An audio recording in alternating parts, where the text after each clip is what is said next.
up, body up, yeah. Got her look and she wants it back. She's firing up, that body up, yeah, babe. You think that I want you, but nah, babe. You're one in a million, but it's not for me. I'm not into girls with a plastic trace. Don't take it too personally, yeah. My fault, my bad. The words out, but you aren't ready for it. Show off, appearance of I got this, but I got.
We're from a different star, flying over streets and our broken hearts.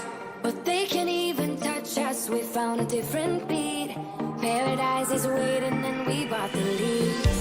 Ooh, getting caught in the maze, there's so many that never get out of. They're feeding the fears and the doubts. Ooh, but we're golden, we run till the end and we run without shame.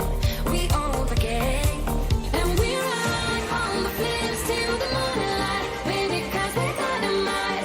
Ain't nobody gonna hold us down. Break all the rules, let them run and hide. Baby, 'cause we're dynamite. Gonna let the world know.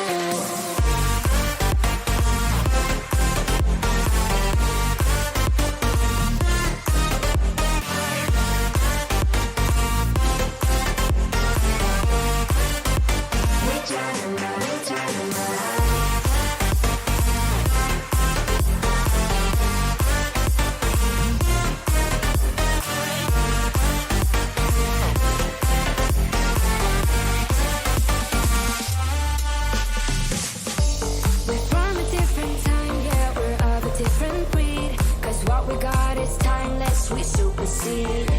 And we're holding the key, yeah, we're tight as can be. We're rolling, just like a thief. Ooh, getting caught in the mist, there's so many that never get out of.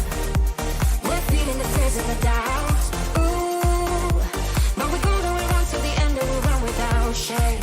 We own the game, and we ride on the flames till the morning light. Baby, 'cause we're dynamite. Ain't nobody gonna hold us down. Break all the rules, let them run and hide. Baby, 'cause we're dynamite. Gonna let the world know.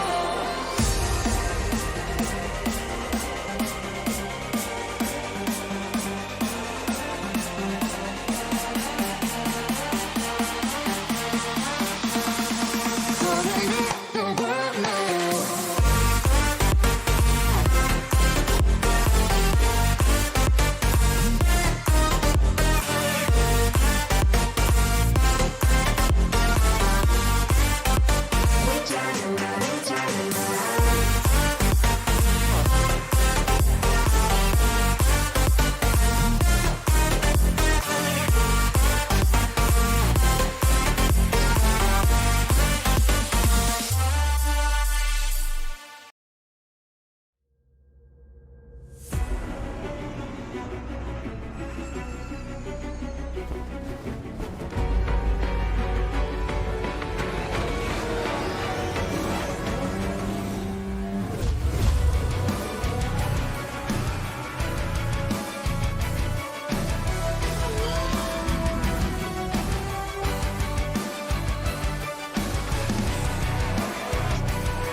And we're away!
Very good morning, good afternoon, good evening to wherever you may be, everybody, and welcome to the Octane Online Racing Silverstone 12-hour. Joining me in the comms box for this first part of the race, we have Glenn Germain and Thomas Riley. Good morning, lads. How are we? G'day, Hobbsy. Yeah, very good, very good. Looking forward to a great day. G'day, gents. G'day, chat. How are we all? Should be a very, very, very enjoyable 12 hours. Yeah, absolutely. We had qualifying on last night. I'm sure you gents probably both watched that. What are our thoughts? I thought it all went well. We had some pretty quick times, great top 10 shootout. Just some amazing times and tight right through the field. We went from 157 to only one team out of the 2 minutes, 2-minute 01. So, we've got some very, very tight racing ahead of us today, especially through the top and middle of the pack. Yeah, absolutely. Looking forward to the start of the race, which is coming up in just under 4 minutes, I believe. Just seeing everybody in the practice session at the moment. I will find the starting grid for the top 10 for you and read that out for you. But while I find that, what are we expecting for weather? Are we expecting a bit of rain? Expecting a dry start? What are our thoughts? I think looking at what they're doing in practice, being it is, I believe, the day before, if I'm not wrong. Looks very dry, but it's Britain. Yeah. And if it's written like anything else, it will be, might be a little bit wet. I'll be surprised if maybe a damp start is what we're expecting. Yeah. I'll put some milk on it. You love putting your milk on things, mate. Is this at the Farmers Union? Oh, absolutely. Yeah. No, I think it's going to be could be a bit changeable today. That's my prediction, and bit changeable means some excitement for us, and maybe not so much for you guys once you're out on the track, but certainly for the viewers. Yeah. I think our setup in the 717 car, JC was saying that it's a very stable setup in the dry and the wet. I agree, it's stable in the dry. I haven't tried a lot in the wet, but I'll trust him on that one. Should be. Yeah. We should also note that I think the last wet race was Imola, with any changeable conditions. Yep. So that was 4 special events ago. It'll be interesting to see what happens this time. Whether the ACC Kunos gods can make Mull happy. Yeah, absolutely. We'll have to wait and see. Got the top 10 starting grid for you. We've got in P1, a BMW. Qualifying driver, of course, was Philippa Bokita, putting a massive lap in the shootout there to put the car on pole. Following behind them, we've got Team Cafe Olay with Kijinami being the qualifying driver for that. That was a very stellar lap from him. Went faster than he did in the pro qualifying session. And in P3, a massive effort for the AV maximum pace collaboration car. There was Zach James in the car. What a lap he pulled out to put P3 on the grid, second row in front of Kovacs Racing Purple with JP Sanikas in the car for that. Then on behind them, got the BMR Racing 155 car. Andy Lawrenson was in the car for that. N1 Motorsport behind them. Kearney one was in the car for that. Great laps from both drivers there. Then No Idea with Matty Lamb in the car there. Rockets Evolve, Ben Carreau, as you see, as the list. And did a great effort to put his Porsche in the top 10. And you got Odyssey Racing. Zachary Smith put the car in P9, and then Herbert had a little bit of a mistake in the shootout, of course, around turn 1, putting IB Racing. I'll find the words, putting it P10, and then you've got the rest of the grid there. Nice mix of pros and pro-ams and am cars within that grid. So hoping to see a very good start for these drivers. I think shout out to those who improved. I think there were only 2 cars in that list. Kijinami in P2 improved on their qualifying time into the shootout time, which is pretty difficult considering the difficulty of getting the tyres warmed up in this new 1.8 patch. Yeah, absolutely. Having the tyres in the operating window. So I think that was pretty impressive.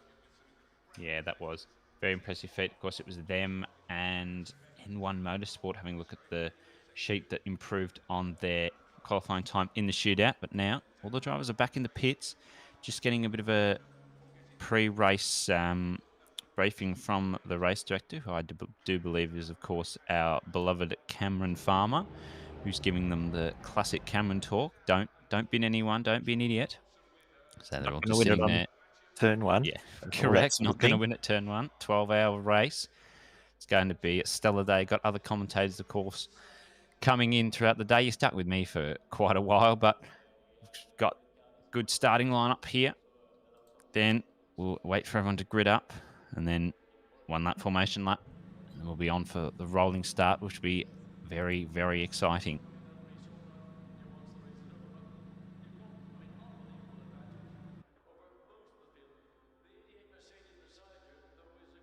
So, Hobbsy, what are you? Who's in your team today? I'm not racing. Oh, you're not racing at all. I'm sorry. No. I misunderstood. But Thomas is. Yeah. Yes, I am. I have Jamie Conboy. We're in the 717 car. AV Baby Spice. Baby Yes. Spice. All of the AV teams are named after Spice Girls. So we have Posh Spice, Baby Spice, Ginger Spice, and Scary Spice. But in my team, JC, Paul Boxall, and Simon Grofsky. So we've got the 616, 717, and 818 cars. And 919. 919. Scary Spice. Yeah. And technically, 445 is part of AV, is AVX MPR. Mm-hmm. Of course, starting P3. Wow. It's raining. Oh, don't believe it. But have a look at that. Only 10 minutes in, and it might stop raining. So already the strategy is beginning. 30 minutes in, it's going to be dry. Do the drivers risk it and go on the dries? I know in this new patch, the dries are more of a viable option in the wet-ish conditions when it's transitioning. So do they go to the dries straight away? I'll take the milk, thanks, boys. Take the milk, of course. Big hello to chat. Hello to Steve Lewis, Hilton's Gaming, Linton, Suma, It's De Murphy, Rob Jacques, Big Cam Farmer, there he is, Pingu. Oh, there's that Mr. Peabody bloke. Don't know who that is. I don't know. No, don't know. Yeah. To Lulu and 1NE Triple T. Hello to all of you in chat. Oh, this is going to be exciting. I know we've seen races like this before. It said 10 minutes on rain, and then it's basically gone dry on the formation lap. So I'm having a feeling we're going to see a lot of dry tyres. There might be a couple of teams that go for a more interesting strategy of wets, but I'm sure once we get on the formation lap, hopefully the caster man can give us a bit of an idea of what some of the cars are on. Now, I might have missed something, but this looks like it's a short formation start. So are we going to do a lap under safety car conditions, go around, and then when the cars cross the line to start that formation lap, the time starts? No, this is it's not. It'll be a short formation start. Lap. Is No, it? it's a full It formation. looks like it lap. is. No, short formation starts before Brooklands. Okay. It's too late in the lap to have the short formation. It's a full formation lap. I don't believe we've got a safety car in this server, so they will be under the virtual safety car. So of course, car 999 at the front there will keep them at a slow pace, take them round. The question going through my mind is, did Bender influence the rain absolutely gods today? Yes, Well, definitely. Bender is starting He Well, there is. you go.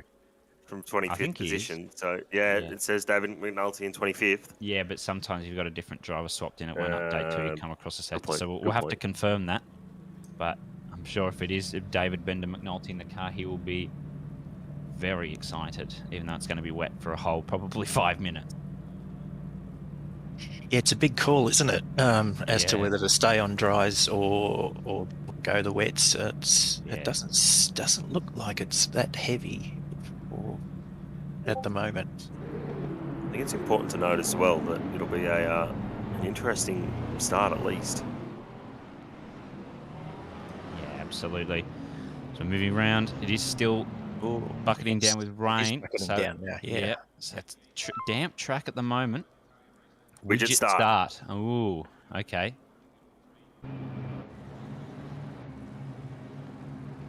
So cannot wait for that. And we're away here already. Away. That was a short formation lap. Wow.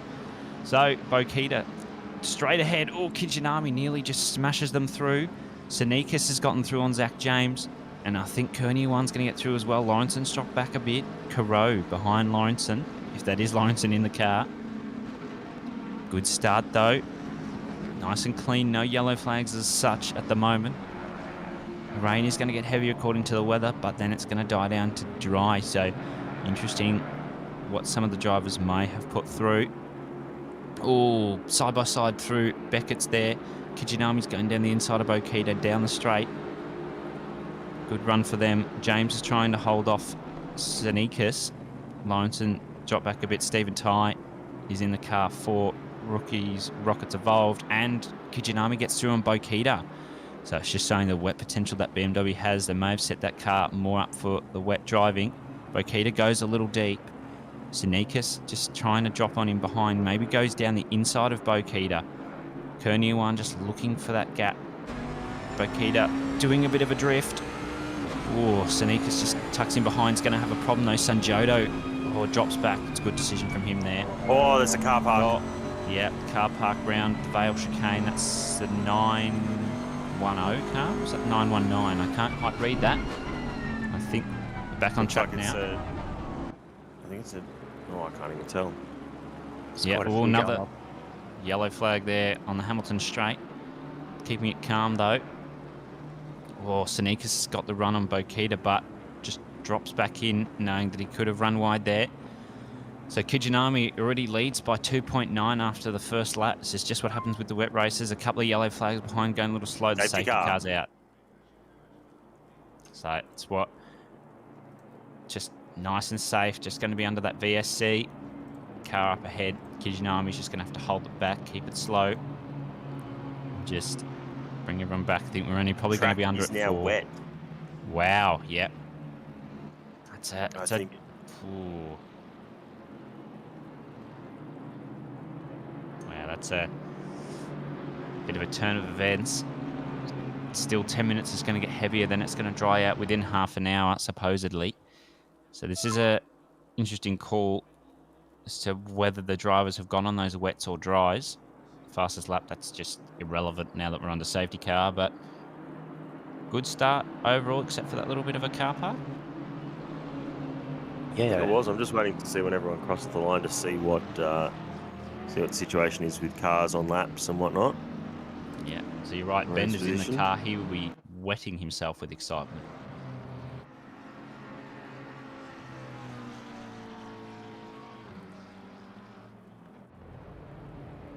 there's quite a few coming into the pits. Ooh, that is the 919 car, Shaw Madison. That's the car that was around at the Vale chicane. Hopefully we can get a bit of a replay of the carnage that's unfolded. That's a lot of damage on that McLaren. So they're going to be in the pits for a bit, repairing that damage. Possibly swapping tyres if they feel that it is necessary. All that Ferrari as well, Bianchi. It's just not having the greatest. Lambs coming in. They might be going for the wet tyre. They don't have a lot of damage. It's a bold strategy call, but it might pay off for them, although they're a long way behind the rest of the pack under the VSC.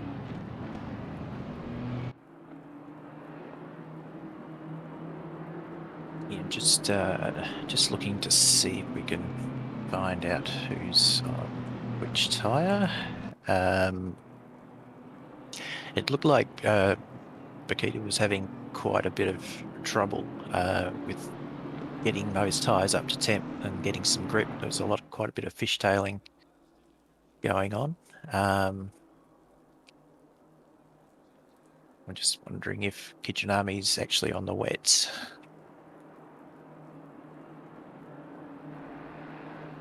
Yeah, look, it was I Bolt see it. actually called him on the wet. 919 cars leaving the pits now. I'm just reading in chat. It sounds like Shaw Madison's wheel might have died and then he dropped it at Stowe. So we'll have to see a replay. Here we go. Here's the Odyssey Racing car, and the 720. And they go.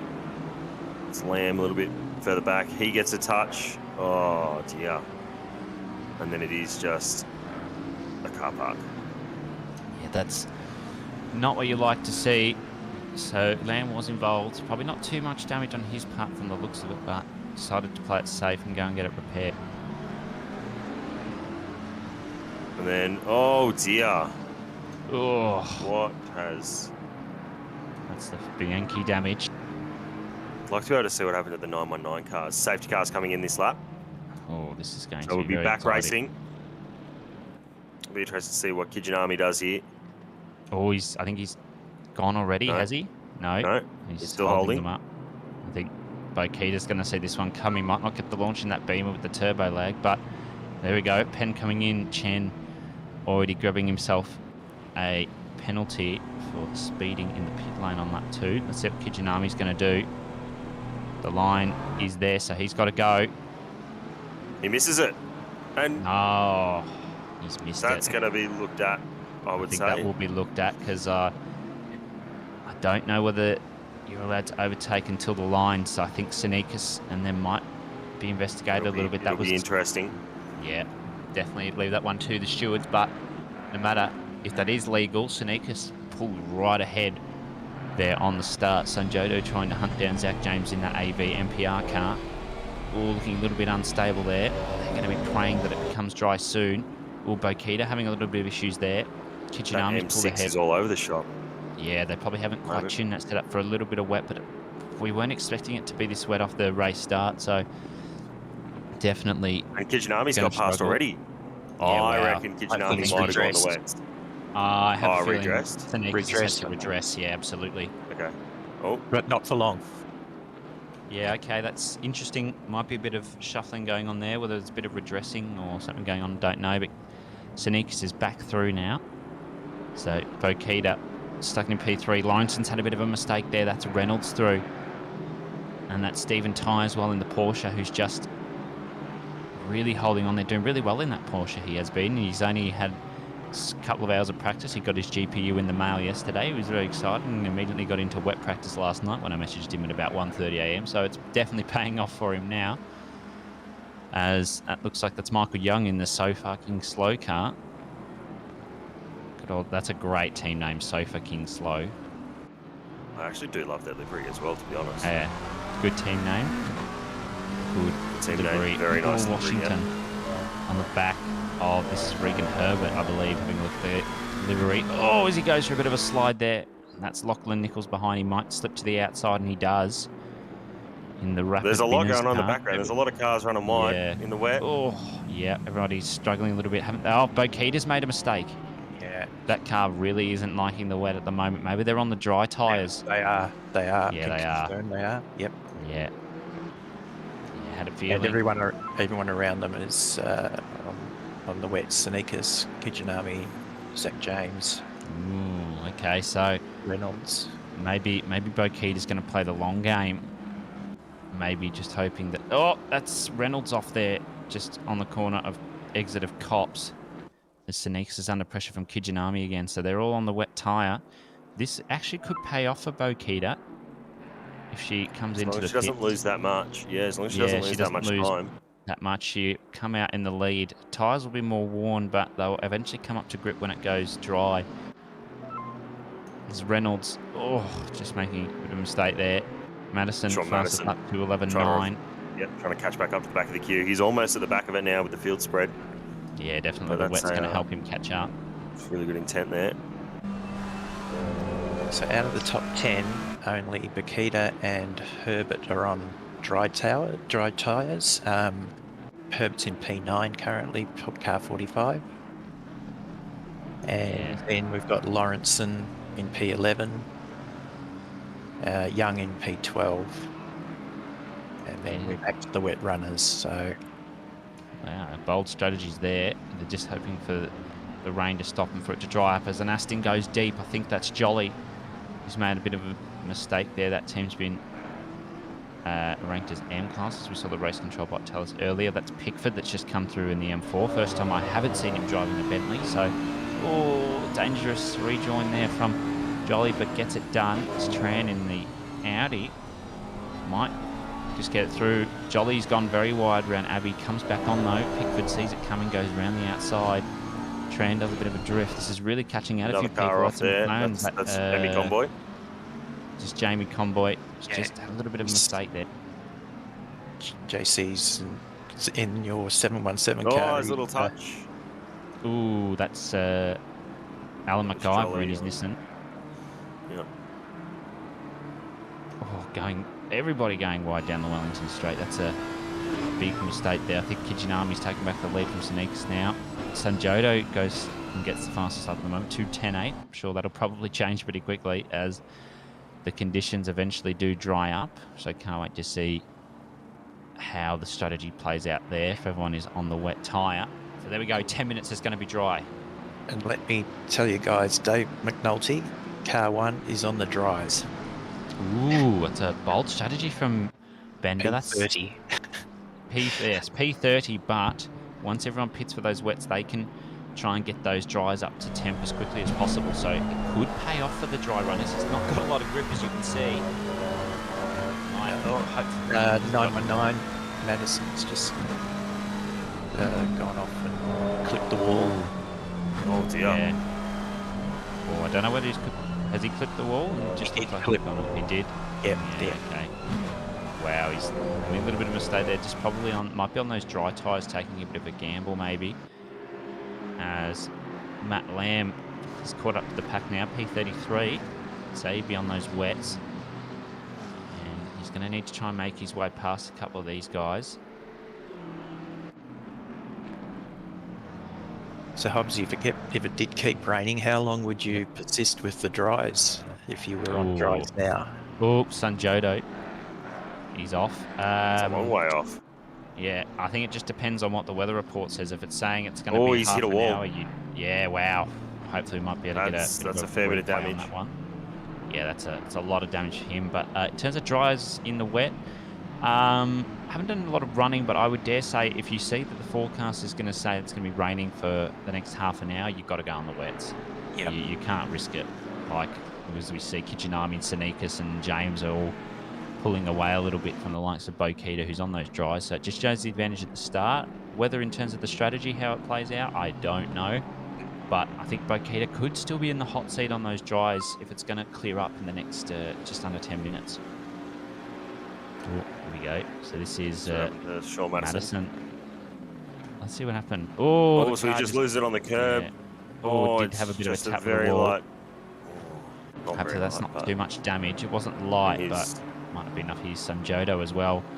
Let's see what's happened to and him. Jack James. Yeah, just going forward a bit. He's the looked replay up the man. inside, got the move, Yeah, big and thing then to replay man. turned it in off the curb. Oh, it snapped. Smash. And that's a fair bit Ooh. of contact. Yeah, that's a lot of contact there. Big thank you Just to gotta Mr. stay off the Casco, curbs. replay man. Yeah, doing very well. He's just made that mistake. It just snapped a little bit on him. Looked a bit odd. I've never seen an Aston do that in the wet before, so maybe it's been nerfed in the wet. You wouldn't believe it, but it may have been. So we've got Bokita now just on the back of the man we were just talking about. Sanjodo is going to go down the inside. Of course she is. Just get that one done. Sanjodo's going to... I think he's probably going to try and hold out and then pit when everyone else is going to pit off the wets, because he will be on the wets as well. This goes back. Wow. Sliding wide down the inside, but Bokita's going to get that one done. I think Herbert's going to try and follow suit if possible. Or deep. Just a little bit there for Bokita, but she gets it pulled up. So we see Kijinami's pulled a 4.1 second gap to Sneakers. This is very... Oh, Herbert. Oh, good catch. Great catch.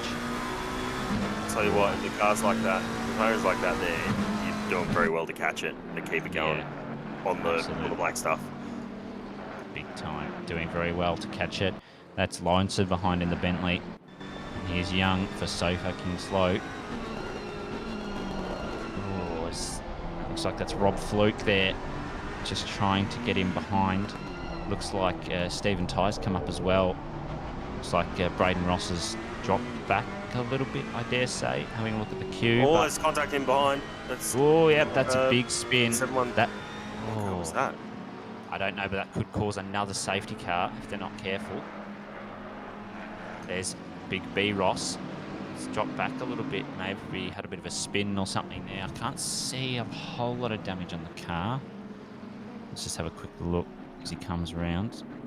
Oh, Reynard Blitz must have been involved in that. Yeah. Benji Tran as well, having a bit of an issue.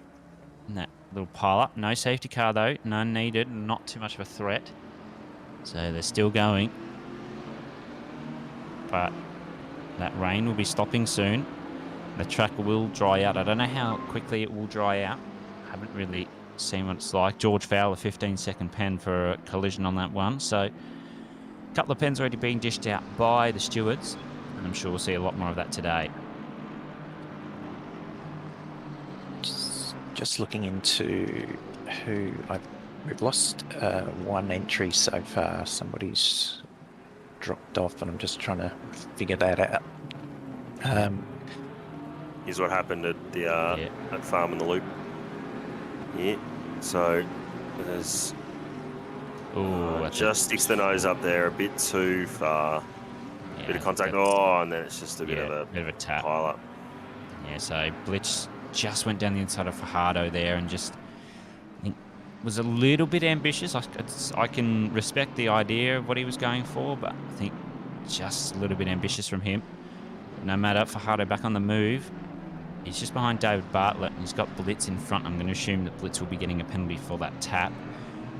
So, I have to wait and see. Here is Tom Sanderson in the Bentley. Big moves from Tom Sanderson here. Oh, jeez, he was sending it into turn one. Doesn't want to tap around his AV teammate, Rob Fluke, in his Beamer. And he's got to make a move, and he does. And he's pulled it up absolutely perfectly there. That was well executed. He should be very happy with that one. They've got Black behind them as well in the McLaren for the Pro class. He's going to try and hunt them down.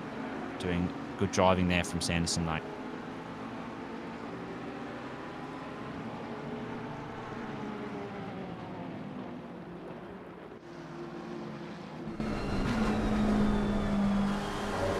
Here's Jezza Washington.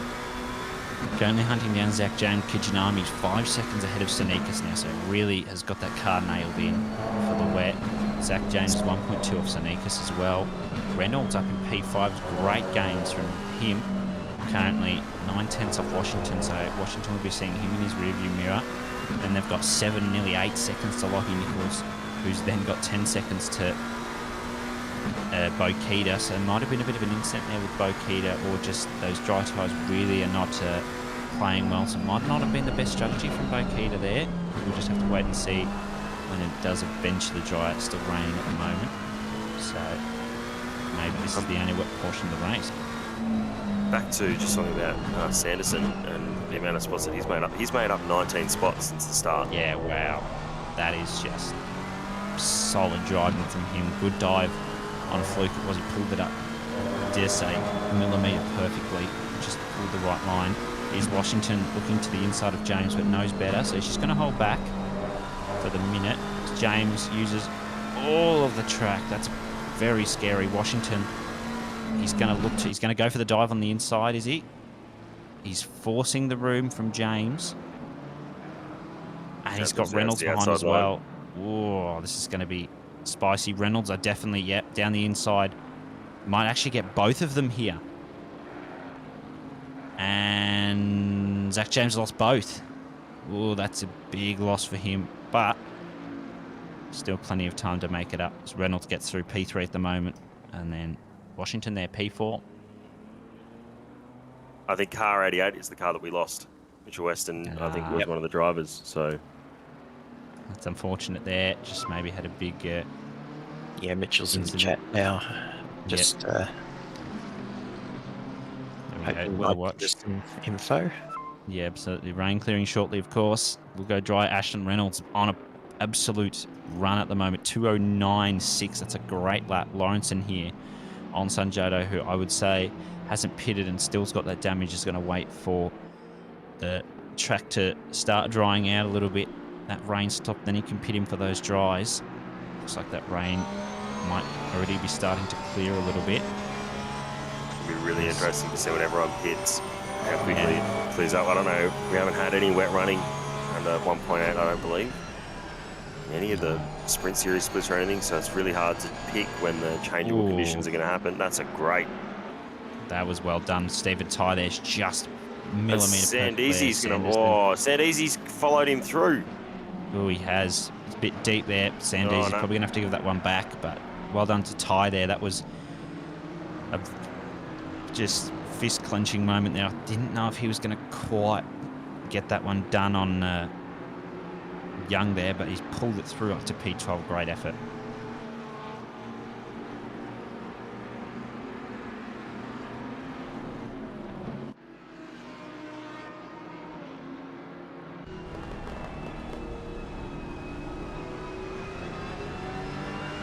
You have to say, Bakuta's effort to be holding P7 on these dry tyres is a pretty damn good effort. And Lawrence as well, but just behind Philippa in P8 is doing a great job too. Absolutely, but of course teams will probably start hitting in the next 5 minutes. It looks like that rain is slowly stopping. People have just got their wipers on more for the splashback from the cars in front. Here we go. Sanderson's going to go in the outside of Young, but it's going to be blocked by that's Sanjodo, I do believe, who's dropping back a fair bit.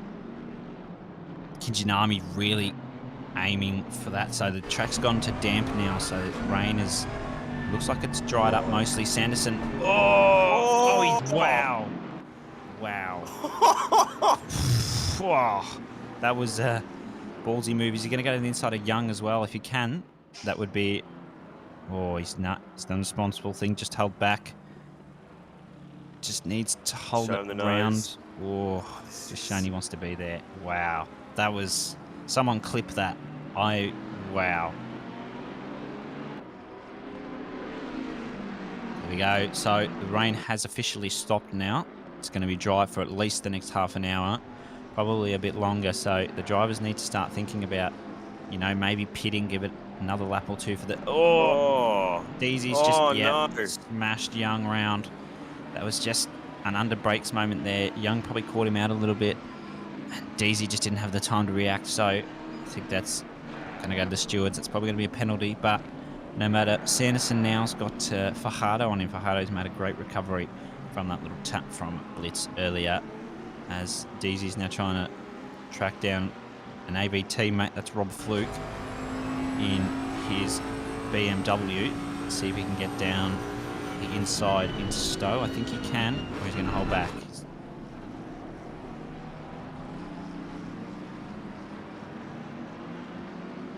Yeah, last thing you want to do in a 12-hour race is take one of your teammates out.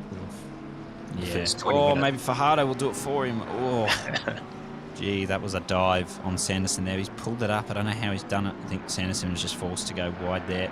It's lost him a position, unfortunately, but still going to be a couple of cars pitting soon, I dare say.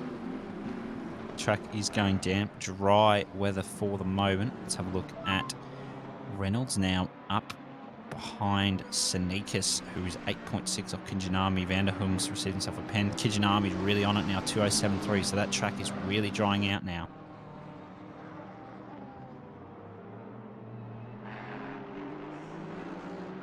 I think Reynolds needs to make the move pretty quickly. He's got Jeremy Washington behind in his McLaren. Oh, Sneakers makes the mistake. Reynolds is going to get through.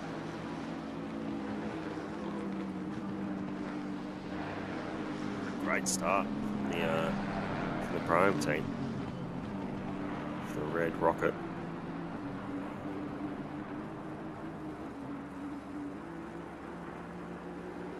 Is that Sanjudo in front? I think it might be. It was boxed. I wonder if they've gone to dries. See the move here, Washington up the inside of Sneakers.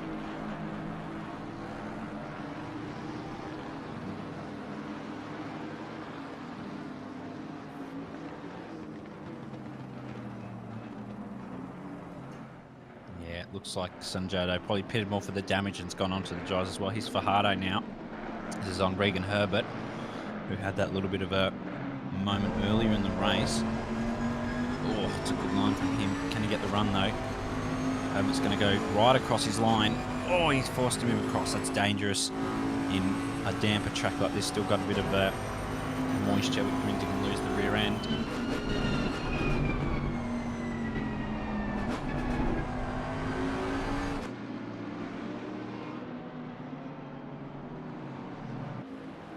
Does get the move done around the outside of Stowe. Sanderson's right back on the back of this. Sanderson, Fluky. Tran in the UNSW Racing Audi. He's gone up the he's looking up the inside of Fluky in the background. We'll probably have it done up into Abbey. But Lamb's in the background. Oh, they're 3 wide.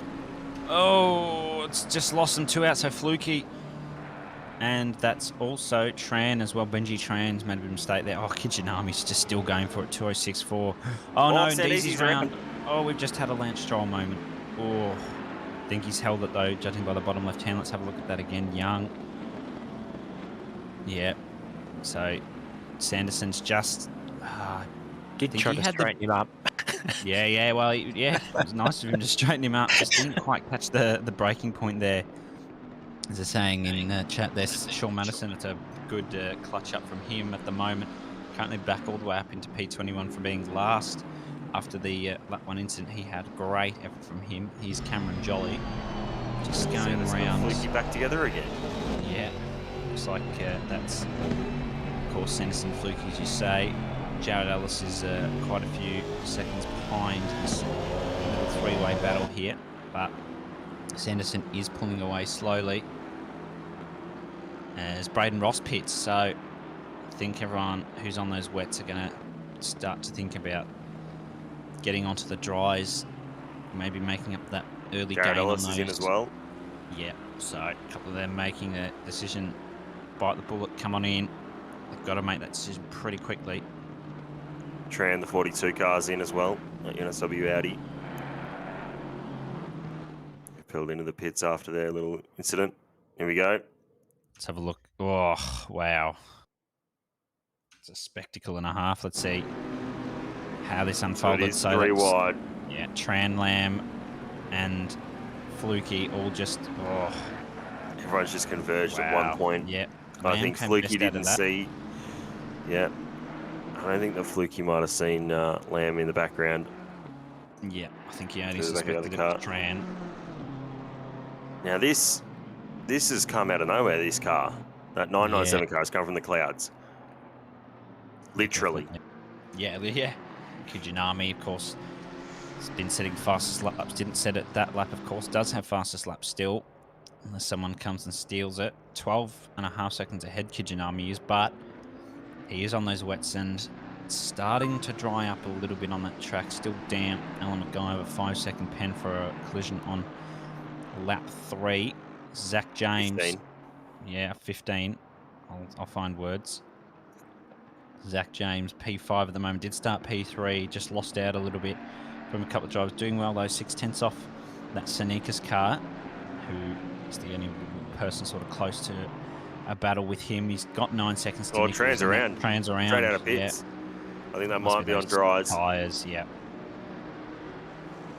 So, a bit of a rough start to the dry stint from him, but Zach James currently making his way round. Just losing a little bit to Sneakers, but he might be able to gain it back in the pits when they go into dries. They might be starting to lose in those times because it's just the track's in that transitioning period from the wet to dries.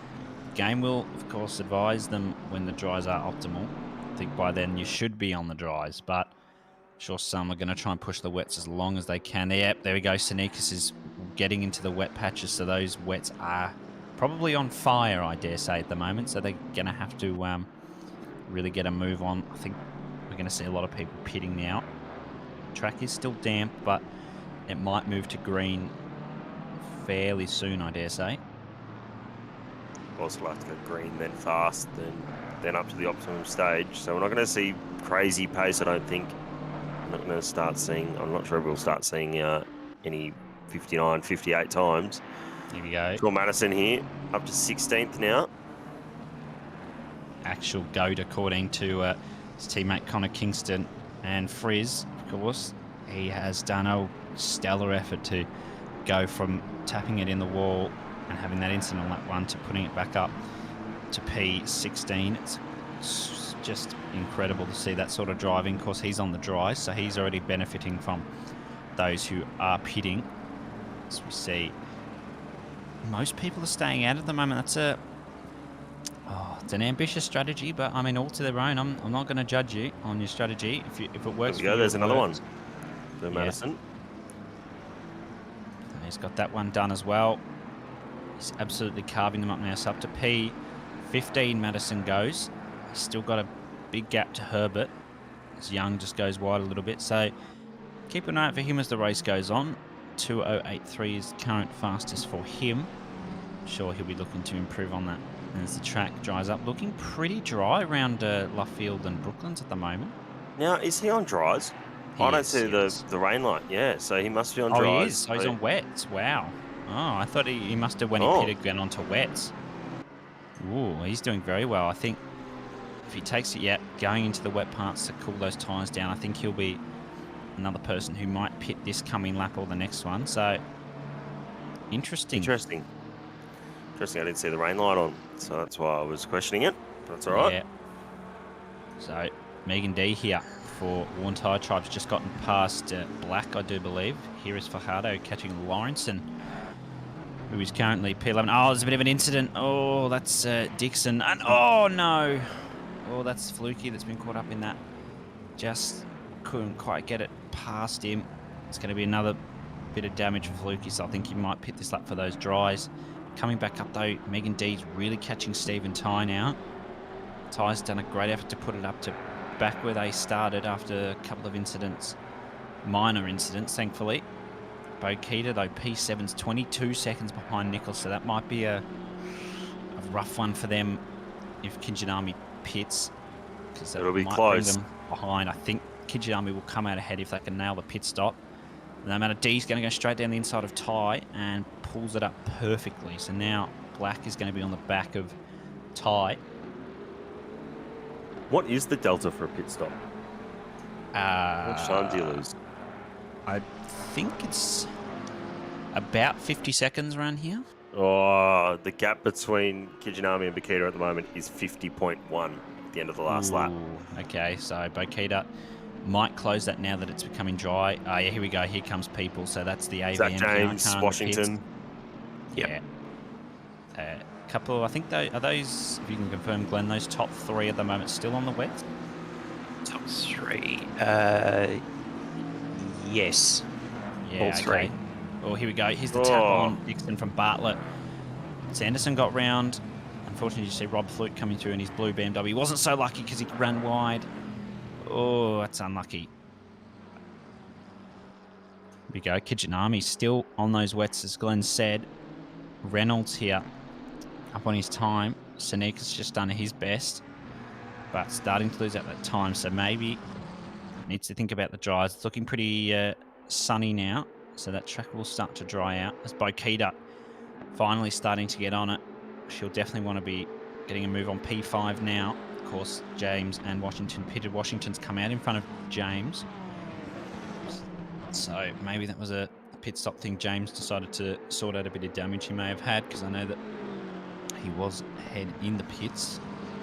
It's Bokita now in a BMW. I'm sure Mull loves that team name. Very original. Currently P5, 25 seconds off Nichols, so they'll get past Nichols. Nichols, I believe, is about 10 seconds off Sanikas. And you've got bigger gaps up the top. Here's Sanderson, though, on Michael Young. I don't know why he's got his windscreen wipers on. I think he's just signalling that he wants to get past. Who knows? Kijinami goes even faster, 2:06.0, so he's ramping up the pace, even on those wets still. So it just shows that I think maybe both tyres here could be the better option. Maybe the wets are still just that slightly better option, but it's becoming sunny now, a little bit cloudy still. Sorry to interrupt. Right. We've got Sanikas in the pits, and so I think we're going to see all of these top runners now coming in over the following next couple of laps. Reynolds and Kijinami have continued on, obviously, on the wets. There we go. Tommy Lee Kogan in chat just confirming for us that the pit delta is 61 seconds. So at the moment, Bokita will come out ahead as Young decides to become a part of a Jim's Mowing franchise by the looks of that. Sanderson's still on those wets, just trying to get in that wet part. 5-second penalty for Braden Ross. Collision on that 3. So a lot of reviews going on from the stewards, taking a little bit to get those pens through. They are thoroughly analysed by our very skilled stewards team, and then reviewed, of course, by the race director Cameron Farmer. We love him, Cameron. He will review them and then give out the necessary penalties. This is Washington, who came out of the pits. There we go, Madison in the pits now. Washington has just come out of the pits on those dries. Looks like still quite... maybe there's cold tyres still. So Young's just going to make his way through. I think that's Sneakus ahead as well. So, nice and tight here. So the track's now greasy. So those tyres probably going to start to really heat up in the wets now. Going to think about their strategy and get a move on with it. Everyone in this next lap. Yeah, definitely. Look at that. So sunny England. Would you believe that? No, never. No. Yeah, I was say. Never in 39 minutes. Never would have changed this much. Kitchener's continuing on. Yeah, maybe he feels he's got that extra grip in the wet still. He's pumped out another 206, 206.8 in that last lap. So the pace is still up. Fastest first sector too. So certainly nice and rapid.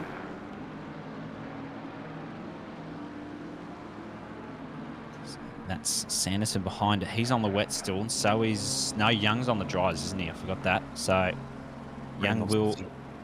Reynolds is in as well, so P2 in the pits. Going to come out probably somewhere within the top 10 still, which is a good effort from them. And P3 too. Nichols is in. Yeah, Nichols. So this is going to give us a bit more of an indication as to where Bokita is in relative to Kijinami at the moment. Currently fair way behind Nichols she was, but she's going to get through. Now that Nichols is in the pits, she's got a blue flag in front. That's Rob Fluke, and just needs to get out of the way, and he will. Really good sportsmanship for Hardo's gotten himself a 10-second for speeding in the pit lane. That's not what you want to see. So hopefully once Bokita gets across this first sector line, it might give us a bit more of an indication as to her relative to Kijinami.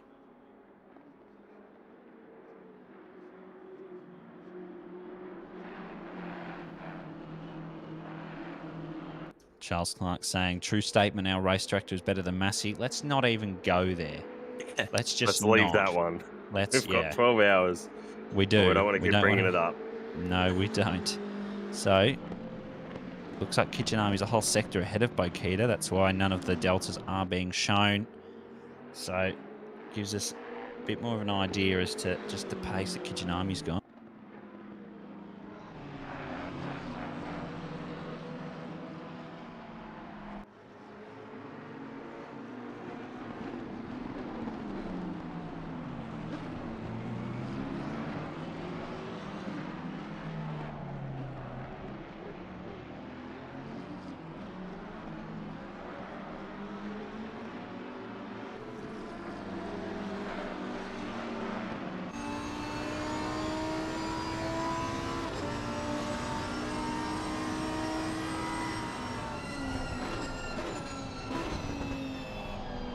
Here we go. Fowler, which is on the back of Linton Wills at the moment in the blue flag BMW. They're not blue flag, that's just their team name. Just for anyone watching.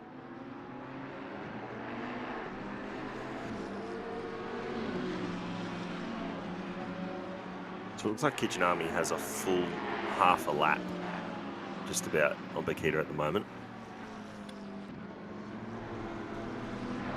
So it'll be interesting to see. Gap last time around was 57 seconds. Yeah, wow. Yeah, he's been continuing to stretch that lead by a couple of seconds a lap, while Bokita's been doing about around 208, 209s. He's been consistently on 206s, Kijinami. Let's go back to racing. Red car around. Aleximi. Oh, don't. Oh. Saw the UNSW racing out. He was a bit wild. Yeah, it was definitely a potentially wild move from him.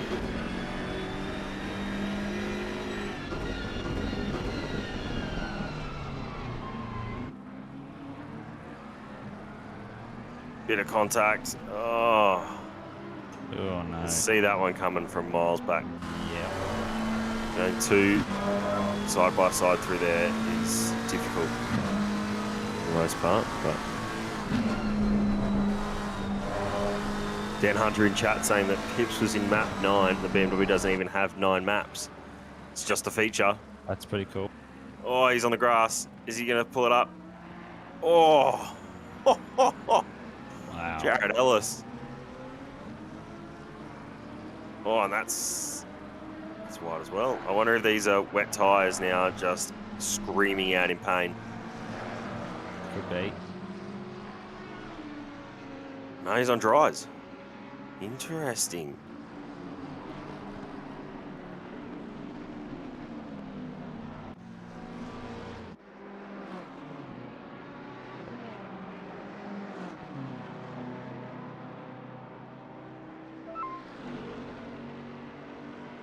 So looking at one of our amateur teams, team last name, Car 2, currently in P12 and on the dries. It's done an awesome job after starting down in 37th. It's a great result. And he's 25 spots. I think that's better than what Sandeezy could manage. Dave McNulty's up to P16. Good on Bender. Be happy about that. That's in Car 1 team first name. All right, so I think this is the dry crossover right now. Ashley Reynolds just set the fastest lap at 2:05 flat. Kijinami last time around was a 2:06.8. So if you're Kijinami now, you pit. Makita, you're starting to close the gap. Yeah, definitely. It has to be in lap.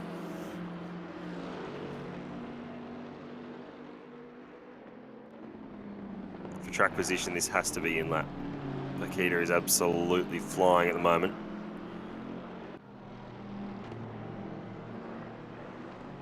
Jean-Pierre's last lap was a 2:05.6. He did his fastest lap of the race. So, yeah, it's absolutely crossover time now.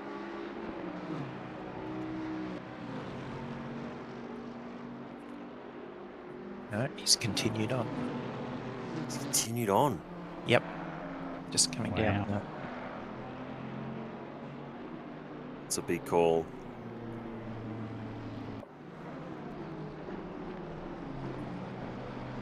That lap was a 2:07 flat. Through 2:04.5, yeah. If you're on the wets, you've been on them too long now. Probably a lap or two too late, so keep an eye on that gap. St. Judo does a 2:04.2. Pace is there. Keep an eye on that gap between Philippa and Kijinami up in front.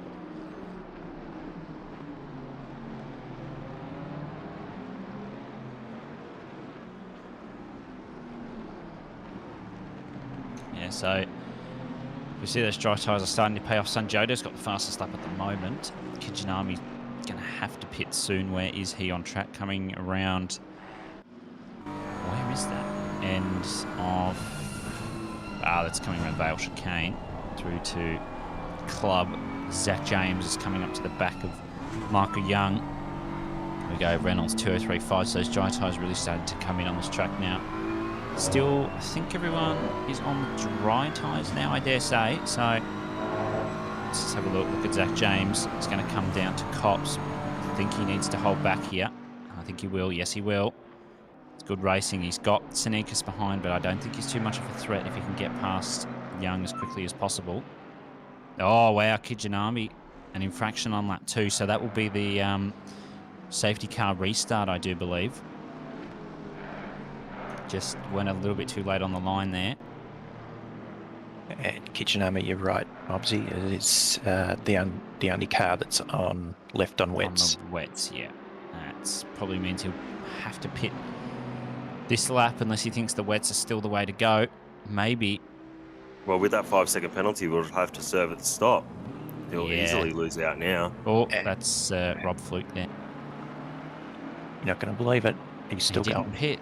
I'm getting a feeling he might be trying to push those wets to the top of the end of the stint, just so that he doesn't have to pit. Oh, there we go. Holding cars too, yeah. There we go. So holding 2 cars too long after the safety car restart, which is why Sneakers and that were allowed to go through. Sanjodo fastest lap now, so really on the move. Here's Sneakers. Just sticks his nose in to tell James that he's there. Zach James needs to get a little bit of a move on, get past Young if you can. Still doing great in the top 10. That's a gorgeous livery.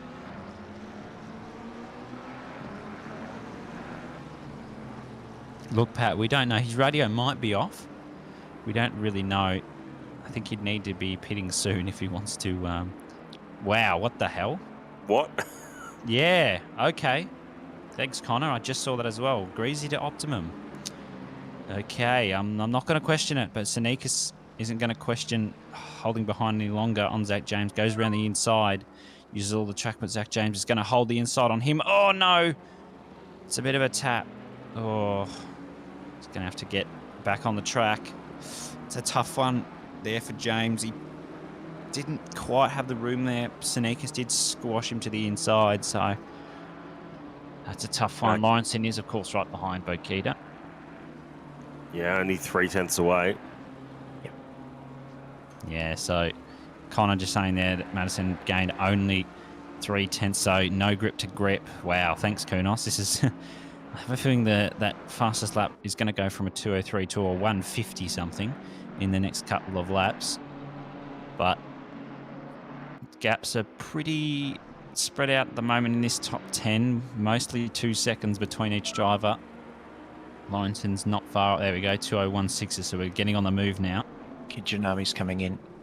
Yeah, I think he's decided he's had enough. He needs to get in and box. This last lap was quite a bad one for them, I believe. They, I saw at least 3 or 4 cars move past them, even though not for position, but... Blue flags. Yep. Yeah, okay, so they've decided that's enough. Need to get in on this action. This is going to change the strategy up. It might change it up later on too if it's going to rain later. Definitely make it more interesting. Sneakers has gotten past Young as well. Has made that one look easy in the previous sector. And he's got a big gap to Washington, so he's got a lot of clean air. Zach James, what a dive there. We just missed that on the edge of the screen. He's just absolutely nailed the dive on Young there. Pulled it up perfectly, so they're going to be on the move now. Times will improve. Let's see if Bokita is going to get past Kijinami. Here she comes down. Oh, absolutely. Straight, definitely getting past. Wow. He might even lose out to Reynolds here. Maybe even Herbert. Let's see. That's... He's rolling now. Yeah, Reynolds passed. Just rolling. So might even lose out. Don't know to Herbert, but definitely lost out to Bokita, Lawrenson and Reynolds. So Reynolds is in a great position here. Sneakers, there we go. Zach James, wow, 2 flat 2. So everyone is on it now. Bokita has got all the clean air that she wants. Lawrenson has got the slipstream that he wants. So 2 positives here. But Bokita is very good at defending, very good at pressure, and has driven against Lawrenson many a times in her sim racing life. Of course, drove with Lawrenson in the endurance race at Hungaroring, which didn't go well for him.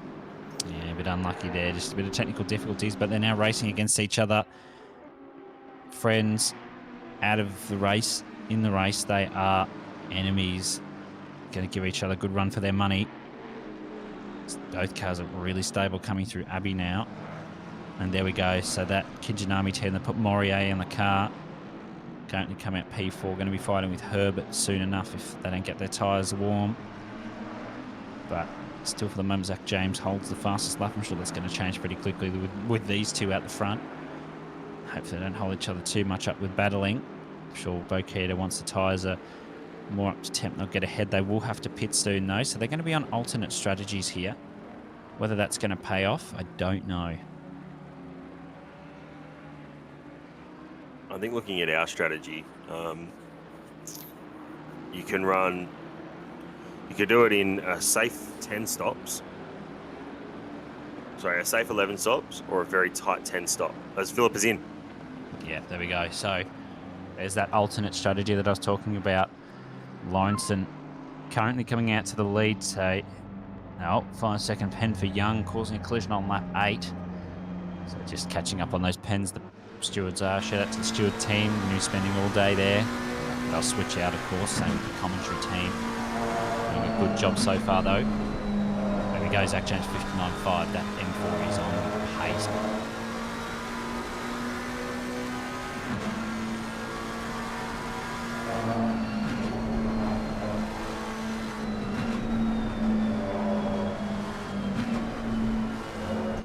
Washington doing everything he can to carry as much speed onto the straight to get the slipstream and run on Herb.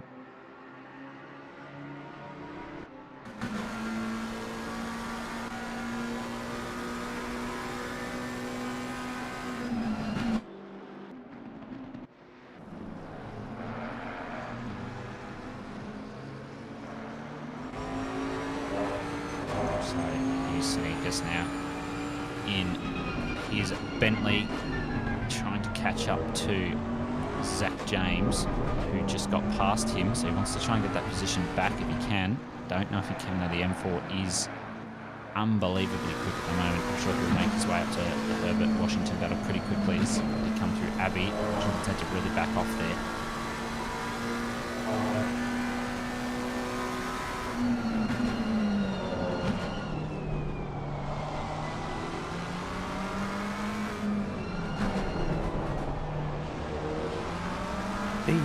The M4 is carrying, was it 30 kgs of ballast in this? It is.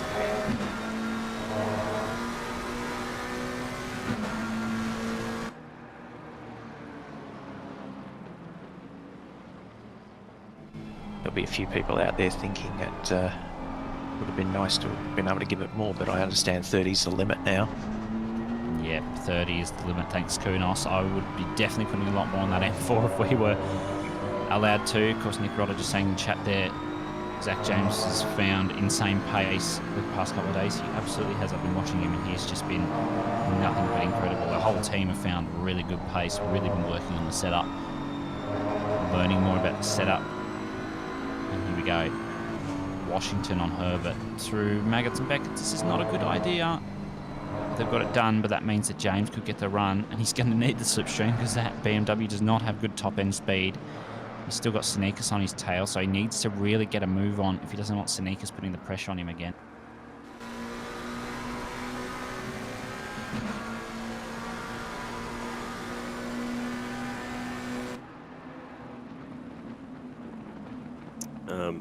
Jason Simmons in chat. If you haven't seen the pinned, I think it might be one of the pinned posts. Live timing is available at pitwall.live/timing/OOR.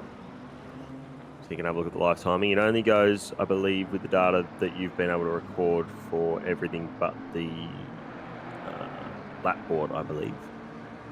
I've had that issue before. I can't look at pit stop strategies and anything like that, stint times. And of course, shout out for our fantastic raffle that we've got, end of year raffle here for OOR. It's the link for that is also in the pinned message at the top of the YouTube chat. You'll find a link there. $10 a ticket. Some great prizes. Choice of 3 first prizes. As I look for my Discord post on that, I know that there's a Fanatec wheelbase. There's a yeah, I think first prize. First prize is a choice between Simrig's Exodus Max. Here it is. Here we go. Fanatec CSL DD wheel and CSL wheel 320 or similar wheel of value, or a set of Husingveld sprint pedals. Second prize is a Logitech G920 racing wheel and pedals, and third prize is a wheel stand light, which I can 100% vouch for as a great way to get off that desk mount. Hey, don't make fun of my desk mount. No, I'm just saying, if you want to get off the desk mount, it's a great way to do it.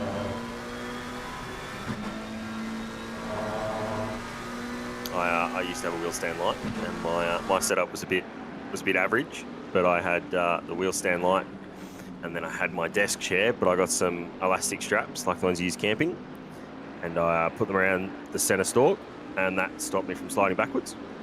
It's great. It's great. Great way of doing it.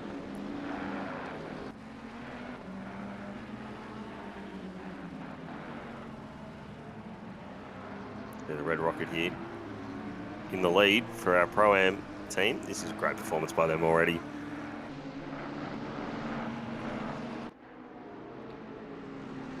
Lawrenson chasing them down.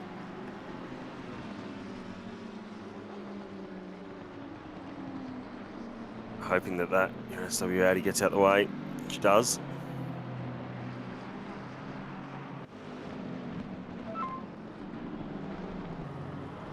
So Lawrenson's got a 5-second penalty for causing a collision on lap 9. Can't remember if we saw that. Anyway.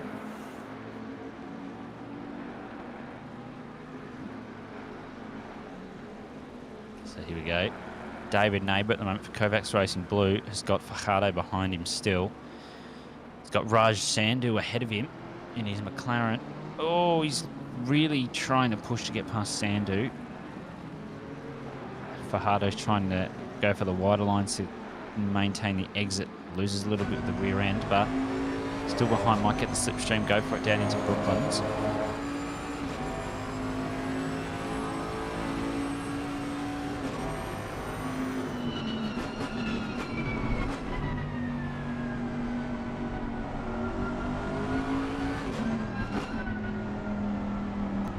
Right up behind him now. Needs to nail this exit if he can.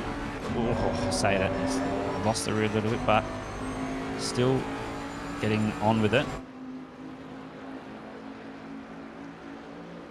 A bit of Bentley on Bentley action, and right under the tail there. It's a big tail to be behind.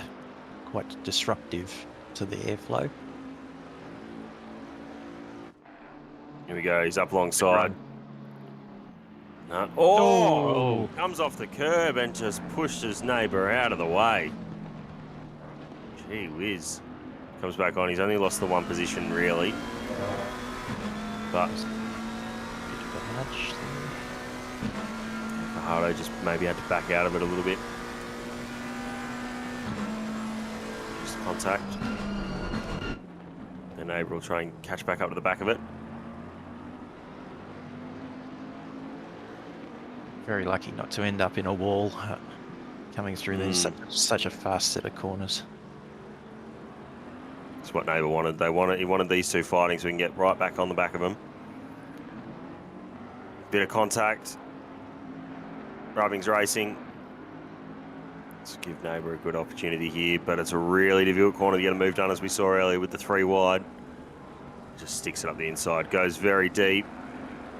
Keeps it on the track though, within track limits, and have to defend a little bit. Makes Sandhu go the long way around. Bit more contact after the apex. It's all right. More contact again. Oh, Carro's just going to... Wow. He's made that one look easy. He's just gone straight for the egg. That was just thank you very much, wasn't it? Yeah, and now... Absolutely just Porsche doing Porsche things with acceleration out of corners. Absolutely. Now he's going to go for it on David Neighbour. He's going to... Whoa! He's... Wow. Oh, my. There were so many stamps on that. Oh, all of the stamps. All of the... Wow. Someone instant replay clipped that. Everything. He did. He did.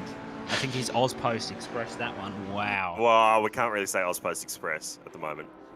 Oh, because it's not Express because of COVID. Yeah, thanks. Well, I think it's just Australia Post at the moment. They're a bit under the pump, as people have found out, trying to get GPUs and everything for this event. People trying to get wheels and pedals and whatnot, trying to get everything set up. Yeah. It's all right. The new year.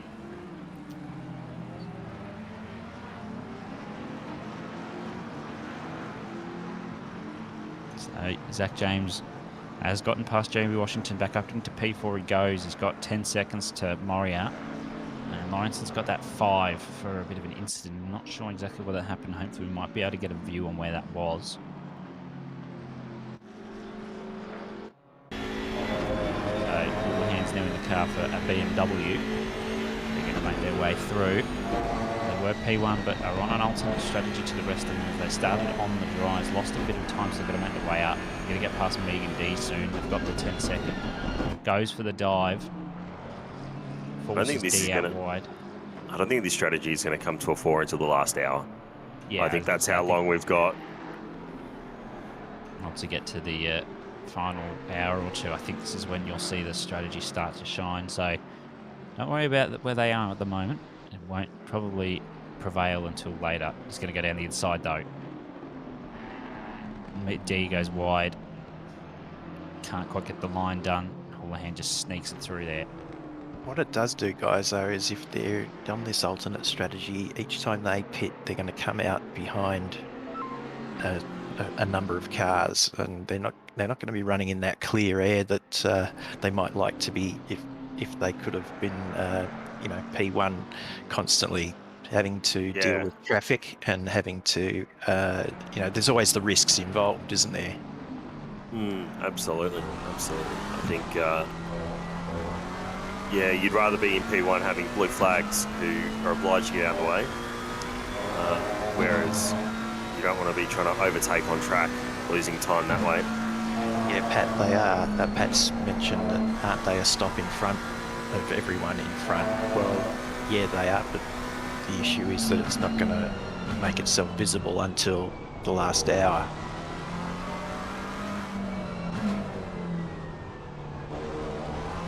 Anyway, it's going to be very interesting to watch how it plays out. Yeah, might be a couple of other alternate strategies that come in to this race at the moment, though. Reynolds is in the lead.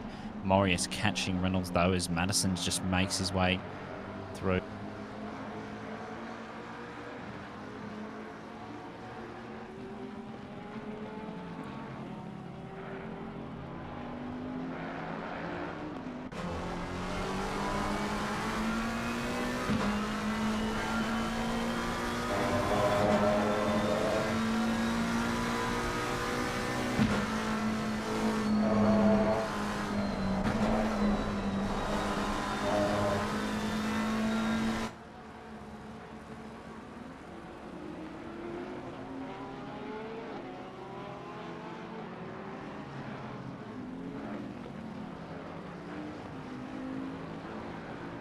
Oh, just a bit of curb there for Ryan Black, as you do.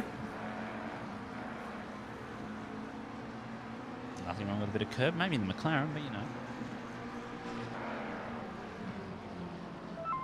Yeah, Pat, sorry, I can't name anything but wow, Houlihan 59.4, and he's just getting started. That'll be the benefit of having a little bit of clear air, I'd say.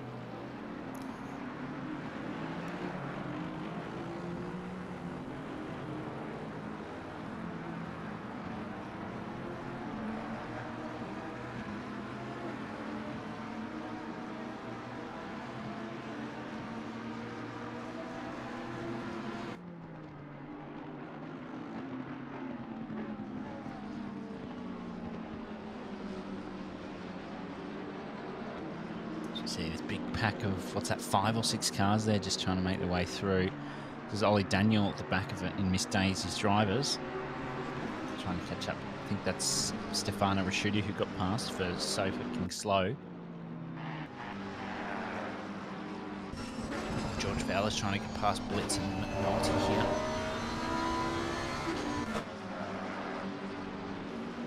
Lost penalty is meant to be replacing me in the com box, but I'll stick around for a couple more laps. I'm due in the car about 10 laps or so. Yeah, should have been Stick around with you all. Way in. I think he wanted to just drive in the wet.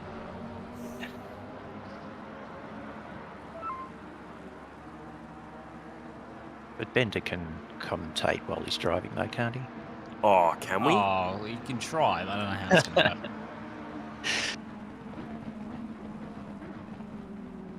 Bit of Peter Brock-esque. A bit Up Peter the mountain. Brocky. Yeah, yep. Only if he's got his elbow out the window, though, as well. True. Talking about Brocky, sort of related, very related. Next special event is the Bathurst 12 Hour, the weekend before the real one. It is. 18th to the 20th. Event. Yeah, 18th to the 20th of February next year. It's a huge weekend. Absolutely huge weekend. So we've never had an event like this in Noah before, as Fowler finally gets down the inside of Blitz, but Blitz's words are not going to give in. Does get through though. What an overtake.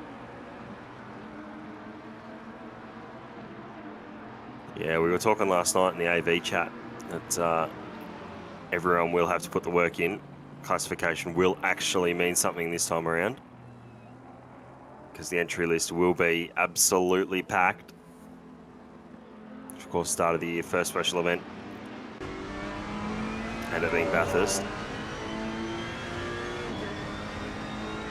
Doing God's work here with Shooty down in P24. It's a long way down from where they started because they just were involved in that earlier on incident. Fowler sticks his nose to the inside on Bender and is going to go for it into Maggots. Oh, don't go 3 wide. That's not big brain.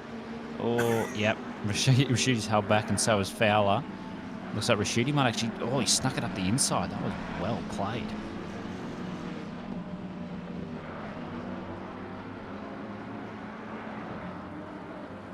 I think credit to the 959 fellas. They were AM at Kyalami. So they're now Pro-Am and Miss Daisy's drivers.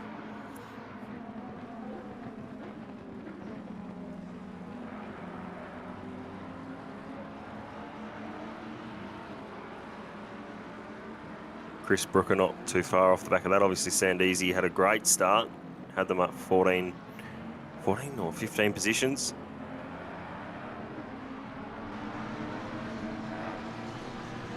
Just back there, there's Malith.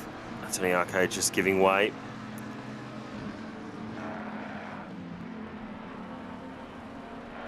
Of course, the leaders were involved in that as well.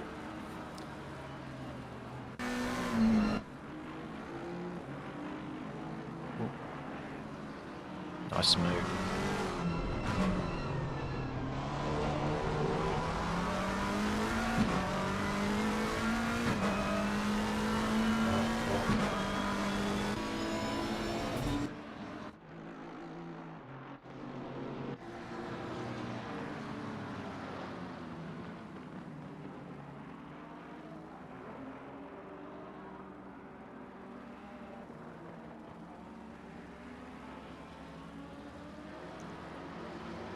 Connor Kingston in chat saying Madison made 27 positions in 45 minutes. To have them back up to P13. That is a drive and a half. Yeah, he's been doing really well. P13, as you say, 8.5 of Carew, so he's got a bit to go as Bab looks around the outside of Raj Sandhu. He's going to get him down the inside coming to here. It's also important to remember that they have done 2 stops, if I'm not mistaken. Damage on after lap 1. Yep. The safety car certainly helped them catch back up a little bit.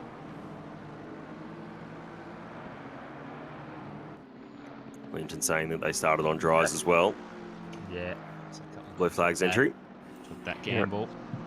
Linton, your idea of fun is needs a bit of Needs a bit of work. tweaking. Yeah. Yeah. It's okay though. Ashton Reynolds now, currently in P1. Scott Moria, there he is, the grey BMW behind Lawrence, and 10 seconds off Moria. And Zach James is off them. Sneakers behind them, then Washington. Nichols is there as well. Lamb is getting caught up by Houlihan, 1.5. He's still got the fastest lap, and then got D in P10. Couple of penalties you see there being dished out, and down here as well. Did I see a drive-through down there? Yeah, Jolly. Yeah, Jolly must be speeding in the pit lane because he did pit.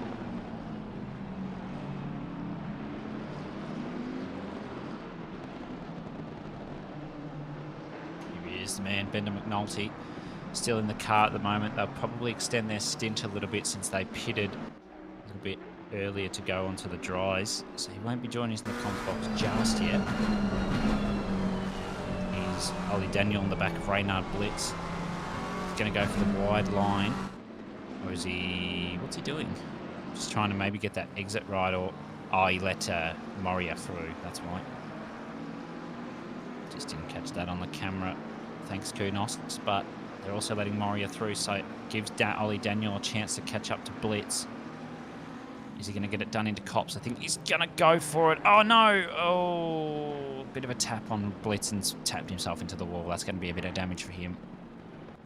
That is not what you love to see. His son Jodo, who got that big damage early on, he's behind Ryan Black at the moment, looking to redeem himself for the earlier snap he had just coming round this turn he's coming up to now. Dave McNulty in the pits, along with Raj Sandhu. So the team, both in, team first name, team last name, both of them are in.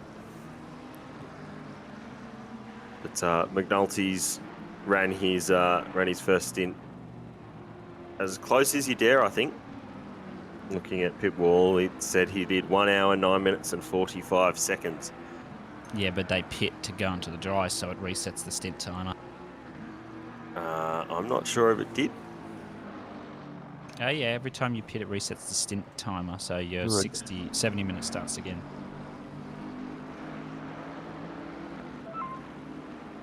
I'm not doubting that, but I haven't got them stopping at all.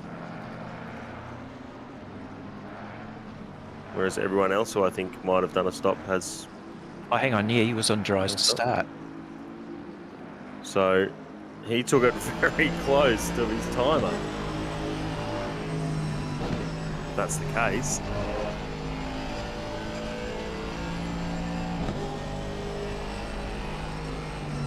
So here is Dixon now, catching up to Scott Rochford, who is currently P24.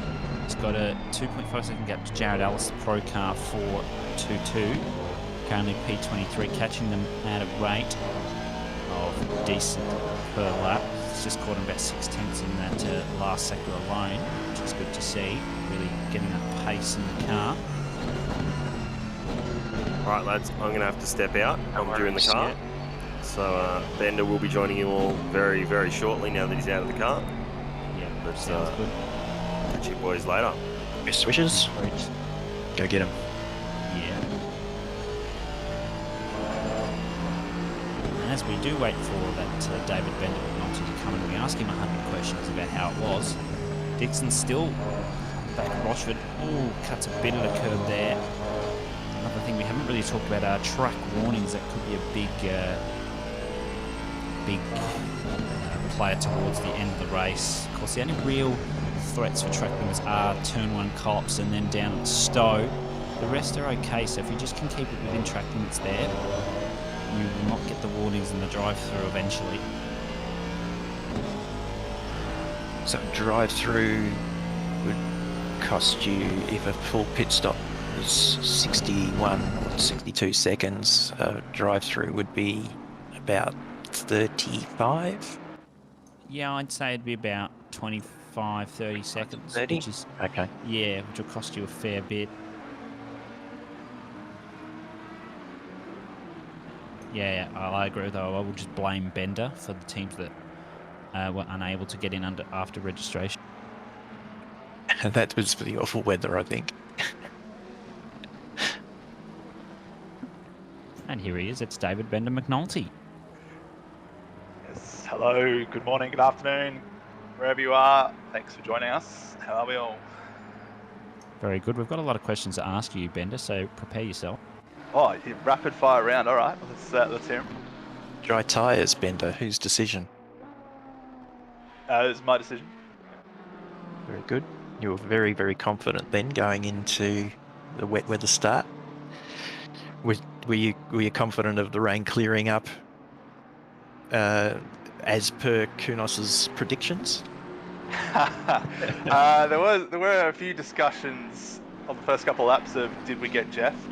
The F1 reference. Yes. For those who know it.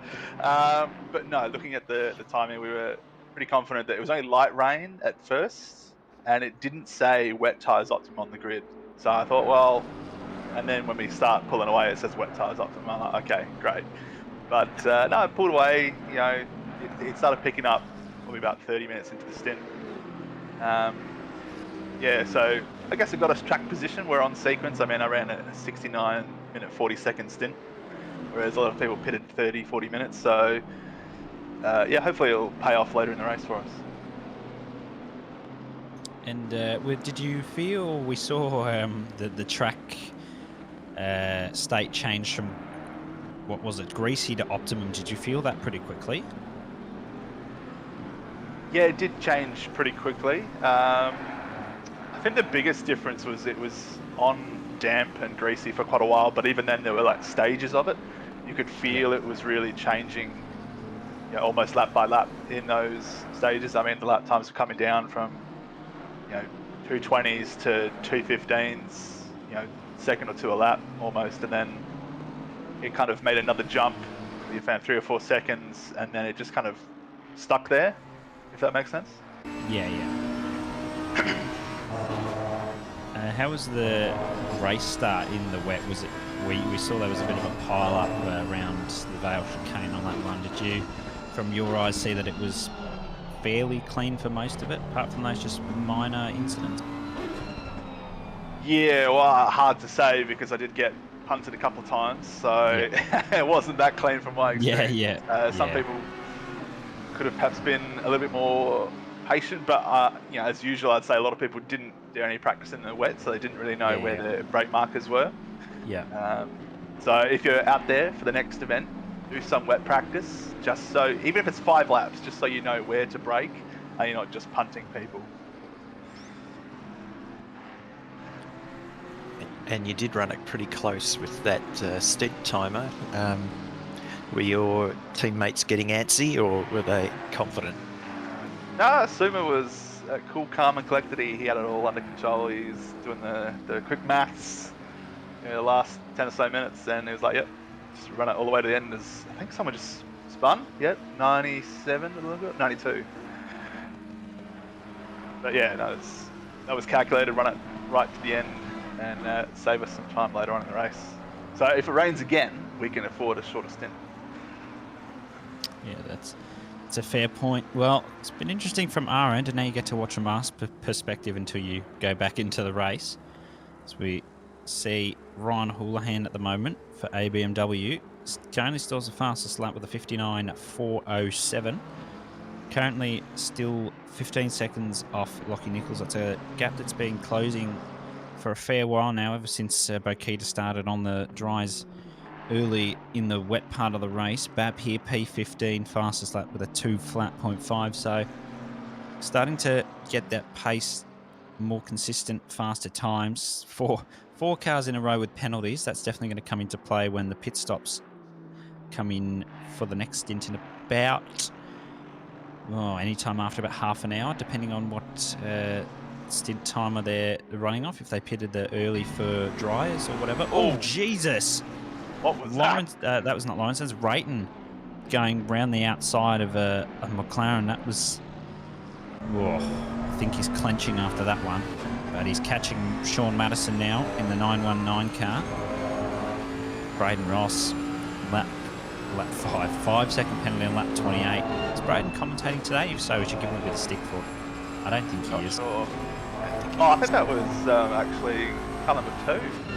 Frank Frankfurt, I think, is in the wheel of that one. Bloody Franco. Bit of a scare for him. Just heard that over Teams, but yeah. Bloody Franco. He's rating on Madison now. Madison's going to be forced around the outside. He might tuck in and take that slipstream if he can get it, and he will. Is he going to go... why is Rayton braking mid-straight? What was that about? That was you that almost got punted by Rayton at Madison, wasn't it? Oh, Bender just getting live updates from Franco.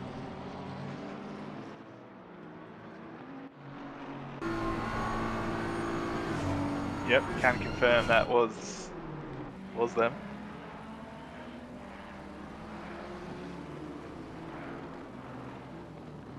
Here is Moria and Reynolds for the lead of the race. Reynolds holding on well for Pro-Am class, would you believe? Absolutely incredible stuff. Moria really catching though for Team Cafe au Lait. So how did Reynolds end up at the front of the race? Just a mega strategy from the wet part of the race. Nice. I remember they started on dries, I do believe, and just to make it work. Interesting. Yeah. So I remember Reynolds, I think it was in the way back, one of the Monza special events we did when it rained. He was mega in the rain in that part of the race as well, which helped, I believe, his team win the race then on that day. Yeah, are saying that Nissan and Wet is good times as well, so they were very quick. I think Reynolds did hold the fastest lap at one point until Kijinami just absolutely came and smashed it. This is, of course, the team that is of Kijinami. Moria in the car at the moment, though. Needs the slipstream in that BMW because it's got rubbish top speed, but looks to the inside. Won't be able to get it done, though. So just trying his best to hold on, get that P1. Not sure who's on what strategy now with all the drivers having pitted at different times for their wet tyres and whatever. So have to see who comes in at what point so we can note that down. Yeah, I think some people start pitting in the next 20 minutes. From memory, some people were in very early. I mean, it was almost like when it changes from wet to dry in F1, when the DRS is enabled or disabled, everyone pits at that point. It was like when it changed from damp to greasy. I think I made up 9 or 10 positions on one lap because everyone just piled into the pit lane. Yeah. There we go. Terry Rayton. 59.0. This is it's getting spicy. That's 4/10 quicker than Houlihan's best time. So he's really trying to reel everyone ahead of him in. Currently P12. Got past the Madison now, already 2.4 ahead. Reynolds still trying his best to defend from Moria.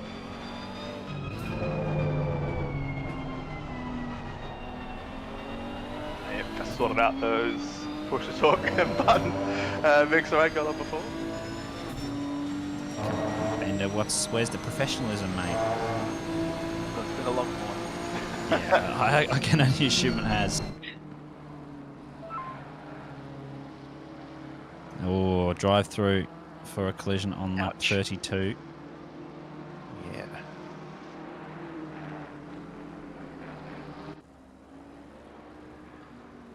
Yeah, that's a big penalty. Must have caused maybe replay man. If you can get us a quick glimpse, I'll find words as to what's caused that incident there. It's quite a big penalty, and they are going to serve it now as Rochford and Brooker get past Blitz, who has to serve that drive through. They've got a 26 gap to Fowler, 26-second gap to Fowler, so they've got a lot of clean air that they can use. Got a couple of blue flags ahead, but they're not really a threat at the moment. So, just remind, does serving a drive-through penalty reset your stint timer? Yes, it does. So, But they won't have the fuel or tyres though, yeah, so okay. yeah. But yes, it does reset your stint timer. Maybe if they put in that extra bit of fuel, it might help them. But yeah, just got to keep going off your original strategy. That's just one of the downsides of drive-throughs. It looked like Dixon just passed Brooker in the background there. Yeah, managed to get that done. Oh, this might be the... this is when they let... Oh, this was the drive-through for spinning Ollie Daniel, that's right. We saw this live. Daniel, I don't... Ooh. Maybe Blitz just turned in on them when they had the right to the corner. But sorted out the drive-through. Tough one. I mean, got to be, in the wise words of Jolly and Palmer, you have to be aware on a street circuit. I mean, Silverstone's not a street circuit, but it applies to permanent tracks as well as street circuits. There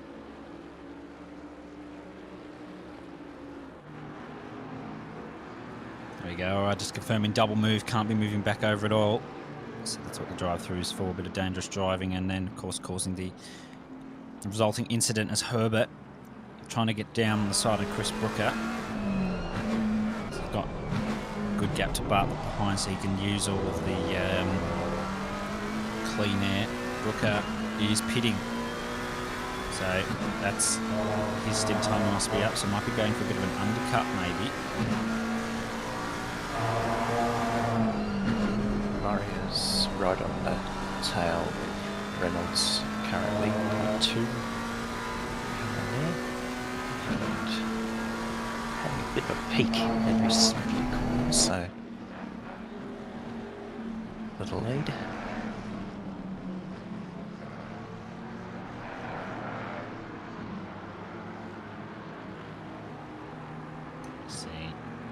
Jordan, and she's being hunted down by Stu Matthews in the blue flag racing car.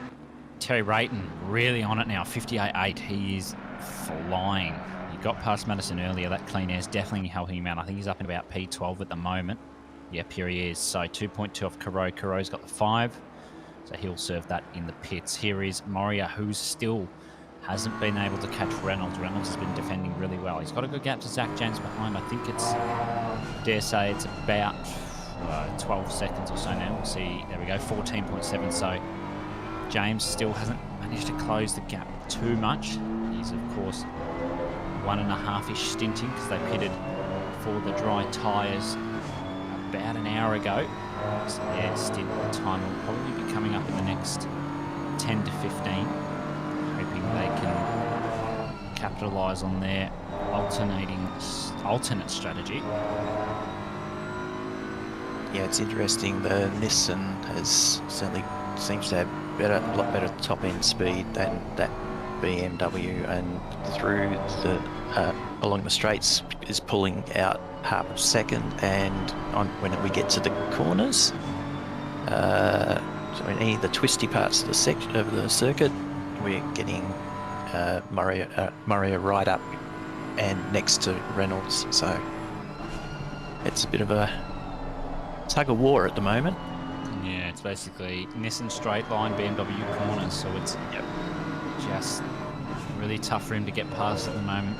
On both cameras, just getting an outside view and an interior view of what's going on gives you an idea of the sort of skill and steering inputs that Moria's having to put in to catch up.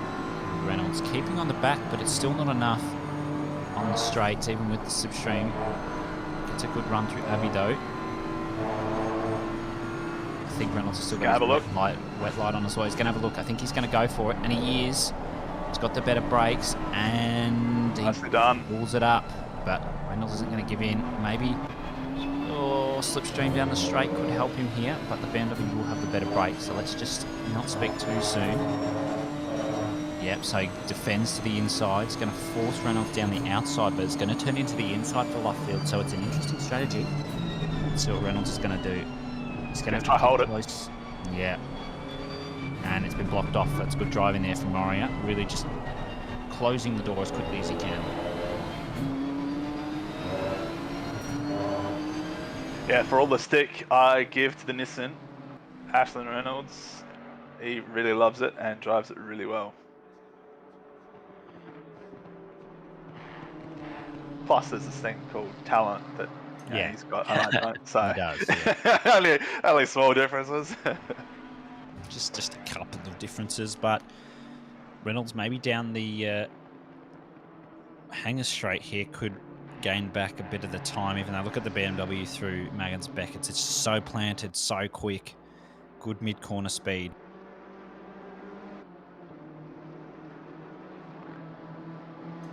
Is he going to make the time up? He's in the slipstream. I'm sure he's close enough. No. Not close enough, so Moria's starting to pull away now with that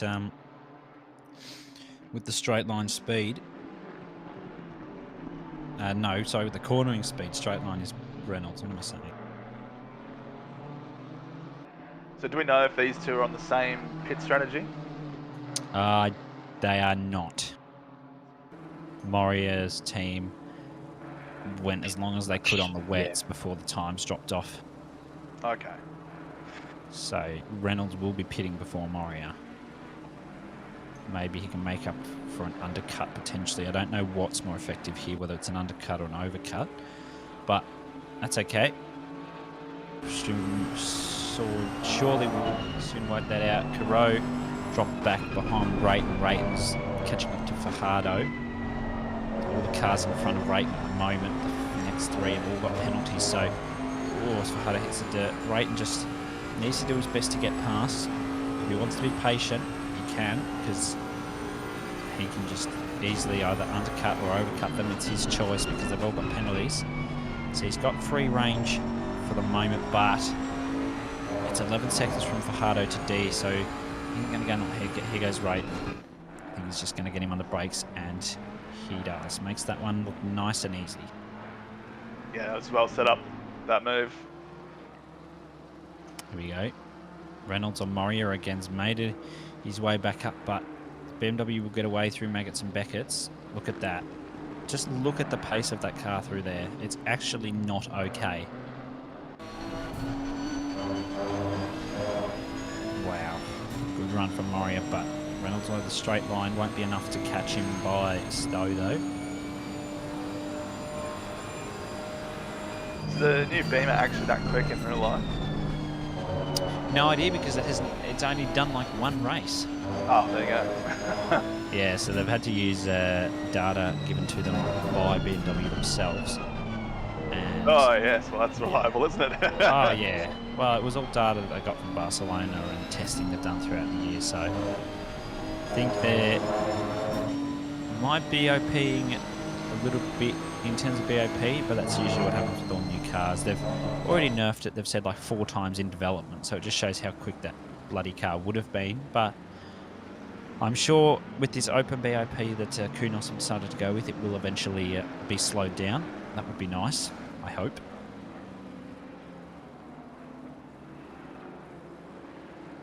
It's a shame that it's not as slow as it is ugly.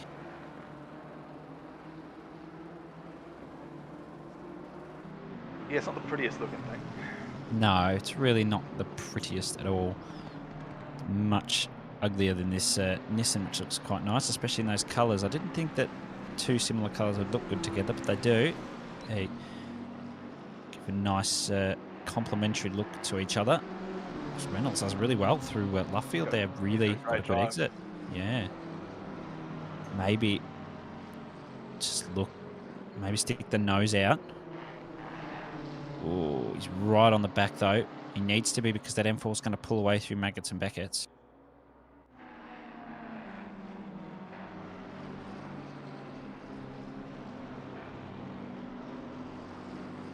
And then just look at the Beamer pull away. Yeah, I do have a little birdie tells me that the M4 may actually be faster than the McLaren is here, which, if we all know how quick the McLaren is here, that's not okay.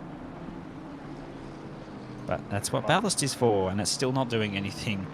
Look, it obviously depends on the driver, because I can tell you, McLaren RV, it's not going fast. Ah, of course, yeah. But just in terms of average pace. Yeah. Here we go. Speaking of McLarens, Dixon's hunting down Herbert. But he's going to have to get out of the way in a minute, because I do believe that that's Houlihan in the M6 behind him. He's Alex Ime trying to hunt down Benji Tran as well. It's good to see Alex out there. Those of you who recognise his name, he's one of the race directors and stewards for Asia Pacific Sprint Series. He is indeed. And Scode in chat saying, I don't know where Reynolds has pulled this pace from. Look, neither do we, to be honest. We don't know where it's come from. Man is a weapon, I do agree. He's absolutely flying, and looks like Malith Atandiaki as well. He's really trying to make his way up to Steve Lewis in the 818 car. They've got one of their other AV cars just ahead, the 717.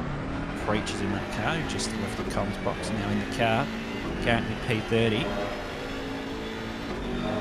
M6 is going to have the straight line that the McLaren doesn't. It's not going to be enough though.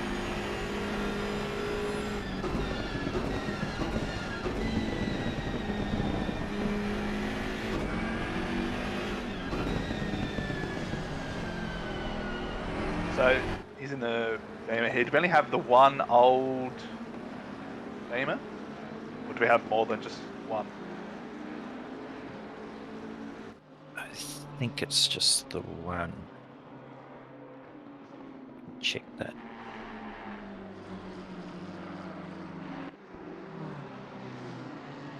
I'll just leave you for 5 minutes. I'm going to quickly grab myself some lunch. Sure. Yep. So enjoy the race. I was just looking at the gap from P1 and 2 having a great old time out in front, but Zach James is about 15 seconds. It's a decent old gap, and then another 8 seconds back to JP in the Bentley.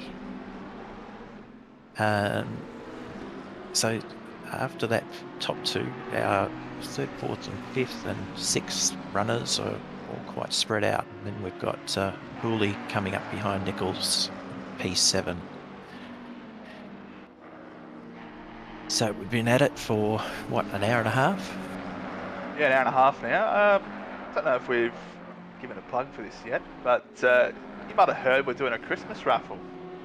Yes, You guys plugged that gave yet, it we gave it a crack in the while you were having your stint. But yeah, we were due to, we were thinking we want to let all the team out there know about it.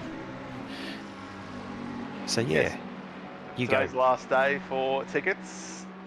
Prize will be drawn at the end of this race. So even if you think it's just winding down a little bit in the last hour or two, stick around because prizes will be drawn. You can buy tickets from our Discord, follow the links, or you can head to octaneonlineracing.com.au and purchase tickets through there.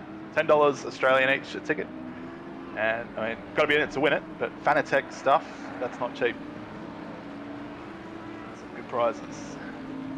Yeah, the link's also in the pinned post at the top of the YouTube chat.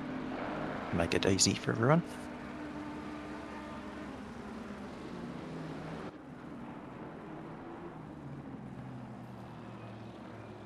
Yeah, I've got a few tickets, so could do with a bit of gear. Oh, it's always nice having new gear. Yeah. Anything to help lack of ability, some good gear. I can't blame it on the gear then, can I? Nah, that's right. It takes out that excuse. Some quite nice battles here. Dixon and Herbert, who just let through, I think it was Nichols and Houlihan. Those two orange cars look nice. Yeah, they do. It's decent liveries. It's one thing. My design capabilities with liveries are second to none, like as in bad.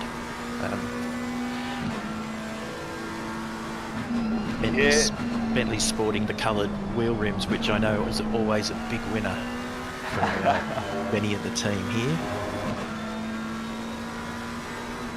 Yeah, I think some people deliberately go out their way to make things look as ugly as possible.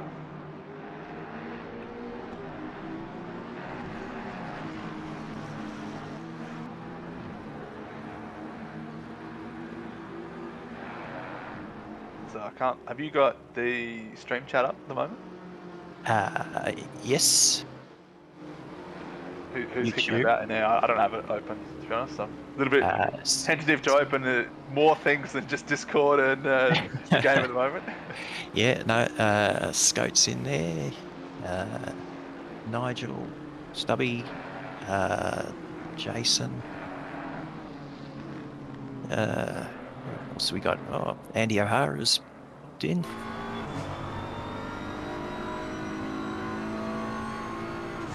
That's good. Hopefully everyone in chat doing well. Hopefully we see you out on track at some point throughout the race. So on board with the race leader Maria here. We've got Reynolds. He's just hanging around. Reynolds half a second off. He's not losing any sort of time or any sort of distance. It's really back and forth, never more than about 6/10. So it's really going to come down to later on in the race, I think. As Hobbsy said, these two are on different strategies, so interesting to see who blinks first, who has to pit.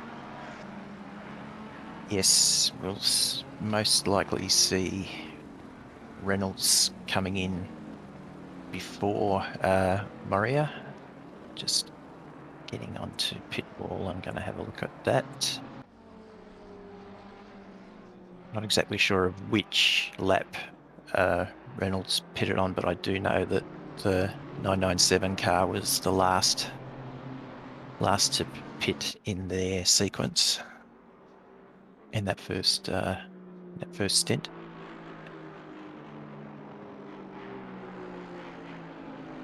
So we come back down here to Scott Rochford, P20, 7/10 behind Will Sunjota in 19th.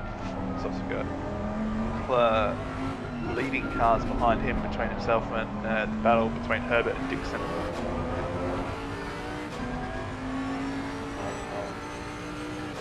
So track so far, I mean, it's, you know, we talked about it earlier when it was raining, but you know, it's pretty clear now. 25 degrees, 20 ambient. Still looks very cloudy. Do you think we'll see more rain later on? I wouldn't be surprised at all if, seeing we've had some rain for the start. I think as we move towards the evening, I wouldn't be surprised if we get some storm clouds in around the 5-6 o'clock mark. Would be fitting, wouldn't it, if it starts with rain and ends with rain? Yeah.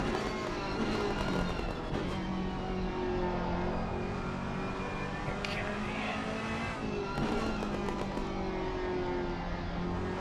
Board with Lulu Burfoot, European drivers. Shout out to those that are staying up late, burning the midnight oil to hand the baton over to their teammates later on. Currently chasing Miller, P37.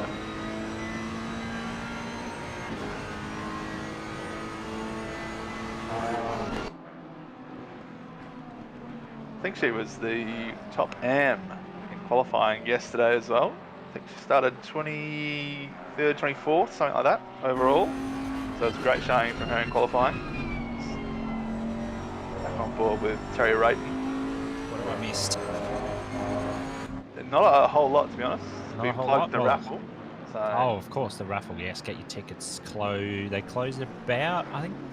I'm sure Mo will correct me. He'll DM me and tell me if I'm wrong. It's about 8 hours' time, about 9 o'clock Australian Eastern Daylight. They'll close. Sure. Oh, so somewhere close Get to a that. message around. Yeah. regarding that. But Perrin now, currently catching Steve Lewis. Ashari's gotten a 5 second for ignoring blue flags on the lap 47. It's one key thing in these events. Blue flags, you've got to really respect them and let those behind you that are quicker than you come through. And if you don't, well then the race director Cameron Farmer will not be happy with you, and you'll get a disappointed dad talk. yeah, you don't want a disappointed dad talk. No, you don't.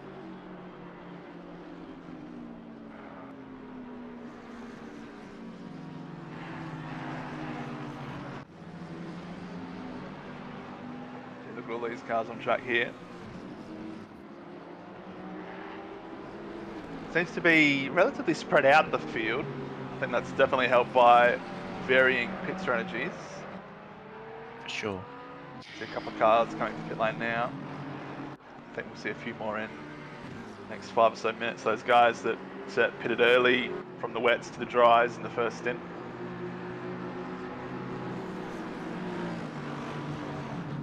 So, we were talking about the P1 and 2 and how long they've been on their stints. Reynolds in car 789 has been in this stint for 1 hour and 6 minutes, so we'll be in it very, very shortly, I would think. Only got another couple of laps at most. Done 32 laps, and the leader has done 28 and has been out for 56 minutes. Yeah, So we'll... varying by about 10 minutes. Yep. Good to see. So the AV maximum pace collaboration car's in. Pignata has jumped in the car. Zach James has finally jumped out after nearly 2 hours worth of driving. There's been mega stints from him. Did mega qualifying and shootout laps to chuck them on P3. So hopefully they can. Oh no! Oh no! Oh shit! Oh, that's Rayton round. Not Rayton round. That's Rayton hitting D round. That's.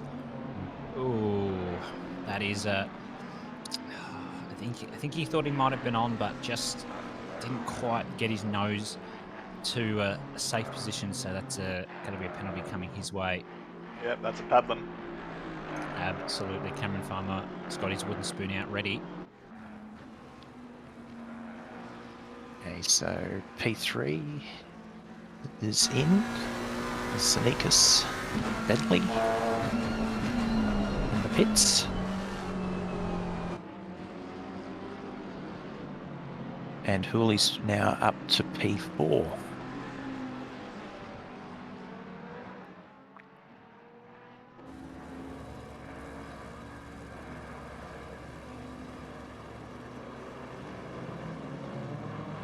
So here it is, the incident with Rayton and D. Let's see if the track collision was there. No. Just No. D closed the door. That was the good move from D, just closing the door. Oh, and then he just bumps around the way. Just give him a bump. Yeah, I'm not right. sure I like that bit at the end, but not much Yeah, you well, can do really in that situation. Here we go. Sean Madison in the pits for AB Scary Spice. Of course, naming all their teams after Spice Girls. Sure, a couple of you, I don't know whether anyone else in the comms box has seen it, but their launch video for the AB Spice Girls team was great. It's great. I loved it. Can't say I saw it, unfortunately. Missed it. Oh, it's quality. Won't be able to play it on stream, I think, because of copyright reasons, because of the song that's played in the background. But you know, it's good quality. There we go. This is oh, do I even want to try and pronounce that first name? Haotian. So is it Haotian or Haotian or something? We'll go with Pan. Oh well. They're currently being chased down by Tom Riley, but he's on the chase for Franco now. As we see, Blitz has come into the pits.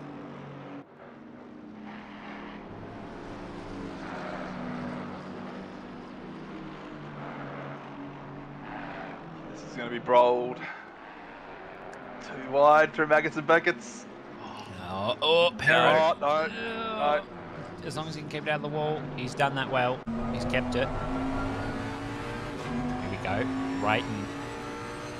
He's still yet to stop on an alternate strategy to Pignata, so if Pignata can get through here, he will be a pit stop ahead of Rayton, I believe. I'm sure you can tell me wrong, Glenn. I'm sure you will. Sorry, I was just momentarily distracted. Is the question? Pignata a pit stop ahead of Rayton? Pignata, I will tell you in a moment.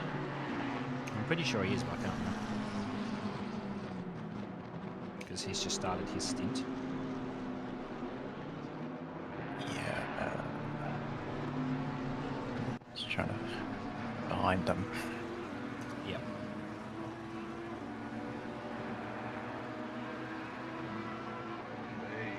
Frank bit on stream here. This has been absolutely mugged by a couple of cars there. I think that was a change of position too with one of them. Thomas Riley, I think, passed him there while he was letting lap cars through. Yeah, they've done their second stop. Pignata's just got in the car, so...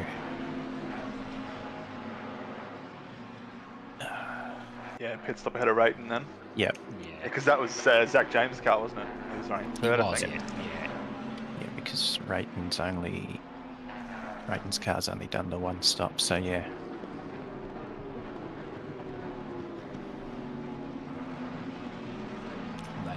Very good position at the moment. They can get ahead of some of the guys in front. That was nearly a spin there. Miller nearly cut round whoever that was in front. That was Mackenzie. Wow. I know it's not a Lambo. That's the Black Lab SimSport team. Yeah, it's dangerous when you're lapping cars. You want to take the racing line. Yeah, this is the Bentley that Miller's fighting now, the Mackenzie car. Let's see if he can get past. Maybe around the outside of Luffield. He's still got his brain light on too.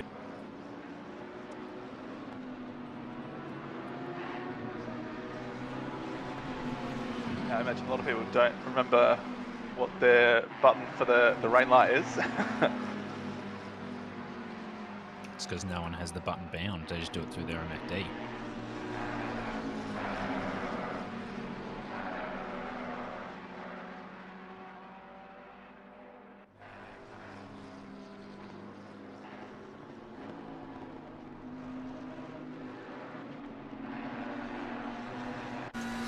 Zach Smith is now in the car for the Odyssey Racing team. We've got Jordan Finch, who is currently P33. His Pignata still trying to catch down Terry Rayton at the moment, just coming through what appears to be Vale and Club by the looks of that, coming down the Hamilton Straight. Rayton will be pitting soon enough, so hopefully that will get them in a good position. Houlihan now, currently P2, Moria still P1.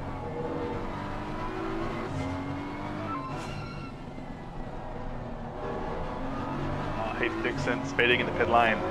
That's always never a good penalty to get.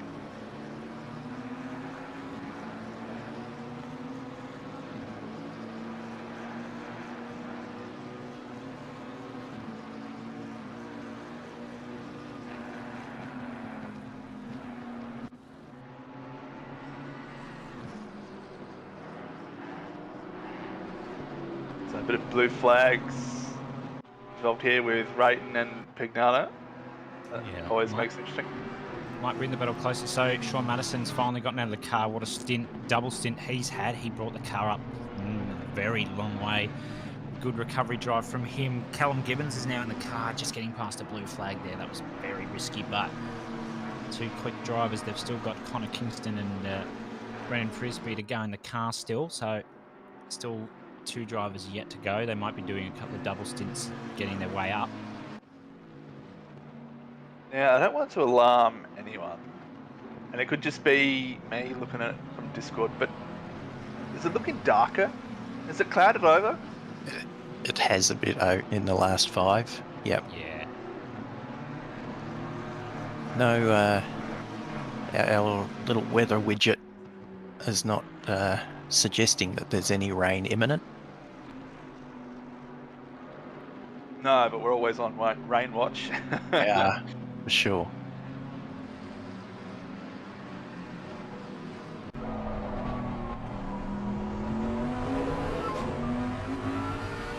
So there you go. Terry Rayton picks up a 10-second penalty for that collision on lap 48. Was that with Megan D, I believe, that we saw the replay of earlier?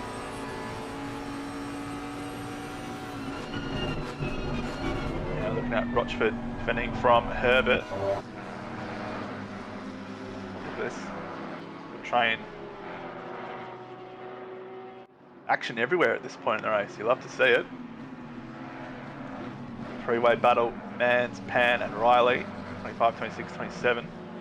They've got Atanayake closing in relatively quickly.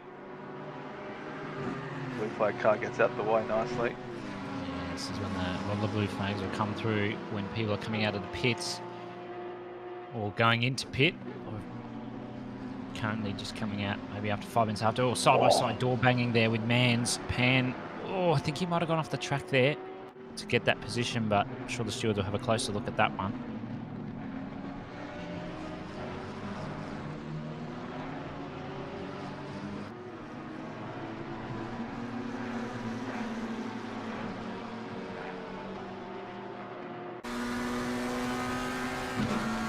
So have we discussed pressure loss at all? I know obviously there are a lot of curves around here. No, we that's haven't. going to play a factor at all throughout the race? People perhaps taking a bit too many liberties with some of the larger sausage curves? From what I've heard from a couple of drivers, there's not a lot of pressure loss, but if you do munch those sausage curves, you will definitely experience a bit of pressure loss. That's a given. Not something that bothered you in your first stint, Bender? No, well, I mean, it was primarily wet to try and track, so you'd want to avoid them as much as possible. Yeah. But now that it's, I guess, dry, guys, we can see really extending, even just on that black and white curbing, as much as they can. I was just wondering, it obviously affects some tracks more than others. I think it's Donington is notoriously bad for pressure loss. Yeah. Bolton was another one that we noticed it on, Bolton Park.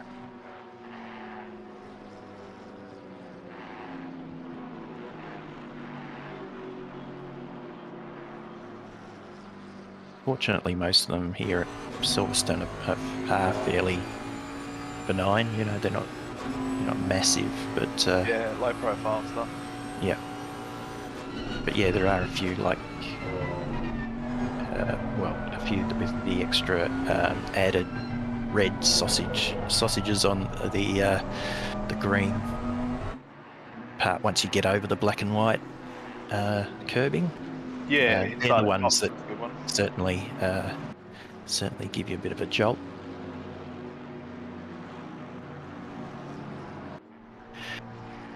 Guys, I have to say my farewells now. I'll be back later on this afternoon, but I've got some commitments I need to take care of. No, it's great. Yeah, We'll no catch worries, you later. mate. Thanks for joining Catch you us. later. Thank you. Okay, I'll catch you later, boys. All the best. Thank you. Thank you. So here we are on board now. Carl Johnson, currently P6, still sitting nicely. Got Zach Smith 3.2 behind. Pignata's dropped back from Rayton now. Rayton's got that 10, so they don't really need to be too concerned about that. They will come out behind them. Spidey's now in the car for 789. Moria's now in the pits for the 997 car. They'll probably do a driver swap there. They might put Kijinami back in the car, or they might put a new driver in the car. But that will promote Houlihan to the lead for the moment. Yeah, so pit strategies are out of sync, depending on whether you start on the wet or dry tyres.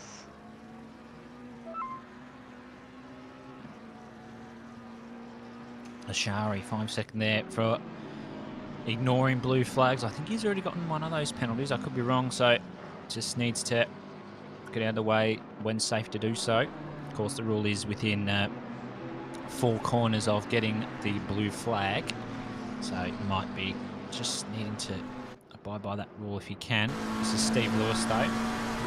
Currently 3/10 off Perrin, who's in front of us, and joining us in the comments box now is Stefan Bachtold. I hope I haven't butchered your name there, Stefan.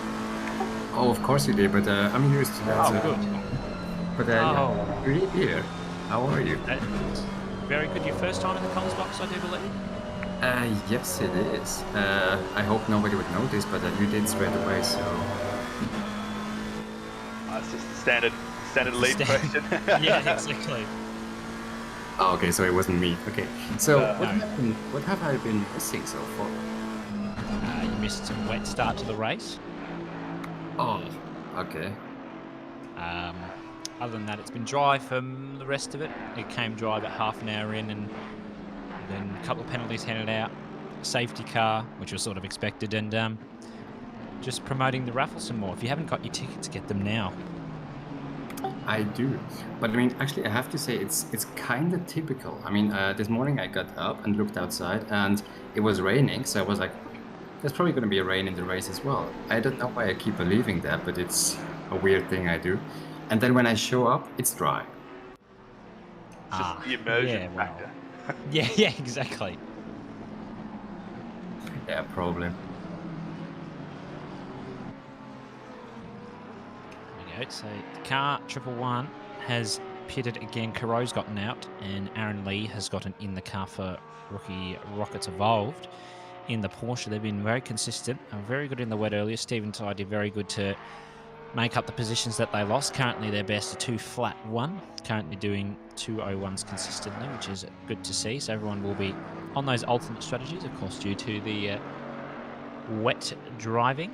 And we'll see. I think most people have pitted now. There might be those special few Houlihan's pitting now, and a couple of others on the dries that will pit. But we'll see where Houlihan comes out in regards to the rest of the grid as BMW decides to kiss a bit more of the dirt. That's interesting strategy there. Just might have been trying to cut the track as much as possible.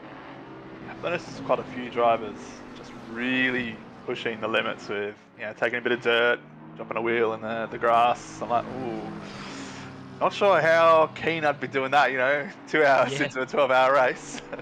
Got to stick it in the wall.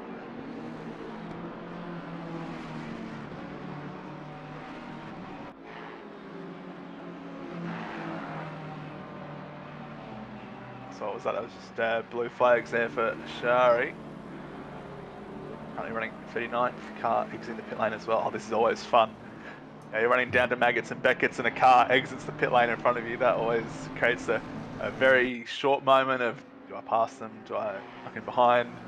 Yeah. It's always a question you've got to ask yourself, but you eventually come to the answer. Or the car behind you answers for you. Yeah, that's right. Yeah, well, there's always an answer there, though. But actually, I'm glad to see that not the entire field is made up of BMWs. BMWs, yeah.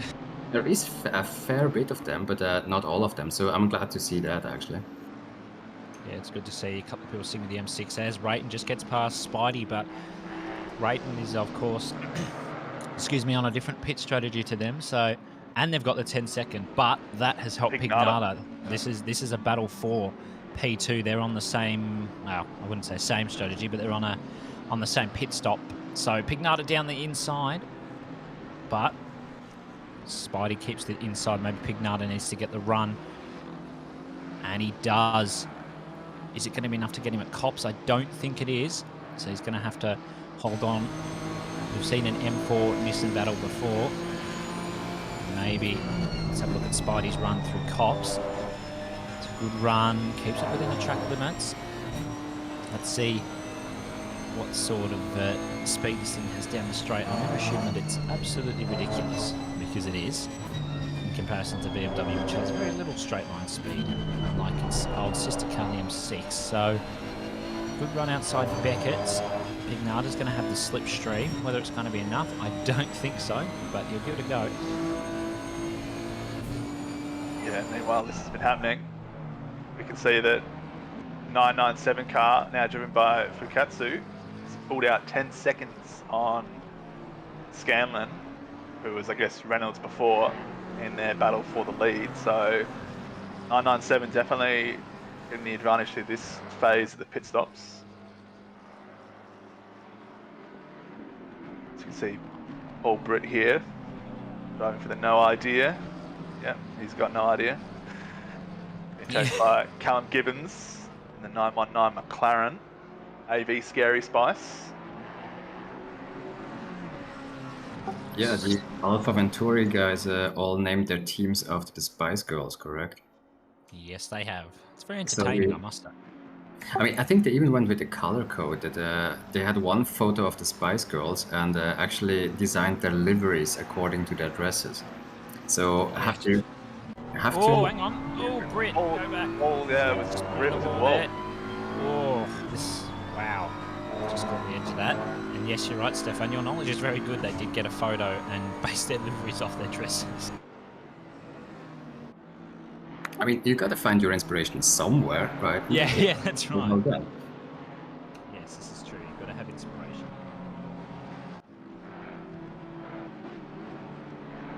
Oh, another car off in the back. Who was that? Someone just suddenly exit stage left. They decided that they had it for this 12 hour, or are they coming back on the track? Coming back on the track slowly in the background.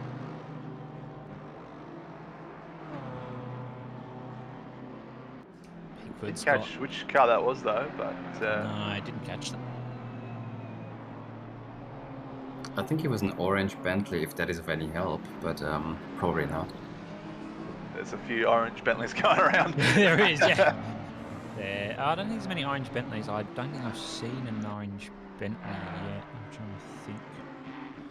Here's Mansdo fighting with Tom Riley at the moment. 91 car versus the 717. It's another AV Spice Girls car. Tom Riley goes down the inside, and it's going to be a tap. He does tap him. Oh, he does. They both hold it, though. Very well done from Mans there. Nice drift. Bokita currently just going to get past the blue flag. This is the AV, one of the other AV cars, 818. Just letting Bokita through. Bokita coming out P17, 16 seconds off Zach Smith. Won't really see... Yeah, go on. I've got an important tip for those of you out there that are participating in the race today. Michael Mann, former steward and race director, well, still is actually, but not for this race. Probably not a good idea to crash into a steward or race director. No, that's not the best idea. I mean, Just out of interest, does it make any difference whether you crash a race director or not? I mean, it should be a bad idea in per se, no? Well, crashing is a bad idea anyway. But if you're going to do it, don't crash into don't crash into a race stewards. director. Yeah. I mean, especially not if you're racing in sprints and he's going to be your race director in the next season. Yes, that's Exactly. right. Because he will remember you. No, they'll all treat you very fairly. But yeah. But I mean, you're right. I guess one of the characteristics that you need as a race director is to have the brain or the memory of an elephant. And in that case, yeah, maybe don't crash them. They will remember. There's a lot of cars on this part of the track. Hard to There is. see what's going on there. I think Phipps here has just been chased by Kaneko and Pickford, and they've just lapped a couple of cars. Yeah, a couple of blue flags. That's so fucking slow livery is very good. White with pink. I didn't think it would work, but no, I will be interested to see how they run the liveries for Sprint Series next season, whether we'll get to make our own liveries again. I don't know whether Mullet can confirm that for us or not yet. I'm sure he's got his head spinning after having organised this event. Yeah, it reminds me of strawberry ice cream, that livery. It does a bit, doesn't it?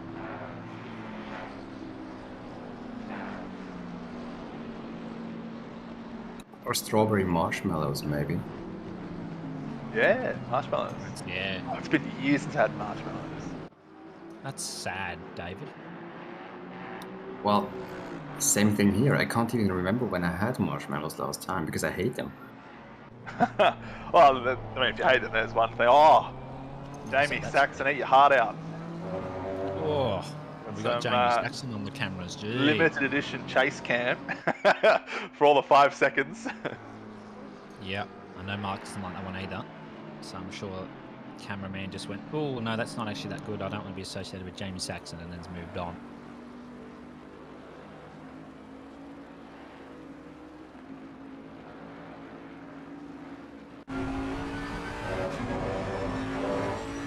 So, probably expecting a few more pit stops in the next 10 or so minutes. I think there's, from memory, I think it was about an 80-20 split of cars that started on wets versus dries. 80 on wets, 20 on dries. So, still a few teams out there going around that who ran the full stint length in the first couple of stints that are yet to make a second stop. As you see, one of the cars off track there.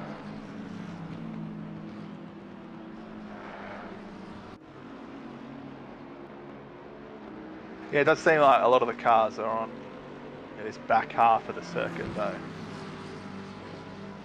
Yeah, there's a big gap from is that 248 to 221 and then to 818. So they're all appearing to be on one half of the circuit. Yeah, so hopefully this will even out a bit when more pit stops are coming in. I mean, I guess drivers will try to get into that clean air there to actually get in some good times.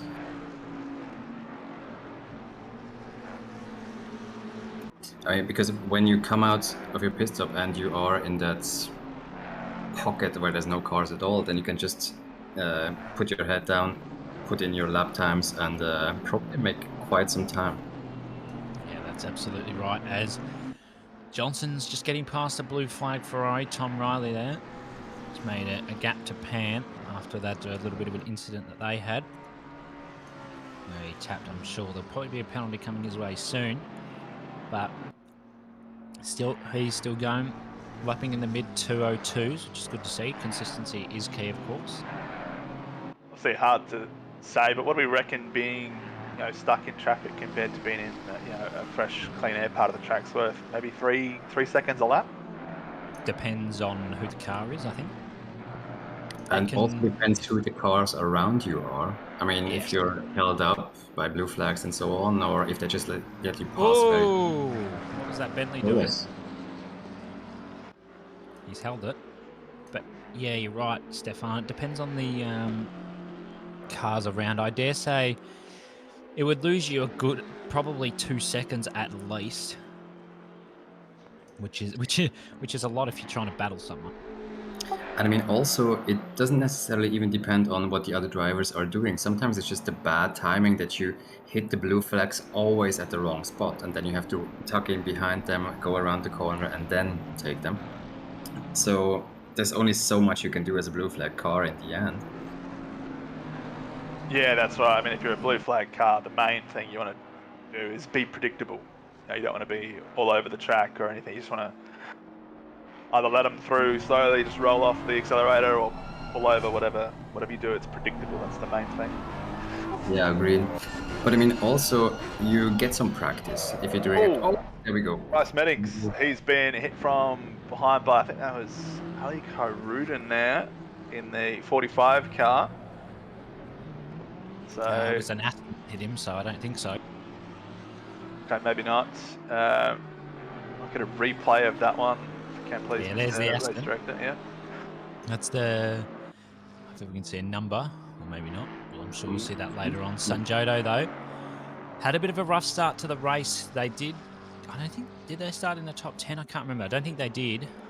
Oh, no, they did because Kernia won, of course. But just put it in the wall coming around, had a snap in the wet around Abbey and put it in the wall and got a fair bit of damage. So just doing his best to try and recover. Currently P14, 6 seconds to lead.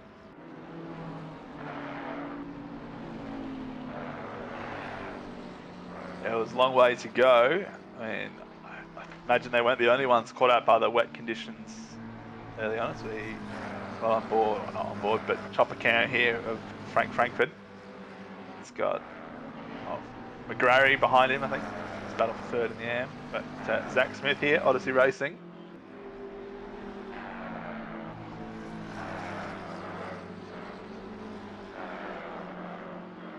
So we just have a look for some battles now. So Wenzel, current AM class leader for team first name, car number 1. There's Paul Britt, 5-second penalty for unsafe rejoin on lap 58. So that would have been where we saw him dive off to the left, going through Maggots and Beckett's. And obviously didn't really have the safest of rejoins. We didn't see it up close, we saw it in the background. So Yeah, but then it also was a minor penalty. I mean, you can get very, very bad penalties for unsafe rejoins, especially in the endurance races. So I don't think it was a major incident there. No, Stefan, I'm not sure how up to date you are with history and memes, but Yeah, I know where this is going. do you know what I'm known for? I do know that there is some atrocious rejoin that even made one turn on Paul Ricard being named on Google Maps after a certain individual. I can't remember who that was though. Yeah, there is that incident that you're referencing there. Have you seen the clip, Stefan? Yes. I mean, honestly, I haven't been in OR that long, but I think you kind of pick up on that because it's mentioned all the time. It's like one of these community building rituals that the same incident is happening over and over again, and Don't it's like do a bender rejoin. yeah, and people just reference it, and then they talk about it at Christmas parties. So it's part of the OR community by now. I think it's a staple. It is. part of the initiation process. You must watch this clip. Yes, you must. Exactly. And then do not do the same thing. But this is what they don't tell you. They just tell you, watch the clip, and then it's like, well, am I supposed to repeat it now, or am I supposed to do something different? We've seen some good attempts to replicate that over the years. Sanjodo using all the track there. Oh yeah. We've got a bender fact. Let's see how smart Bender is. Who clipped that Twitch clip, Ben? Diebols. No. Okay, well the one I have is clipped by Diebols. Oh, is it? Oh, the one that's got. It was the most popular one. That's just what I was going on. I'm pretty sure there must be quite a few versions of that clip, right? I mean, a best-of remix with some Eurodance in the background. It's good quality content. It's great. Oh no, it's Bollock's great. reaction. Bollock's reaction is just amazing. I'm gonna rip you one tomorrow night, David. Oh, David McNulty, that is the worst piece of driving I've ever seen you do in my life. And I think that's the worst piece of driving you've ever done, Ben. Yeah, it's definitely up there. Hard to beat. Hopefully that stay is the worst piece of driving I've ever done. Hopefully that stays. Well, I mean, maybe we should stop referencing that incident all the time because people are going to see it as a challenge, you know? Yeah, I was going to say, I don't think we want people taking inspiration from Bender. Oh, look, I'm just here for comedic value at this point. Yeah, so. yeah. Oh, he was touching that dirt on the inside. That's the oh, is that the Sofa King slow car? It is. Just getting a bit of touch that dirt. Don't want to take to. Oh. But, all right, they'll take touching dirt to a whole new level there. And the esports line, yes. Yeah, yeah.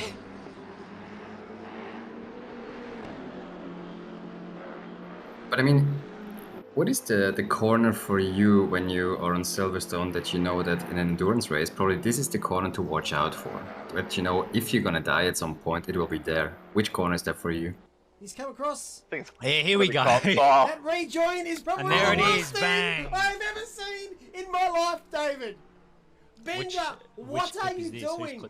I know you're owned by Paul Ricard. It's a historic replay. Actually, we should add some rejoin. silent or mute film effects over it. Wait to rip you a new one tomorrow. It must have been night. years ago, Not right? something I think it was last year. 2 years, maybe. Last What it year, needs. season 4. Yeah, what it really needs is, if anyone's familiar with the NBA in America and the commentator Mike Breen, he's the one that yells "bang" every time there's like a big 3-point shot. We need his commentary, right as I make contact with the back of whoever's car. It's just bang. Yeah, here we go. This is Malloy. Is this that Bentley that we were talking Oh, about? yeah. He didn't touch the wall though. That's definitely a positive. Those tires will be cooked. Yeah, by the way, this is also my most dreaded corner in on this track. It's not Maggots and Beckets or anything. It's the very first corner. Yeah, it's, Yeah. it's usually there or Abbey where cars lose their rear end or something. So let's see how Fakatsu, one of them.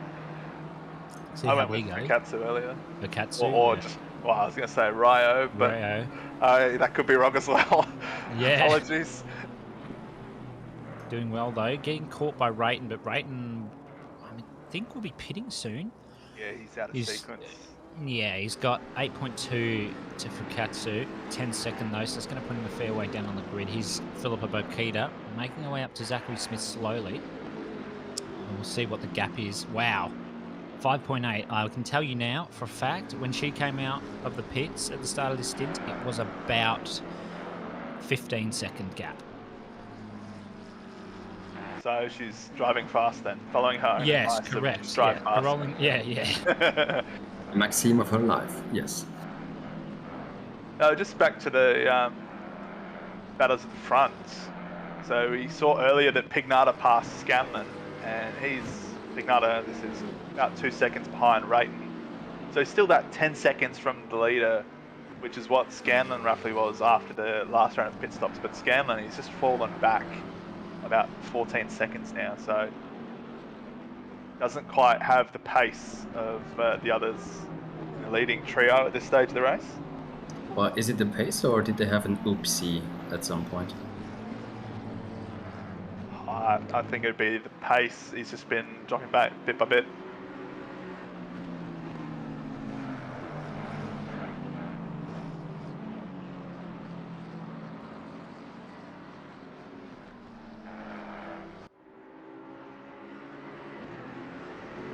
Got here lots of cars. Also blue flag situation there. It's one of the points on the track where you don't want to be blue flagged because through Maggots and Beckets there's just, well, you're trying to hold your car on the black stuff anyway and then trying to move off racing line to be predictable and let somebody pass. Not an easy task.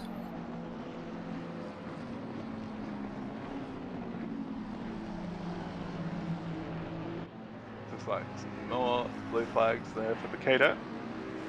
Carl Johnson for Kovacs Racing purple. What do you guys think of this livery? I quite like it. I'll just cut away from it, but It's alright. Not the biggest fan of the chrome though, but that's personal preference, I guess. Yeah, I don't think it looks too bad. I don't usually like chrome on cars, but I think if you've got the right colour, that purple's probably near close to the colour that I would pick, but I reckon it looks alright. I think it needs to maybe have a little bit more purple for it to pop, but all to their own.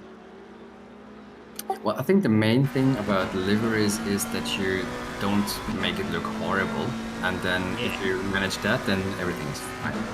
Unless you want more stream time, of course. Yeah, so there's Terry Wrighton. He's in the pits. He will be on his way out now because that penalty has been served, so he will come out fair way behind the others. Currently, see whether Finney is going to come past him or not. Don't think he will. Where is Wrighton? There's car 46, so he's just coming through Maggots and Beckett's now. 248's not too far behind, so really been hurt by that one, Wrighton. I think he's the one still in the car at least. I'm sure that will update when he comes across the sprint line. Tom Riley, a 5-second penalty for a collision on lap 57. So that was the dive down into this corner. Oh, there we go. Yes. Saw that a while ago. Yeah, it's now Brett Mabry in the car. Taken over from Wrighton.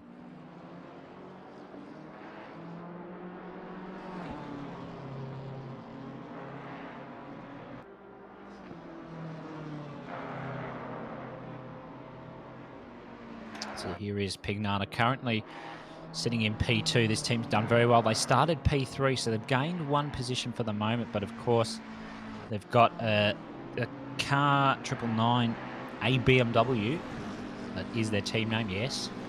Currently sitting P6 on an alternate strategy, so we won't see that come through till closer towards the end of the race. So they're provisionally P2, but that will probably change as we get closer. Yeah, I think with the rain early on and so many people pitting at different times, I think that's great for strategy and how that plays out throughout the race. But it's going to be an absolute nightmare for us up here in the commentary box to really know, who's really leading. I mean, okay, you can see that a couple of cars, similar names at the top, but for everyone else in this midfield, it's going to be on until probably the last hour or so when we really got a good picture of where everyone's standing.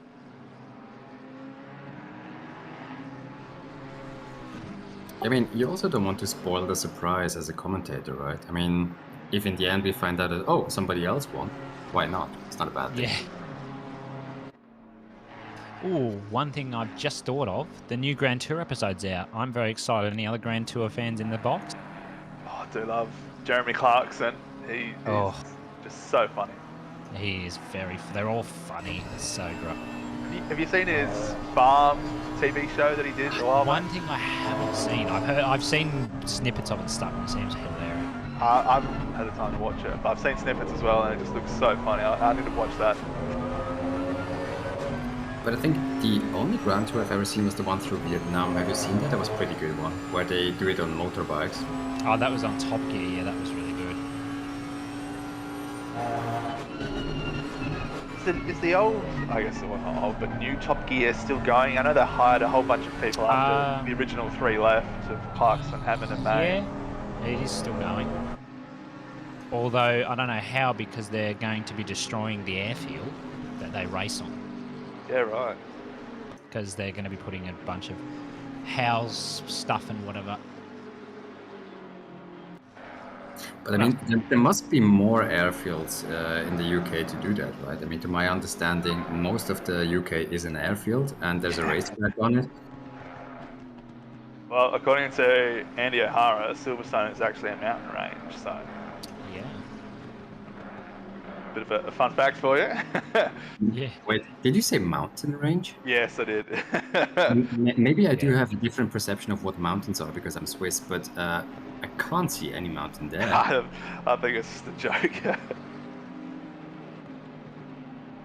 I mean, I didn't want to broach the topic because I don't know what kind of understanding Australians have of what the mountain is for them. I guess it must be somehow different from mine. Oh, look, we've got air quotes mountains here that are like 300-400 meters high, and it's like, no, that's not a mountain. That's just a small hill, but it's Mount whatever, and it's like, okay. All right, fair enough. But I think also, like, talking about that my mountains are higher than yours is kind of a weird flex. Yeah, it's a little bit of a weird flex. I mean, even for me, I don't really go around calculating the height of mountains. It doesn't really factor into my bender facts at all. Oh, you should do one. Can I request a bender fact, a mountain-related bender fact for the next hour, please? Sure, I'll get onto that. But speaking of bender facts, you can have one now. There's only one country in the world that has a national flag that does not have the colours red, white, or blue on it. Have a guess what it is. I'll give you the answer in a moment. Oh wait, red, white, Red, or white, blue? or blue. Yep, Okay. red, white, or blue. There's only one country in the world.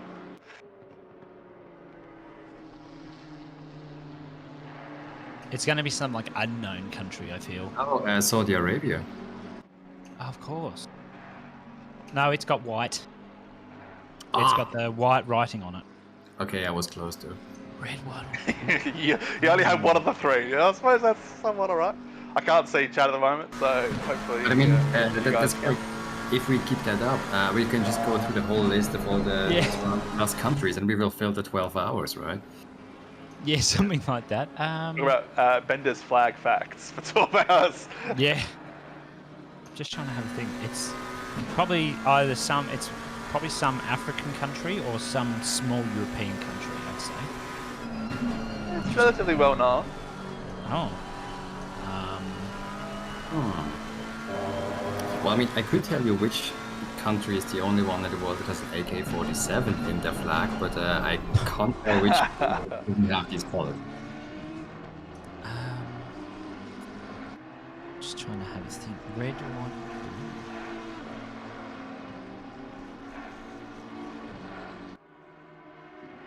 blue. Okay, it's that I'm sitting here thinking of all the ones that do have it rather than what don't. Yeah. Keep thinking as we watch this. Is this a battle for position here? Well, Nah, I think it's just blue might be a blue flag. Yeah, nice. Oh, there you go. David Thornton's got it. It's Jamaica. Yes, it is Jamaica. Well done, David Thornton. Now, did you Google that? That is the question. Yeah, David, can you confirm whether you Googled that? Well, Of course he's going to say no. How do you Google that? I mean, typing in exactly that question and somebody has You just answered look it? up flag without red, white, or blue. Wait, is this how you found the Bender fact, Bender? No, this is not how I find my Bender facts. I have credible sources of information that provide me with my facts. Moloch refuses to believe that I have sources, but I have multiple sources. Well, it depends what you count as sources. I mean, is Twitter one? No, these are like verifiable, researched, proven facts. So a lot of the information around, so if you've been tuning in for a while, a lot of them come in from scientific journals or papers, that sort of thing. So there'll be statistics based on, or facts based on research that comes out of. So you do have access to academic journals? How can you afford that? Yeah. Well, I mean, the internet, a lot of stuff's free This on is literally just it's just Google. free on the internet. There you go, David. He said, "Don't know what you're talking about." Race controllers gain sentience.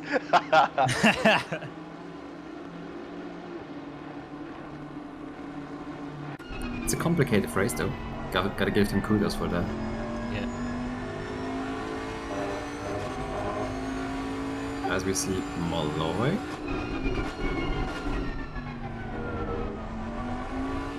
Yeah, he's not really in any sort of a threatening position at the moment. He's got a bit of clean air ahead of him, 11 seconds to the next car he's battling with. He's got Bryce Medding 6.4 behind, so he's got a bit of time if he does make a little bit of a mistake to use down to Bryce.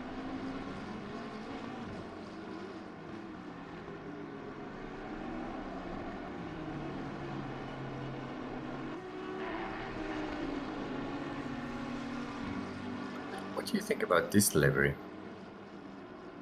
I don't know how I feel about it. It's definitely something different. I'll give them that. It's definitely unique. I personally wouldn't put orange with yellow. I feel like maybe if it was a different livery design on the Bentley, it would be okay. I think the combination of yellow and orange together somehow reminds me of 70s furniture. I don't know why. Yeah. I have a strong association. I can kind of see that. Yeah.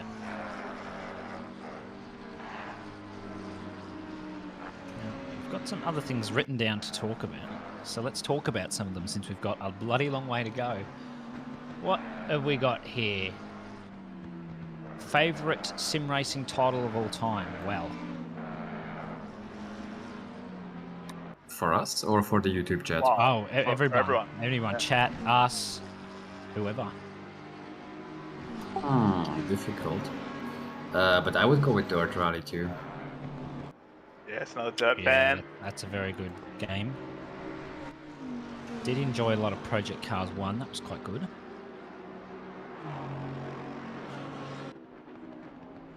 It's hard to say. I mean, I'd probably say the Dirt series is probably what I've had the most fun with, but at the same time, Sim racing is not supposed to be about fun, you know? yeah. I mean, It's the a Gran simulation. Turismo series has also been, that was a big part of my childhood. The Yeah. original ones on like PS2, PS1 and whatever. PS1, yeah. Yeah, even I've played them and I'm like, what, a quarter of your age? Something like that. Yeah, but yeah. Gran Turismo, the original was good. Gran Turismo 2 was good as well.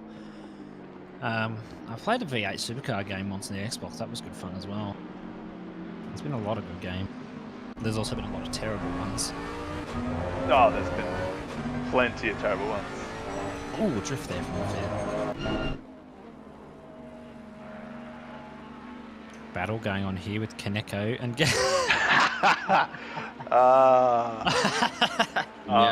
cameraman saying Garfield Kart is their Garfield. favourite. Yeah. It's a hardcore simulation. I mean, their physics model is extraordinary. Yeah. Oh, and giving us chase cam. Wow. At the same time, yeah. Someone get Jamie Saxon out here. Yeah. Goat game. Oh, I think we gotta go. You know, like caption. Speaking of goat games Yep. and racing sims, what was everyone's favourite? You know, you had those gaming arcades that you'd go to like the 90s and 2000s. Surely it's got to be I was only born Daytona. 2004. David, come on. Daytona USA. Surely that's got to be the one that everyone played in the arcade. There was this one that we have down. I don't know if we've got them anymore in the bowling alley here, but it was. I can't remember what it's called, but it's just good fun. I'd have to have a look, but Yeah, but I think Yeah. the problem about this game is that you never remember their names. You just know No. what the arcade machine looked like and everything, but Yeah, you that's don't fair. remember the name. Yeah. But they're all kind of similar sounding. yeah. A couple of people saying, Life for Speed, not the best game, but definitely the one I had the most fun in, says Damien. Blood saying Gran Turismo 4 takes my number one. Matt S is saying Daytona and Point Blank in terms of arcade games. Bender. Oh, this is going back a long way. Atari, man, I remember those days. Wait, is this tagline correct? The world's first driving simulation game? Quite That would possibly. have been one of the first, yeah. That's a stick Bit shift. before your time, Hobbsy. Yeah, I mean, anything before 2004 was before my time, so...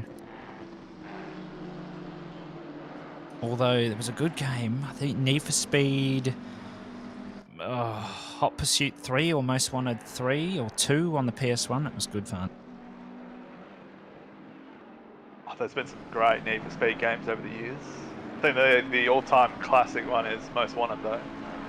Yeah, That's back undisputed. saying Toka 3 was also a banger. But, I mean, Most Wanted was definitely good, but I think what is it? Oh, hold on a second. Yeah, Paul Look at this Magerman. M4. Jesus. That's not how you want your car looking with 9 minutes, not 9 minutes, 9 hours, 25 minutes remaining on the road. No. I think if it was 9 minutes, it wouldn't be so bad, but There we go. Prime say Need for Speed 3 Hot Pursuit. I think that's the one I remember playing the PS1. Matthew S. was saying Underground 2. That was also good. But I think I prefer the high stakes one. That was the first one that actually had a damage model. Yeah, maybe it was high stakes. Let me look it up. I got high stakes initially out of a cereal box. It was one of the games that was given away, and then I managed to find a working version of it. I think it was last year, and I played through it again on, modern technology and 16-bit graphics or whatever it was. And I was like, wow. Oh yeah, there you go. The one I played. Yeah, high stakes 2. But I mean, the interesting bit is that back then you thought that these graphics look amazing and that it can't be any more photorealistic than that. Yeah. You know what else was a great racing game? Wave Race on the Nintendo 64.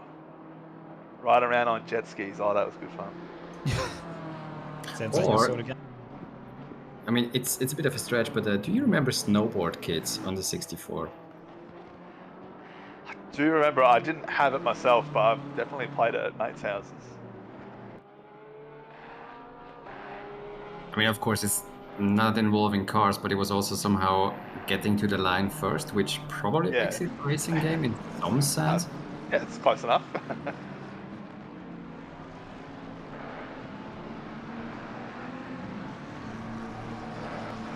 A few more shouts in chat for various Need for Speed games. Yep. Burnout Revenge. Yeah. So, Burnout Paradise. Yeah, that was. I remember playing. That was good. That got remastered not long ago, didn't it? Yeah, I think it actually just recently got remastered. Actually.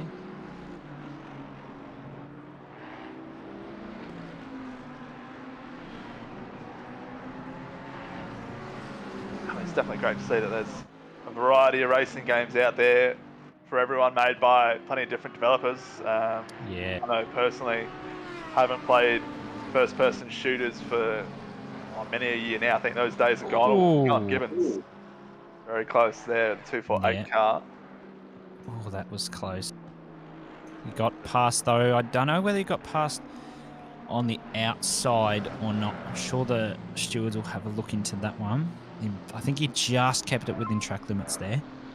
But he was definitely glad that there was a tarmac runoff there and not sandbox directly.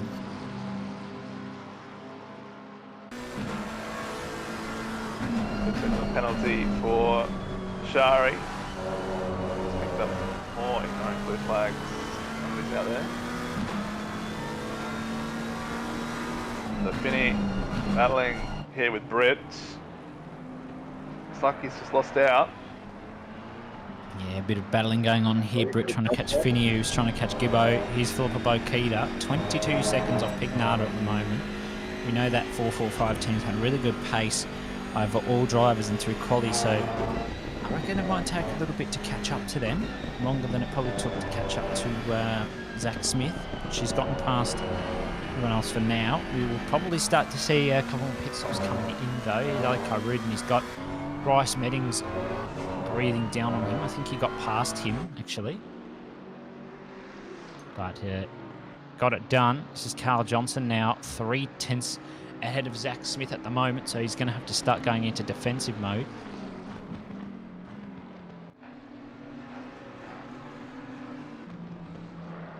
Yeah, so it's been getting a little busy out there at the moment. And there were a few gaps that have appeared for a while, but a lot of empty track on the track map. Yeah, there's a couple of gaps on the track, see between the 997 car and the 445 car, and also between 50 and whatever car number that is there. This is McGarry just letting the Bentley car 5 go through. Very good of him. Driving for the AM class, currently provisionally P2 in the AM class, so they're having a very good race indeed. Curtis Lee at the moment in his Nissan P34. Nice clean air on track at the moment. Might be able to make their way up slowly throughout the race. I was going to say, if we go back to McGarry in P24, car 669 please.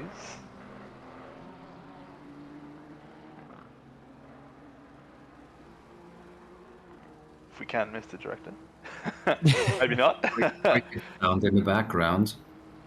It's okay, I'm sure the camera director will get the idea in a minute. Just got to let him have his fun. Yeah, there you go. Hobbsy, have a go at that name. I was waiting for oh. Now, I don't know whether the D or the H is silent. I thought it was Doncha. But it could be Donchad or Donchad. Or Donked? Donkad, yeah. Let's see what Google Translate says. Hang on. What Google Translate says. But in Australia, we call him Duncan. Fair enough. Apologies to all those out there whose names we are butchering. Yes, we Yeah, I mean, honestly, I came here with the idea of butchering less names than you usually do, but there I find myself confronted with a name that I have no idea of how to pronounce. I mean, usually I would be good with everything around the German or Indonesian or Southeast Asian names, but Irish? No. Oh, well, if it's an Irish name, then we've got no chance. Still great to see people from all parts of the world participating in this event. We'd love to see it. But the question is when they had to get out of bed for this. Well, I remember seeing Lulu Burfoot in chat before, and she was saying it was 4 a.m. for her. I'm not sure where she's in Europe. But her other driver hasn't woken up yet, so she can't go to bed. I'm like, oh no, Yeah. that's a disaster. I just looked up how to pronounce McGarry's first name. And? Apparently it's Donica. Yeah, right. Donica. yes, There you go. Donica. It's a Scottish Gaelic name. There you go. Learning here, you know, names Yeah. of Obsy. Yeah. Let's get your own segment, mate. Yeah, mate. Is this Carl Johnson still with Zach Smith? Doing well. Been holding him off in that purple bent.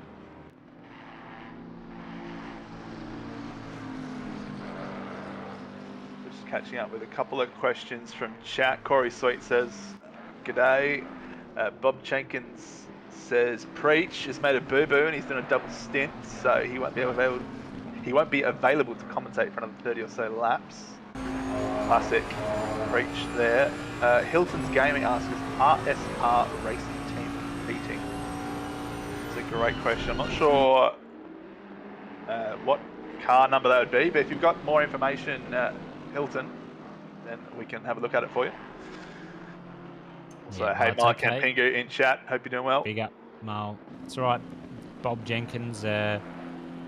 Preach isn't commentating in 10 minutes. We've got JC joining us in the comms box. He might be in after, but we can adjust it. It's fine. We can call in backup if we need. Oh, we do? I'm sure we've got backup somewhere. I'll just have a quick look at what the schedule is. Oh yeah, it's all right. We can round someone up. Around so it just makes it sound like they're cattle or something. You know, yeah, bring the next one in. Yeah. We'll find someone. We've got time. All the time in the world. Well, only 9 more hours. It's not all the time in the world. Corey Sweet Charles out of his car. Triple 9 not leading mates. A lot of things have happened.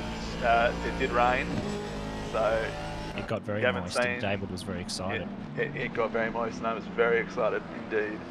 A lot of people are out of sync with pit stops. Some people may have had excursions off track, taking the scenic route, visiting the wall, and leaving a little memento. Yeah.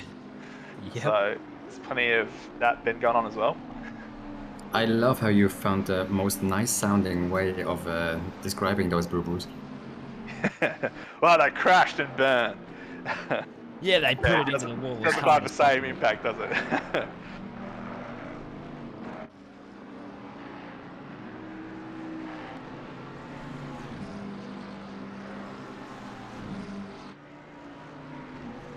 Some few newcomers to chat. Madison, Bax, Matthew also joining along. How are we? Oh, I've just realised who Matthew S is. I'm an idiot. Oh. I was, well. Well, come on, mate. Who is it? You can't keep. Yeah, saying no, that. it's just one of my mates. I couldn't work out who it was. Okay. Yeah. I am huge brain. Yes, Corey, it was moist. Very moist. You just saw Sava pick up a small penalty for ignoring blue flags.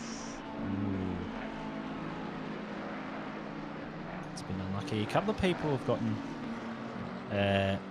penalties for blue flags. Yeah, Marty, I know I'm a huge brain, but it's okay because if you haven't yet, get your Christmas fundraiser event tickets. They are closing soon. Malik still hasn't told me what time. I'm sure he'll tell everyone in chat. I think it's about 8 or 9 p.m. Australian Eastern Daylight. So, of course, if you get first prize, you've got a choice for Sim Rigs Exodus Max or a CSL DD wheel and CSL wheel 320 or one of a similar price range, or Husingveld Sprint pedals. All those options are valued at around 1,000 Australian dollars. Second prize is, of course, a Logic G920 wheel and pedals, and third prize, which is good if you want to get off your desk mount, which I'm, of course, not on yet. Not off yet is a Next Level Racing wheel stand light. So very good prizes up for grabs there, and it will be drawn at the proceeding of this race. I mean, great prizes indeed. I was just wondering, if you choose the Fanatec CSL DD, does it mean it will get delivered immediately, or do you just get a voucher? No chance. I think the way it'll work is if you choose that, it will be delivered to you when Fanatec get it in. Yeah. Still, whenever that may be. So there are a couple of disclaimers on that. Will be obviously subject to local stock levels. So I know if it's an Australian winner, for example, I believe it's not scheduled to come out in Australia until I think April or May, but it will be available earlier in Europe. May, so obviously if a European wins it, or an American, if it's available earlier there, then and they choose that, then we'll get it shipped to you locally so you can get it sooner. But just a couple of wrinkles around stock availability with those things. But I mean, honestly, even if you have to wait for it, it's a great choice of wheel. I mean, I think I've been waiting for my CSL DD for 8 months almost, and it was actually worth the wait. I have to say that. Yeah, it's a very solid and dependable wheel as the Sofa King slow car gets out of the way of Johnson and Smith, who are both still fighting after like 5 laps now. Very close indeed. Wondering whether Smithy might play the long game, maybe do a quick undercut at some point, depending on what their pit strategy is. Whether Johnson might decide to dip in. Oh, Mabry going for a bit of a slide there. So just back with Johnson and Smith, is that Scanlon right ahead of them as well? Yeah, it is. Yeah. Yeah, wow. So the 789 car, after being driven by Reynolds earlier and fighting for the lead, is just sliding backwards a little bit at the moment in this stage of the race.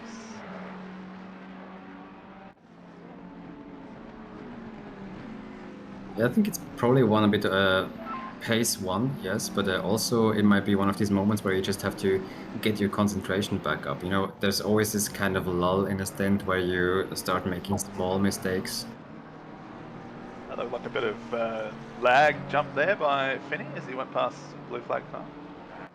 Yeah, just a little bit of lag for those that are maybe having internet troubles or from a different part of the region, Europe or NA. Have a little bit of C Johnson there, not European, American, having a little bit of ping troubles, but let everyone drive no matter your ping, so always get in and have some fun. Here's Bryce Meddings though. Don't know whether he's pitted. He's just lost a position to Malloy as well. Here's Aaron Lee at the moment, who is 5 seconds behind Finney at the moment. Still doing well though. Is this the only Porsche in the field? I believe so. Yes, it is. Well, that's a bit of a shame because the Porsche is the only car that I can actually tell you something about, and there's only one of them, so wow. I'm really not looking at it anymore, so yeah, there we go. Tell us anyway, it's worth it. I just talk about random stuff all the time. People seem to enjoy it. Yep. Yeah, I mean, why would you talk about cars anyway when you're commentating a race, right? No, I don't know what you're on about. What's that? But what are cars? Yeah, what are they? I think it's worth doing a quick weather update 3 hours in. We did mention earlier when Glenn was in the box with us, it looked like it was clouding over, but it does look like it's just cleared away as we approach this 1 p.m. in-game time. Yeah. Track currently 27 degrees, that's creeping up there. was, I think, about 24, 25 earlier. Ambient still 20 with light cloud conditions and zero wind. Yes, that's the AVMPR car just getting past the blue flag there. Kane Phipps at the moment, P13, sitting fair way behind Aaron Lee in the Porsche, the 111 car. Most of the gaps are fairly spread at the moment. Zach Smith's still on the back of Smith. Yes, race control is giving everyone a good tip. Make sure to stay hydrated. Currently where I am, it's going to be 37 degrees today, which is going to be lovely. So keep hydrated. It was that here yesterday, and I think it's 25 outside today, but it's 37 in my room. You should probably get that checked out. Oh, look, yeah, my computer now. My computer runs hot, and the fans don't do much. I mean, that's a good thing when you have a decent game rig or computer in your room, then you don't really need a heater in any situation, do you? Well, yes, I'd say that would be great if you're in colder parts of the world, but when you live in the driest state on the driest continent in the world, like myself, it's not great, particularly in summer when it frequently gets over 40 degrees Celsius for a week in a row, so it's not the most pleasant times. So that means as soon as you open a browser, your computer is already overheating, probably. Yeah, probably.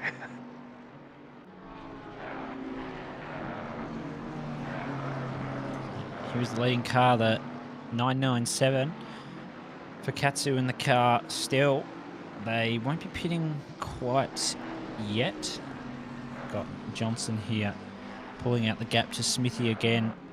The 445 car's done the pit. They've got O'Donnell in the car now. They'll look to work their way back up into that top 5. They've definitely got the pace to do it. This is Marsden. Just currently sitting in P38. Nice clean air, 22 seconds to the car in front.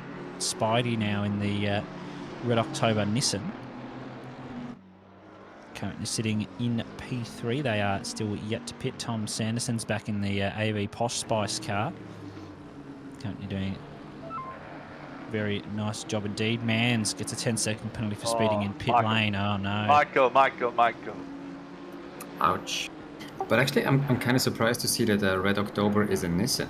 I mean, just seeing the team name, I would have expected it to be a Bentley, like one of a more creative version of a boat joke, but it's not. Yeah.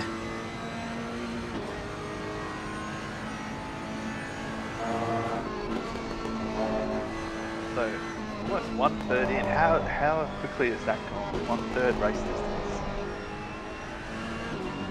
You mean 1/4? Yeah, 1/4, sorry. Yeah, 1/4. Did you do maths in school? No. What's 3 over 12? Yeah, 1/4. Yeah. Yeah, no, they're doing a very good job so far. Not been too many huge incidents after the first hour or so. Looking from it's bumper cam. There we go. Not bumper cam anymore, Malloy. Sitting P15 at the moment, 1.5 by in behind, Ali Kyrun, who's just ahead there in that orange McLaren, racing the 45 car in the pro class. Doing okay. P14 started off P10, so they've lost a couple of places, but there's still a long, long way to go. Oh yes, a lot of things are going to happen. I imagine one thing that hasn't been discussed that much could be potential brake failures. Obviously, 12 hours. Will we see people need to pit for brakes later on? I mean, also apparently it has changed quite a bit with the latest update, the 1.8 version, that now it actually has a different impact on your tires if they fail. So it's going to be interesting towards the end of the race. There you go. So, a bit of a journey into the unknown, really.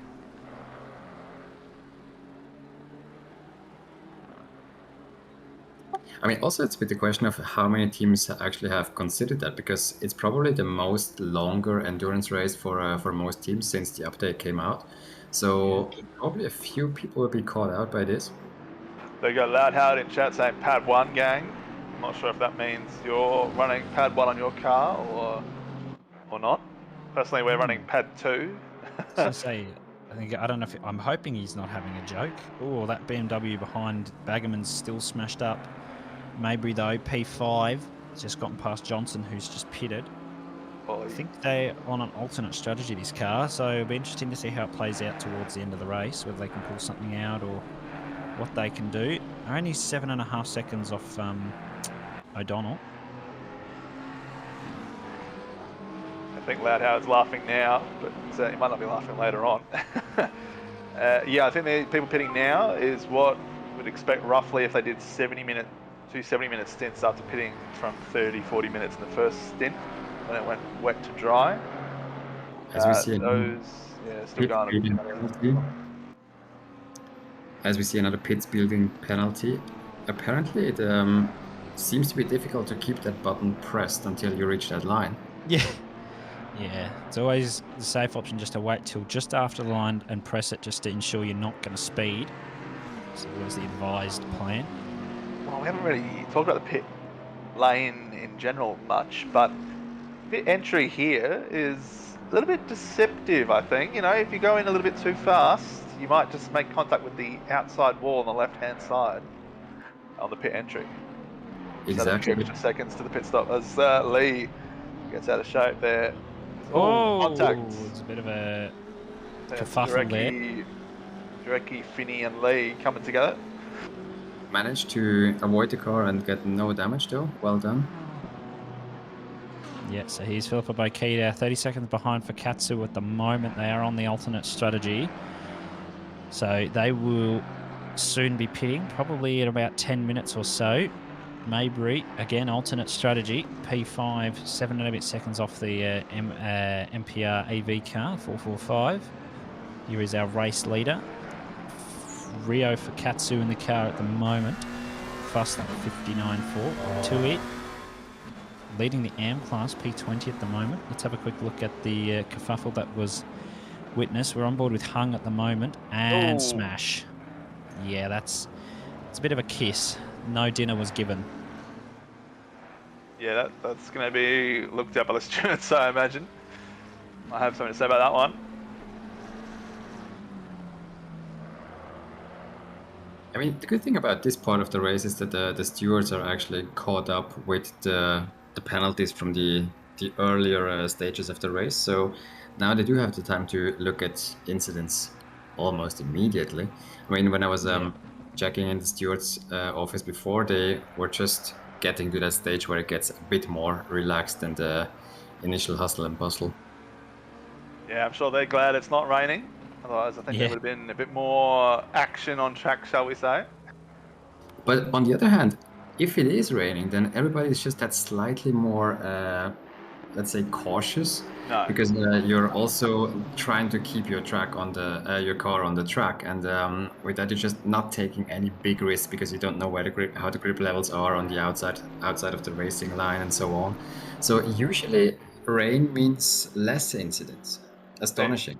We think like that, but you obviously haven't seen a lot of the Sprint Series races this season. It has been carnage when it's rained, and it's been glorious. Yeah, but I mean, honestly, I'm quite a bit disappointed by the Sprint Series this time because I like racing in the rain, and I was in Split AP Green, and there was not a single wet session, not a single one. So yeah, I'm hoping for more rain and probably also more carnage next season.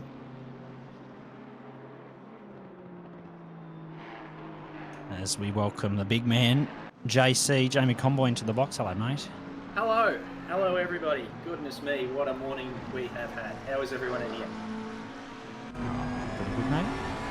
Good. Do you want to talk about your morning, or do you rather not broach the topic? Oh, look, it's probably a little too soon. No, we'll leave it. It's been that sort of morning for us, unfortunately, and I've also been dashing around doing in real life things.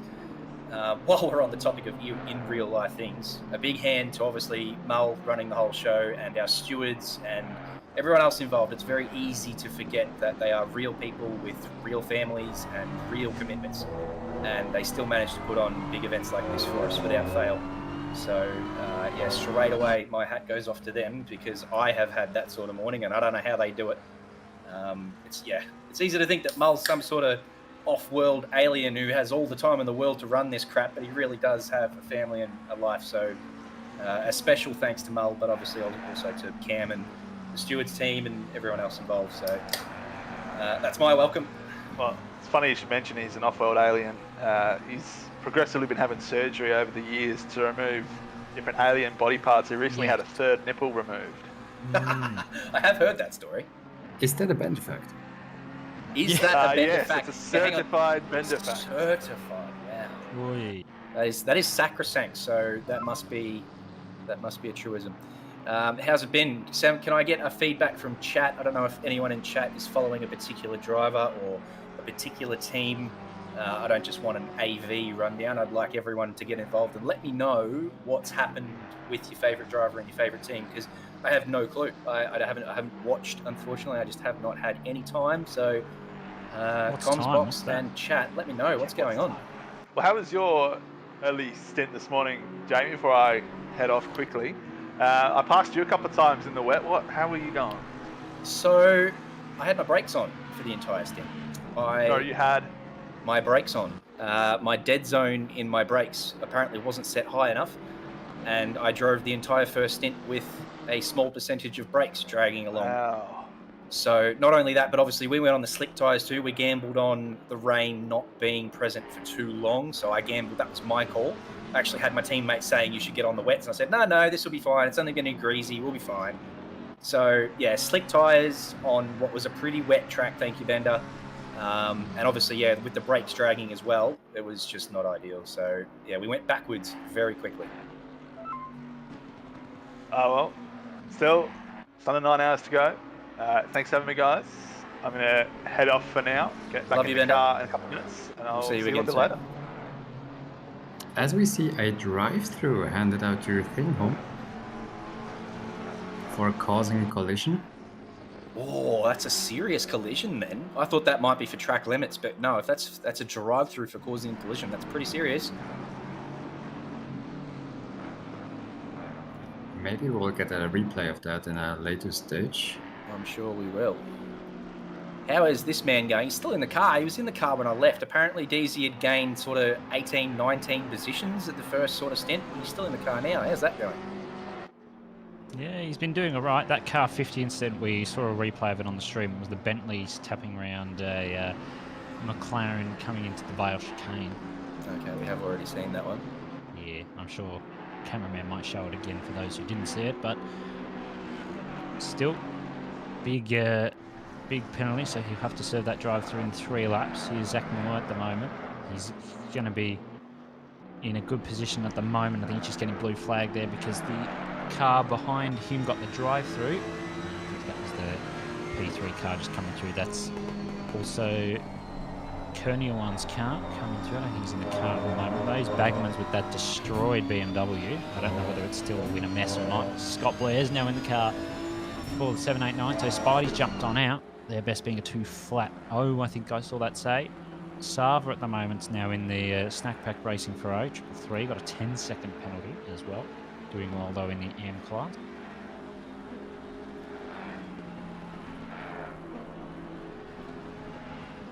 It's astonishing though that there's so many smaller penalties handed out. I mean, usually in endurance event you would see bigger penalties to actually make them matter more over the whole duration of a 12-hour race.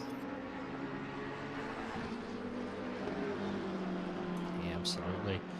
Doing incredible stuff. Some of these drivers, speaking of incredible drivers, Philippa Bokita slowly closing that gap to Fakatsu, but they will be pitting soon enough. And Tui's just letting all the blue flags through in car 1. Currently lapping very consistently. Currently first in the AM class. Here is James Kefford now currently trying to catch on with Kane Phipps. They're just trying to get past a blue flag car. He's also got Stephen Ty behind him for Rockets Evolved. He's been doing very well. He had a great first stint in the wet in that car, so he will be looking to improve. He might look down the inside here if he thinks he can get past. He might just hold back though, and he does. Some fairly consistent and quick times going on here. Ty needs to get the slipstream down the straight though, because of course the Porsche doesn't have great top end speed. Only Porsche on the grid as well, so big commitment to them for going with very hard car to drive for a 12-hour, but they've done it. Well, Yeah, but I then like that too. we keep repeating that the Porsche doesn't have great straight line speed, but then it makes up more in the corners. in the corners. And I think if you're comfortable with the car, then you can also drive it over a 12-hour stint. Yes, I know all those drivers in that car are capable of driving it for the 12-hour period. How did the Porsche go in the nerfs, Stefan? You're a Porsche driver yourself. Did it get heavily biscuited in this track, or I'm surprised there's only one, to be honest. Actually, I'm not sure about Silverstone in particular, and also, I mean, so far I don't have enough experience with the Porsche in the 1.8 update. The thing is a bit that everybody was going after these change logs where you see like, okay, 20 kg plus here and 35 kg minus there and so on. And I think it's kind of difficult to judge just from that. Because, oh no, it's a tap. Sorry to interrupt, there was just a tap there. Oh yeah, there we go. So it's Kitching coming to blows with someone. Yeah, so basically I think it's difficult to judge at the moment what these BOP changes really mean with the new physics and tire model and so on. And there we see... Ooh, tap there. Just a little kiss on the bum there. Oh, don't worry, it gets better. Oh, I want to see it. Oh, bang! That Kefford up the inside, yeah. So he saw the little battle brewing between the other two and thought he might be a little bit opportunistic, but that's not quite come out for him. And there's probably going to be a paddling. Yeah, there's going to be a penalty given out to them. Yeah, I'm currently second in Pro-Am, so they're still on for a Pro-Am podium even with that penalty. There's a fairly large gap down to P4 in Pro-Am, but that will hurt them a little bit. But certainly won't be the last penalty we see handed out today. It's a long way to go. Absolutely, still just under 9 hours left.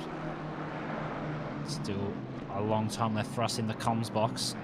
Still a lot of fun to be had. This is Malloy now, 2.1 behind Stephen Ty. You can see him there just coming down the hangar straight.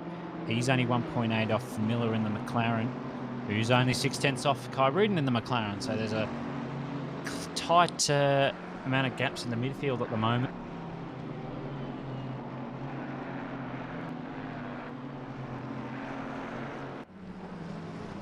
Yeah, glad to be hearing your dulcet tones for most of the day, Hobbsy. I hear you've got a couple of shifts on today, haven't you? What do you... yeah, we're 6 hours straight. Just a couple? 6 hours straight now, yep, and then a bit of a break, and then I'm back, and then I'm breaking, and then I'm back for the end. So goodness me, you are carrying the show today. Yeah.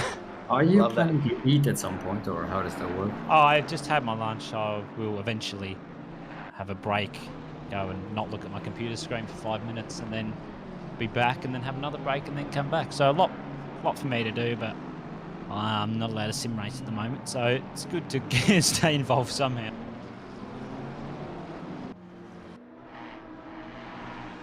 Oh, is this battle brewing I see here?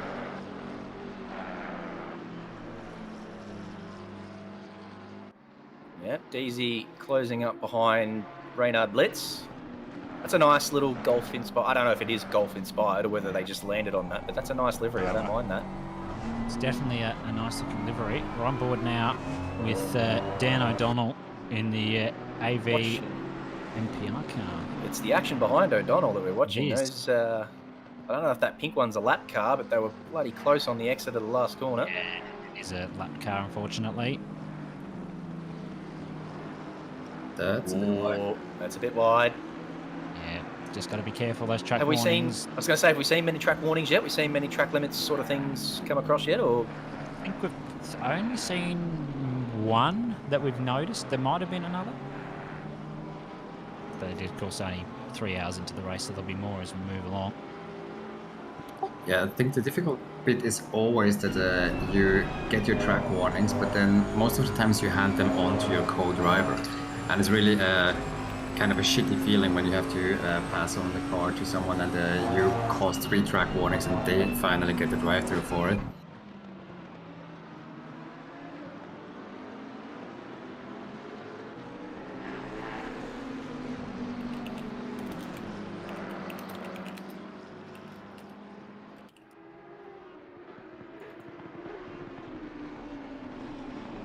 So, Jamie, what are you typing? Apologies. Yeah, I just realised that was coming across. I'll refrain from doing that. I mean, is there some kind of rule that when we hear you... It was probably Hobbsy retracting his message, I thought. Mm. Yeah, I've accidentally... It's always good when you at the wrong person. It's great. Are you just at everyone? Oh, you can't do that in YouTube chat. That would be funny if you could, but you can't.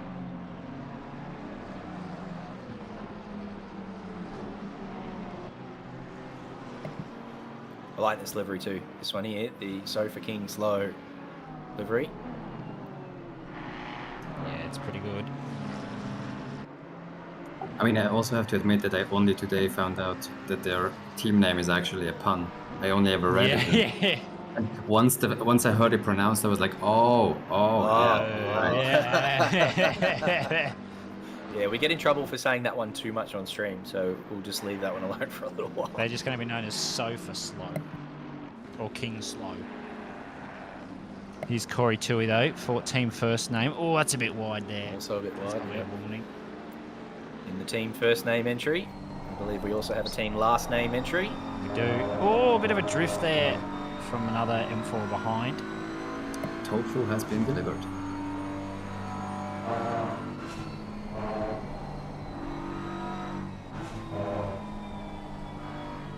I wonder though, I mean, how do you get damage on the inside of the wing? Just as the car gets damaged, it just seems to damage it there. Unless they've been hit in the rear, I doubt that would be a reason why, but you know.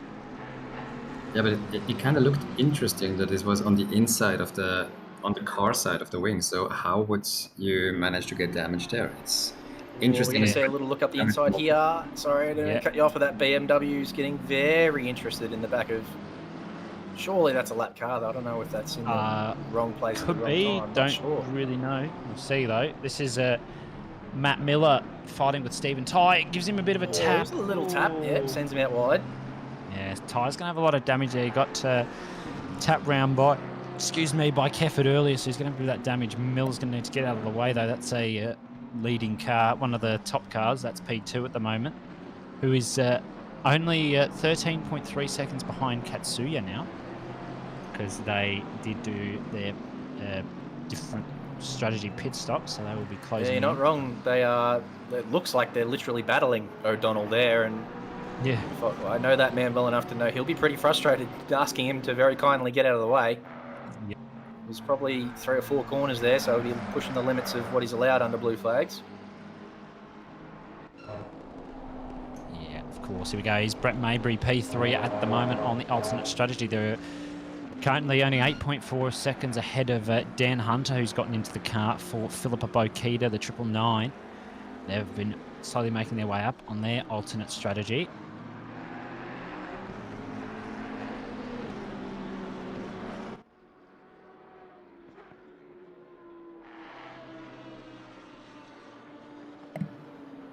He's old kitchen boy himself. Here he is. Straight out of the kitchen, straight into the car. Yeah, absolutely. P26 at the moment, 2.1 behind another AV car, which is that Bentley ahead, Tom Sanderson. Currently P25, 818 versus 616. Interesting to see that somebody chose the old BMW though. I'll use it as a farewell event because it won't be used again in another OR event now that the new M4 is in the game. I was going to say, why is that, Hobbsy? Is that literally just because there's another BMW, or it's just too slow, or just don't want 2 BMWs on track? Or... Depending on what is decided for next Grid Series, they will probably they usually go with the most updated car, just due to BOP things and stuff. They might allow the M6, that would be cool, but probably end up with the M4.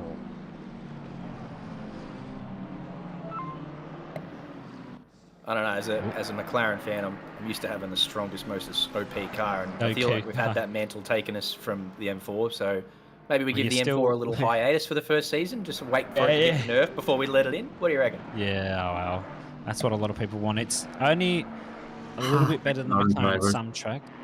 Yeah. But McLaren's still one of the most OP cars, of course, as Craig Dale goes wide in his McLaren around turn 1, which is an absolute doozy of a corner. Here's Dan O'Donnell in his M4, currently in the 2 flats consistently, which is good, consistent that time, which is good to see.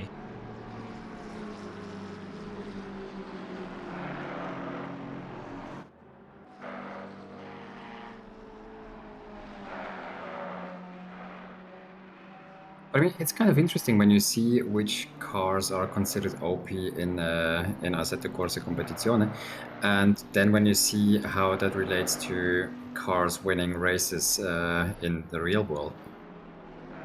I mean, there's not directly that you would see the McLaren to be that strong in real life events, do you? Yeah, I don't watch many real life GT3 events, but every one that I've seen, I struggle to find a McLaren, let alone one doing well. No, there's only one McLaren. Is that the case? That there's literally only one team driving one? Just the Jota McLaren. Right. So what is strong? Isn't it the Audi is pretty strong? I don't know. As I said, I haven't watched much. So what's strong in real life?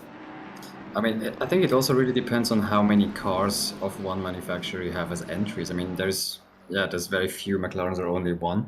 On the other hand, you do have, especially in the endurance races, you do have a lot of Porsches, and they usually they finish quite strong, actually. Also probably because they do have very good factory drivers and big teams and so on. So there might be some other factors that play a role in real life and not just the car or the BOP in themselves.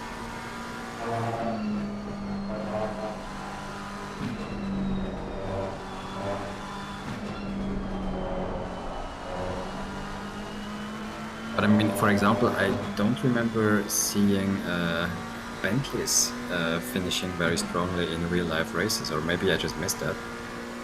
While in the game they are pretty OP on many tracks.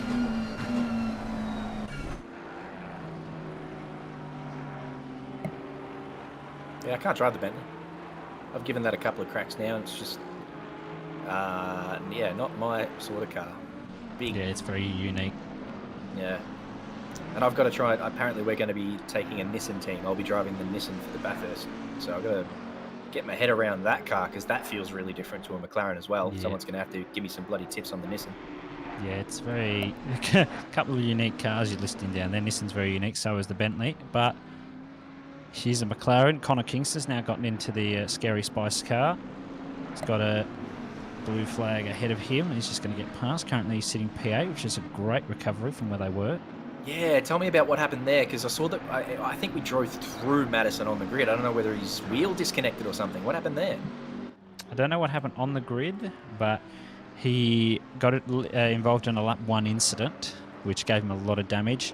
And he came back out and then accidentally got a bit of a snap at turn 1 and tapped the wall again, got a bit more damage. So he's had a great recovery from there.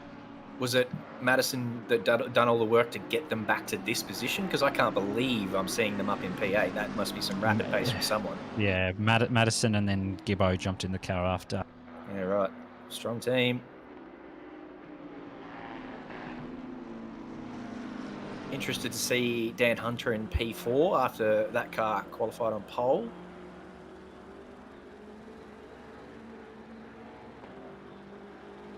And a couple of little train and a half here. Close by, yeah. It's always an interesting position to find yourself in when you're just following a battle like that. And you're wondering, well, how close can you go? How can you get involved or not?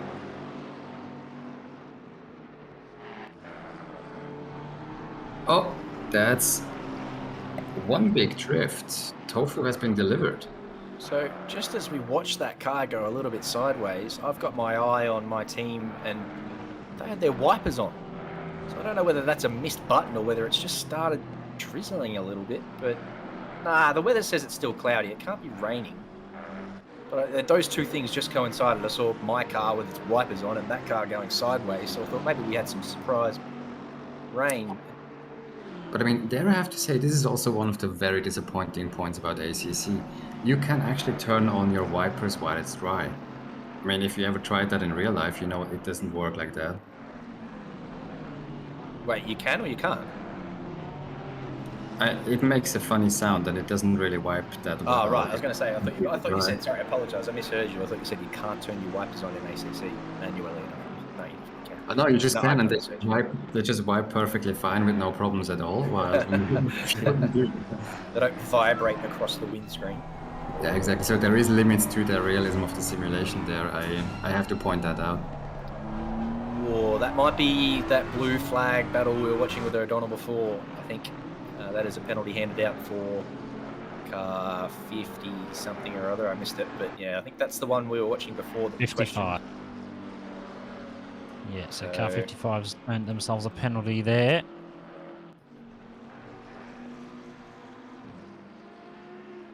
So yeah, just for anyone watching who might not be aware, you've got 4 corners to obey those blue flags.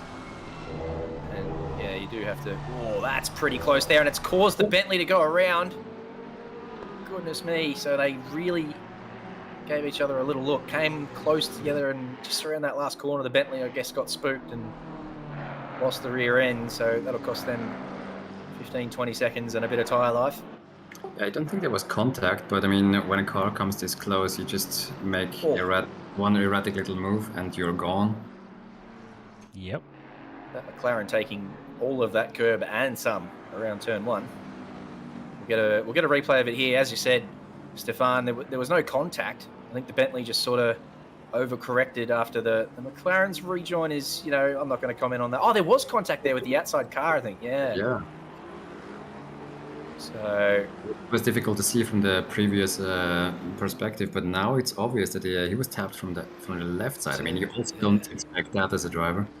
Stewards will have plenty of fun with that one because, yeah, the McLaren obviously rejoining the track and, you know, a couple of other cars in close vicinity, obviously entitled to their piece of track. So, yeah, I wouldn't envy being a steward on that one. FN chat from Diabols, thank you, sir. You can have one of them. Yeah. Well, I mean, I'm glad that I'm not in the steward's office right now. I'm going to be hopping back in afterwards. But, yeah, I wouldn't want to judge on this one. Yeah. Yeah, no, it's a couple of incidents they've just got to judge there. They've got to do their best, and we do have some of the, I dare say we've got some of the best in the business. Great race directors, great stewards, make some very solid decisions. Yeah, and I think it's important to point out that there's always several people looking at incidents, and then you come to a consensus. I mean, it's not just one person taking a decision and having a quick look. It's usually looked at quite in depth, and if it's unsure, then it's even a third person looking at it. So it is quite well organized, and I mean, as you said, probably one of the better stewarding systems in the sim racing world. One of, if not the best. I think we are aspiring to that. You've obviously done a bit of commentating now and a bit of stewarding as well, and a bit of driving as well. For someone who wants to get into the steward's office or into commentating, would you say it's obviously a little daunting for a start, but how do you feel you've settled in, Stefan? I mean, so far I've only had 1 hour of commentating, so I let somebody else judge on how I've been doing so far. But I think especially the stewarding bit is something that I enjoy very much, because it kind of opened a new aspect to sim racing for me. I mean, driving, of course, everybody does that, but actually being in the steward office and looking at so many replays, at so many incidents, it also helps you for your own driving, because you get a better grasp of the rules, you get a better grasp of what is a good behavior in a situation, what is a bad behavior in a situation, and what is a very, very stupid behavior in a situation. And you try to bring that into your own driving as well. So in that sense, I think it's something which many people can only benefit from it. I certainly did for myself. So I would recommend it. If you're interested in getting involved, I think there's always a space for more stewards. Just raise your hand and say, I would like to give it a go. Yeah, there was a call out recently. They are looking for more stewards and obviously more commentators and broadcasters as well going into the new year. So if you're listening and you thought, you know, I'm waiting for my time, now is that time. Get around and put your name up. And yeah, it's great fun. Commentating I can obviously give a little bit of credence to now. I've had a bit of fun with it in the later half of this year, and yeah, it's a lot of fun. Stewarding I'd like to get into too, and as you said, just as a learning curve to help me become a better driver, but also to understand other people's decisions and how decisions are made and whatnot. Yeah, I'll be putting my hand up in the new year for that steward's office position for sure. But I mean, I have to say, it's really a great learning curve for yourself because as a steward, you're forced to look at the replays over and over again, right? And you kind of should be doing that for your own races as well. When you had an incident before you, I mean, of course, we always have the tendency to say, oh, somebody else made the mistake. But then oftentimes when you look at the replay more closely, and especially if you look at the perspective of the other driver, then you see that, oh, there was also things that you did wrong. And sometimes you even find that, oh, it was completely on you, just from looking at that external perspective. So in that sense, I think it's quite helpful, and it makes you a better, safer, more accomplished driver overall. What about you, Hobbsy? You've been in both games for a long time. You're very experienced, and I heard your dad's a commentator of sorts as well, so it's in your blood. Oh, look, commentating, I don't know if I'd say commentators, radio announcing, so yeah, look, I know a little bit in terms of commentary. I did a bit of stewarding a couple of seasons ago, still do it for the rookies and stuff, help out around there, and it's really good in terms for stewarding. It's really good because you get to see what are good decisions and what are bad decisions, and you get to, if you're more of a race director than anything, you get to explain to those what the issue is with, maybe if they've taken someone out, or if they've dive bombed someone. It's just explain to them like that that Aston diving the BMW of Dan Hunter. Yeah, interesting move. Yeah, you just explain to them what the problem is, and it helps to really improve your racecraft as a driver, and really pick the spots when the overtaking can be done and when it can't be. And it really tests your patience, because I know a lot of people are always like, oh, got to get past now as soon as you near someone, but if you just wait, you sometimes force the pressure on them and they make a mistake, you can get past. But so as a commentary is just good fun to do. It's just, you get to watch and enjoy the entertaining races that come on. It's just good fun. But at the same time, you have to have the knowledge to do it. So you've got to have a base knowledge of, if it's ACC, you've got to have a base knowledge of that. Same with iRacing or F1. So you've got to have a little bit of knowledge, and you've got to know when and when not to commentate. I think the point of when not to commentate is the most difficult one, probably. Yeah, exactly. You've got to keep it rolling, but at the same time, you've got to give each commentator their chance to say something, because every commentator won't say the same thing. They've always got their specific skill sets, and you just got to let them have their moments when you think it's necessary. Like JC, he likes to scream a lot. I do get a little excited. My apologies. And I've had a couple of different changes in microphone over the last couple of weeks, so I'm sort of getting used to where my voice lands. When I got this new one, no one could hear me regardless of I can hear how I spoke. So now, yeah, I think it was an incident I was involved in a couple of races ago, and I yelled out my number over the, because I wanted the stewards to hear it, but my microphone was fixed at that point, and I wasn't realised. So everyone in Split Red up blew their eardrums out. Yep, even the steward and the race director just, yes, 717, loud and clear, no need to yell. Oh shit, sorry, my apologies. Actually, I do remember that one. I think I wasn't able to hear anything for a few minutes after that. Yeah. Because, it wasn't even a frustrating incident. I literally just yelled because, as I said, my microphone hadn't been working well up until that point. But, got the message that it was pretty loud and clear, so... Yeah, I mean, for those who are unfamiliar with how it works, I mean, usually the drivers are connected via Discord, and they have to call out their number when they are involved in an incident. And then the stewards will find the position in the race and have a look at the incident. But obviously, everybody is connected, and you can already tell from how they say things where they stand in their race. So sometimes they shout like Jamie did, or they are just like getting very, very sad and disappointed, and you can hear that from the way that they say, 78 again. Yeah, sometimes you can just hear it, but luckily in events like this we don't have that system set up that way. You have to go through a bot, which has been kindly set up, I believe it's been set up by Scout, where it will send a a nice little report to the stewards so they can go through and have a look without having to distract any racers with your car number. And then the stewards will report back to the bot, and the bot will send through the notification, of course, to the stream, and then the stewards give out the penalties when necessary. So it's a very nice and flowing system. Yeah, it works great for endurance races. For sprints, there's a bit tighter time frames, and it needs to happen more quickly. This is why the voice chat is coming into play there. Absolutely. We've got a couple of other things to talk about. What's some of your favourite corners in sim racing? Maggots and Beckett's. Before I even got here, was my favourite corner. Before I even started playing ACC, Maggots and Beckett's was my favourite set of corners. Absolutely so rewarding getting them right. Massive detriment if you get them wrong. There's an opportunity to pass straight after them, so the reward is there.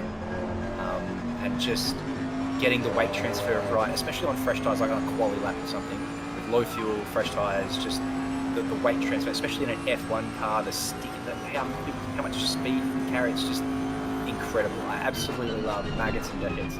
I also love the same sort of section of corners in the first sector of Circuit of the Americas.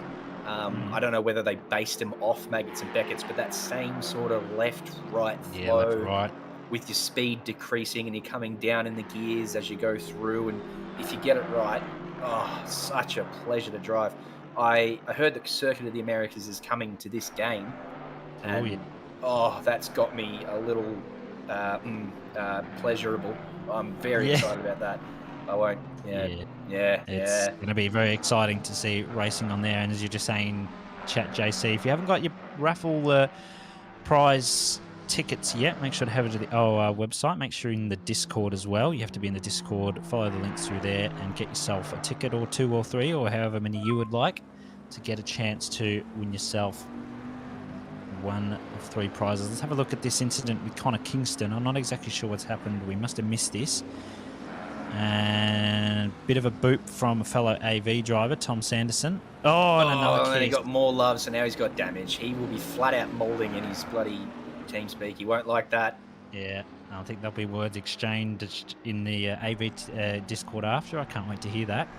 But still a little bit of a kiss there. Just, I think, unfortunate incident there. I think Tom thought he might have been able to get past. It's just made a little mistake there. Relahi also just seen he's got a 10-second penalty for speeding in the pit lane. Here is our race leader, Katsuya, at the moment in the 997 car, being caught by Dan O'Donnell pretty quickly, 3.3 seconds back to them. They were a lot further back previously. Here's Benji Tran in his Audi. Is he going to do an Audi Tings through Maggots and Beckett's? Maggots and Beckett's he is. Yes, he is. Oh, that's not what you love to see. Oh, nice donut. Yeah, I don't know much about the Audi, but I know that is a thing. Yeah. Round for no reason. Yeah, absolutely. Here's Stephen Ty for Rookies Rockets Evolved in their only Porsche on the grid. Done very well.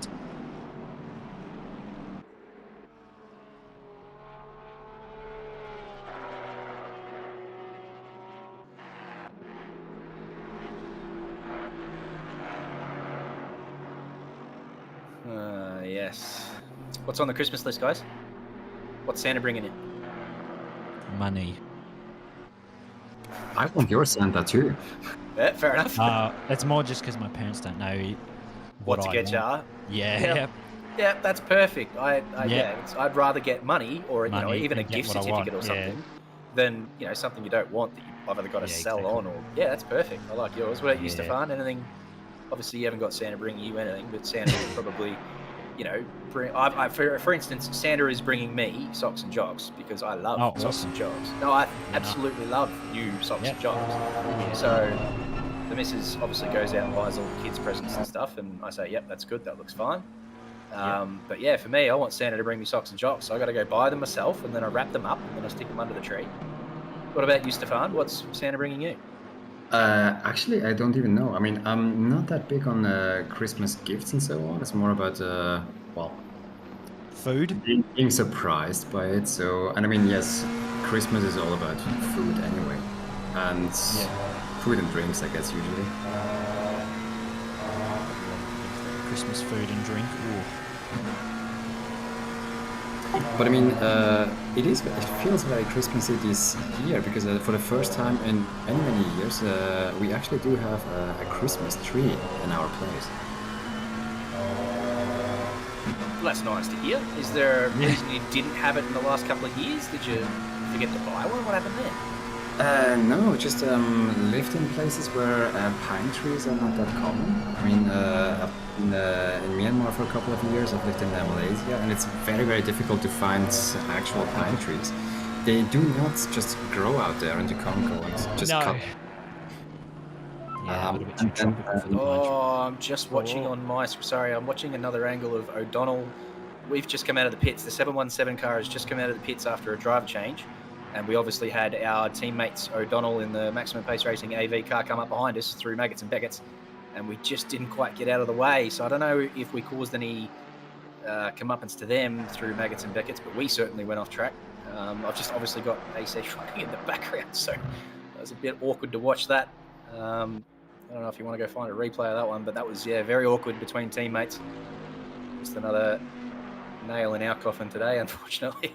Nah, we're just in it for the experience. We knew we weren't here for a massive result. We just love racing with mates and racing with OOR, so we're never expecting a sort of top 10 finish or anything. But, we've had a couple of weird ones so far. So this is us coming out of the pits here, and then we've got O'Donnell flying up behind us, obviously well and truly lapping us. And then, he sort of comes up through Maggots and Beckett's, and we just didn't quite get this right where we let him through. So I think, O'Donnell gets away with it.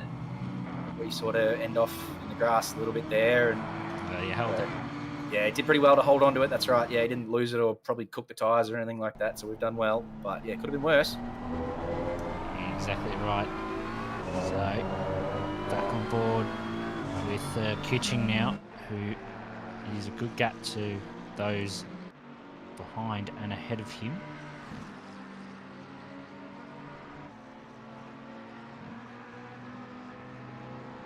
Here is Dan Santner now for car 45, the RRR IB Racing, currently sitting P16, only 6 seconds behind Brooke. Here's the race leader Katsuya, currently sitting P1, only 2.4 seconds ahead of car 445. Team Cafe Olay. Yeah. Coffee with milk. Fair enough. Absolutely. I think they will be pitting probably in about 10 minutes or so, trying to use up all the 70-minute stint timer they have for each stint, of course.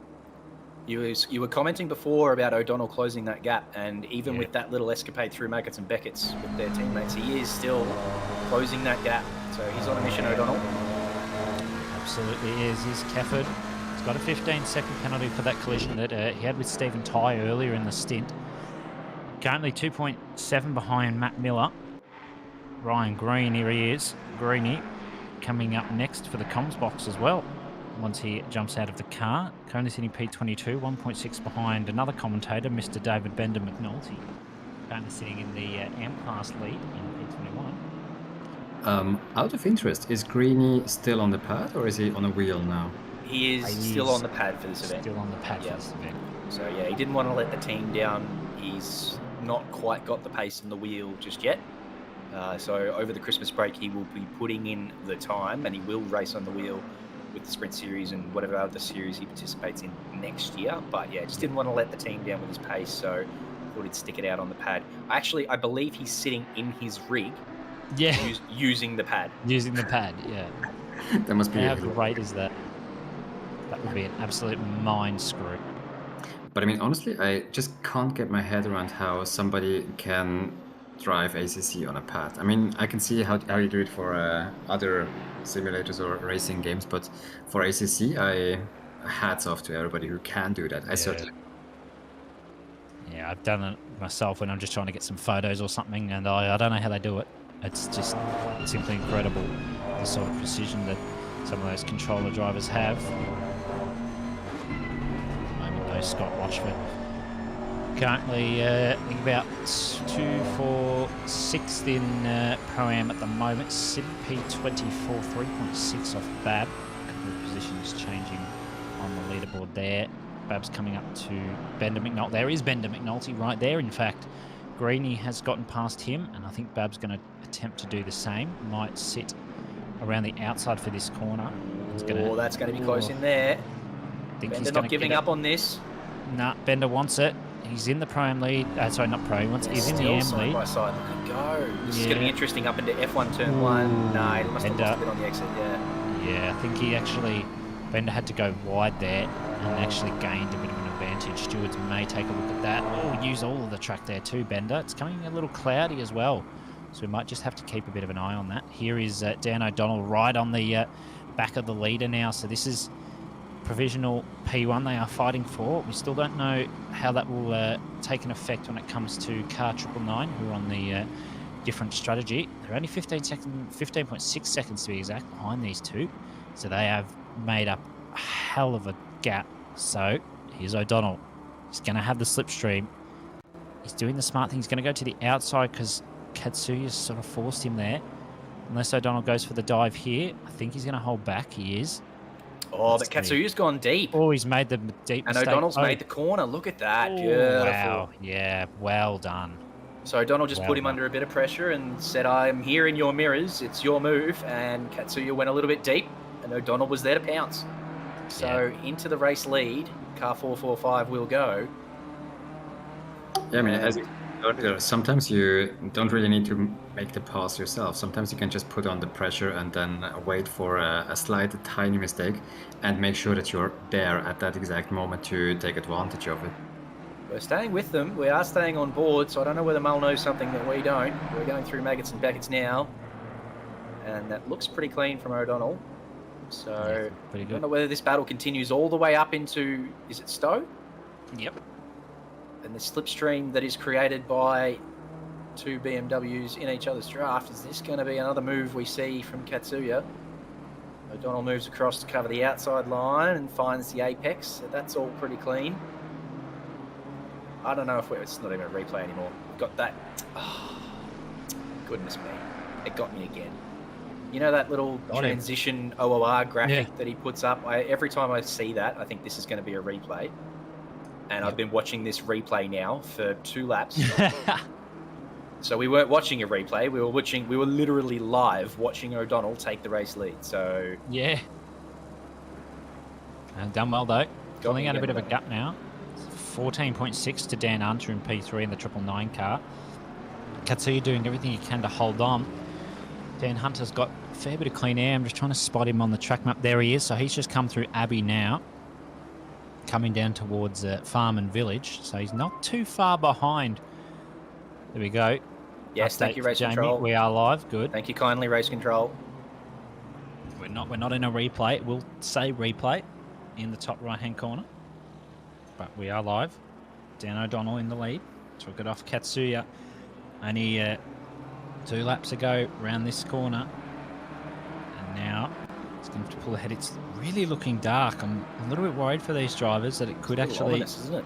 Yeah, get a little bit wet. We saw this before at the 8 Hours of Paul Ricard earlier in the year, and around July, I think it was. It got this ominous and didn't rain, so maybe it might be a prayer for them. It started raining after the race finished. yeah. It did. But no, we'll just have to wait and see. Still half an hour. Yep. Thank you, Race Control. Speaking about it getting dark, what time is the race finishing? Is this going to be in the dark, or what time is the sunset here in Silverstone? I do believe it will finish when it is still sunset. Yeah, the sun will be going down. I don't know if it'll be dark. I don't think it'll be dark. If the cloud cover stays, it'll be bloody dark. Oh, yeah, bloody dark, yeah. But I'm just asking because, it's actually the time of the year that the specific race takes place. And some people got caught out in Kailami, where the sunset is just way earlier. And at 9 p.m., for example, it's pitch black already. And we had the sprint season earlier. Oh, no, never mind. It should actually be dark. It finishes at 10 o'clock in game. So it will be probably dark for the last stint, I dare say, last stint or 2. That's going to be exciting to watch. I can't wait to see that. Cam Farmer gave us the good word earlier today that there's a couple of teams running some different strategies and stuff that are going to create some really interesting racing towards the end of the race. So we've got that to look forward to, as well as obviously the darkness and what could be potential rain. goodness me, don't go anywhere. It's going to be a banger at the end. I mean, it doesn't need to rain to actually make it interesting, because if it's getting dark, the temperatures will drop quite a bit. And to see whether the different teams actually get their pressures right for the last stint, if somebody is slightly off, their pace might drop very significantly, and it's going to be interesting to watch. Yeah, it's certainly going to be something very interesting indeed. Bender, interesting line from him around Cops, doing very well there. Still probably might be a track warning if he was going quick enough. Oh, there's a Nissan off there. That's the McDonald's livery looking one, even though that's not its name.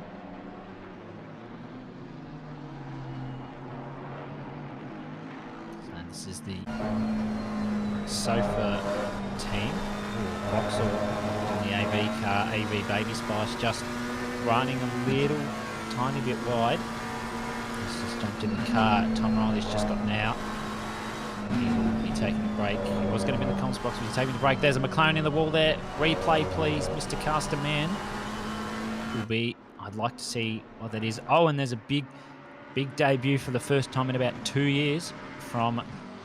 Have a look at car 2. Declan Hollingshead in the car for the first time. I think he's in about 2 years in this game. He's doing an ACC event. Yeah, mega effort from Deckers, absolutely. I think he only jumped in the car at all 3 weeks ago. He's had little to no practice, so he's doing very well. He's clearly a fast man in all disciplines. Yes, absolutely.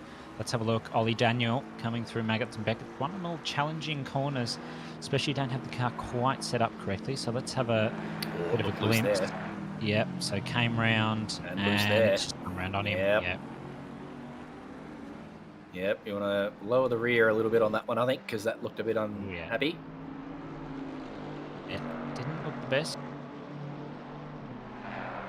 Nice livery, though. I don't mind that from Ollie Daniel, that blue, gold, and white number.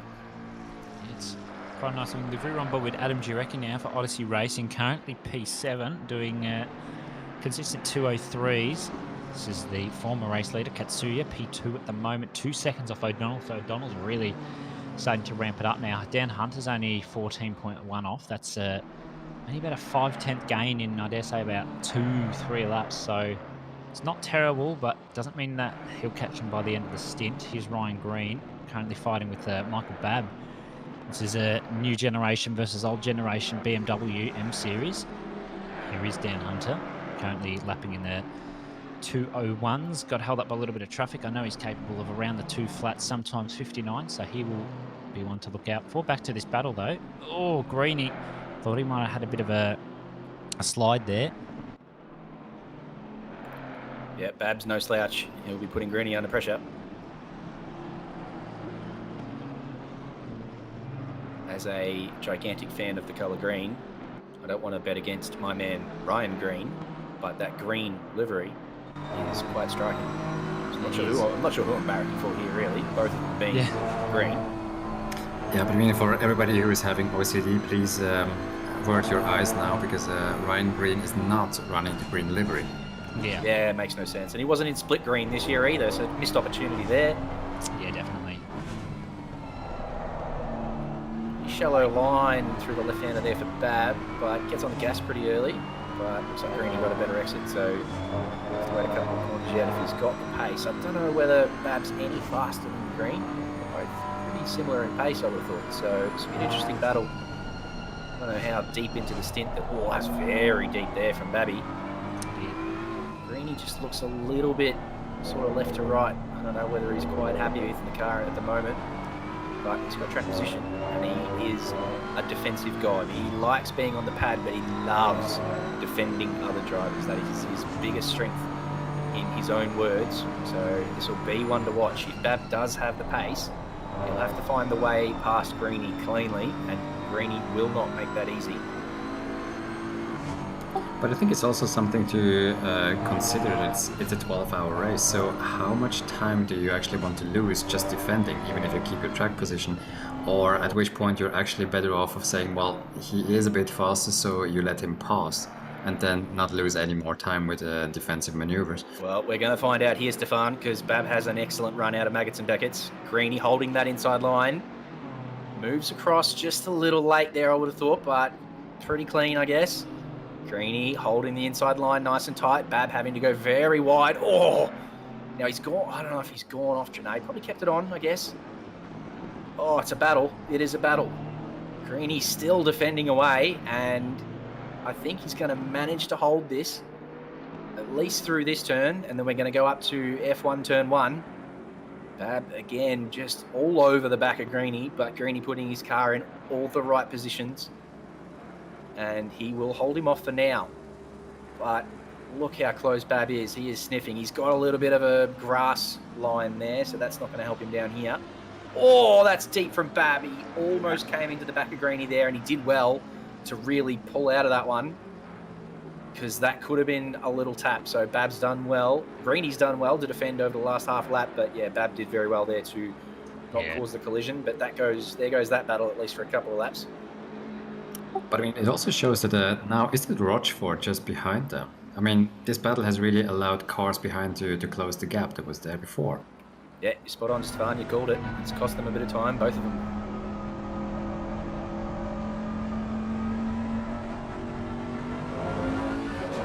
There we go. So that's the 445 car currently in the lead, just getting past Scott Rochford, being blue flag to them, of course. Another car behind, I think, by the looks of that livery, it might be Braden Ross in the 221 Odyssey Academy car. You've got better eyes than I do, Helmsy. Nice one. Yeah, probably spot on. It's a nice livery. You can't not forget it. Tell you what, Scott Rockford, I don't know who made that livery, but they've got the NVIDIA sticker on their wing, and I love that. Yeah, you can change that, which is nice in the Yeah, isn't that good? I don't know if anyone out there is running an AWS wing. I don't think there'd be anyone gaining enough to do that. No chance. No, I'd like to see the strategy given. Probably a 12-stop race with that wing. Yeah, I think you get a stop go 30 from the start if you choose that. But yeah, NVIDIA user myself, so yeah, I appreciate that really. Yeah, Turbo Tracking Blue, nice work. Absolutely. So Sandner, P16 hung still just under 6 seconds behind his Bentley. I think these might be a couple of blue flag cars behind Sandner. Just want to get on through.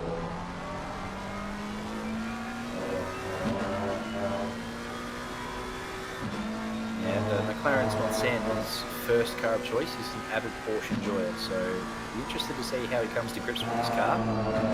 As you said, if those are lap cars behind him putting a bit of pressure on him, then it's clear there's a bit of pace to gain.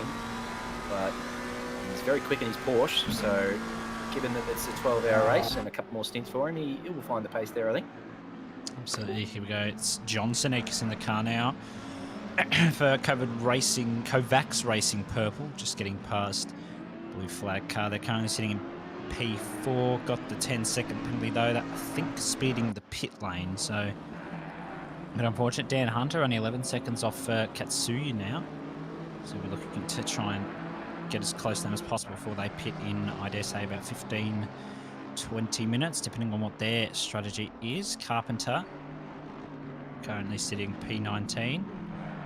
I think that's a car he needs to get out of the way of behind him.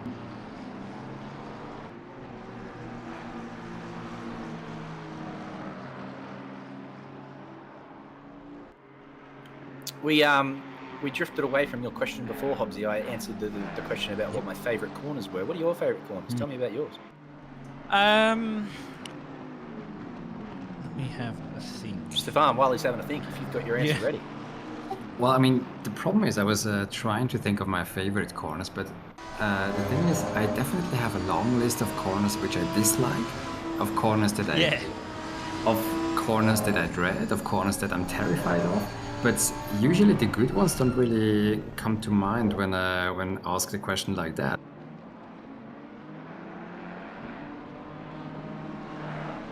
But I mean, maybe we can ask the chat and see what they say.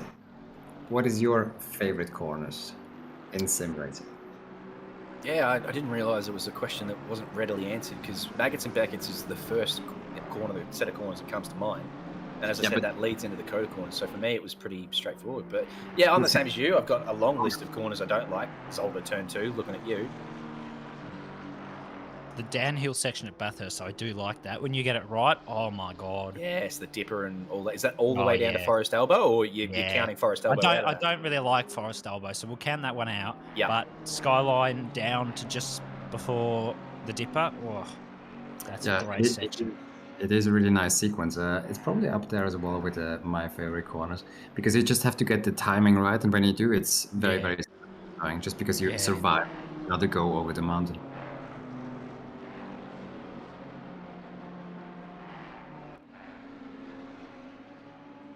On the other hand, I do like the corkscrew on Laguna Seca, just because it's such an odd one where you really have to launch yourself into the unknown pretty much.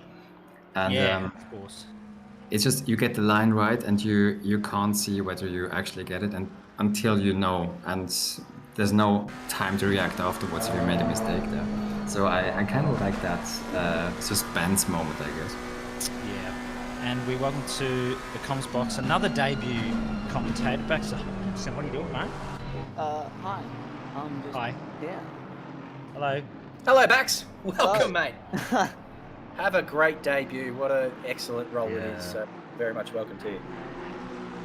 Thank you for that. Have you had much of a drive today? I don't know whether you're driving today. I'm not driving today. Okay, nice one. But You supporting anyone in particular? Of course, all the AV boys. Hey. Correct answer. Yeah, correct. The commentators are a bit biased here, just a tiny bit. Yeah, biased. What's this? Yeah. No, everyone's been doing really well. Had a couple of incidents on that one, but that was expected. But 4 hours into the race now, Bender. Now that's a third of the way in, Bender. If you're listening, I don't know how good your maths is, but that's a third of the way in. Not when we're 3 hours in. I think he's driving at the moment, so maybe he shouldn't do math at the same time. Yeah, that's true. I love that from you, Octane Online Racing. Yeah. He's in there giving us answers to the question. The S's at Suzuka, spot on. That's another set of S's that is just really nice. That's great. I don't give a toss about Monza, so that can get in the bin. Every corner at Paul Ricard is the greatest answer that could have come out of that, because that's my favourite track. So I love you. You can have another. I was going to say every corner at Kyalami, because Kyalami's a great track. Not sure how I feel about Paul Ricard. I was doing some laps there the other day, just doing some testing for next season. I'm not sure how I feel. What about you, Bax? You got any particular corners that you like or dislike, or what's your favourite track? What are your feelings on this question? I don't really know. I think it's going to sound probably common, but I really like Rouge and Radion at Spa. Yeah. As much as it is petrifying, it is quite fun when you get it right. Love that elevation change. Get it right. It seems to be elevation change that really tickles people's fancies too. Like we've already spoken about the Dipper and the Bathurst downhill, and Laguna Seca, the corkscrew there, and now we're talking about Spa. So it's elevation change, and it's interesting because in sim racing we don't get that really gut drop feeling of elevation change, and yet it still tickles. Imagine doing that in real life. Imagine those drivers doing that in real life. What a sensation that'd be. I was saying the exit road of Brands Hatch. I do agree with that. That is a very good corner or road. But for the elevation change, I have to say, it actually changed quite a bit when I started racing in VR, because you kind of see it more there. And for many of the corners, I was really surprised how much elevation change there is. While on a flat screen, I just never ever noticed that. Yeah. For example, Barcelona is one of these tracks. I didn't realize on pancake mode on flat screen that you actually climb up a rather steep hill, and it's undulating roads that go up this hill, and I never noticed that before trying it in VR. Yeah, it's a pretty altitude changing track. A lot of them are actually. Nürburgring's the same. I really like Nürburgring. It's definitely one of those ones that's got more elevation change than you expect, especially up the Schumacher S and then back through down towards Sector 3. You go down the hill and then back up through the final chicane before the hairpin. There's a lot of elevation change at most tracks. Absolutely, yeah. But actually, I'm going to take this moment to head out. Right. So I'll be back in the commentators box later on. I don't remember exactly why, but at some point. But yeah, I'm gonna go back to the steward's box and hand out those stop-go 30s for ugly livery. Thanks for joining us. See you around. See you around. See ya. So on board with the bad rejoin McNulty. Here he is. Currently he's sitting P22. Here's Elliot Levine. Currently here we go. Here's a battle. Reynard Blitz now for P23, and it's gone. Here's Zach Smith, P13 at the moment. Sitting in a good position. I think he's just pit. Here's everybody. Yep, there we go. We are. We're not discriminating everybody. We want to see everybody. Here's the battle. We were just looking at Levine on Blitz. Didn't get the greatest exit. Adam Beckett's there. It's quite a train of cars. Have a look at the Maggots and Beckett's down the back straight. Have a look at the number of cars there. That's disgusting. They're all condensed in there, aren't they? Yeah. Yeah, absolutely. It's always going to be tricky to have a couple of those lapped cars, and they've got to filter their way out of the way, and then they're battling each other as well. So.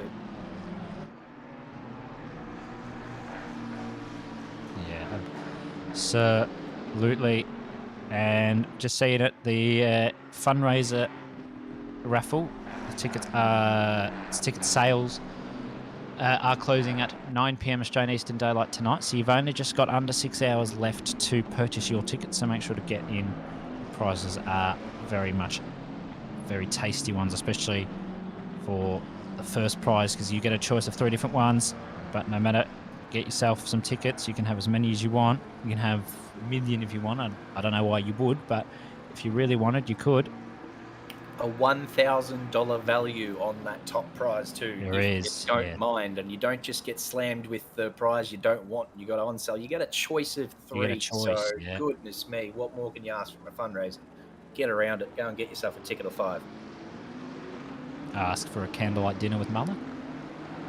That's worth more than $1,000. Ah, fair enough. That's a fair point. Although I don't know if you're Stefan's gone. Goodness me, I stepped away for 2 minutes and come back. Stefan's yeah, he's disappeared. Do you smell or something, mate? Do you smell? I must, I guess. Yeah. But look, it's bloody hot here where I am. I give you the tip. So. Oh yeah, it's like 36 where I am. It's not okay. It's not okay. But yeah, I love that man's accent. So I was looking forward to commentating with him. I couldn't work it out at first, but he's Swiss. I did find out. Yeah, he's a very interesting man. He's got a life story to tell you. I'll give you the tip. So if you ever get the time, ask him something. Anyway, watching this bloody battle here, I don't know if this is blue flagged or not. That McLaren's probably blue flagged. Got out of the way. The Red Rocket defending from... Go Red Rocket. Red Rocket. No, I'm not supporting any car in particular. That's me. Anyone? Red Rocket? Anyone? That dog thing? Yeah, I remember that. Yeah. Yeah, right. I won't go too far into that. Someone else will look that up. Yeah, Scott Blair, Mr. Scout on P4, currently battling with Nirasana Raleigh at the moment. He does have that 10-second though, and then another unique nationality. Raleigh is Madagascar. Where is that? Off the South American coast. Southeastern African coast. South African coast, right? I wasn't there. Yeah, so it's sort of south. It's hang on. There he goes. The Madagascan himself. He's done it. Yep. Has he though? Our favourite Scope will be not giving this one up just too quick, but he had to sacrifice some pace to not get into the back of Relay, so he might just have given this one up. Yeah, absolutely. But he's held it for now. You can look on your Google Maps, Jamie, as to where Madagascar is. It's just a little island off southeastern. Yeah, I knew it's a little island. I actually looked it up because my daughter loves that movie. So I thought, where the hell is Madagascar? Is that a real Where place? is it? Went and looked it up. Yeah, it's off the southeast. Yeah, it's off the south coast of Africa, yeah. But yeah, racing from there. He's got a decent ping for racing from there. I think he's from Madagascar. Although his ping seems too good to be from there. But I was going to say, is he still racing literally from that country? Or is I'm pretty sure he is. I could be wrong. I'm sure BMR 155 Racing could confirm that. Yep. A couple of people in chat saying he likes to move it. That was a good move on the Red Rocket. It was. Yeah. That's very punny. Nice there we go. He's Madagascan Racing from Japan. Oh, nice. How about there we go. That explains why his ping's so good. That's very good to hear. He's Whoa, that is a big penalty. So car 55 again, right? They had penalties earlier on for not, adhering to blue flags, and they started off, I think, at 15, and they got 2 of those, and they're clearly not adhering. They're not listening, so they've got to stop go 10 for ignoring blue flags. That's a big one. Yeah. They won't be given many more of those before they get booted, I don't think. I don't know how that works, but I can ask one of the stewards if you'd like. well, we had a car disqualified from Spa. I don't know whether that was the last endurance race. We had a car disqualified from Spa. It was a very rare occurrence. It doesn't happen much, but it was for multiple dangerous driving infractions. I don't remember who it was or what car it was, but we had someone disqualified from the last endurance series race in Spa a couple of weeks ago. So I don't know whether that's going to be history repeating itself again today with those guys if they don't start listening to those blue flags. Yeah, I'll ask one of the stewards as to what the go is with that. He'll get confirmation for us. And Fajardo's got a drive-through. I dare say that would be for Trackman. Sounds like you might have dropped out on us there, Boxy. / Hobbsy. Just watching Boxy. Did I? Oh, that's... Yeah, just for half a second, but you're back now. Half a second? Hello, hi. Yeah. They're both coming in the pits now. Oh, yeah. 55 has cleared their stop-go straight away, so they've gone through as well. Oh, a little kiss on the wall there from Scope on his way into the pits. This is going to be very close as they both come out. See who got a bit of entry. Yeah, it's a good call from you, Bax. It's amazing how much time you can lose in those pit stops. So who gets up on the jacks quicker? Interesting. Watch those two come out. But we're on board with Tim Brook here, who loves pineapple on pizza. He's a massive fan. Love that from you, Tim Brook. Yeah, sorry, pineapple doesn't belong on pizza. That's just a fact. We've had this discussion before, Hobbsy. We're going to agree to disagree. Yeah, I know. Don't worry. So, Dan Hunter in that 999 car, currently sitting P2, 6.6 off Katsuya. Their 445 car did pit because they were on a different strategy, of course. So they are still, we believe at the moment, to be provisional P1 once everyone else pits. Currently back already in P4, only 11 seconds off Niri, who's currently going to have to serve a 10-second pen when he comes into the pit.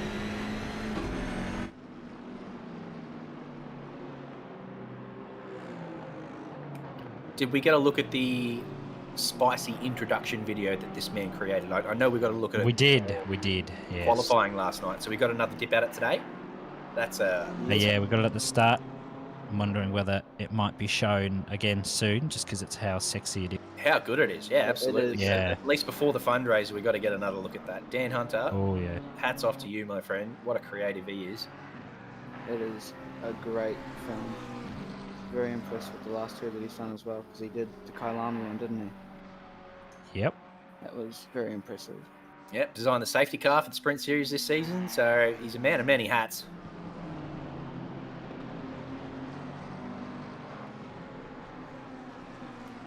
Zachary James, doing very well for a Pro-Am class driver.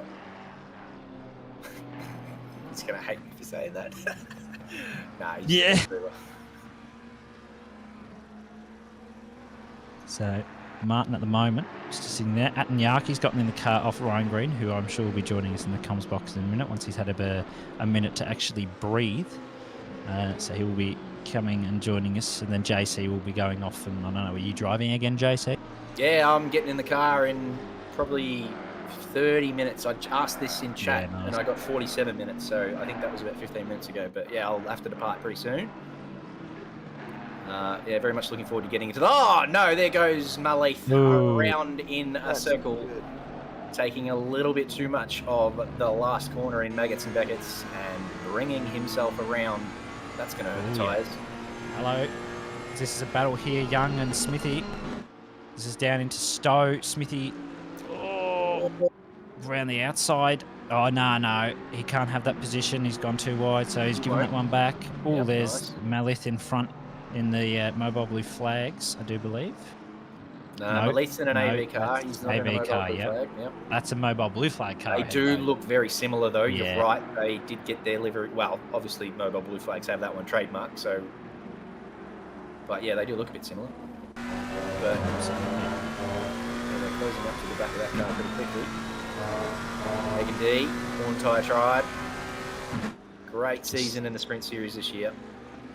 Yeah, she did well in her beloved McLaren. It'll be interesting to see whether she sticks with it next Sprint Series season, which I'm sure we're all very excited for. New BOP, new tyre model, new list of tracks, everyone in a different car. I can't wait. Yeah, my setup folder is very interested to know whether she's staying with the McLaren next season too, just quietly. Yeah. Of course. How about this man, Brandon Frisbee, in his first, I don't know whether he's got ACC experience, but he has come from the rookie series and stepped straight into this McLaren, and his pace has been unreal. So again, I'm not sure whether he's got a bit of ACC experience before coming into OR, but he has some mega pace in that McLaren. Absolutely. As we welcome the man we're just talking about, Ryan Green, to the Comspot. Greeny, what's going on, mate? Greeny! Hey, mate. What's going on? Racing.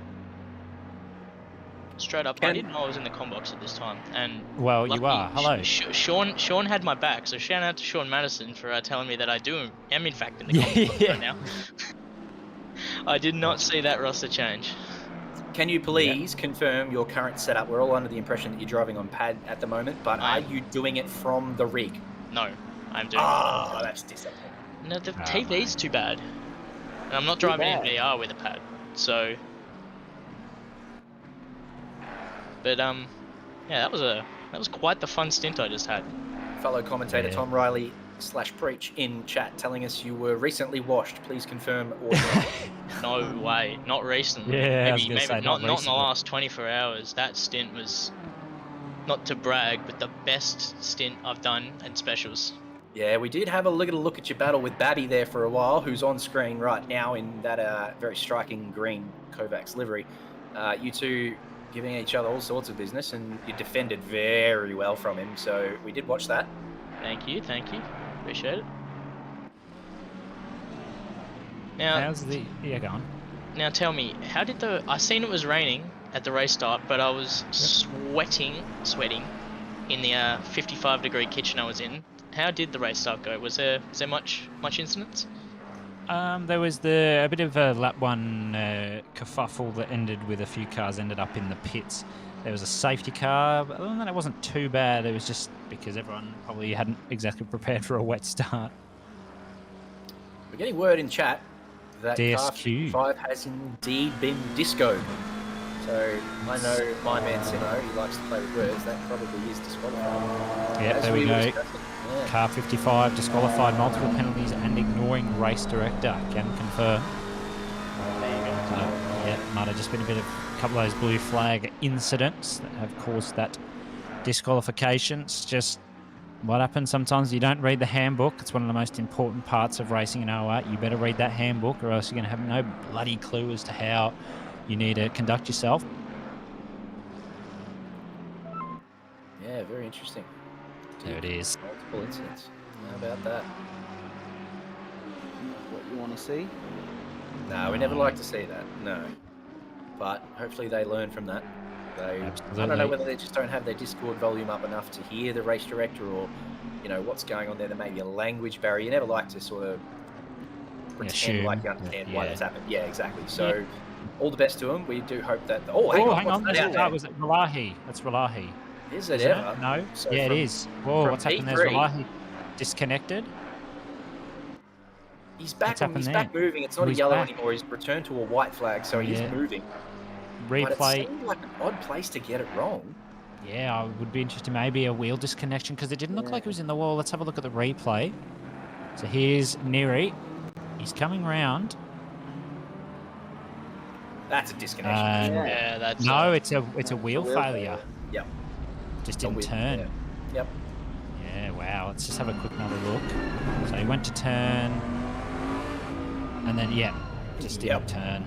I'll tell you what, that's disconnected at a pretty good spot, all things considered. Oh, yeah. That's cool. Where you can just pull straight off the road, hold the brakes, get your stuff sorted. Yeah, it's could have been lucky. Could have been a lot worse. Could have been a high-speed section and just... Yeah. Just a bit how you going. Absolutely. We just see up in P2, Dan Hunter doing God's work. 5.4 off Katsuya now. They're looking very close indeed. They are on the different strategies. So, yes, Tom Riley asking if it's a Is it a Dan O'Donnell-esque QR quick release failure? Look, it could have been. Look, I don't think so from Relahi. Oh, yeah. I doubt it. Might have just had a bit of a USB moment. So Relahi's come into the pits. I think they're going to chuck someone else in the car just to minimise potential technical difficulties. They might put Lawrenson back in the car. They might put in Rayton or Mabry. I'm not going to take my punt because I've got no idea.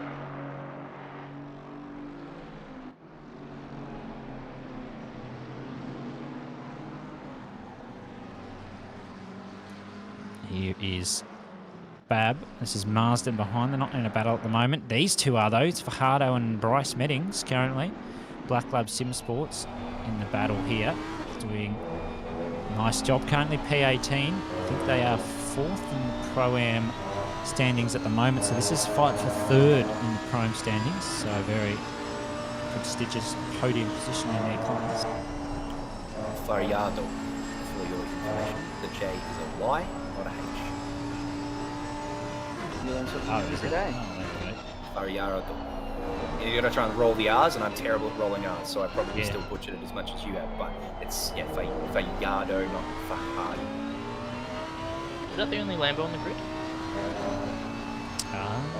Can't see many others. I think there was, I can't remember, there was definitely only one Porsche, the Rockets Evolved, driven by Misson right now, but I can't remember if there was 1 or 2 Lamborghinis.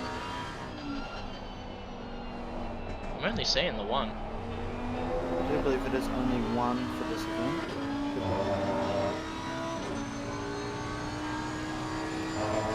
So we've got 1 Porsche, 1 Lamborghini, 17 BMWs and 17 McLarens. 1 Audi.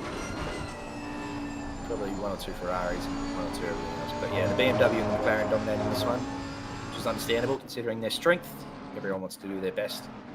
I never really understand the drivers who are like, yeah, I don't want to drive the strongest car because it's strong. Like, that doesn't make any sense to me. It's a pride thing. Like, that's not unless you, unless you want to do the ultimate flex and be like O'Hara and Bakita and just drive a fucking BMW M6 around with no ballast, then that's fine. That's that's a massive flex on the rest of the field. Yeah, but I don't know who would do that. Like, unless you're going to be, you're going to be sitting in the top 20 or even in the top 10, whatever. Why not drive the strongest car and do the best you can? I don't understand the, I don't want to be a meta driver. Like, that makes no sense to me. Another thing to note as well is the meta car often feels like quite the best. Like, you really got to make the other cars work, where like the meta car just kind of flows. Yeah, not wrong. I jumped in the BMW for the first time to see what the fuss was about. Was literally pulling McLaren times instantly with aggressive preset, and that makes that's not something I can do in any other car. I jumped in the Bentley, I was 2 seconds slower. Jumped in the Porsche, couldn't keep it on the bloody road. It's just, why not drive the strongest car? I don't get it. Some people for the extra challenge though. Yeah, I get it, but also isn't the extra challenge taking yourself from P19 to P12? Yeah, that's what I was going to say. You're going to be floating around in the midfield anyway. Why not do the best you can? Depends what you think of challenge. I mean, do you consider the car the challenge, or do you consider your competitors a challenge? So there's that. But I was in that camp of, we won't take the strongest car, the BOP abuser, blah blah blah, and then we took, nah, we're taking the Audi for Kyalami. And I, for obvious reasons, have 0 regrets. Because that thing was on rails all afternoon. That is bang on from you, Preach, in chat. I don't think the McLaren really likes the... that's a little bit interesting from that McLaren. They got a little bit... We've seen that one have a bit of unhappy times through Bang It Together. Because before, obviously, we were watching that before the replay came through. That RSN just not really complying. So they are really struggling with that car through the S's. But yeah, I think the McLaren really struggling with the ballast. It seems to have a massive effect on its weight transfer, especially. Whereas, the BMW just seems to drive through its 30 kilos. Like, doesn't really have a problem with it. So, I don't know. Again, I haven't driven much of the BMW. Maybe I'm talking out my arse. Yeah. Now, Mal, do not mention the Rex under any circumstances. Yes, Yeah, no, love that's that. not allowed. Rex series, let's No, do it. It's a great It's car. not. It just sucks. It, excuse me? It's a great car, but it sucks. Yes. Do we want to rethink that? Do you want to No, try that I again? know it's an awesome car, but I don't like how it drives. We'll say that. Is it?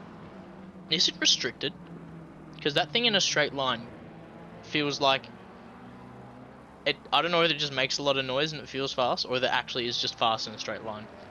It is pretty quick in a straight line. Because I tried to drive it at Mazzano, and you could just drag race kids down the back straight. Yeah. Actually, I didn't even that long. But as soon as you get to the last bit, where you got to turn and brake at the same time, it's well, it was interesting in the Rex. Yeah.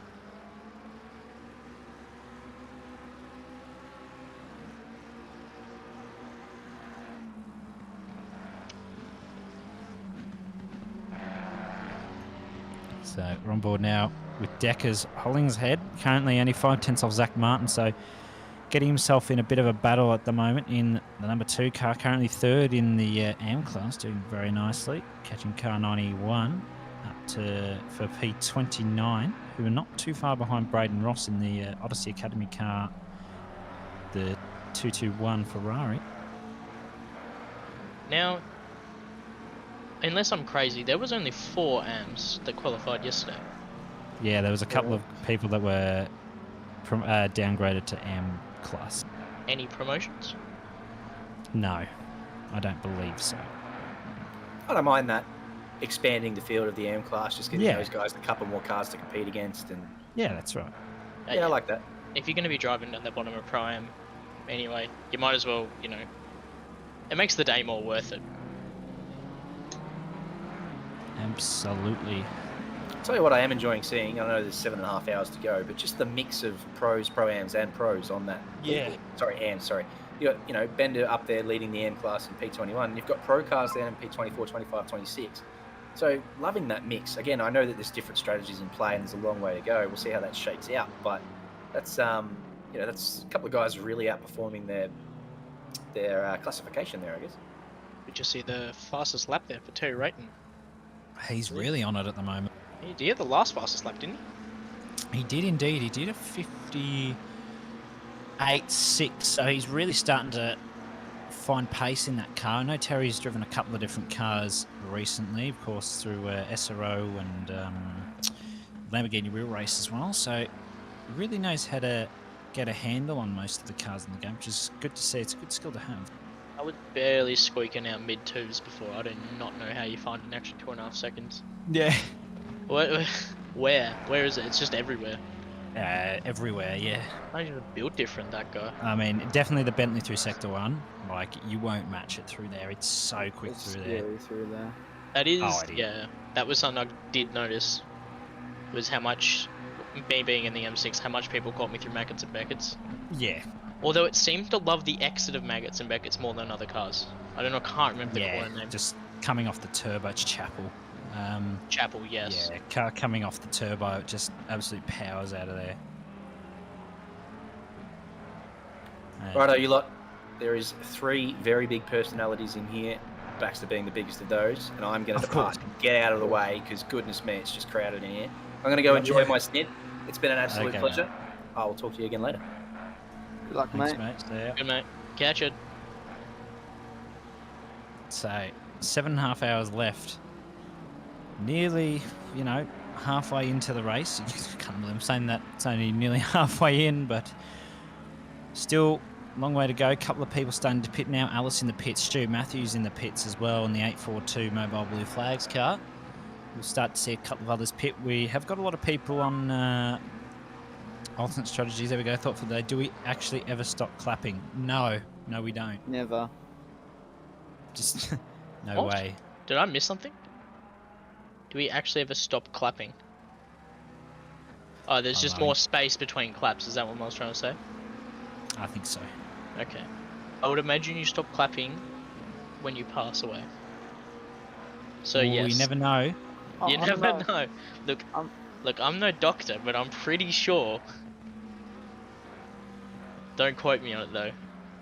I don't know, I If I reckon ever you see a could dead clap man forever. clapping, I'm scared. I'm sure you could clap forever if you tried hard enough.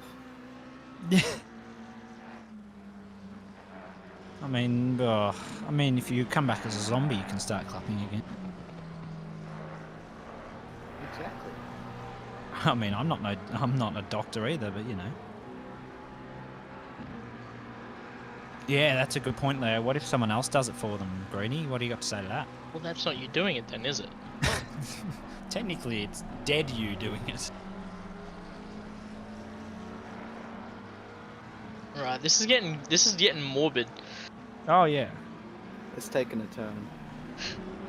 It's just what happens when you get to a certain point in the race. You start talking about weird things. Speaking of weird things, where's Bender McNulty?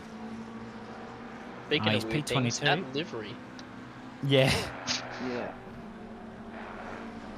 He is.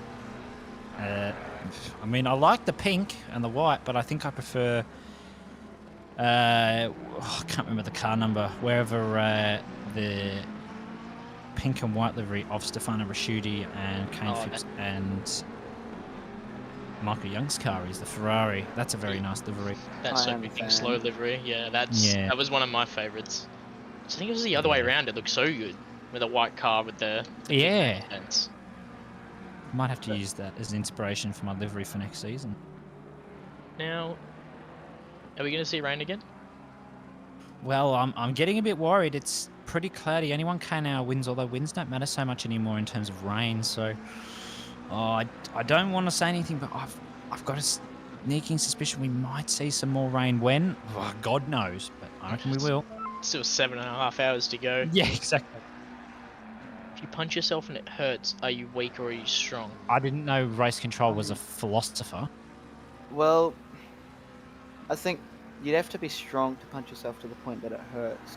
Well, you punched yourself. Really? Have you ever punched yourself in the face?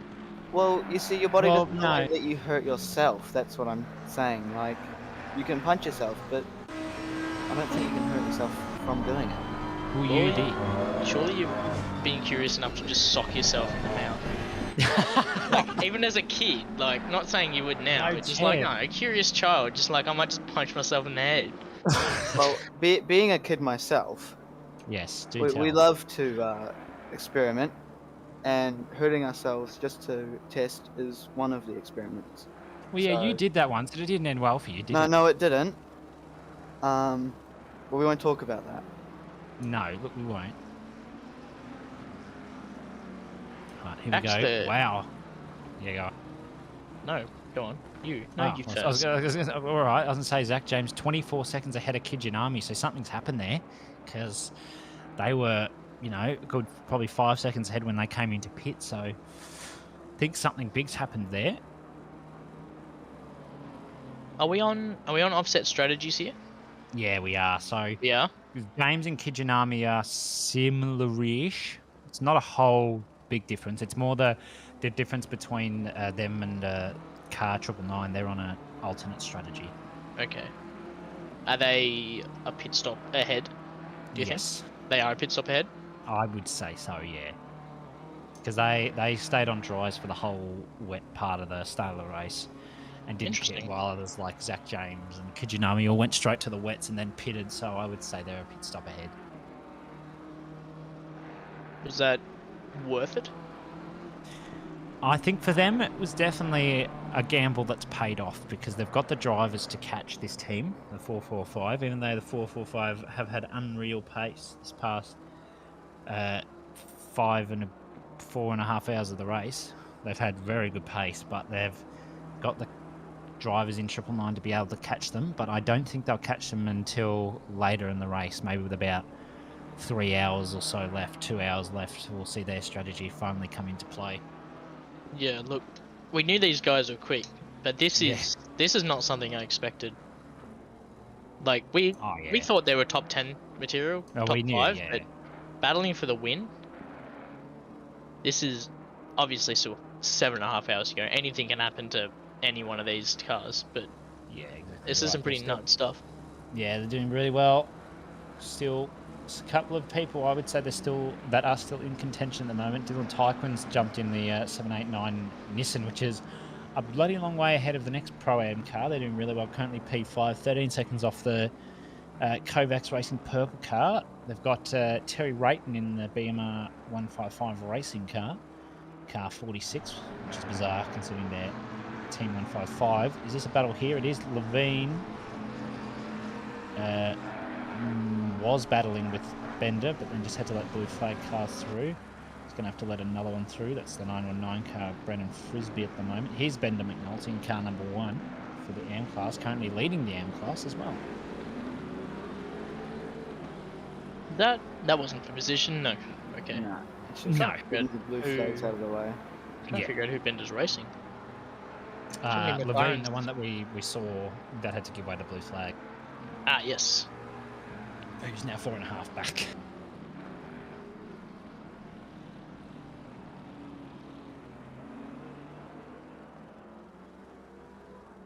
Oh god, I can't even say that word. What Leah's just... Contronym. What is a contronym? What's a contronym? It's probably going to tell you. A contronym is a single word that means two or more things that directly contradict each other. For example, fast can mean speedy or quick, but also mean tied down and immobile. What? Huh? Huh? That... I need to bring up the dictionary to confirm that. I mean... I've never heard someone use fast when calling someone slow. Yeah. This is just... Unless it was completely ironic. Oh yeah, yeah. It's Fast. just put my So brain as on to be it. hard to move / secure. Does that mean steadfast? Must be. Fast also means not eating, that's true. That one I knew. Race control also trying to break our brains. Well, I didn't even read what race control said. My brain was too broken from the last one.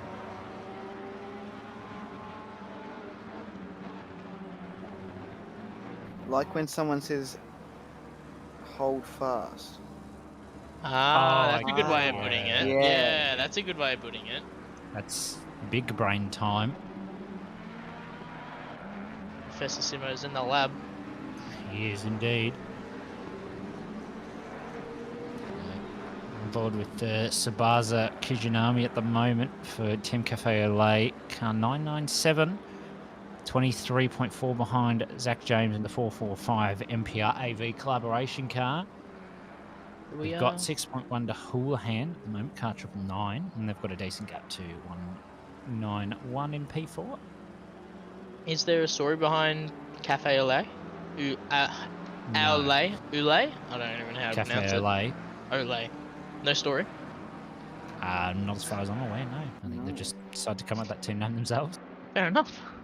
Yeah. I tell you, it's a good nice name. looking car. Yeah. It is, yeah. It's nice and simple. I don't usually like having all dark colours in my car, but, you know, I'll definitely like the look of that one. I think the wheels really give good contrast. Yeah, I like the two-tone grey. I think with how dumb the front of this car looks, it makes it somewhat more tolerable. Yeah, although I am not the most greatest livery designer. Some of my liveries have been average. Alright, are you guys a two-tone wheel fan? It depends. No, it doesn't. It's a yes or no answer. It doesn't depend. No? No. That's the correct answer. Yeah, I was going Is, say. I'm glad is I'm chat a two-tone wheel fan? You don't do... Well, are you talking like the main room and then the little outside bit? Yeah, the accent. Yeah, no chance, no. No chance? No. I'm not a fan of I that. might have one colour different in the colour codes, but it will look no different. Just to like give it that slight bit of texture. But What about chrome rims? no, You don't like Oh. you like the high rollers? The best I can deal with is satin metallic. That looks good, but not What do you mean? chrome. What do you mean by two-tone? Like with you got like the main wheel accent, and then you got like the ring. You've got the outside ring with on the the base rim. color, and then I the think the other one's called customization. accent. Yeah. Yeah, yeah. Yeah. I usually, if I do anything, I try not to do two-tone, but I do something subtle like, I don't know, 105 is the main colour. I don't even know what colour that is. I mean, no, 349. That's white. So if you had, I might have like 349 as the main rim, and then 348 as the accent, but then make it a slightly different material or something, just to like give it that little bit of texture. But I don't usually go for like a big two-tone, different colour sort of thing. I think you should just not make it two-tone. Don't even Fair make enough. it slightly two-tone. Yeah. I think that- anything that's take that completely out. two-tone is just bad. But We had I can a- deal with subtle two-tones. Have we had the livery discussion yet?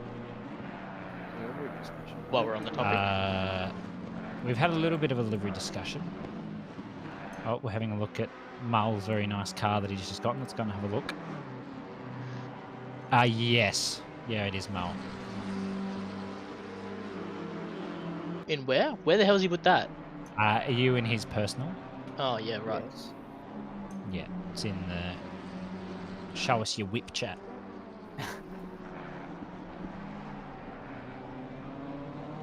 Yeah, that's two-tone. Yeah. I tell you what, it's in the game they're particularly tacky, but in like it's fine in real life. Yeah, in real life it's fine. In the game it can look a bit tacky.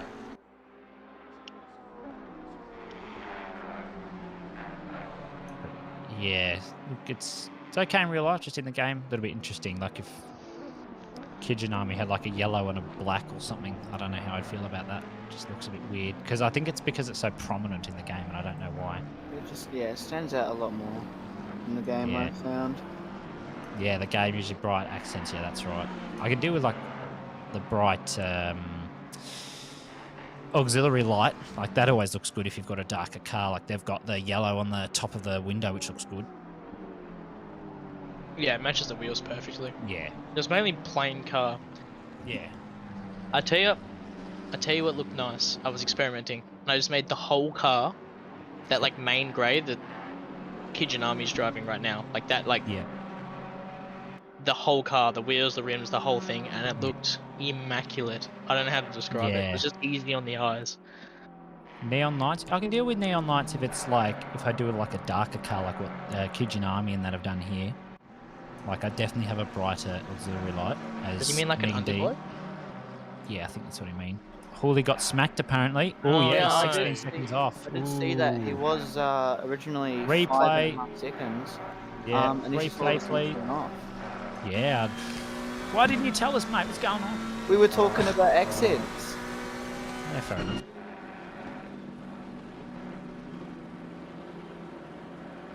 People are bad at making liveries with colours that look good together. I completely disagree. I don't think I've ever made a bad livery.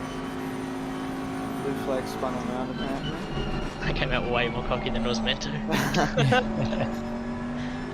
Yeah, well, hopefully we can get a replay on what this blue flag's done. Here it is. I don't really want to see what's happened. So here is Ryan the Houlihan. He's gone around the outside. Has the McLaren come wide on him? Oh no! Oh, that's broken as well. Yeah, that's definitely gonna have some damage on it. Oh no! Oh, you really? That's not what you like to see. Ooh, not from. That's gotta hurt. Just bit the curb, didn't he? And just. Yeah. He wouldn't have had anything. He couldn't have done anything after that. After he bit the curb. Yeah, could have let him go there, but. The curb really does bounce your Bang. head. Oh. I don't know if that'd be a whole lot. It might be about 15 seconds of damage. I would say with the hit that was pretty significant, and it went in arse first, and then the nose hit the wall as well on the second shock. So my guess is that damage would be pretty significant. Yeah. That's unlucky, as the kids would say. Yeah.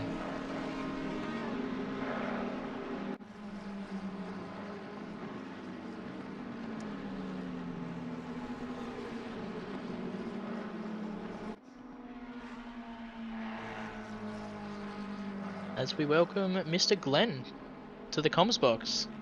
Big up Glenn Germain, here he is. Big ups, Glenn. Big ups. How you doing, mate? That's a good chat. That's good. The microphone might not be working there, Glenn. Yeah, helps There if you you go. press the I'm not muted button. Yeah, that one. Yeah. Sorry about that, boys. Hi, Glenn. How are we?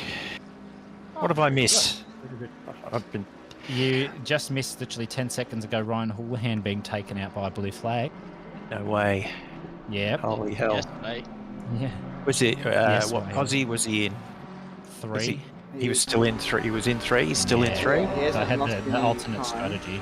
Yeah, he's lost time to Kijinami, but hasn't lost out any other Right, yeah, he position. hasn't lost a place. Uh-huh. He hasn't boxed yet for damage. There we go. Insider information tells us he's only got 10 seconds of damage. Right. Good to get that inside information. Yep. So, Ooh, drive through. Zach Martin. Is that the 91 McLaren? Yes, it is.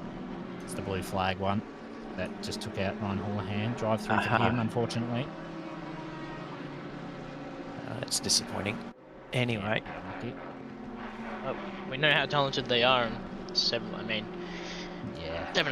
7 hours 20 minutes. They got plenty of time to make it back. Oh, absolutely. They've got the drivers and the pace to do it. Sure. And how's, I see, 789, the Red Rocket is still going along well. Yeah, still doing really good there. I think they're about P5 at the moment, so still sitting in a relatively good spot. Riley, he had a bit of a problem with the steering wheel disconnection, so he had to pit as well, which is unfortunate. It's a shame. Yeah, there we go. 789 P5 and the Yep. BMR Racing car P6. Here's Fayardo. Zach James up front. Car 445. Well, that's a change. Are they out of sync with the... I think Kijinami in second and them are on quite similar strategies that just offset by 5 or so laps, but I see.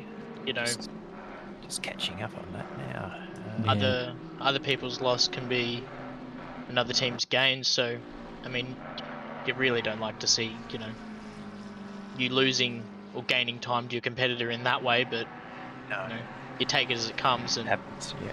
their P1's looking a little bit better now. Yeah. There you go. If you're trying to fail and you succeed, did you fail or did you succeed? You succeeded. Ridiculously enough, you succeeded. You failed successfully. Yeah, yeah. I think that's the best way to put it. Here's Terry Rayton just getting past a blue flag car.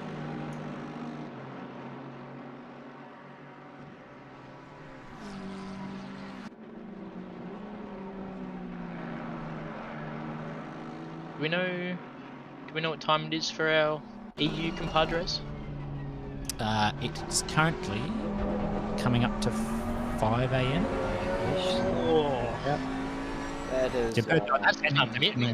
Depending on where they are, it will either be 5. If you're Central European, I think it would be coming up to about 7 in the morning. That would not be something I want to do. No. Bad enough that I have to stay up to ridiculous hours of the night to do races like these, let alone staying up to ridiculous hours of the morning. Welcome to New Zealand time zones. Yeah, thank you. Yeah, no worries. Tim Brook here, he's American, I believe. He is. I saw his flag is No, he's British. British. Yes. I thought he was American, but he's British. Another 5 a.m. Yeah, look. It couldn't be me. Yeah. No, there is. Car 67's got 3 Americans in it. 92's got 2 Americans and a Filipino. 333's got 2 Americans, a Dutch and a Brit. 578's got 3 Americans and a Canadian. So a lot of different nationalities in this race today. Depending on the time zone for the Americans, it might not be too bad. I'll be look and see what the USA time. It'll be heading into the evening. Normally. Yeah. So depending in Washington at the moment, it's 10 minutes to midnight. Going back sort of about an hour, or just the further you go west. So not too bad. Not too bad. Yeah, I'm a bit of an NBA fan myself, so like all those West Coast games, yeah, I can normally catch the end of them around this time. Yeah, nice. So it's generally, I know the West Coast, not be too bad, but God, if it's 10 to midnight for the East Coast guys, race is going to be finishing at 7 o'clock in the morning. Yeah, pretty much.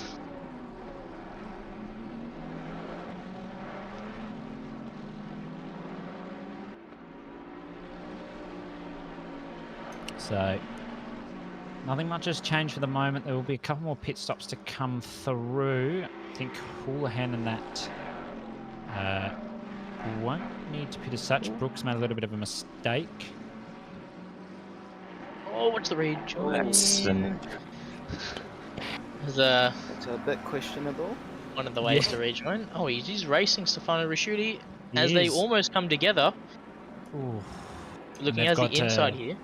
Yeah, they've got blue flags to Rayton behind as well, so they're going to have to give that up soon as well. Yep, Rayton's giving them the flash, saying, can you please get out of the way? There we go. Risciuti's letting Rayton through. Brooke will have to do the same in a minute. Smart there from Risciuti.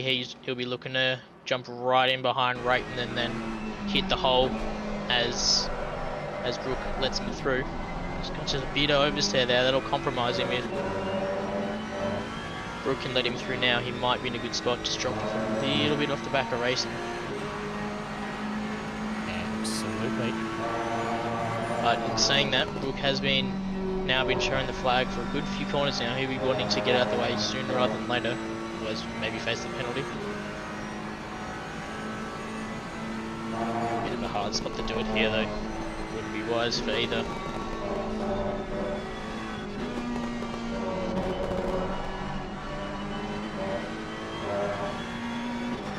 I suspect he'll go wide here at Cobbs to let him through. Yeah, we'll see what happens though. If he doesn't, he might get a penalty for not letting him through.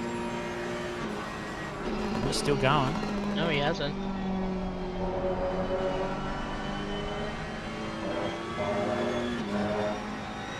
Bad from Brooke, but could be good for Risciuti here. There we go. There we go. He's gone deep. And we are back on. It's welcome to right back in. Yeah, absolutely. Allowing to attack a bit more.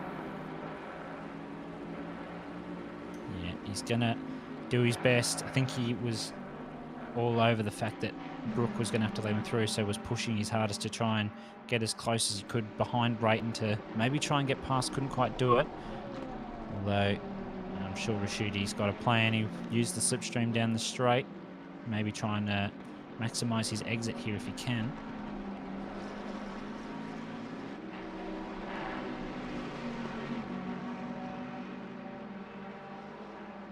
I've just seen in chat that we have a driver's stint time infringement for car 717, which I believe has been converted to a 20-second penalty instead of a drive-through.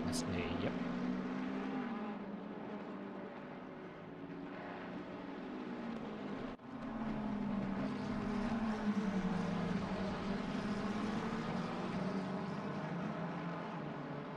Let's see, Zach James just cruising.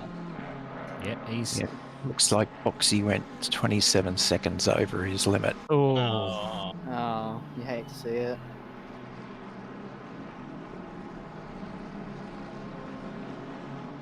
Guys, not to hijack anything, but just what's happened to car 2? They were the leading AM car, and they'd gone up. They were up to about P12, and now they're down at P31. Anyone? No, it was car 1 leading. Car 1 was it? Yeah, car 1 was leading, and now they're in P2 in the AM class, but I think they've pitted because Bender's no longer in the car, so I'm assuming that 669 still needs to pit, yeah. Yep, thanks. My bad. We all make mistakes. Some of us just make more than others. Yeah. That's at least 4 years in the gulag, just for that question. Yeah.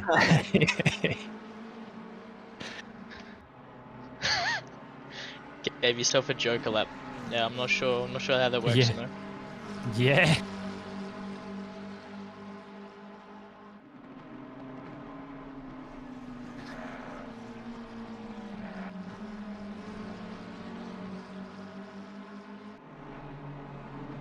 Those in chat, if you're just coming out of the car, just pitted, feel free to let us know how your stint went. We'd love to hear it. make sure to like the stream as well. If you don't do that, Mullock's dog Max won't get fed. And we need Max to get fed. He needs all the food. He does. Tom Riley in chats told us that Boxy asked, do I need to stop before the time hits 0? Yes, you do. Oh, well.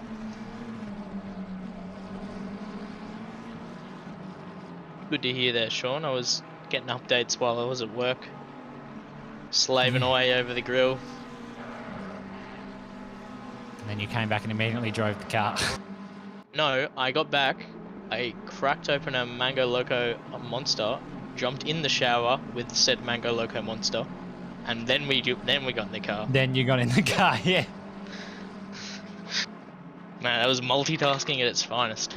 Oh, it's always good. Oh, a bit wide there from 2E. You water down the monster with the shower water. Yeah. Have to say, I don't mind those mango ones. No, not being sponsored, by the way. No. So here is our provisional leader at the moment, Zach James, currently in the 2 flats to 0-1s consistently, which is really good pace to see. 18 seconds in front of Kijinami. McGarry gets a 5-second penalty for ignoring blue flags as James does a bit of Jim's mowing business for him.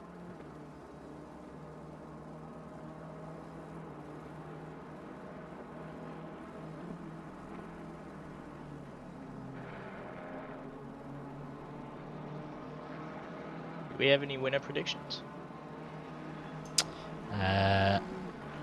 Not yet. I think it's anyone's game at the moment, to be honest.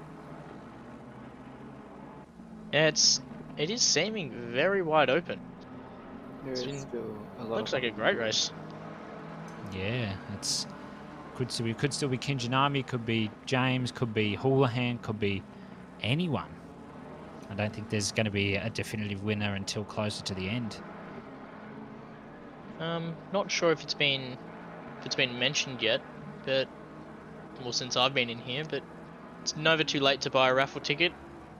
Christmas raffle. Don't know if we got a good man. Don't know if we got a graphic we can throw up, but if you just head over to the Discord, there's the fundraiser, I think, up near the top. Little link. Take to buy some tickets. The prizes are pretty nuts if you're into sim racing, which I assume all of us are. Oh, while absolutely. we're here. You got to make sure to join the Discord though, so that you can be contacted if you do win. Yep, 100%. Link is in the description. Absolutely. As we welcome Mr. Samwise Holmes to the comms box. How are you, Samwise? Not too bad, guys. Doing well. Just coming and getting ready for my stint. How about you? Coming to the end? Yeah, I'm coming to the end. I too. Been a busy morning for you guys.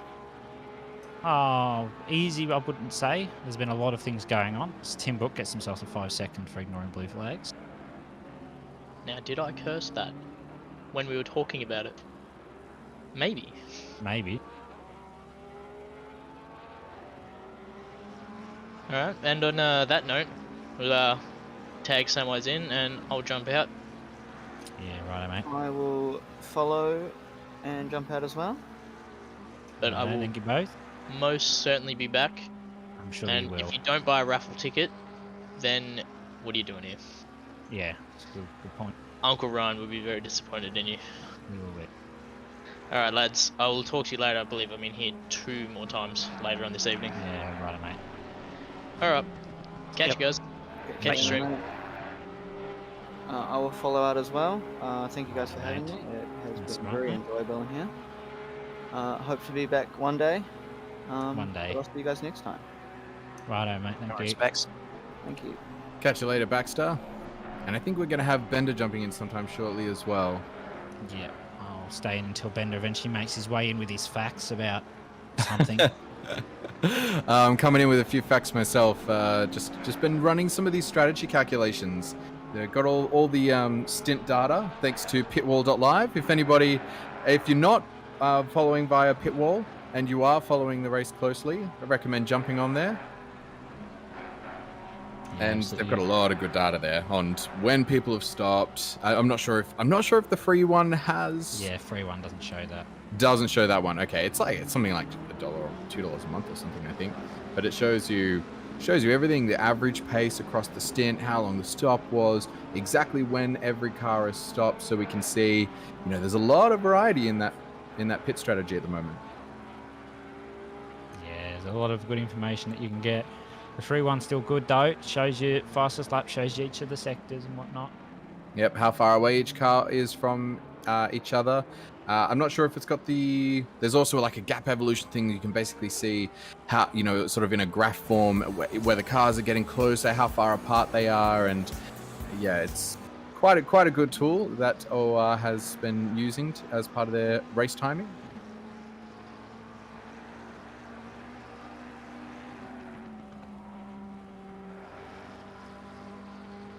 Yeah, as you say, with the pit strategies being mixed up, we've got some cars have had 4 stops, some have had 5, a couple have even had 6, depending on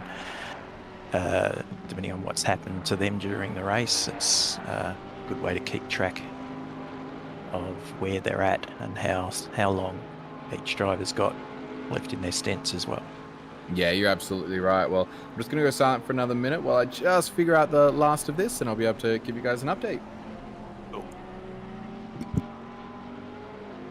currently on board with Frisbee at the moment, 2.2 off Misson in the Nissan. No, he drove the Nissan. What am I thinking? That was a couple of seasons ago in the Porsche. In the 111 Porsche, of course, for the Rockets Evolved.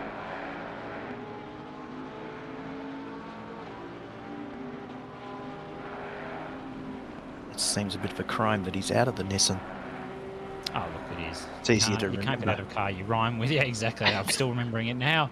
But yeah, good to see you doing a good job in the Porsche there. Currently seeing P9. This is Frisbee currently coming to lap the 616 Bentley.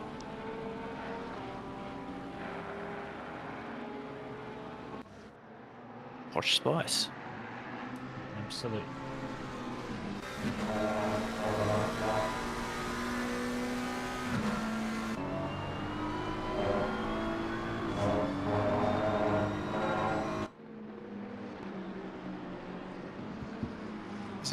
A few players have stayed around about where they started.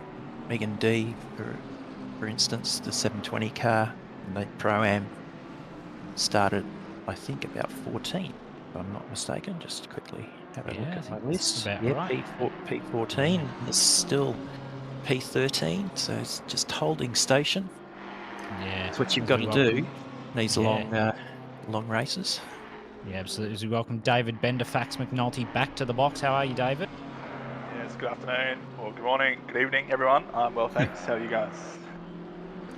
So good that I'm now going to leave after 5 hours of commentary.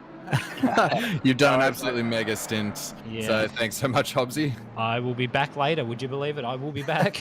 Still got 3 more stints of commentary to do, so I will be back. But got a bit of a break now, so I'll see you in about 2 hours, I believe. Looking forward to it. Electric Boogaloo too. Yeah. There it is. Have a good call, fellas. Thanks very much. Welcome, Bender and Glenn. How are you guys today? Yeah, really good, really good. I saw you doing some mighty defending, Bender. Yeah, doing a little bit. A little earlier. Got my catch up.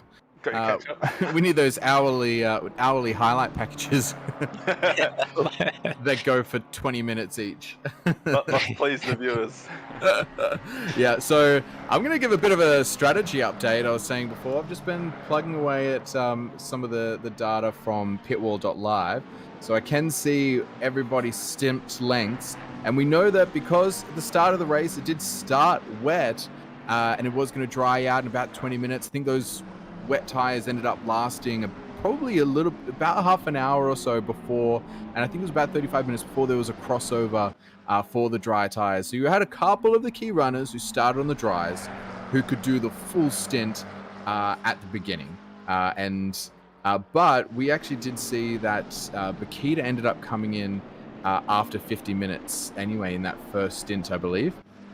So it hasn't quite necessarily, it didn't quite allow the dry runners to go the full stint length.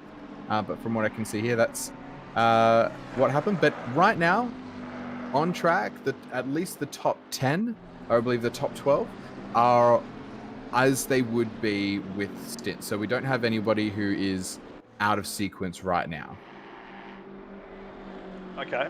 So I think that's, I think that's important. So because basically you'd have about anybody, you can basically pit from about now or maybe in a couple minutes time, and there would be 5 stops left. So there's no one who won't make it to that margin, you know, assuming we don't have any crazy strategy things happen like rain and whatnot. If it's going to be clean dry to the end of the race, there'll be about 5 stops remaining. So if you're going by 70-minute stints, then your 7-minute mark is that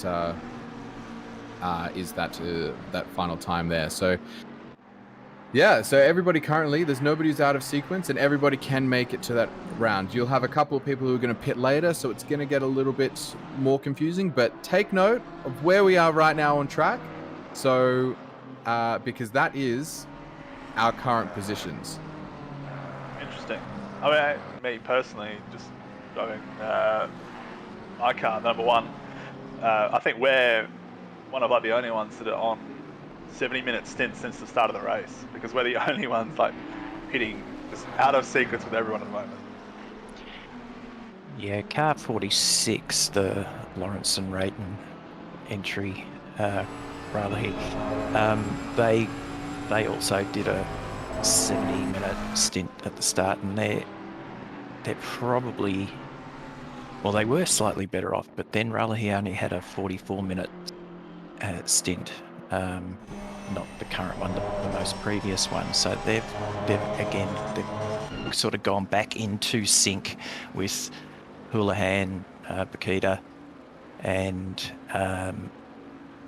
Kijinami, etc.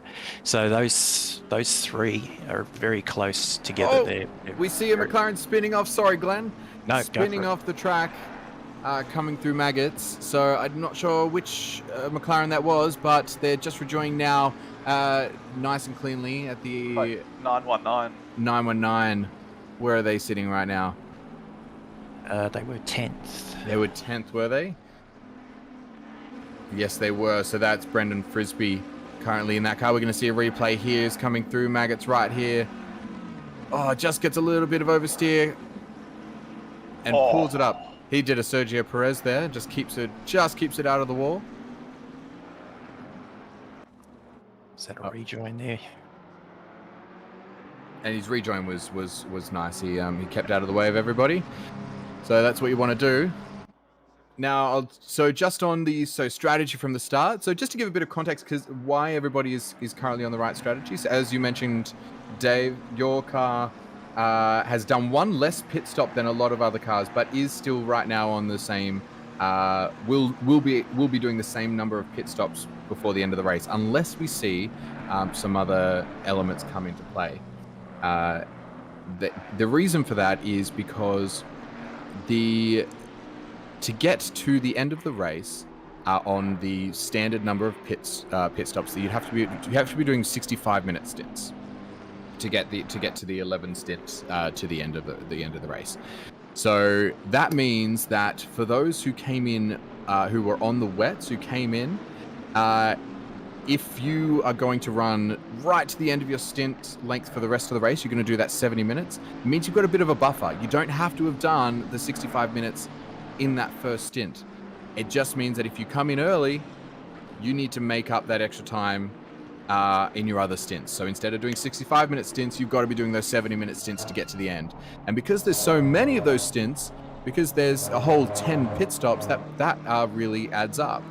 So if you basically, what I've calculated, if you pit after 37 minutes, you're on the right strategy. You're on the same strategy as those who did the full stint length still, as long as you're running those full stints to the end of the race. And that's why we saw Kijinami in P1 run just that little bit longer after the track started to be less advantageous for the wet tire. We saw him just going that little bit too long, And I think that is they were doing the strategy play, and they knew that if they got to that mark, that would mean that they can just do the regular pit strategy to the end of the race, and they would be on the same strategy as Bakita and everyone else who started on the dry tire.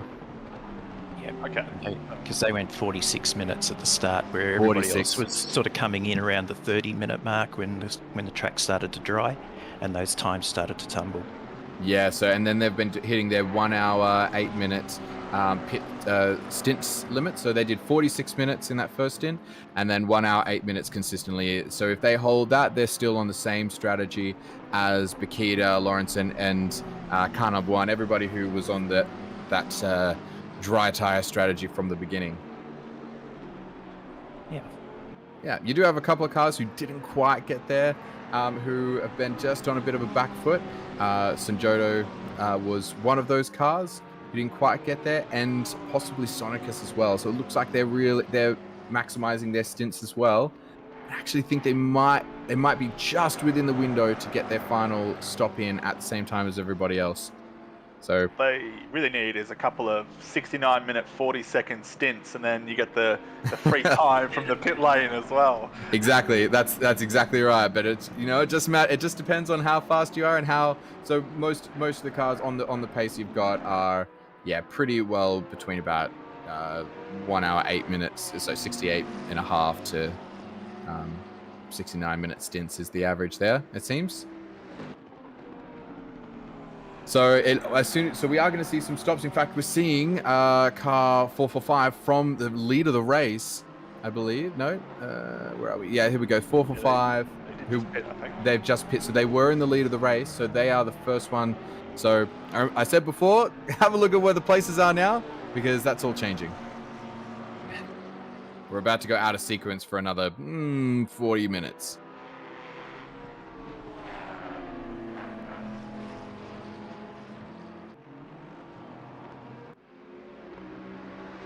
So now, are both you guys racing today, or only you, Bender? I mean, I'm in the car. I'm not sure. I don't think Glenn. No. Not in the car. I'm around here for the rest of the day, off and on. So, yep. Excellent. So, how would you rate the run so far for car number 1, Bender? It's been pretty good on the whole. The track just. I mean, it says optimum. It just feels slow. Like there's more pace there to be found later on, as I guess the rubber's in a bit more. As we see, Tycoon a big moment there. Yeah, the rain obviously at the start was fun, chaotic. A couple of unfortunate incidents, but it's been pretty good so far. The lap times are definitely lower than we're used to. Definitely a little bit slower than we're used to at Silverstone on the high fuel. Seems like the fuel has a bit of a bigger impact on those times than it did before 1.8. Yeah, I mean, in my stints, race pace has been 203s when I was probably expecting mid to high 202s. Whether that's the fuel or just grip on the track or just a combination of few different things, not sure, but yeah, it definitely seems like it's half a second slower than what I was expecting. Yeah, I can give you a bit of context to the average lap times for some of the cars. So for example, we look at who's front of the race right now, car 997. So Kijinami, so their latest stints, so you've got an average about 201.8 was Katsuya's average lap time. 2 minutes flat actually for Kijinami, which is faster than the average lap times for Ryan Houlihan and Philippa Bakita so far this race, who were doing 2:02 average laps, and Houlihan 2:06. So just to give you a bit of context, I think it's getting a little bit faster now, but it looks like most cars are in the 2:01s as their average lap time across the stint. Not too far off the pace then, that's all right. No, not at all. So looking a little bit further back in the top 10, let's have a look at the Porsche. So let's have a look at Missen and see what they're... so average times, they're doing quite well. So Ty was doing a 2:01.8 average time. So far, Misson has done a 2-minute 0.8, so a whole second faster on average per lap than his teammate. And that is right up there with some of the best on track at the moment. So it's definitely getting a little bit quicker as well as we go on. Now, I'm not sure if you can track this or if we've seen any updates on it, but have many people had drive-throughs for track limits yet? So we can look at where some of the unscheduled pit stops are. So if we look at the top 10, can have a look at, which may be because of damage or other issues. We actually had car 15, I think, is it? Car 15.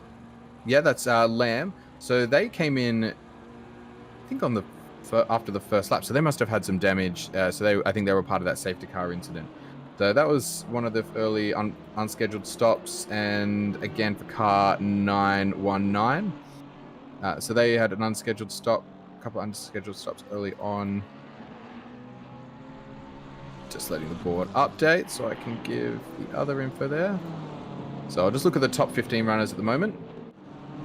Apart from that, it looks like car 50 is the other one that's had some unscheduled pit stops there. So Xinghang came in after only 7 laps on their 4th stint to do a stop. And then again, Antonio Fajardo has come in and another stint or 2 later to do an unscheduled stop. So whether that was for a drive-through or not, I cannot tell. Actually, I might be able to tell. Yes, in fact, I would say that was for a drive-through because the pit stop was 30 seconds long. Alright then, so a couple of cars in trouble, I guess, early on, but in fact, that's 2. That looks like 2 drive-throughs. It is for that car number 50. But I think that may be the only drive-throughs in the top 15. So, actually, just running through the penalties list in Discord, I'm able to see that Rapid Binners is a car 669 had a drive-through for causing a collision. That wasn't a drive-through. Sorry, that wasn't a track limits. Is that? Because that's what we're looking for, isn't it? Yeah, track limits. Yeah. A few people in chat saying their cars have got some warnings. Sandeezy saying particularly he's got a few warnings. Yeah, obviously, last thing you want is a race to be decided by track limits and a drive-through, but ultimately, it's your responsibility to keep it within the lines. Absolutely. So I'll have a look a bit further down, see what other track pens we've got. Unscheduled pit stops. Looks like car 38's been in the war a little bit, so they're sitting back in 33rd position at the moment. But they had 3 stops within about 15 minutes. So that's a rough one. It looks like, and it looks like it was for damage because that's a 2-minute 9 pit stop for them. So they've had a little bit of a come together somewhere. Yeah.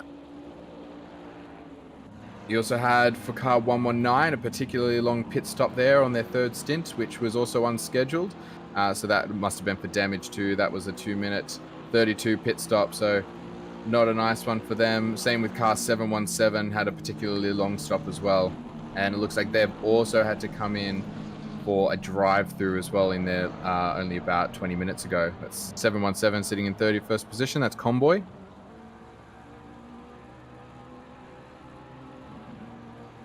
And about 20 minutes ago, that's where we had a drive-through for the 928 car, Sanjodo. Looks like they've done a 30-second stop there. Yeah, Boxy in chat saying, apparently you need to pit before the stint timer runs out. Who would know? Hashtag rookie moment. Yeah, we've all been there before. Yeah, that's unfortunate. What is the penalty for that? Is it a drive-through or is it a stop-go time penalty? No, I don't know. DSQ. Otherwise, that'll be a bit... They wouldn't be on track. Yeah. So it must just be a drive-through penalty or a stop-go or something. So perhaps someone in chat might know. What's the penalty? In fact, Boxy, what's the penalty? You'll know. I didn't want to say that. Not that you want to rub it in at all, but You know what? Man's got experience. We value that here. Exactly.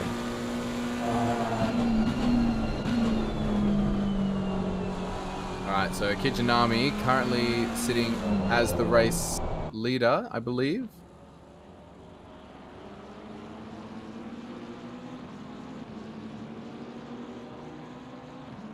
Nichols, he's pitting. He was just following Glenn Jones there. Oh, just pulls it up in time. That pit entry, I said it earlier, is deceptive. You know, in how quickly it approaches you if you're coming in hot. So I don't know if we've seen anyone, you know, just dink the left front on the pit entry, but wouldn't surprise me if a few people do it. So car number 248, as we're watching, Lachlan Nichols, they are one who are right on the cusp of being able to make it to the end, because they came in after 36 minutes and they've done clean stints ever since then. So they want to stay on the same pit strategy as everyone else and maintain, they maintain their position there. And they should just be able to do it as well. So anyone who's pitting now, you should be able to get to the end on 68-minute laps. Stints. Yeah. That's a long lap time. That's a very long lap. All right, well, let's have a look at some battles. What's going on here? So this is this is a Nissan and just two Nissan. What is this? A Nissan and a Beamer? Nissan and a Beamer. Nissan and a Beamer. Oh, we're watching Lamb. There we are, fighting. Yep. And Taekwon just ahead. So it's the closest battle at the moment for 5th and 6th position. And that is absolutely 4th position because nobody's out of sequence there. So that is a nice, exciting one. Might have a look at what their pace difference is. See, sorry to interrupt Lockie Nichols. He was going in hot into the pit entry. I called it, and he's got a 10-second penalty for speeding in the pit lane. Oh, it's a lot more finicky now. Yeah, Taekwon hits. He had no idea that Lamb was behind him. Well, that's a scheduled stop for them. So, well, Lamb's probably going to do another lap, and it looks like they're right at the end of their timer. So I expect we'll see Lamb come in this lap. So, what do you reckon? Will the undercut work? Or was it Lamb? The overcut work? Right? A lot of traffic coming around that back half of the track at the moment. So it really depends where Taekwon feeds back out to on the track.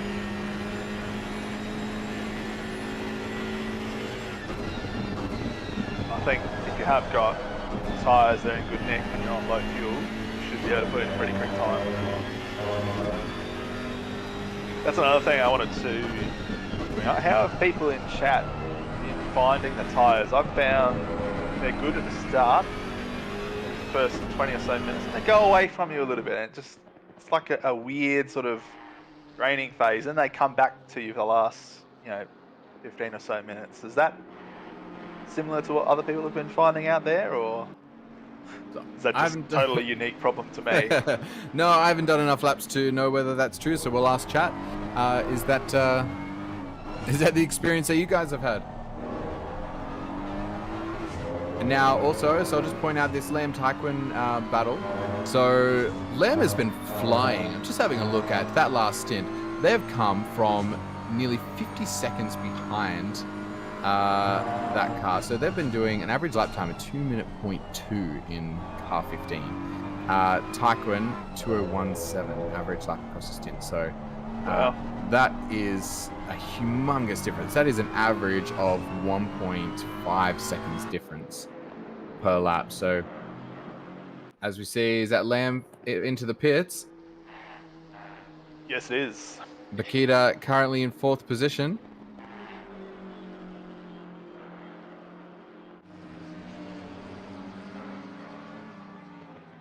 Have to see whether this is in sequence or not. Yep, so they've just pit and come out, so they are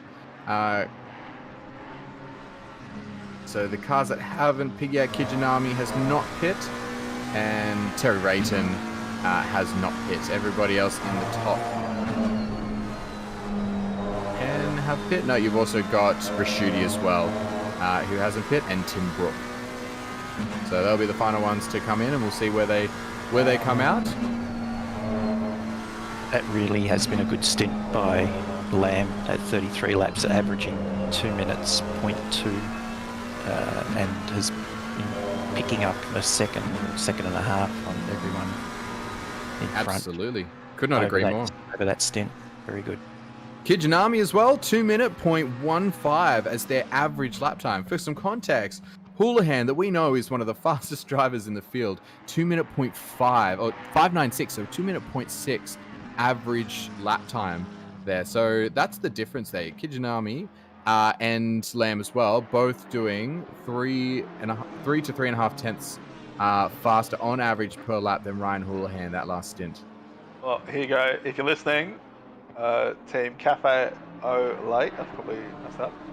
Subasa Kijinami, sign up to the Sprint Series, mate. We'd love to see you battle out there with everyone else.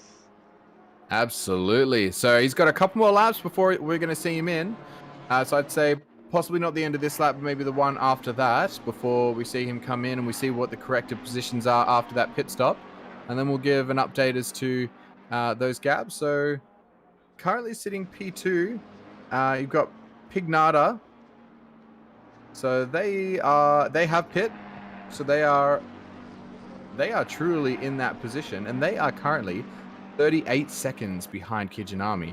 And what did we say the pit length is? 60 seconds or something? 60, yeah, just over 60. Yeah. Oh, actually, I can tell you. The pit stop itself, which is from, I believe, when they enter the stop, when they enter the pit lane. So 1:10. What do we got? What are the lower ones? 1:04. So 64 seconds looks like a good stop. Yeah, that's right. So 64 looks like a clean stop there, but that does not include. But that is not because you're still moving along the track, so you don't lose 64 seconds because the amount of time it takes you to drive from pit entry to pit exit and get up to speed. So is probably another 10 seconds or something like that. So it might only be 55 seconds or something as actual time lost in the pits for a clean stop. But if that's the case, then Kijanami will come out P2 behind Pignata. So that is looking like a very strong team at the moment. So Zach James, Daniel O'Donnell, and Pignata in that car. Looking very strong at the moment. Yes, and also I'm not sure if we've mentioned it recently. I know we've been plugging it all day. Just under 5 hours remaining to get your tickets for our Christmas raffle. So if you are interested in buying tickets for the Christmas raffle, you can win the following wonderful prizes. So if you win first prize, you have your choice of what we've got there: Simrix Exus Max, some Fanatec equipment, or Usinkveld sprint pedals. Second prize, Logitech G920 wheel and pedals, and third prize, Next Level Racing wheel stand light. Tickets are $10 Australian. You can find a link to the purchase directly in the description of the YouTube page, or you can find it on our Discord page. You got to be in it to win it. So just under 5 hours for tickets remaining, and it will be drawn at the end of tonight's race. Absolutely, we've got a bit of battling happening right now. So we're looking at Brooke, who's in the Bentley there, and then on the left side that's Rashuti going for a position, and this is for position. Brooks got a penalty as well. Rashuti's up the inside. Brooks wants to hold it on the outside. He does. He's going to come out on the right side of the track. So he's got the inside line for this next turn. I think he's forcing that Ferrari around the long way. He goes off track. I don't think that position would stick. I would say they're probably going to have to go back. He'll be handing that back, as that was a real Max Verstappen overtake moment from round one. Off track, so I'd say, no, the penalty goes off. Now, how does this play? If he was supposed to give the position back, how does this? That may end up being. There could be a 5-second penalty in the way for that Ferrari, since he wasn't able to give the position back, and perhaps preempt anything. But yeah, I reckon 5 seconds for going off track and gaining a lasting advantage. Possibly, we'll leave that to the stewards, but that's obviously an uncomfortable situation because he doesn't have the opportunity to hand it back now. No, you lose a couple more positions, and that's the risk you take. Absolutely, that was some good side-by-side battling. I did want to come back to those prizes, and sorry for cutting you off, Bender. No, that's all good. At the end of that, I wanted to ask you guys, if you won the first prize, what would you pick if we can chuck that back up? We'd love to see what those $1,000 prizes are. As we see Scanlon getting 15-second penalty for a collision on lap 151. Man, that's a lot of laps. Yeah, we're not even at half race distance yet. If we can see those, if we can see the prizes from that raffle again, we've got the top prizes, which I think there's a Simrigs Exodus Max. There was a CSL DD wheel. And then the Helsinki pedals or whatever. I'm probably butchering the name. Yeah, the sprints, the Huskenfeld or whatever they're called, sprints. Really top end pedals. Huskies. So, if you won the top prize, gents, what would you be picking? Me personally, you go on. I'd go the Fanatec DD wheel and base. Yep. Nice. What are you running at the moment? A Fanatec CSL F1 thingy. Yeah, not a bad rig in itself. Not bad at all. It's a thingy, yeah. It's a thingy. And pedals? Fanatec CSL? Yes, yeah. Although Santa's bringing me a present, so I'm hoping that the pedals are on the up. Well, if you win the prize, Malik says a bonus is also you get a dinner date with your choice of OR admin. That's I'll tell you what. Is that an addition or is that in place of? No, CSL DD and a hot date. That's your bonus. Awesome. Well, then I'm gonna nip out and buy some more tickets. Linton Wheels thinks it's You're an not going to tell us which admin you'd pick for the dinner date? No. I don't want to upset anyone. Mark doesn't mind you hurting his feelings. It's all right. Over Zoom if you're overseas. Yeah, Bob. Yeah, you can have your date over from over Zoom. Yeah. Fantastic. So, sit at Macca's. Yeah. Bender, what's your choice? What's your prize choice? It's kind of boring to say the same thing, but I'd probably go to Fanatec wheel and base, simply because I'm still old school on the G27. G27. Yes. Still living. Is that the silver one with the red buttons? Is that? Yeah. Am I on the right track? Yes. Wait, G20. fun. Oh, G27. Are there? Yeah. Oh, yeah, that's the one. Yeah, I think I've got a G25 in a cupboard somewhere. It's lasted a long time, to be fair. Hey, if it's doing good, then it's doing good. Yeah, well, that's right. And pedals? So great. G27 pedals. Excellent. Oh, sorry, Bender, a little bit. Aaron, yeah. Good save there. That was great. Actually, funny story, when I bought it, I got it when Dick Smith closed down. So I got it from, I think it was discounted half price from 350 down to like 175 or something. That's all. Excellent. Nice. Well, you've clearly gotten more than $175 worth of use out of it. Several years now. I think. When was that? Probably 2015. Wow, that's six years on that rig. Well, I mean, it was the end of 2015. Yeah, so roughly, yeah, 5. Have you tried any other rigs? Have you done one of those, race experiences or something like that? Have you tried anyone else's? I've tried the G29s or 920s, whichever one it is, and same. It feels like pretty much the same as the G27 from what I could tell. So I was like, well, I'll just stick with what I got rather than upgrade it. But absolutely, well, especially because you've been on it for so long, it'll feel very weird to be upgrading to the CSL DD. It'll take some getting used to. Yeah, well, I figure when I can get a bit of coin together, actually get something nice rather than just I guess a more modest upgrade. And by a bit of coin, you mean $10 for a raffle ticket. That's right. And we're currently watching this little battle. A couple of McLarens duking it out. Van Vliet and Michelle. Or Michael. I don't know. It's one of those. Oh, no. Was that Gafford? Sorry. That might have been Gafford and Van Vliet. So we've gone back to see Michael, Michelle, whichever one it is. Looks like it might be. Is this a back marker there? Yes, I think it is. Who's letting them through? Oh, not quite as convenient for the Audi behind, though, who's had to go the long way around through there. So that was a little rough. Yeah, it wasn't ideal, but I think they another day. might be out of sequence as well, though, that Audi.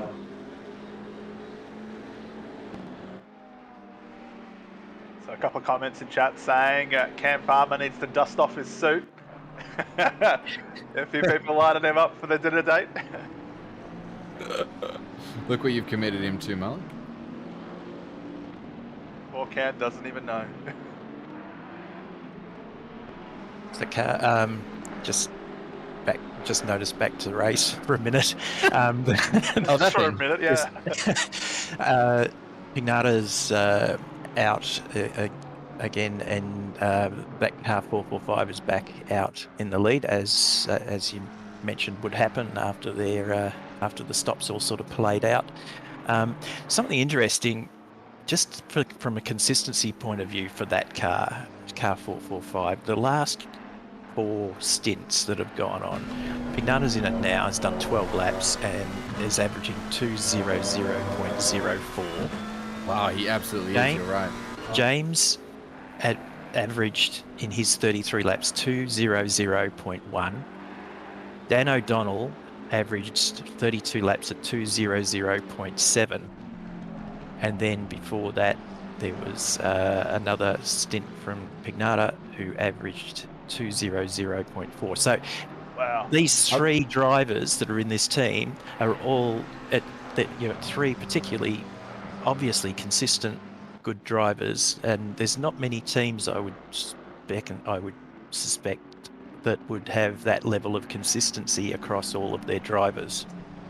Yeah, it's particularly strong. And just for a bit of context there, when O'Donnell was in the car, the lap times across the field were the average was a little bit lower. So, if you go, stints back, you're seeing, stint 2, for example, Zach James was doing an average of 201.7, but then he's just done a 2-minute 0.1. So, that's a 1.6 second a lap difference over the last, from 3 hours ago to now. So it's definitely getting better on track, but those times are looking so good.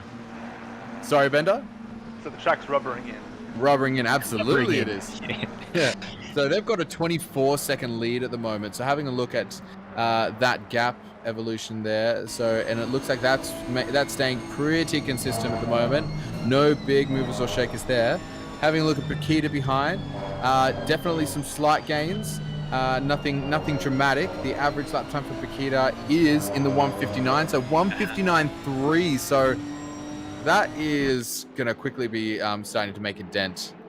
Sure is. On the lead there. So that is fresh out of the pits 6 laps ago. So that is some mega times, and we'll see now. So you've got looks like Mariah, who is in that car 997, currently doing an average of 2-minute 0.4, but they're only a couple laps in, so we'll see how that evolves. Just a couple of quick points we've had. A couple of comments in chat saying Max, Cam today, when, if possible, from Silver. Also, what's the current fastest lap? Some people are asking. As Perrin picks up a 10-second penalty for speeding in the pit lane. Purple light for car number 46, 158.5. So where that is a mega light. Who's car number 46? Lawrenson. Lawrenson's car. 5:30. So I think Bakita's fastest lap, or their team, is like 200 slower than Lawrenson's fastest. Yep. Oh wow. Okay. 58.550 to 58.530. 5.3. Wow. Crazy. That's crazy. So last lap around though, Lawrenson 158.8, Bakita 59.3. There'll be some element of back markers playing a part in that, but the average for Lawrenson's is 159.0. So that's quickly speeding up quite a lot. So their lap times overall have been quite strong. So they are. Yeah, they're definitely going to be one of the big movers and shakers. They're 81 seconds off the lead of the race. But, based on these times, they're about a second faster than the lead of the race at the moment. Per lap. That's car 2 there trying to unlap themselves against Glenn Jones. got to be careful there. You don't want to be accidentally knocking into somebody who is a front marker, causing a collision whilst trying to unlap yourself. No, that certainly won't be viewed lightly by the stewards. So we're on board with car 217. That's one of the Odyssey cars.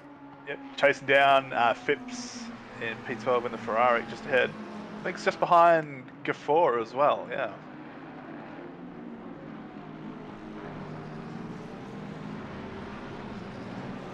Yeah, so they've been steadily gaining every lap, so that's looking pretty good at the moment. They were quite a long way. They were 36 seconds behind. No, I might be looking at the wrong thing. Nope, I'm looking at the wrong cars. There we go. So they are definitely gaining here. So each lap since the pit stop from, I think that was Phipps. It's just come out of the pits.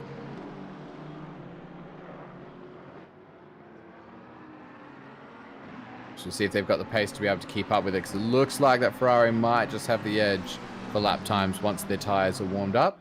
Does take a couple of laps. We know that with the new tyre model. Takes a few more laps than it used to get those tyres up to temperature. Yeah, it's not ideal, and it's certainly made for an exciting shootout. If you were watching that last night, it was Glenn Jones.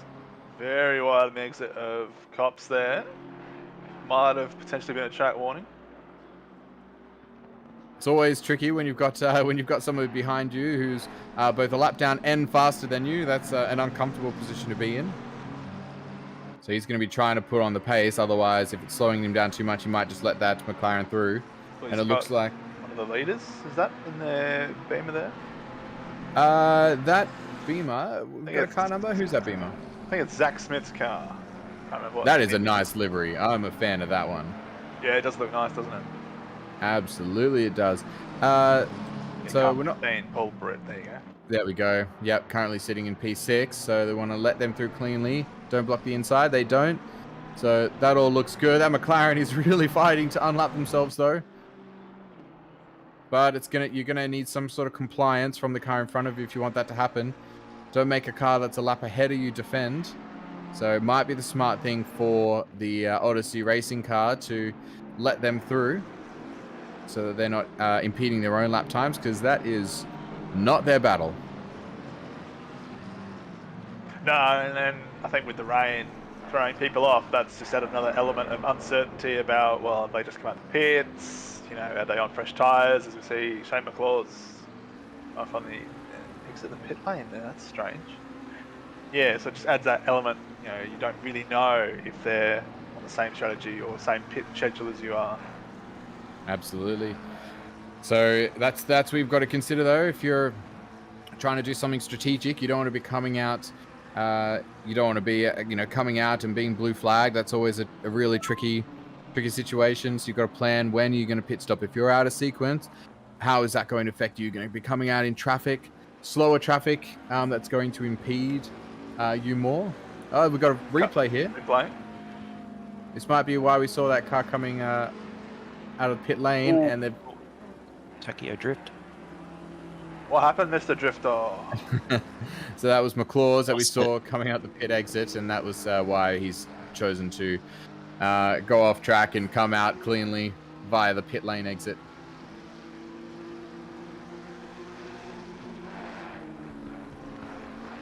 So it's shaping up to be a very interesting race. We've got some fast runners who are not at the front there. We've got some fast but not quite as fast runners who are at the front.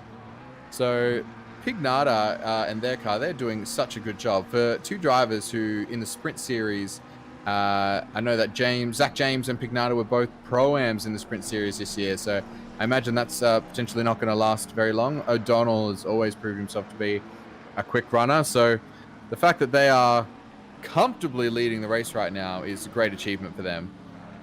Well, we saw most recently in the Sprint Series finals how much fun the reverse grid races can be when you get perhaps slower drivers at the front holding up everyone else. Absolutely. We've seen that a few times, haven't we? Who was that? Oh, yeah, some guy, I can't remember his name. Yeah. He did a good job. I hear he is all but one corner. I hear he has a G27. Yeah. Hey, I heard that too. Oh, that's right. His name's Bender. Yeah, that guy. Yeah. Oh, isn't that the guy from Paul Ricard? He's the guy from You Bender missed that Facts. section earlier. Oh, did I? We even played the clip. No way. Okay. Excellent. You can't have a special event stream without the clip. The clip. Good old Twitch highlights. So we're currently on board. Carpenter giving him a little bit of airtime, but we're gonna play the clip again. He's got on like an auto cue or something. David. Something tells me you like that, Aston. What are you doing? I know you're owned Got by a, the like that, car, yeah. but that is a And it's disgrace a green Aston. rejoin. So I cannot wait to rip you a new one tomorrow. it just looks so intentional. It just looks like just like a cranky bomb.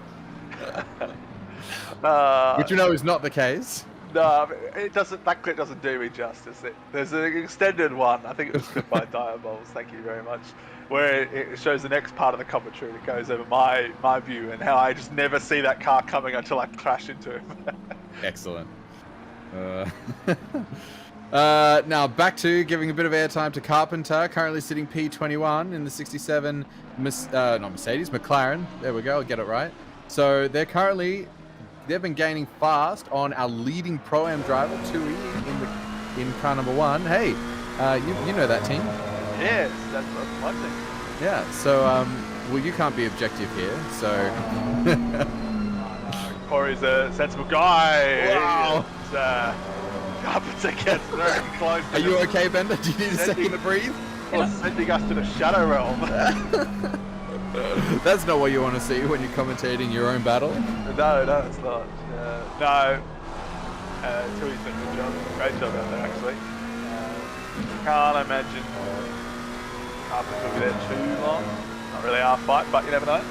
So Carpenter last lap a 2:01.0.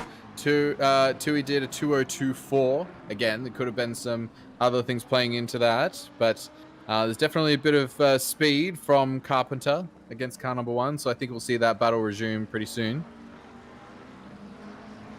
This is a nice little. Who's this? This might be a back marker. So we cut Carpenter against a very colourful. Is that a Bentley? Yeah, I think it is. It's a Bentley, yeah. Now that is a colourful livery. It's like McDonald's. Well, a little wide there.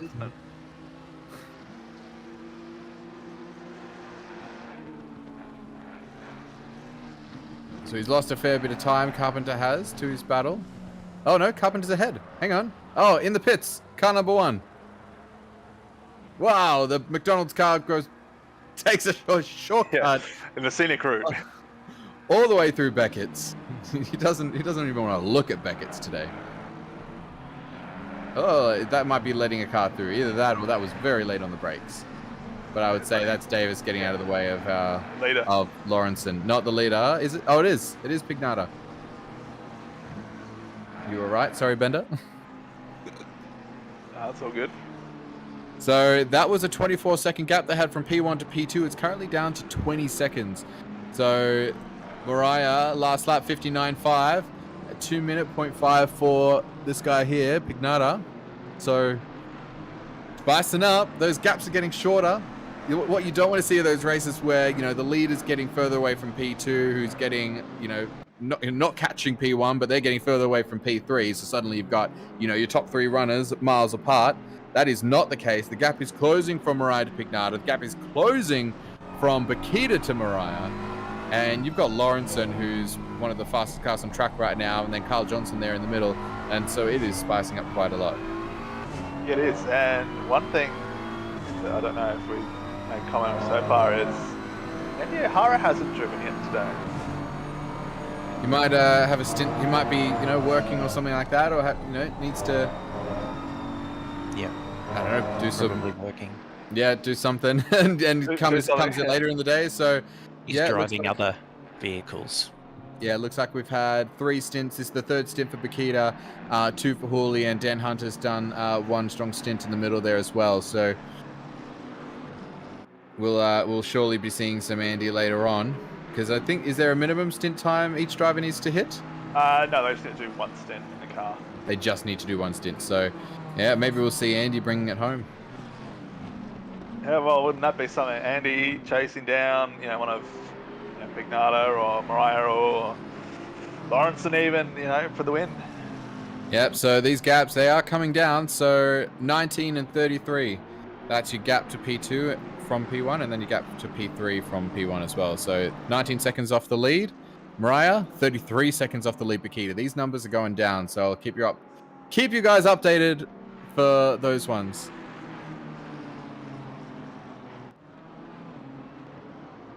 Yeah, also, as we approach the half race distance, is that just lap cars there?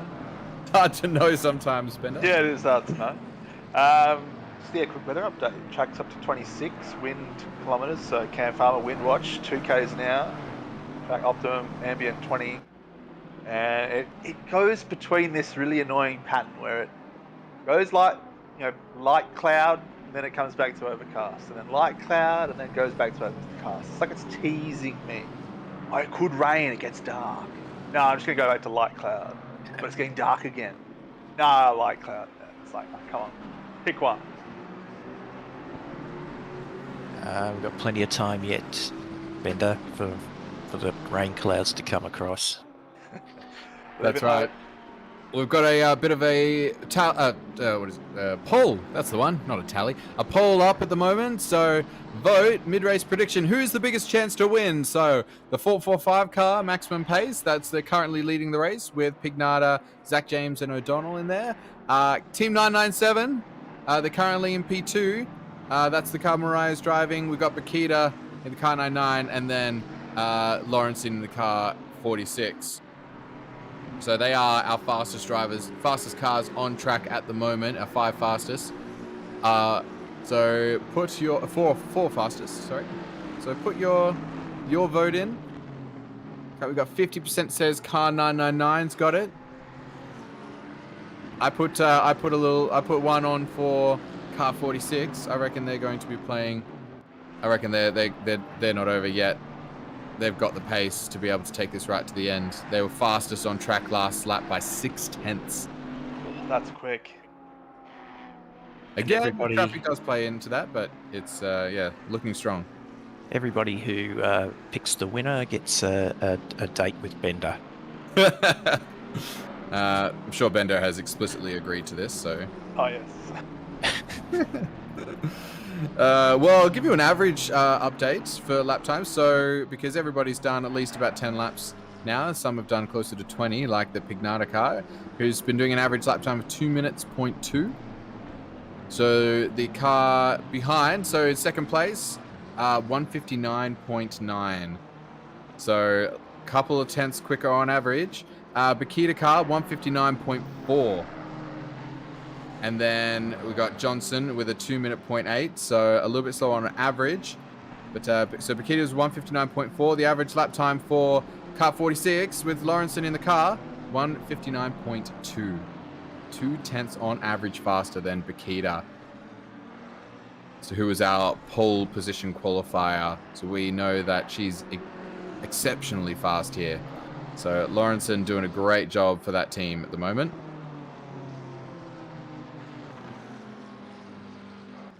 So we've got a little bit of a lull in the action as the cars are spreading out. I think it's always fun to talk about this every special event we do, but how would you change the special event? So one thing I was thinking of is, what if you, say, ran the 12 hours, but every team only had 8 sets of tyres to use, and there were no, stint lengths, you could run however long, but you've only got 8 sets for the whole race. Do you think that'd be interesting?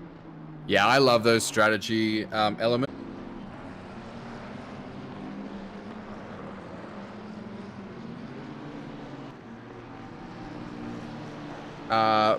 Pro finals, or for the finals altogether, I believe that there was some looking into whether you could do, 2 stops at Alton, but only one of them be mandatory for tires. So that sort of strategy thing I think is really exciting. It's all hypothetical. We're all up here, just discussing it. Obviously, it plays out differently on the track, but yeah, it's always interesting to think about how that would play out. Yeah, I'm a big fan of things like that, especially when you don't need to take tires and you can basically just... I mean, in long races like this, it doesn't make as big a difference because you still need to fuel up for the whole stint. So that's the only reason why I would say for 12 hours, it's not quite as... I like the rain coming in. I think having those weather changes, I think makes it really exciting. But the benefit to not having to put on a fresh set of tires is saving time in the pits. If you've got to fill up a stint full of fuel, it's going to be a 30-second stop no matter what. So when you've got shorter races, like a 1 hour race we've got, or an hour and a half race with 2 stops, but only one, but no mandatory tires or something like that, that's where it gets really interesting. Or, if only one was mandatory for tires, then you've got that, strategy play on how much fuel do you put in at the beginning of the race. You could put in, some people might only be putting in 45 minutes worth of fuel. You might fuel up the whole thing so that your pit stop is going to be shorter, even if your lap times throughout that stint are going to be longer. That sort of thing. Yeah. I revel in that sort of strategy. Yeah, that's always what I think is fun. The strategic element, I mean, it's hard to, I guess, fully replicate what happens in real races in a sim game because you are limited by the settings that you can have and provide, but it's always interesting to speculate. Now, this is for position here, so we're going to just jump quickly onto this battle. This is Van Vliet on Kaneko, so the Bentley, they just try and put themselves up the inside.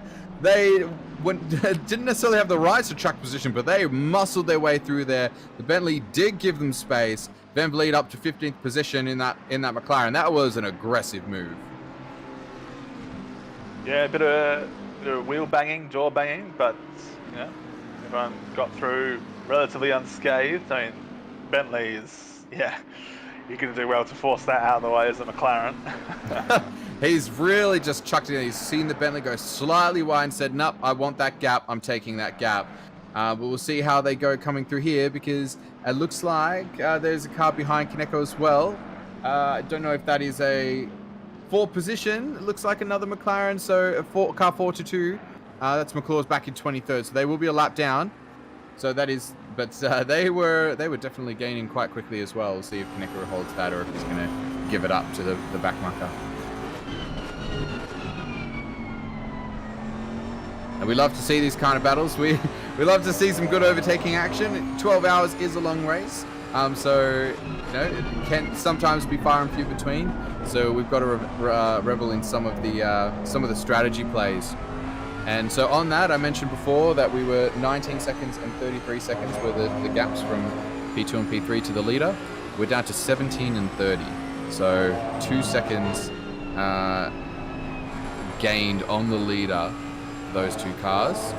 And the Lawrenson car was 80 seconds behind the leader, now 71. So those gaps are shrinking, which means at some point these are all going to collide and we are going to get, I believe, an epic, potentially 5 or 6 way battle for that lead. Oh, you'd love to see it. I'm very excited. I think the top 3, first of all, I think there's a chance that they'll converge a bit sooner because you've got P3 who's faster than 2 and 1 and P2 who's faster than 1. So that's going to be really exciting to see. It's not going to be for a little while yet, so make sure you stick around because that's probably, I would say that's probably about a stint length away, or maybe less. Probably, maybe another 30 laps or so. I reckon by the time, over the next hour, we're going to see those gaps shrink quite a lot. That's going to be just thrilling to watch.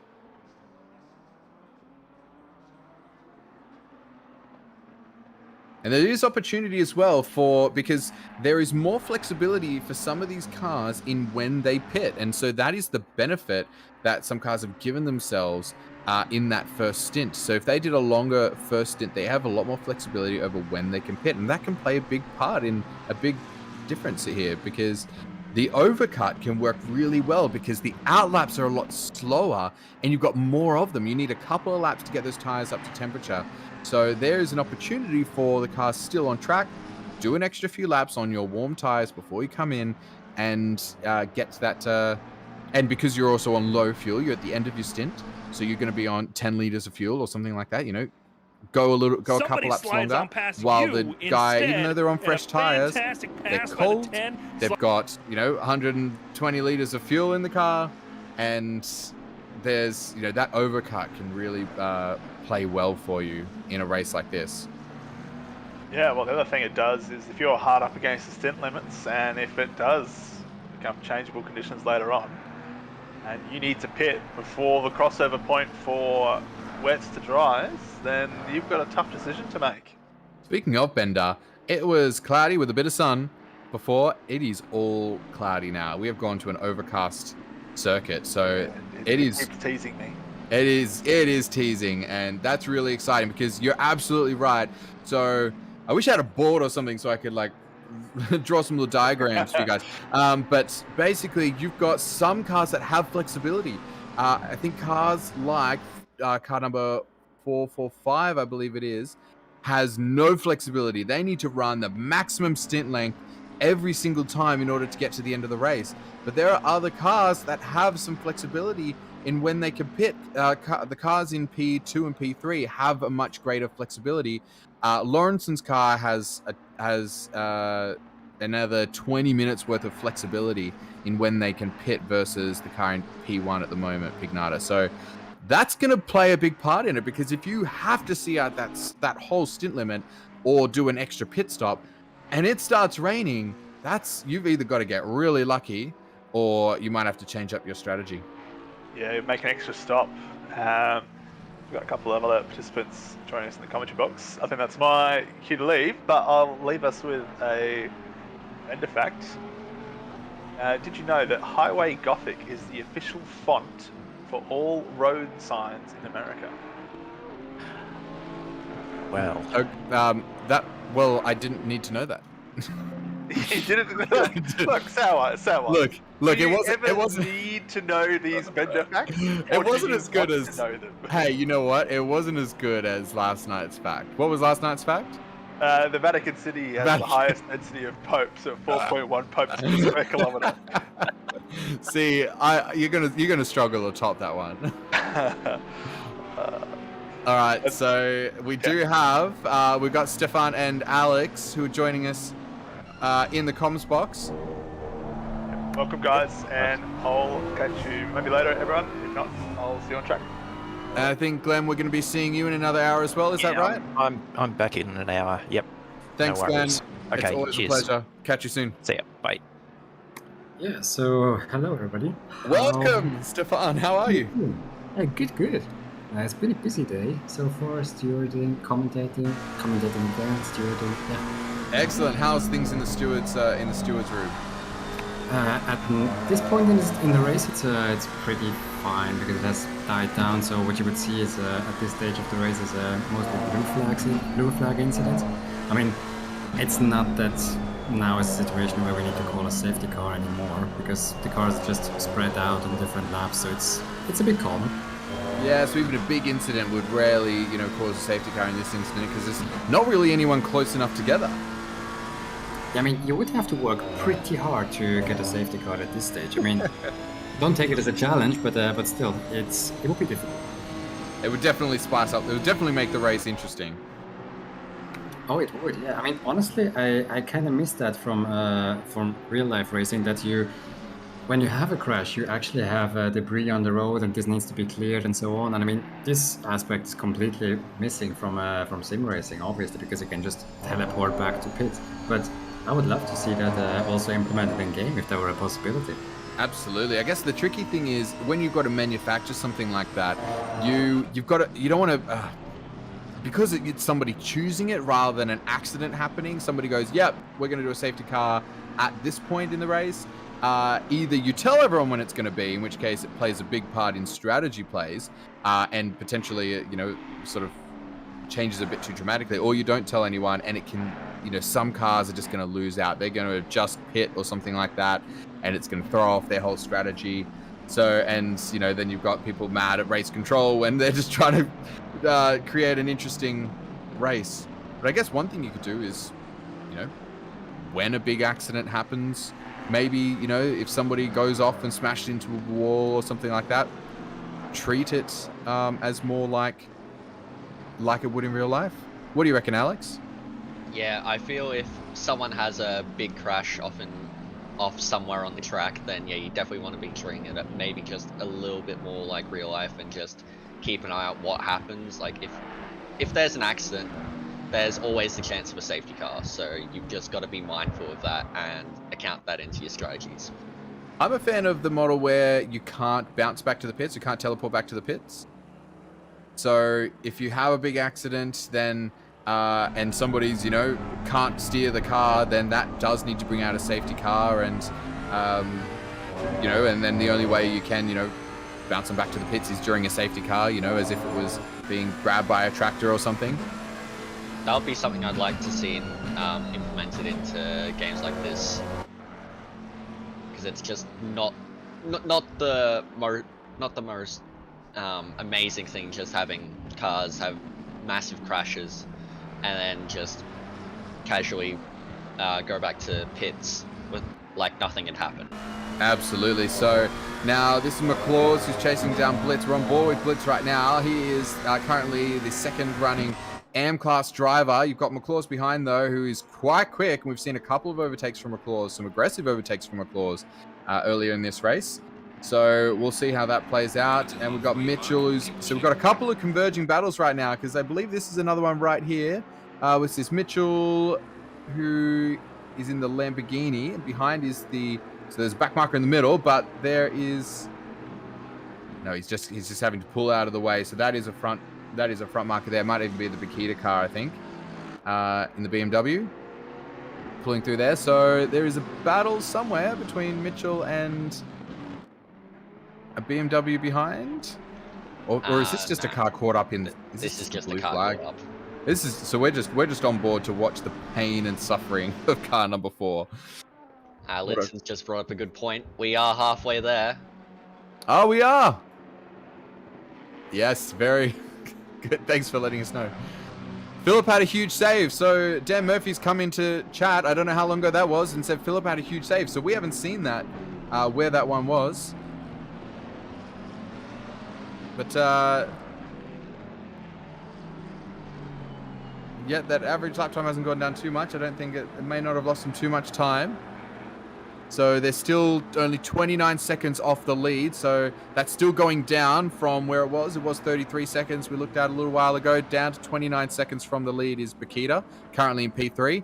And P2, 15 seconds now.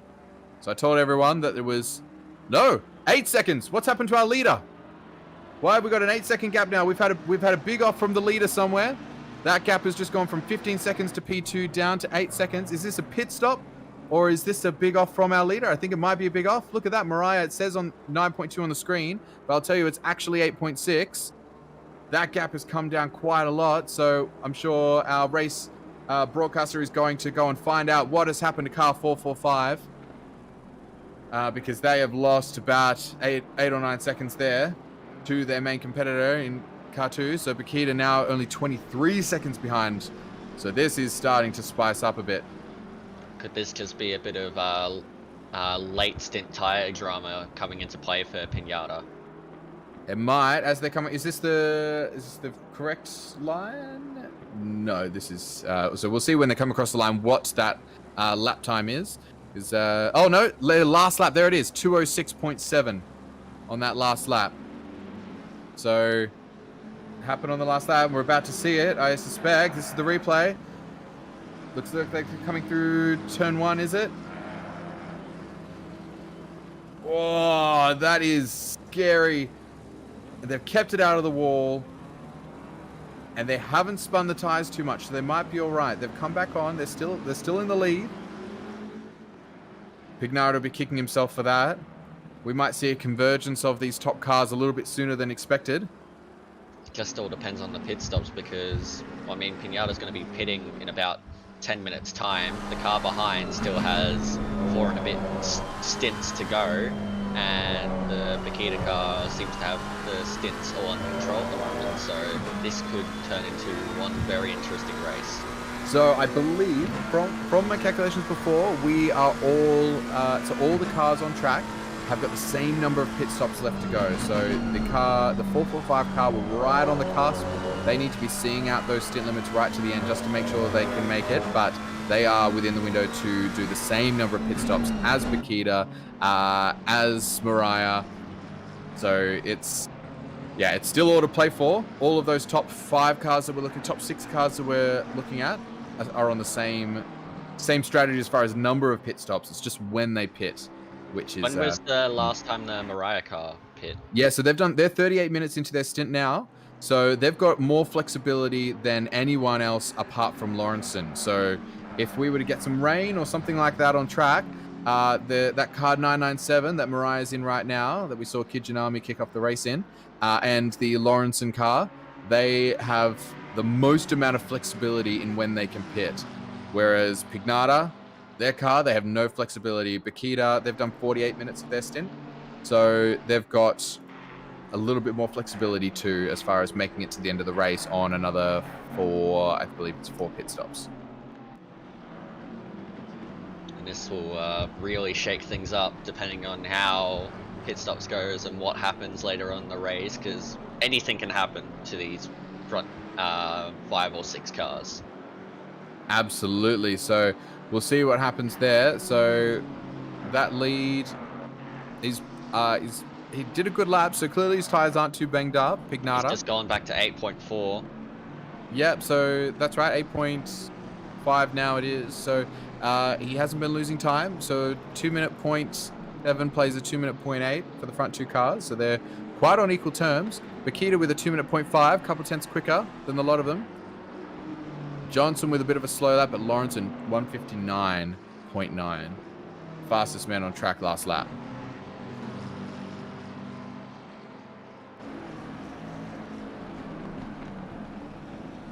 So now we were having chat about, so Bender left us with those questions about how would we change these, what would we change about these big events? Could we add more strategy in with limiting tire sets or anything like that?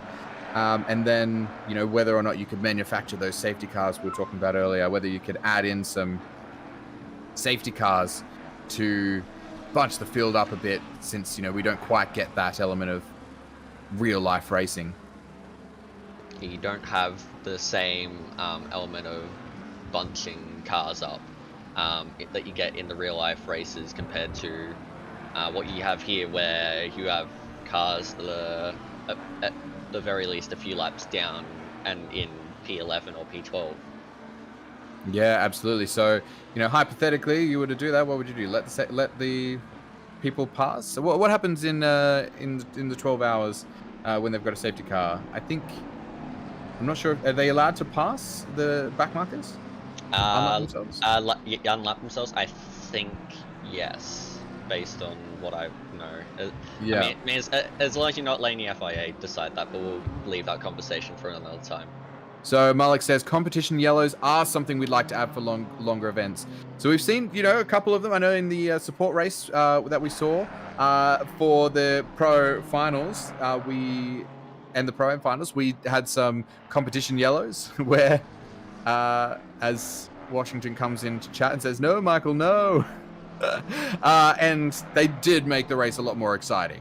When it bunches that pack up and you've got a safety car restart, that makes it very exciting. I mean, also then comes into play the good old saying that safety cars breed safety cars, because especially when you have all the drivers being bunched up again under yellow and then being unleashed at the same time within reach of each other, it usually also creates more incidents on restart again. Absolutely, it does. So there would have to be some element of randomization for it, so that there's no speculation that there could have been some, nefarious activity from race control, no Michael Massey actions. So perhaps, we could know it might happen, within a 2-hour window or something like that, but perhaps it's randomly generated or something to that effect. Could at least, so people don't scream, "Oh, but that played against me. You ruined our strategy." But I mean, this is something that I would really like to see implemented in the game itself, that you would have debris or oil on track and things like that, that you're actually forced to call a safety car. So it's not upon the stewards to artificially create one, but it's actually because of the conditions that are happening in the race. But I think this is probably for a far future. I don't think this is on the top of Kuna's to-do list. No, not at all. So we've got some positions on this matter coming in chat. So Dan Hunter says competition yellows are yucky. It might be more exciting, but it's somewhat artificial. I agree that absolutely it's artificial. I mean, we are simulating racing. We don't get that element of when a big accident happens, you know, there's debris and we get that, you know, necessity for a safety car. So in a way, it's, I guess, just trying to simulate more of what that would actually look like.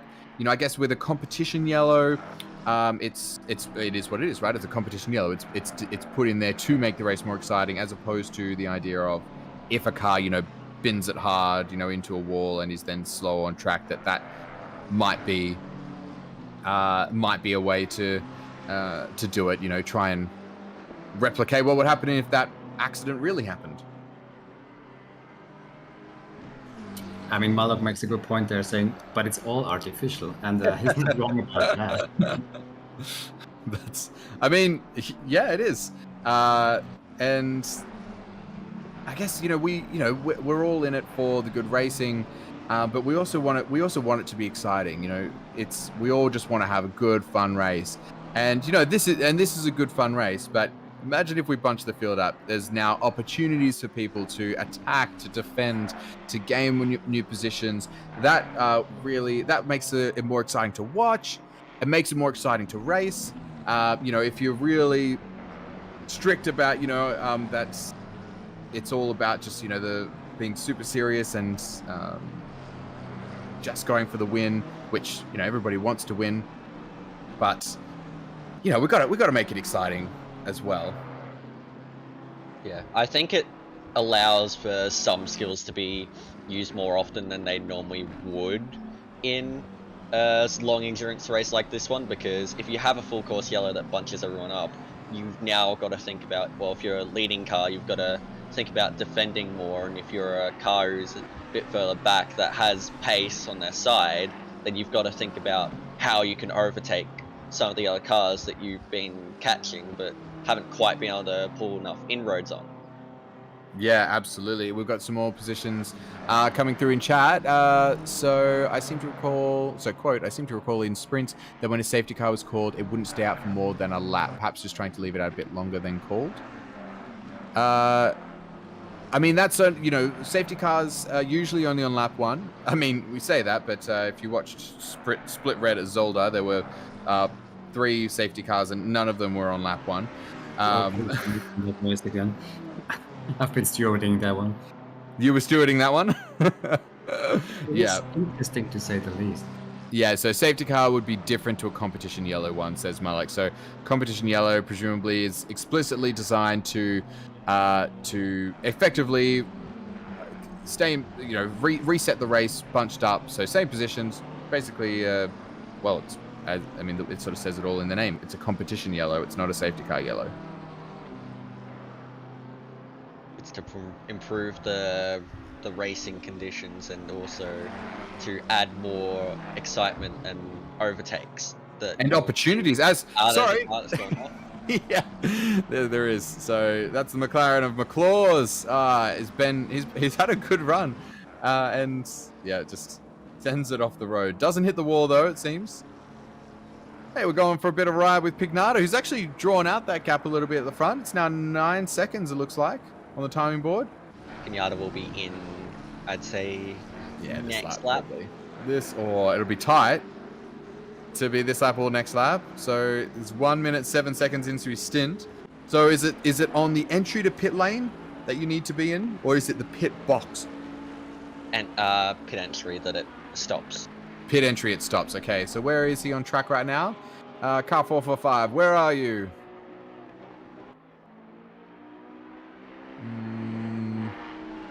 There he is, coming around the final turns now. So it's going to be, yeah, he would have to pit now. It'll be too risky for him to do another lap. So I suspect 445 is going to be in the pits now. Yep, and he's in. There he is. So he's going to come out probably somewhere around, I'd say he'll be in P5. Something like that. It might be close with Johnson, actually, and Lawrenson. So we'll see if he has a clean stop. I reckon P5 is probably a good estimate to aim at. Well, 57 seconds it was back to Lawrenson at the time, which should be... but that's accounting for... So it would actually be a 60-something. I actually reckon he'll come out ahead of Lawrenson, but behind Bakita. So is my my little guesstimate. So we see a 5-second penalty for an unsafe rethrowing from Zach Martin in car 91. Car 91 currently sitting in position 28. So that's unfortunate for them. Currently riding on board with Mariah, who is our new race leader. At least I haven't had to call out the number 91 for my own sake.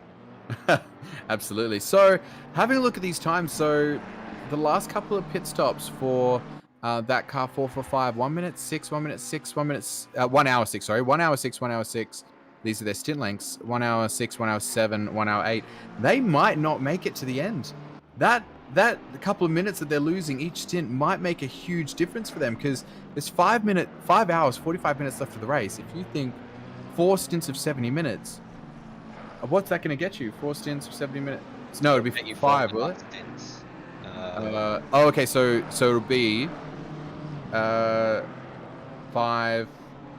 Oh no, so 5 hours 50 minutes. That's the mark you've got to hit. So they've got 5 minutes up their sleeves as far as 70-minute stints to get to the end of the race.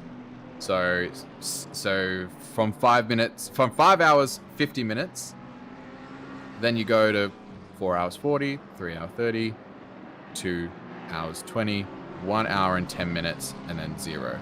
So counting back from 7 minutes to the end of the race. So they've got only a few minutes up their sleeves, and your stint lengths aren't a full 70 minutes. So they're going to have to be careful, because they've got to make sure to squeeze in their final stops. They're going to have to really go to the back end of their stints.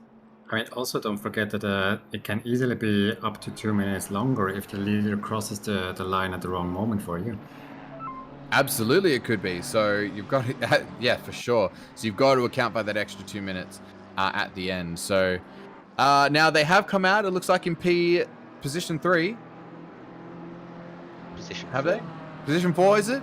There it is. O'Donnell's only 4 seconds behind Lawrenson in the Bentley. So we'll be seeing the next pit stop. We'll be Johnson and Bakita sometime in the next 8 or 9 minutes. So it's a little bit out of sequence now. So if everything goes their way for that car number 445, once everything recorrects, they should be able to see themselves back into the lead of the race. But we know there was only 8 seconds between them and car number 997, who's currently leading the race. And look at that, Bakita only 11 seconds behind Mariah. So this is going to be a really interesting next few stints. This should come down right to the wire, I reckon. So just coming back into comments. So we're still on the topic of competition yellows, as things are a little bit settled on track. That's a so penalty for Adam Lilly, number 221, drive-through for causing a collision. Malik has said, "Don't knock it before it's been designed." There's been plenty of additions that we've had that people would base an opinion on prior to even trying it, and those additions have remained. So, absolutely agree. So, see what happens before you knock it. Connor Kingston says competition yellows would take away part of what makes these events so good, in his opinion. That extremely bunched up racing is what sprints is for. It's a different challenge. Yes and no. It's not like it can. In my opinion, I think it condenses it briefly to allow competition to resurface, but each to their own.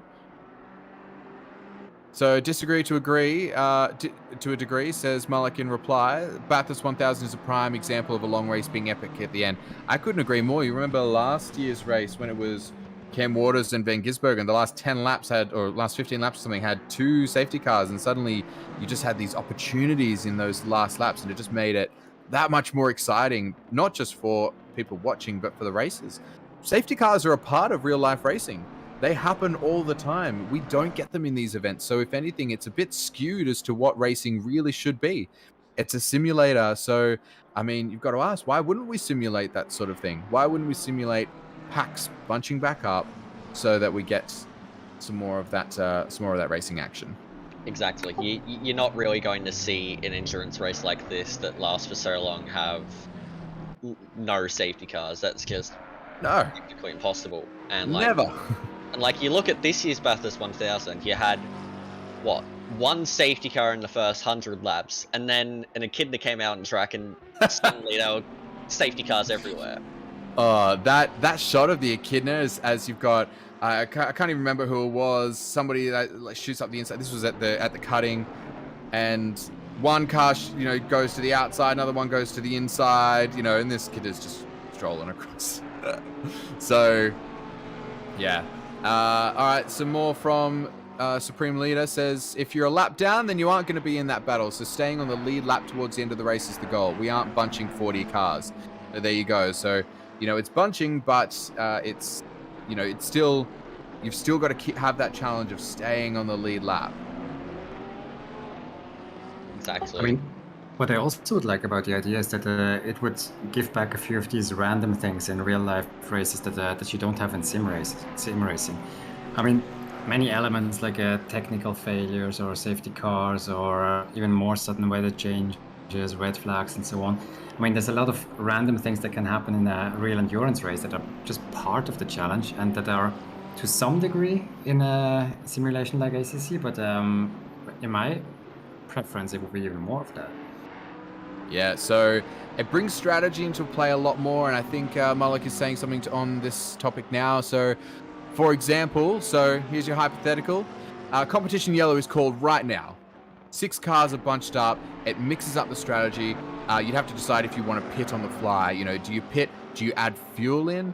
Are you now within the window to be able to get to the end of the race? I mean, if you do it now, it's if you did it 20 minutes ago, that changes everything because you're outside of that optimum pit window. So it actually means that everyone on track would probably would have to do an extra pit stop or could do an extra pit stop. So that would make things really exciting, depending on how it's played out. Can really bunch things up. Just think about, if right now, if it said rain in half an hour, right? How that makes the race exciting. Suddenly we've got something that's going to shake it up. And especially when you have a race where you've got a clear leader, we often see some of these, some of the teams that we've got here are, like the Bakita car, for example. Let's imagine that they're 50 seconds up the road. It's almost a slam dunk if there were no more safety cars for the rest of the race. They could even have 2 or 3 spins off the track and still maintain that lead. So for us watching, we see some rain and we go, yes, something could shake this up. That's the kind of thing that competition yellows instill in racing. I know it's probably not the 100% most accurate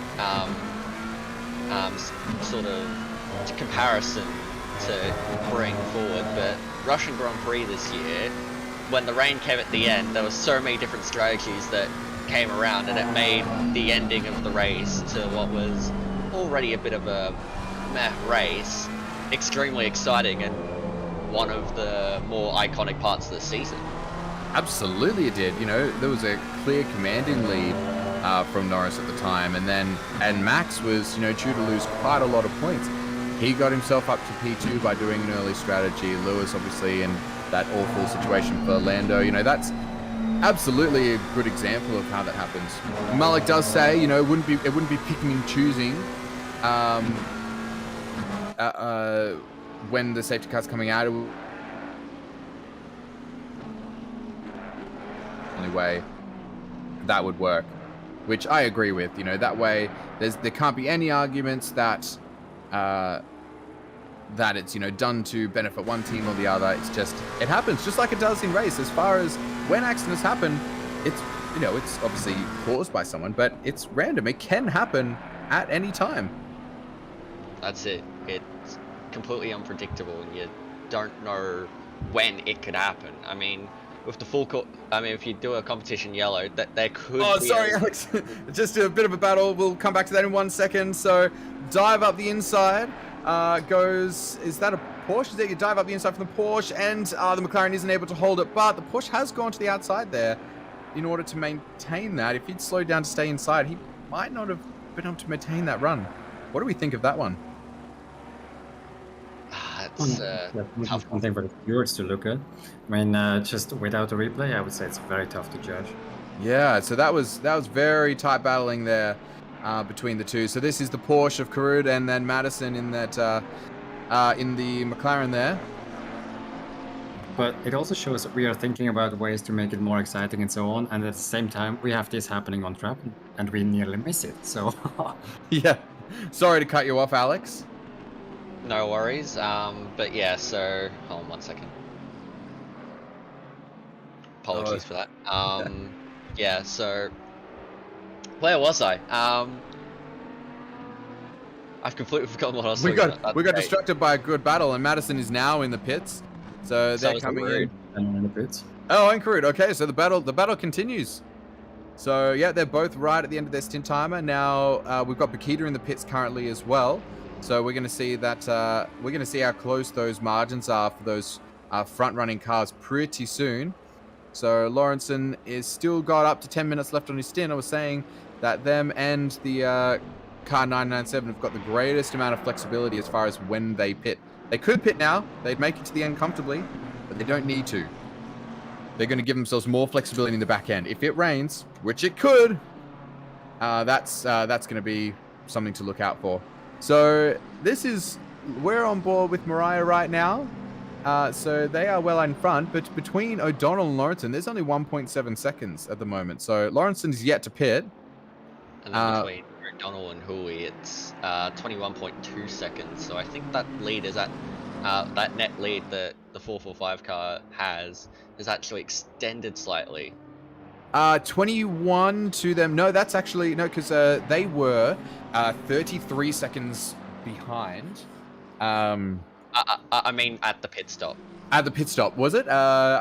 Because you had the mistake from Pinata that brought the gap very far down.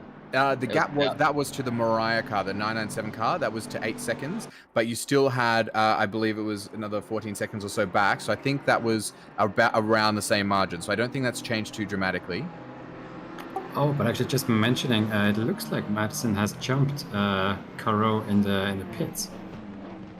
Yeah, that 919 car is now ahead of the 111 car. That's surprising because we're going in right one after the other, and probably he missed his pit box by just half a meter or something like that. Lost 1 or 2 seconds, and they changed position. Yeah, it was so for Madison, 1:06 was their whole pit stop time, and 1 minute and 7 seconds was the pit stop time for Karud. So there is 1.1 seconds gained in the pits by Madison. I don't think you would lose so little if you missed your pit box like just that little bit, because normally you'd be about a couple seconds, right? Yeah, a couple seconds. So maybe there was a bit of damage on the 111 car. Or it might have been just maybe less aggressive on the entry or exit or something like that. You know, it doesn't take much. Or, you know, some cars, you know, don't slam on their brakes coming into the pit box. They're a little bit more sensible about it to make sure that they hit their mark. So could be any one of these, any of these things, because yeah, that's not a big difference. And also, I'll say the Porsche is fast in the pits, which I know sounds weird, but have you ever driven with a Porsche with the pit limiter on next to you? Because I have, and he overtook me. So it's not all cars are equal through the pit lane. That is a very interesting thing to say. I've never heard that before. Okay. Yeah, that is interesting. Yeah, it is absolutely true. So this was at Mazzano doing practice races. First time I'd sort of run side by side through pits. This was for a drive-through penalty, and a Porsche that started behind ends up in front of the Audi by the end of the pit lane. And it is not the only car that is quick through the pits. You know, it's just that extra 1 km/h or something that that it allows on there. You know, they might be one car might be going 49 or 49.5, and the other one's going 50. Flat, you know, on the dot. whatever it is, there's something to be gained. Interesting. But did you say that you got a drive-through at Misano? That is very uncommon, is it? I don't think it's that uncommon at Misano. So no, that's in fact I'd say that's one of the easiest tracks to get a drive-through on, isn't it? Yeah, I was joking. I mean, so I don't think there's any race that I've ever done at Misano without having at least 1 or 2 drive-throughs even for track limits. So O'Donnell is right on the back of Lawrence. Now, what is especially interesting is that Lawrenson is yet to pit, so they are in battle, but that battle is not expected to come until later. And it's interesting that Lawrenson is being gained on, who's been the fastest person on track for a lot of the last stint. It might be because they're right at the end of that stint, and the car behind is quite fresh. Might be the reason. It will 100% be down to the tyres. So for a bit of context for those two cars, so Lawrenson's average lap time is 1:59.9 this stint. Pignata, which is for that car in front for the last stint, was 2 minutes 0.6. So there's a point. So that stint, that whole stint, 0.7 seconds per lap difference between the two cars. So they've made some hefty gains. That would be something like 23 seconds or that across like 33 laps. Yeah, sounds about right. So this here is hurting the car 445 because they're out of sequence. That Lawrenson car has got to pit. So Lawrenson doesn't want to be held up because they're currently working their way through. They just want to be setting clean laps. But also this car doesn't want to be held up. O'Donnell wants to make sure that they get past or the Lawrenson car gets clear sooner, but Lawrenson's only done 63 minutes. They're probably intending to do another two laps or so at least, more before they come into the pits, possibly even 3. I wouldn't be surprised if Lawrenson runs the the stint timer out to try and hold up the 445 car as much as humanly possible.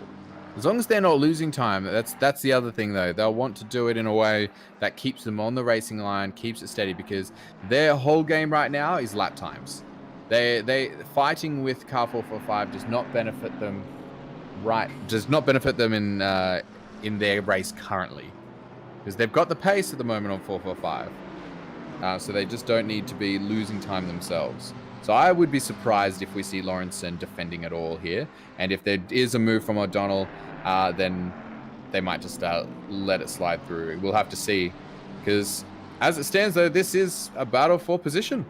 I actually think it's smart for Lawrenson to be staying out in front of the 445 car now, because this will probably be frustrating O'Donnell in the cockpit. And not only this is backing them up further into that 999 car, and if they start getting involved in a battle with each other, that just brings the 46 car Lawrenson's driving further into the equation. Absolutely. So for a bit of context there, it is 47 seconds between O'Donnell and the leader Mariah. So that means that 445 is due to come back into the lead of the race when 997 does pit, which they've done 66 minutes so far. So I don't know where Mariah is on track, but they might have about one more lap before they come in, and then we'll see. Mariah still has about 6 odd minutes left on the stint timer. Mariah has 3 minutes and 20 seconds left on the stint timer, so it's they're going to want to only do one more lap depending on where they are. Can't see 997 on that track map. Having a quick look now. I think they're in the middle of that little gaggle of cars. Yeah, heading down the Formula 1 straight. So now this is definitely interesting because O'Donnell has got the pace right now, but he is certainly being held up. The gap back to Houlihan in the 999 car is down to 17 seconds. Ooh, this is close. Do you reckon he's going to dive?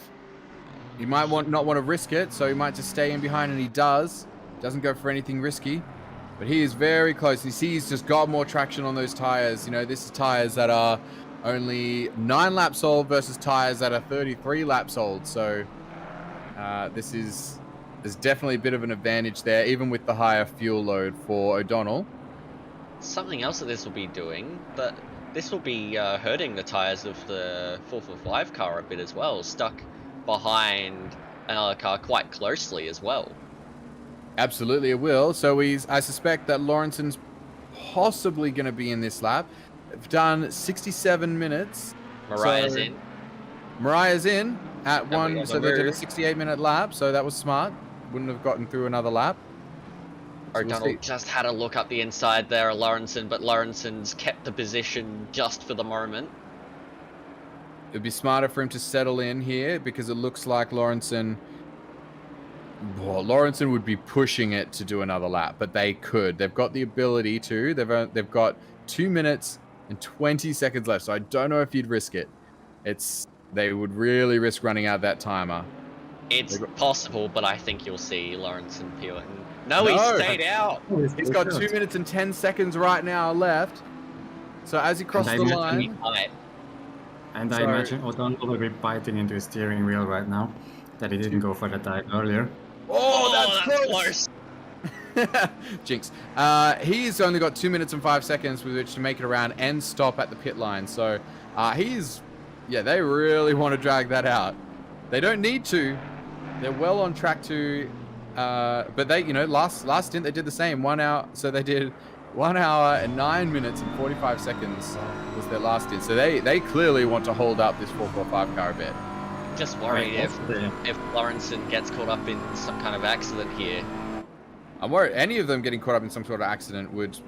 there we go. And just that extra traction has done it. So O'Donnell's going to breathe a sigh of fresh air now. So they've gotten through, and Lawrenson will for sure be in on this lap. But that last lap was a 201.6. Their average is a 159. So they're hurting themselves a bit by staying out too and getting into that battle.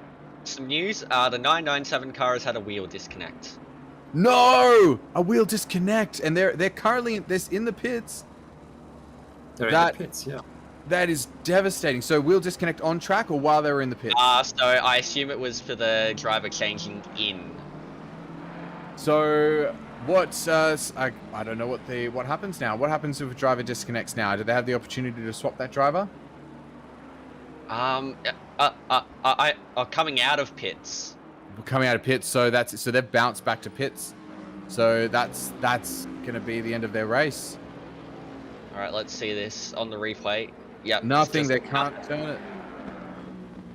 Wheel disconnection, and unfortunately, that car was looking so strong. That was such a great run from that team.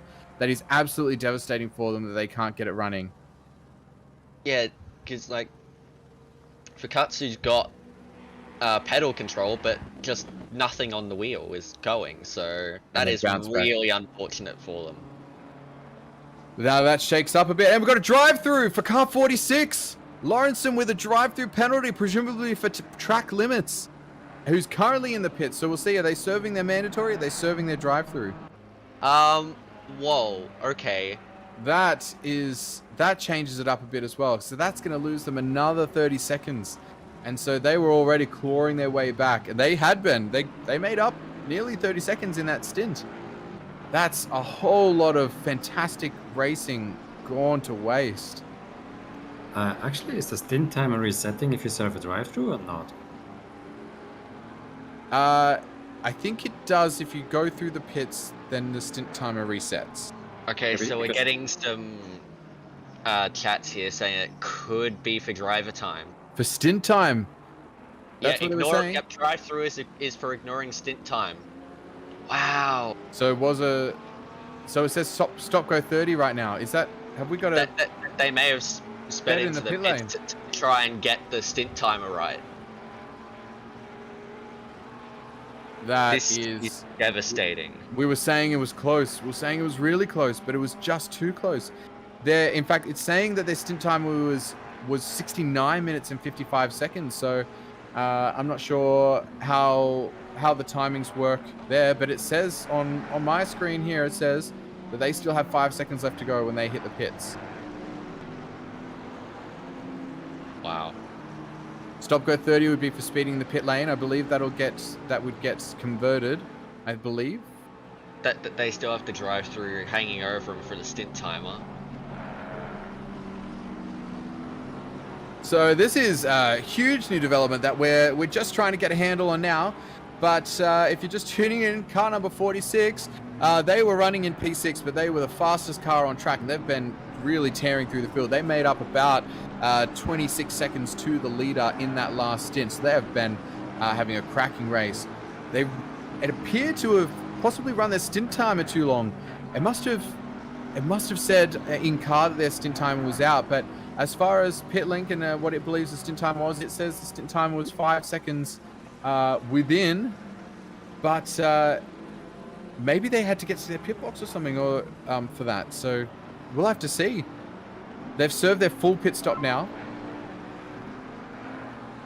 And so in the car is Lawrenson again, presumably just to take him around. Jerry Rayton. Oh, Rayton is now in the car, is it? So they'll have to serve the drive-through for the stint timer, and then they'll also have another 10-second penalty to add on to that because of the speeding into the pits. That is absolutely devastating for that team. They have been absolute class. And they are serving their drive-through right now, so that will most likely drop them behind the 191 car of Sneakers, do you think? You would think so, so we'll see. Yeah, Sneakers 72 seconds behind, so that should, behind the leader that is. So I believe that will, it will send them out behind that car. So they're going to have their work cut out for them too, and they've got that 10-second for the next stop as well. So let's see where they are. Either of these cars in their battle? We'll have to come back and have a look. So we're looking at the Porsche of Lee. No, we're not.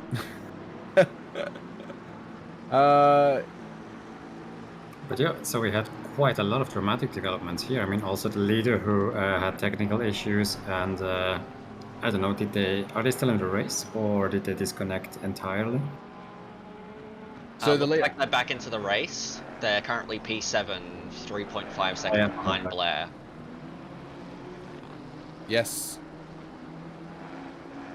So that is devastating for them. So that last lap, just to rub it in, a 5-minute 33-second lap. So they are now a lap down. So all cars from 6th place down, I believe, are not on the lead lap.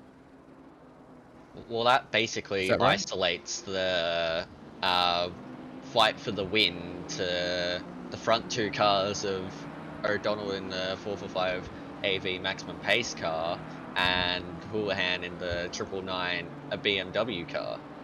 I mean, you can't rule out that this car, no Terry Rayton there, they've got 10-second penalty and they're a little ways back, but they're not too far back. They're only 63 seconds behind the leader. They were 70 seconds behind the leader before all of this mess, and they got it down to 50 seconds in one stint, or just under 50 seconds in one stint. So, yeah. And having a look, it looks like we've got some weather watch. It is now cloudy with sun, so sun's out. It has stopped being overcast. So, unfortunately, the chance of rain has diminished. We were hoping for that when we saw the clouds come in, but there's still plenty of time left in the race for something to happen. We've got a bit of flashing here. This looks like it might be...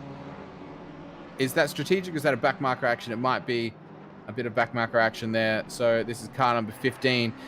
Kitchen currently sitting in P5 position.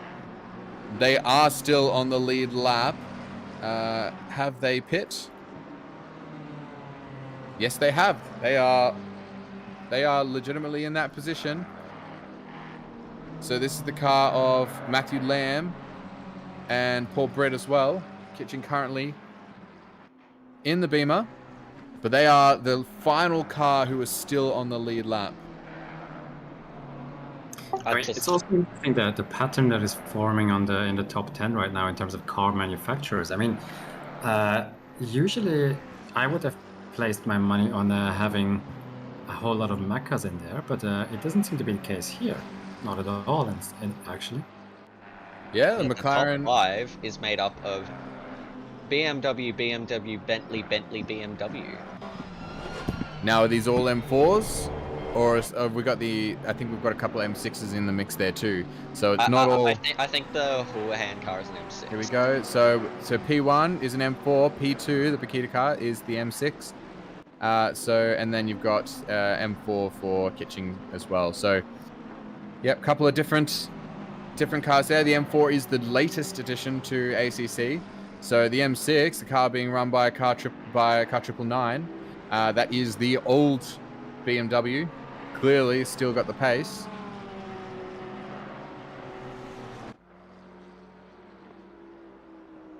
Well, I think we shouldn't forget who is driving that car. I mean, these are very, very, very fast drivers. So I guess you could probably put them in a Volkswagen Polo and they still would finish nicely. Okay, you're possibly not wrong. But even then, you know, we saw Bakita in that car slam dunk the shootout by, I think it was 4/10 or something on the nearest competitors in that car, and which is, you know, about a similar gap to what we'd see. I don't think they've intentionally disserviced themselves in that car. I think they honestly, you know, believe that it's a good car for them on this track. I think both BMWs just seem to run fairly all right at Silverstone. So a bit of an update on that lead, because whilst we have lost one car from that battle, unfortunately, the 997 car, we do have Houlihan currently in the car chasing down O'Donnell. So I'll give you an update on their average lap time. So O'Donnell's currently doing an average lap time of 2 minutes 0.3. Houlihan an average lap time of 1:59.5. Now that does include the laps where O'Donnell was behind Lawrenson, battling for that position. So their last laps, 2 minute 0.4 for O'Donnell and a 59.1 for Houlihan. So that was a 1.3 second gain from Houlihan in P2 on the car currently in P1. And that gap is down to 11 seconds. So we're going to keep an eye on that, because we could very well see a battle sometime in the next 10 to 15 laps. I'm sorry, but a 59.1 is just ridiculous. It's not quite the fastest lap of the race, though, I'll say. So our purple lap at the moment was car 46. That's Terry Rayton. I believe it was set by... Looks like it was set by Lawrenson, 1:58.5. That is very, very fast, but I mean, you do have to consider the fact that that Houlihan put that 59.1 in about, what, half an hour into the stint? Yeah, absolutely. So they're 20 minutes into the stint for sure. And that's right. And I believe that the second fastest lap, so is only a couple of hundredths slower from Bakita. So, what do you reckon? We should be seeing a stint, or we will be seeing a stint later in this race from Andy O'Hara. Is he going to top it? I'd love to see it. I'd love to see it get topped by O'Hara. So he hasn't been in yet. So we've seen, you know, we're on stint 7 from car 999, but they have 4 drivers. You know, we've seen Bakita, Hooley, and Dan Hunter in the car. We have not seen an Andy O'Hara, so they're saving him for later in the race. Could we see? Don't forget that the temperatures will be dropping once the sun goes down, so lap times will get faster towards the end. Could we see Andy O'Hara jump in the car for like a few stints to finish the race? Yeah, absolutely we could. So you would assume that you know, he might not be available earlier in the race, so they've just structured their schedule so that you know, he's racing a little bit later when he's available. So yeah, we'll just have to keep an eye on that one. Gap 10.1 seconds at the front, everybody. It's getting closer. Yeah, it looked like we have 4 cars converging at one point, so it's unfortunate that we've had, you know, we had the drive-through and the issues for that car number 46, and we had the disconnection of the wheel from our from car 997. So it's definitely made the race for the win, well, reduced the number of cars that are fighting for that win at the moment. But don't rule out that car number 46. They are quick.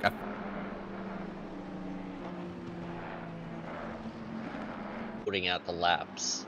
Rayton's average in his last stint was a 59.7. So he has kicked off this one very strong. His current average is 59.2, but he just smashed out at 58.7. We've got some flying cars.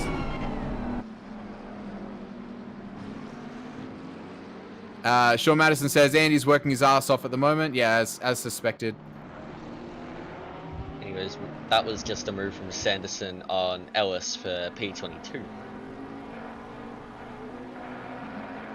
I think this is actually quite an interesting battle between the Porsche and the McLaren. I mean, they have been at it for many, many laps now. I mean, after being jumped in the pits, now I think Lee is edging slightly closer again.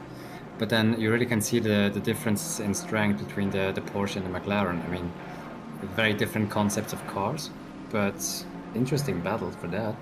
That's right. We saw it was Madison and Karud who were battling before the pits, and we saw the overtake happen.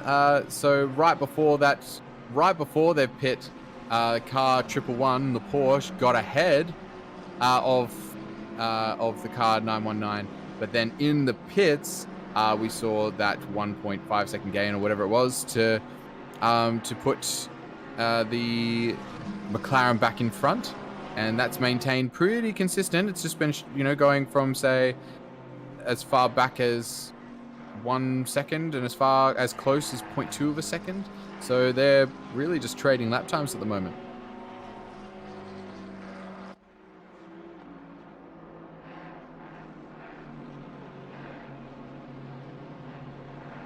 So here we are. So we're looking at the Porsche there of Lee, car 111, who is the chaser in this battle. So they're the furthest they've been away from that McLaren. The furthest they've been away in a good couple laps now, or since before that pit stop. Had to let the 46 car go through. They've been lapped by the 46 car. So we'll see that close up a bit then. Yeah, this will close up when the leading car is passing the car in front again. So there'll be blue flags. Sorry, go on. So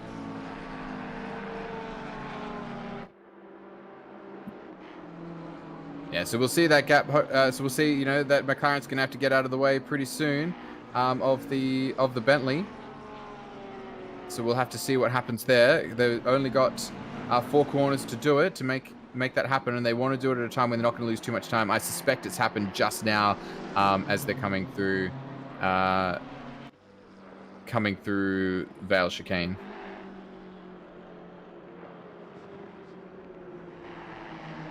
Here's car 997. These are our unfortunate disconnectors from not long ago. They were running in P2 absolutely strong. They're now a lap back, so they really only have the opportunity to effectively stay in the position they're in. There's not much more that they can gain. So they're going to push. We know they're going to push hard. We could see them back into the top 5. It looks like car 15 has the potential to go down a lap sometime soon as well. I think they're pretty close right now to the leaders. I think leaders coming up on that car 15. They're right behind the 789 car of Blair, who is driving this for this race. Yep, and Blair is only, looks like he's pretty much driving with car 997 at the moment, are they? Oh yeah, that's right. And then it's only, actually can't even see how long it is up to the next car 15. But here's the move from the 997 car, as they've successfully moved back up into P6. Great work from them. They are a very, very quick squad. So the gap at the front, 7.3 seconds. So let's get a bit of an update on those lap times, because that's what we're seeing at the moment. Last lap, 7 tenths faster for Houlihan in the car 999. Meanwhile, we have passed 200 laps. It's a long race. Yeah, still got over 5 hours to go, and we've passed 200 laps. That's incredible. That is, wow. Impressive. You're looking at, what, 340, 350? For laps? I guess it's, I'm sure some people probably know just about how many laps it's going to be. But we can take a guess. How many laps do we think? We've done 200. We're, at nearly 5 hours out of 12. I'd say yeah, something like 5. Wait, hang on. No, sorry, 360, something like that. I'd say that's a good Maybe estimate. a bit more. 370, 375. I mean, honestly, I don't like math enough to do these calculations, but I'm just gonna take your guess and say 2 laps more. Yeah, that's not fair. Great. So we're currently just watching the 789. This is the closest battle on track at the moment. We saw the pass happen from the 997 car not long ago, and they're just tearing away now, trying to make a gap between themselves and the 789 car. Gap in front remains 7.3 seconds, and then behind that, from cars 1 and 2 back to car 3, so you've got another 65 seconds back to the Sonicus car. So, and then behind that is Terry Rayton, who's absolutely blindingly fast. Fastest car on track again that lap before by 0.6. Ryan Houlihan of all people, that is mega fast. That is indeed very fast. Anyways, now is probably my time to make my exit from the comms booth. Yes, it is. Thanks so much, Alex. Are we seeing you a bit later? Yes, I will be back in about 2 hours' time.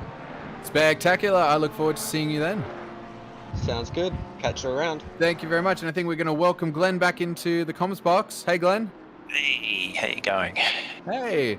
Not too bad. Things are going well. And I believe, what time are we at? We're at 6 o'clock. So we're also going to be welcoming Mitch back into the comms box. Hello. Hey. Had a good break? Oh, it was lovely. And yes, this is my cue that I will go back to the steward's office then. Oh, lovely. Thanks so much, Stefan. It's been great chatting with you. Hopefully hopefully there isn't too much for you to do. Maybe for the viewers, hopefully there's a little bit more for you to do. I hope so too, but I mean, in the end, we can always give out some stop code 30s for people who have ugly livery or something like that. That's what we want to see. Yeah, definitely. It was a pleasure, and see you around next time. Thank you very much. Enjoy the stewarding. Oh, all right. Welcome. What have I missed? Oh, you've missed actually quite a lot. Have you seen anything for the last hour? I've wanted nothing to do with it, considering I spent 5 hours looking at this screen. I've put it all away. You're anticipating my fate in 5 hours' time. So, all right, we're about time for the highlights package. So, here come the highlights. So, over the last couple of hours, what have we seen? We've seen a huge change in the lineup. We had the car of Terry of Rayton with Lawrenson. They were flooring it through the field. They were about 80 seconds behind the leader. They made their way up to just under 50 seconds behind the leader, and it looked like it was converging. We had Bakito, who was sitting in P3, and they were gaining on P2 and P1. P2 was also gaining on P1. That was car 997. So we looked like the top 3 cars were going to converge for a battle, but then they've done their pit stop, and unfortunately car 997, which has currently got Fukatsu in the car, and who did have in the car before, I think it was, who was that one? Oh, it was Mariah who was in the car. This is the Kijinami car. They had a disconnection of their wheel coming out of the pits. No. Disconnection of the wheel will put them from P2, gaining on P1, back to where they are now, which is P6, and they're a lap behind. So they did a 5 minutes 30 lap, unfortunately, when they had to go back to pits and do it all again. So that was devastating. And we did see a bit of an off the track moment for Pignata, who lost 10 seconds of time while they were in P1. They are back in P1. they have no flexibility for stint time, so they have to run right to the end of every stint in order to make it. But there is a lot of flexibility in stint time for those who are battling with them. So if we see any rain or anything like that, that is going to be a big problem for them because there's a lot less flexibility. So there's your highlights package, and we're coming back in because we are seeing a battle for position right now. This is for a podium position. This is car number 46 making a move on Sonicus, car 191, and that was a very clean move. Looked like Sonicus almost let it happen there. Yeah, look, he's made that one look easy. I think Sonicus just knows that doesn't want to fight him too much. He's doing 2 flat 5s. You know, rating's probably in the 59, so I think he's just going to let that one pass. Maybe hold back Kitching. He's 35 seconds behind, so he's got all the room in the world if he does make that mistake. So he's just doing his best to hold position. Absolutely. Now, just to go back to part 2 of the highlights package, Lawrenson ran the stint timer too long, and he got a penalty coming. He got a drive-through penalty coming in. My stint timer says that it was 69 minutes and 55 seconds, but apparently the game is registered it as he's gone over his stint timer, unfortunately. They got a drive-through, then they sped in the pit lane. That's why they've got that 10-second penalty there. So they were in a much stronger position before. They're only 73 seconds behind the leader now, but they were a lot closer. So, and they've got that 10-second penalty to go as well. And then you got, and now the gap between the leaders. So between those two cars was 33 seconds about an hour and a half ago. It is now 5.2 seconds. So that has just been slowly creeping up.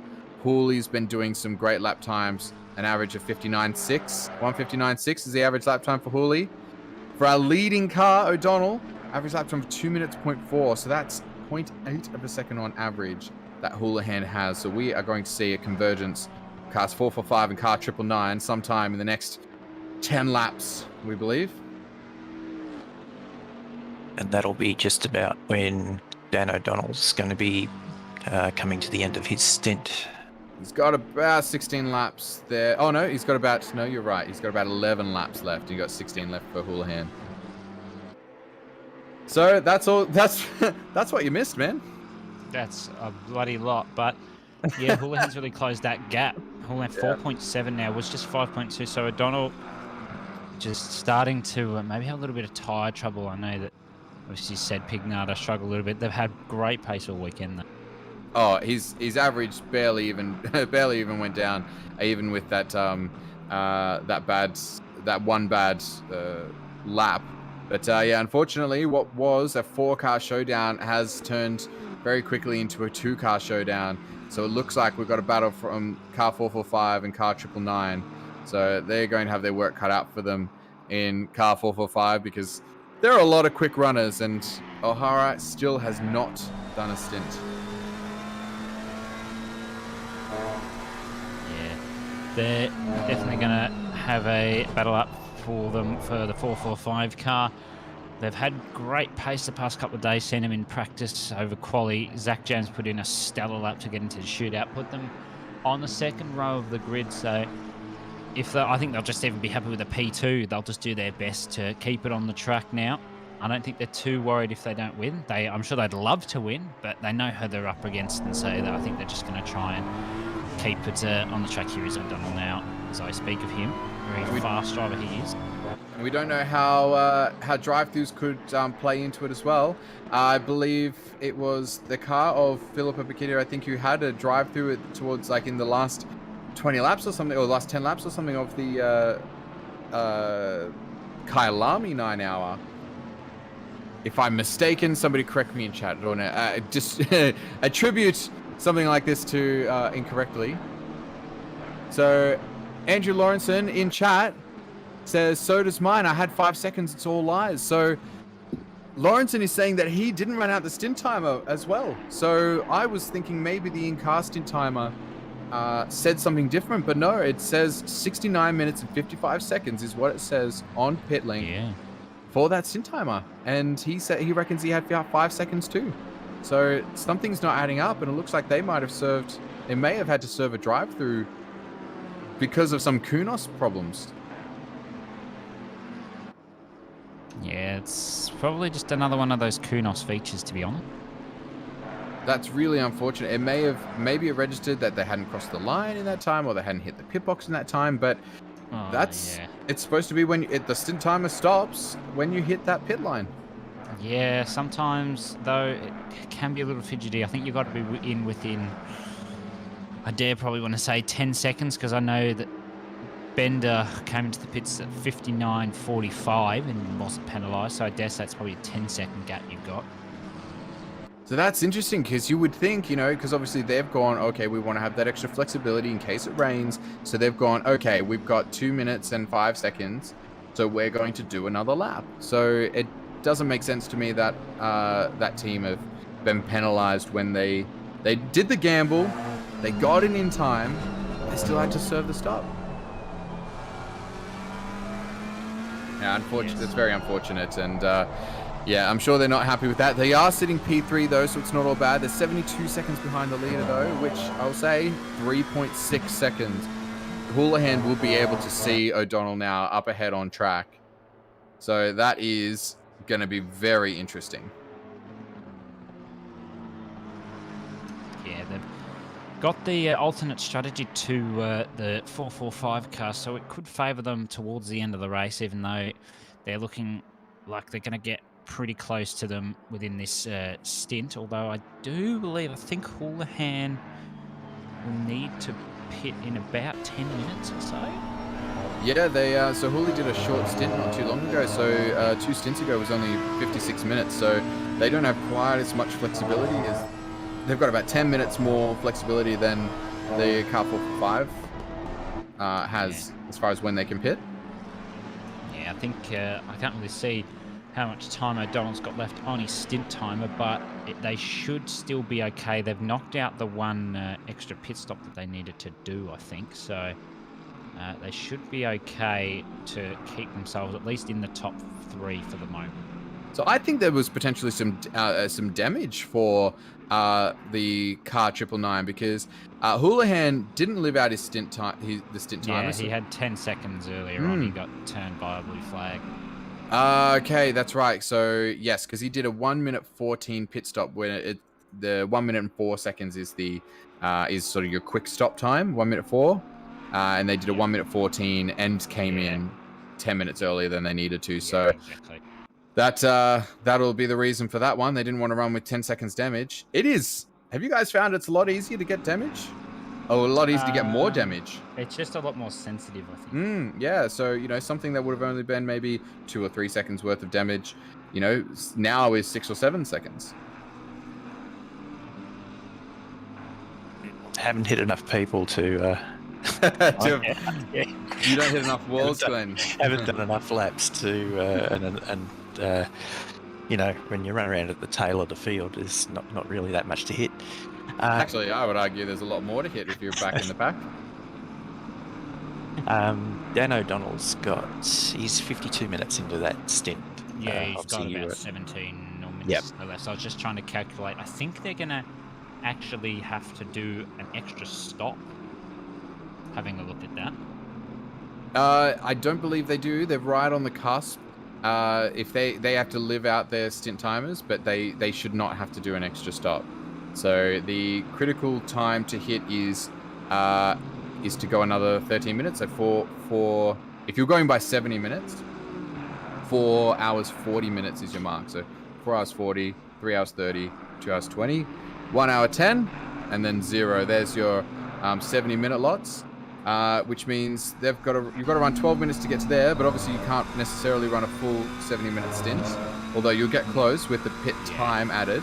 But that means if you minus 12 minutes from their stint time, they'll be at what's that, 1 hour 5 minutes. So which means they have very little flexibility. I'm just thinking though, because they're not going to do a full 70-minute stint. I'd say they do 67 minutes, which if I can calculate correctly, might just bring them short of an hour 10. It would bring them short, so they have to go right to the end of their stint timers to make this happen. So if they're getting their 68 minutes or thereabouts, which they should be able to do, you should be able to do somewhere between 68 and 70 minutes. With the pit time, does leave them enough time buffer, so it's tight. They have no flexibility there. Yeah, they've got to really have their fingers crossed. Although they've got a pretty decent gap to car 46 in P3, and they've got the 10-second pen as well. So it's still like if they have to desperately just do like a quick drive-through or something, or get just like a quick fuel top-up, they do have the flexibility to do that. Absolutely, and I'll just point out though that we're currently 208 laps into the race, but we suspect that it'll be somewhere around 370, something like that, laps in the race in total, maybe a little bit less. And that car number 46 is about, on average, a second faster per lap. Yeah. So there is still 150 laps to play, and if you're on average about a second faster, and there's only 70 seconds between them and the leader, I think we're gonna have to ride on board with our leaders, because we're only 2 seconds apart now. So we've got Houlihan chasing down O'Donnell. We want to see this battle converge on track for this. Yeah, that's just gonna put it out there. Not gonna happen at this current moment. So we're currently having a look at a battle. This is car 111 in the Porsche. So this is the battle we were watching earlier. Car 111 and the McLaren of Gibbons. So yeah, forcing that Ferrari there, the 221 car of the Odyssey Academy, just to get out of the way, telling them, please move, we're in a battle. We need to get a move on here. Rain. Oh, rain in 30 minutes. Oh, that spiced things up a lot. And you know what? That's a big problem for car 445.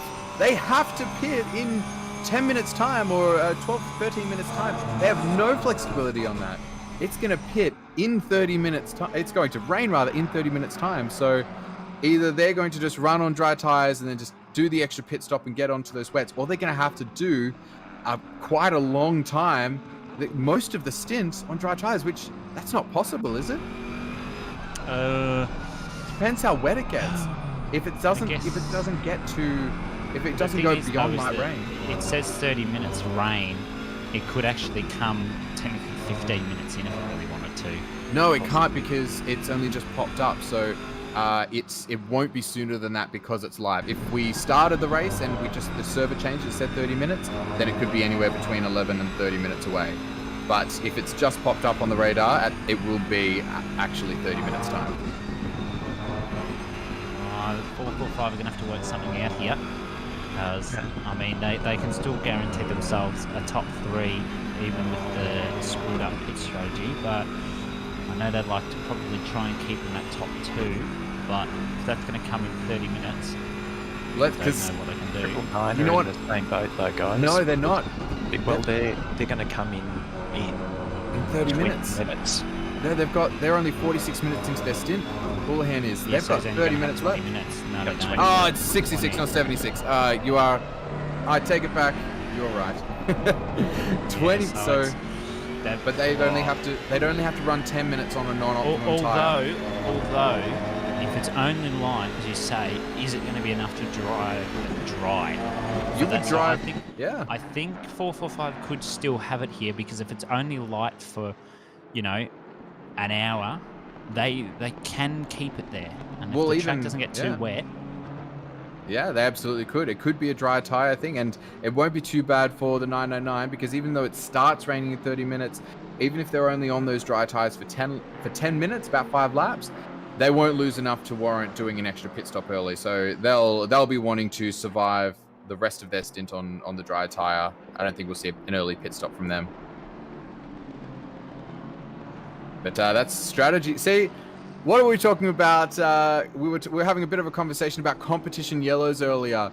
Malik saying, he'd like to do some competition yellows at some point in the future for these events, and we're talking about how it's comparative to when we see rain pop up on the radar. Well, it definitely is making it more exciting now. Yeah, it's gonna definitely make this battle more interesting. I would be interested to see what the strategies here is. I think if 445 get overtaken here, they need to prioritize getting to the end rather than fighting, because if they do prioritise fighting, I don't think they're going to make it. Now, this is a battle. We've been waiting 4 or 5 hours for this to happen. So let's revel in this right now because we have a battle for P1 on our hands. There is no pit stops for about 10 minutes time for either car. So we are going to have about 5 laps of hardcore battling. So right now the gap is, well, it doesn't matter. Look, you can see it right there on the screen. Car 445 are in the lead. That is Houlihan and car 999 right behind them. This is going to be an epic battle. They've been on their tires about 10 minutes longer in car 445. So at a little bit of a disadvantage there. You guys came in at the right time. Yeah, it's looking pretty good indeed. I would be interested to see, though, I know O'Donnell might give him a good fight, but is it in his best interest to maybe just let them go by and take the slipstream, try and keep up, or try and outsmart them in terms of a strategy or something with that rain that could definitely maybe move their way? Because you've got 70 seconds back to your nearest competitor, so there is absolutely no reason to conserve lap times right now. You are in the box seat. You are not giving up that position. You're going to make it as hard as possible for as long as possible. The unfortunate thing for them is even if they hold them off for 10 minutes before their pit stop, you probably don't have much of a chance of holding them off outside of that. So the car 999 run an extra couple of laps. If they can, maintain better pace, or even the same pace effectively, car 445 will be on colder tires for the first few laps coming out of the pits. We don't want to see it. We don't want to see a pass for the lead happen in the pits, but that depends on how well they defend on track. As race control gives us that update that we've been talking about, rain in 30 minutes. And thank you for the donation, JC, $10. That's much appreciated. He says Bender's doing a dance somewhere. Yeah, he absolutely is. He did the rain dance and now he's doing a celebration dance.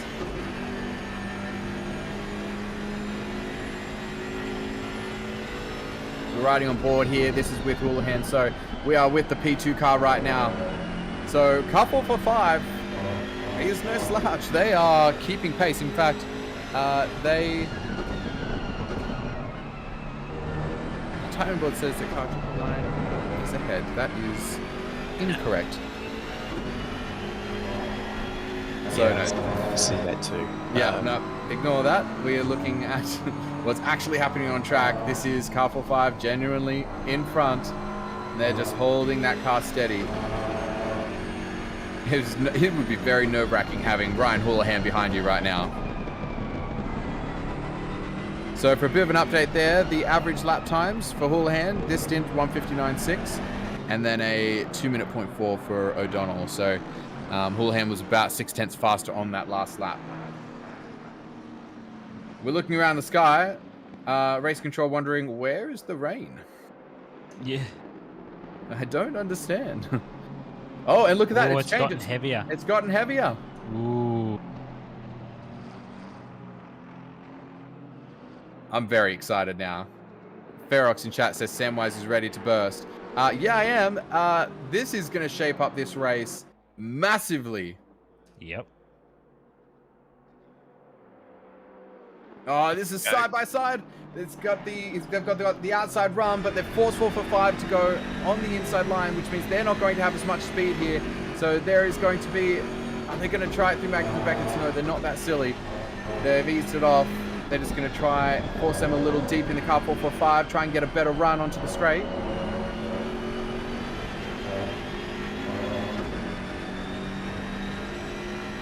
Now this is looking great. 445 really holding their own under a lot of pressure. Yep. There we go. Comes in, hits the apex. Both of them do. Nothing unsteady about that. All the way over that curve. Tropical cyclone bend effects incoming. Excellent. That's what we'll look forward to. Right now, no mistakes from either car. 445 doing a good job keeping it steady, keeping it on track. Let 999 make the mistakes. Let them fight for it. Don't give it away to them. But we don't have long before O'Donnell's going to need to be in the pits. Only 5 minutes or so. Yeah, about 2 laps maximum. Yeah, he doesn't want to risk. Doesn't want to risk something happening to him like happened to car 46. True.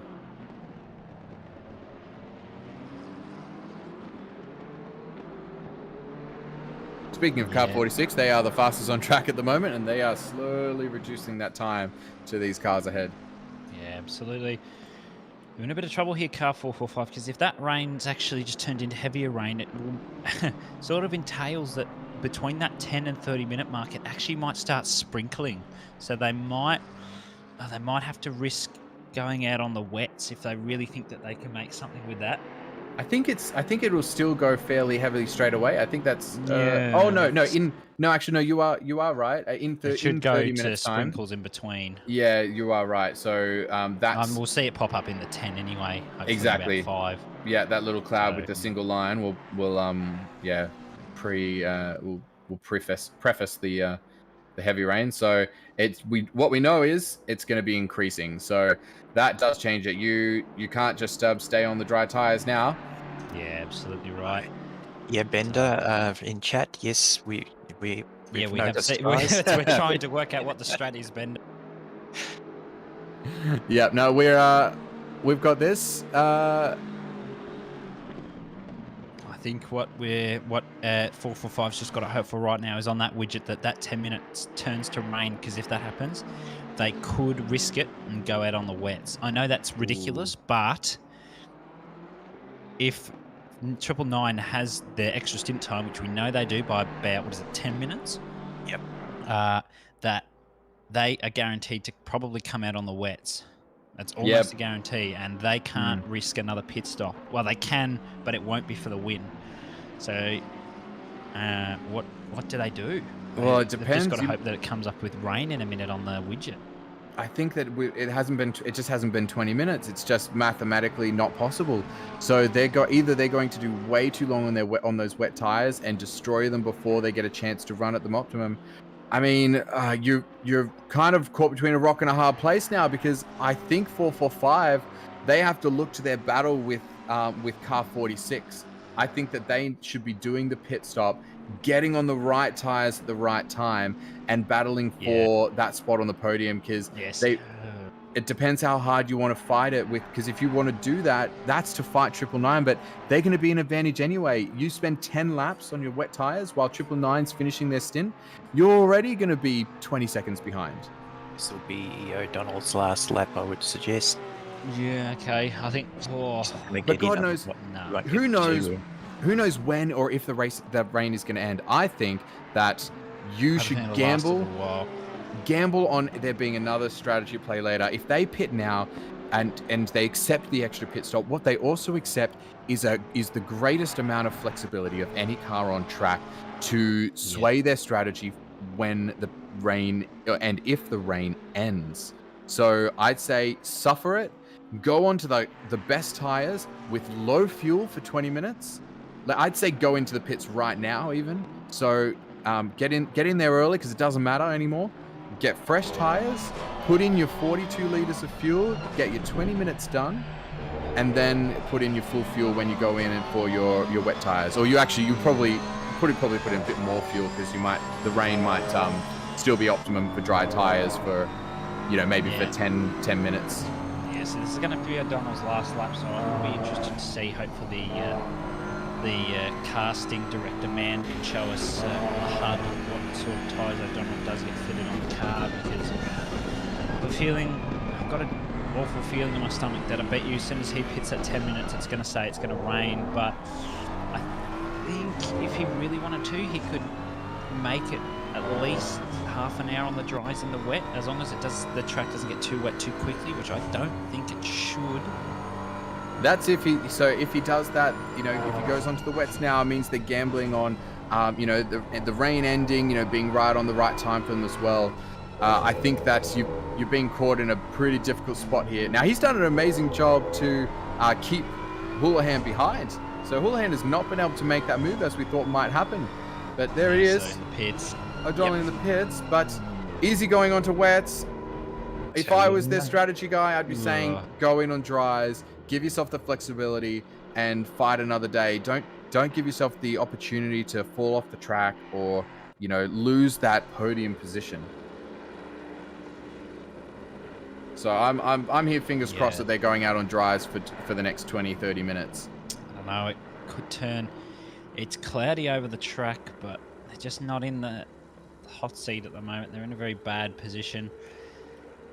They could, I think, maybe dries and just go as far as they can in the rain before it becomes unbearable. They might be able to, depending on how bad it gets in the track, they might be able to make 45, 50 minutes, but then that's going to screw them in the end. So here's what you think about the... Oh, sorry, Hobbsy?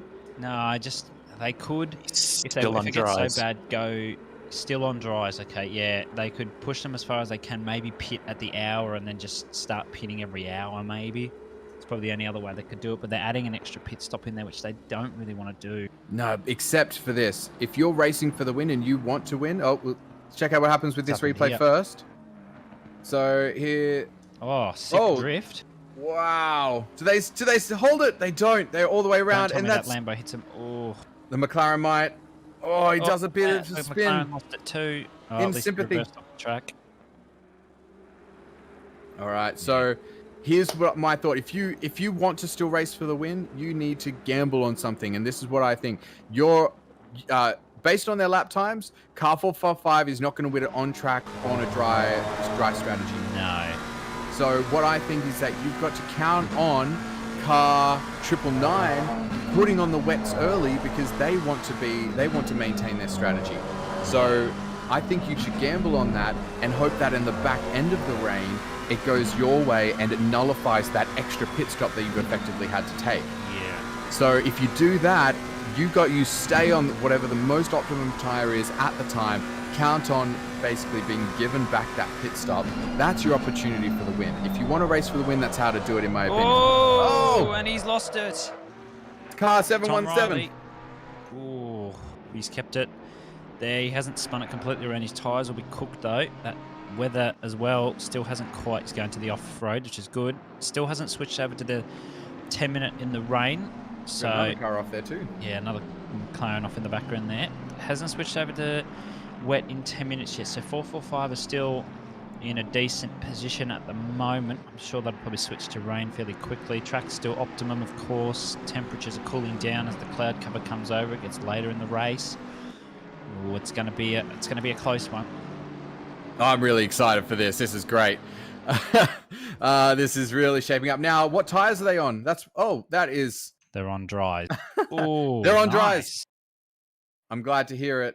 Someone screenshot that for social media. That's great. Let's see what's happened here. Is that a disconnection or did they fly over the curb? No, they flew over the curb. Oh, they Bang. did? Wow. Oh, that was no. Genuine air. They killed one of the Rapid Binners cars, I believe. It certainly was a Rapid Bin. Yeah, that was a lot of air. That was a lot of air. I wonder if they've added any damage for if you smack underneath the car. I love that you can get launched from a curb and get absolutely zero damage in these cars.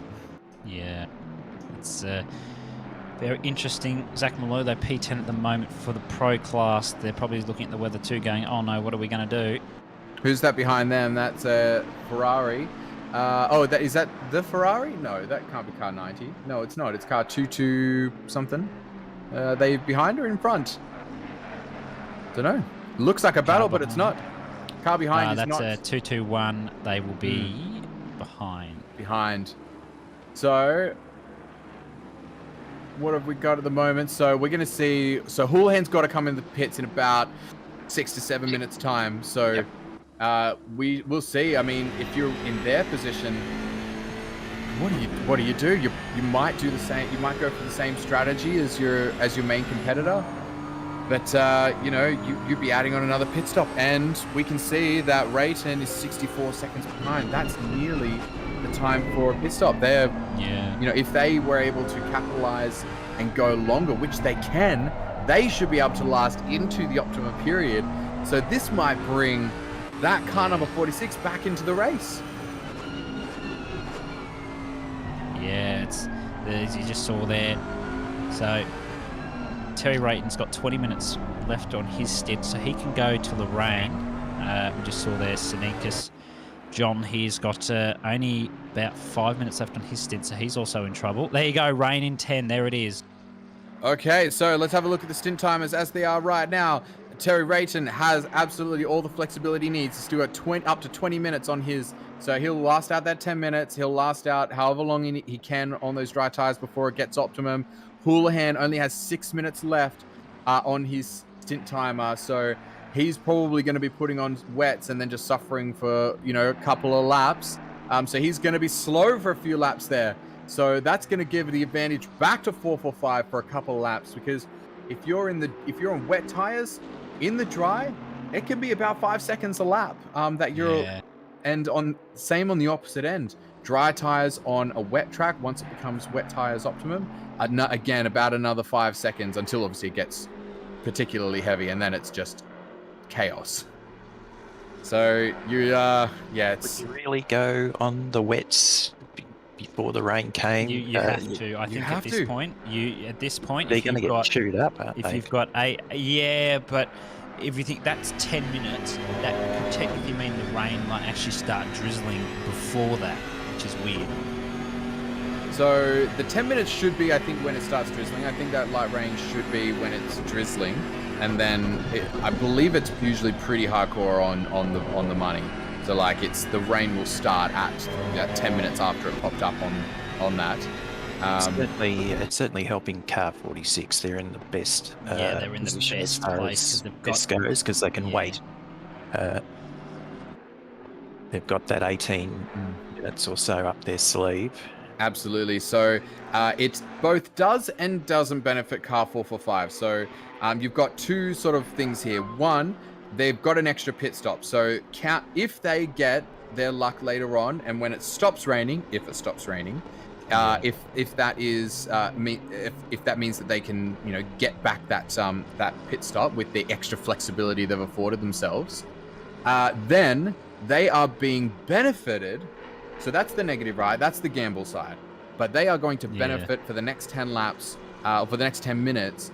Houlihan in that car on the wet tires, presumably, and then, you know, at the right time, car 445 will pit for the right tires at the right time. So whereas Houlihan's going to have, say, you know, a bit of time in the dry, a bit of time in the light rain when it's not quite wet tires optimum.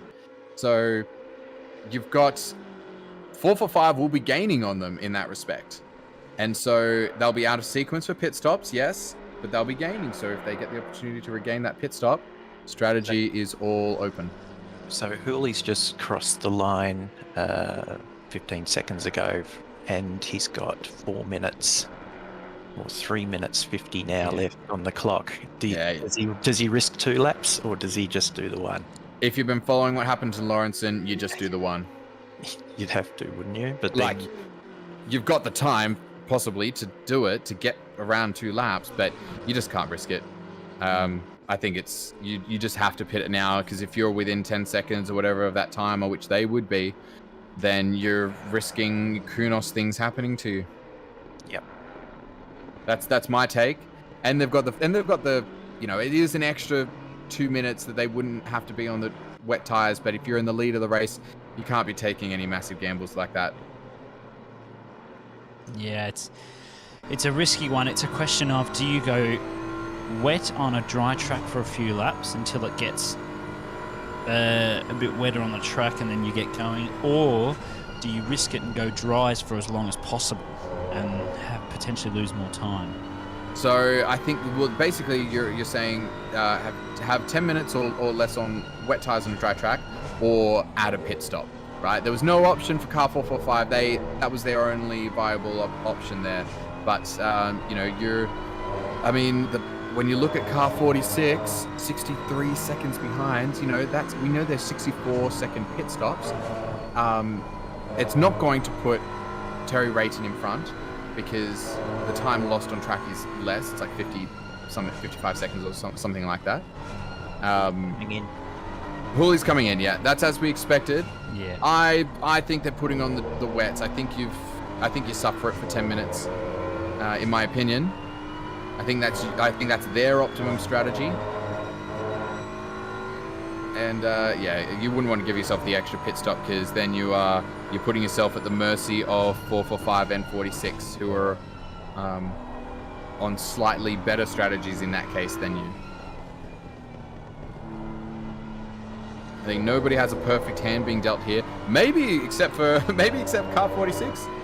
Yeah. They might have their best chance is now. They get to pit at the optimum time. Yeah, they're the ones in the hot seat. Not quite seeing any sprinkles of rain yet on the windscreen. Can't wait to see when that's going to pop up though. I'm sure it'll be sooner rather than later. So I'll point out the gap between P2 and P3. So Zach James, and they have accepted that extra pit stop. Terry Rayton does not need to at the moment. So and they're on wets. They're on wets. That's as we expected. The gap between second and third, it's only 3.5 seconds. So that's brought Car 46 right into it, and they've got quick pace too. They both did 59.5s on that last lap on those dry tires. I think Car 445 is on lower fuel too if they're smart. Yeah, but, Jeremy Washington in chat just saying it could still be 30 minutes until wets though. That's a good point. Ryan Houlihan, they're going a ballsy strategy. They're out on the wets. Those wets are going to be on fire already. I can tell you that on that dry track, but it's definitely going to start getting a bit wet in a minute or two or three. Shouldn't be too long now. When it hits that medium rain, for sure it'll be ready for wets. The transitional period will be somewhere halfway between. So I wouldn't say it'll be 30 minutes, but we know that on the 1.8 update, there's now a longer period, sort of like it was before the last patch on with the rain update, where the dry tires last a little bit longer into so they'll be about the same pace when it's damp, and then when it's wet, there'll be a transition period there. Yeah, absolutely. Race is on for 30th position, says Scott Rockford. Yeah. We can't see that far back. Sam Buckner says, bold choice, Carton. The bold choice, Carton. Let's see if it pays off for them. Yeah, so it's definitely a bold. Let's keep an eye on those lap times for Bakita, is it Bakita in the car now? Yeah, yes. Yep.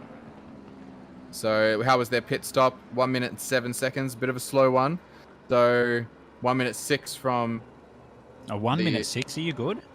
Wait, is that what I said? Are you saying pit stop or lap? Pit stop. Okay, yeah. Yeah, that's pit stop. Right, yeah.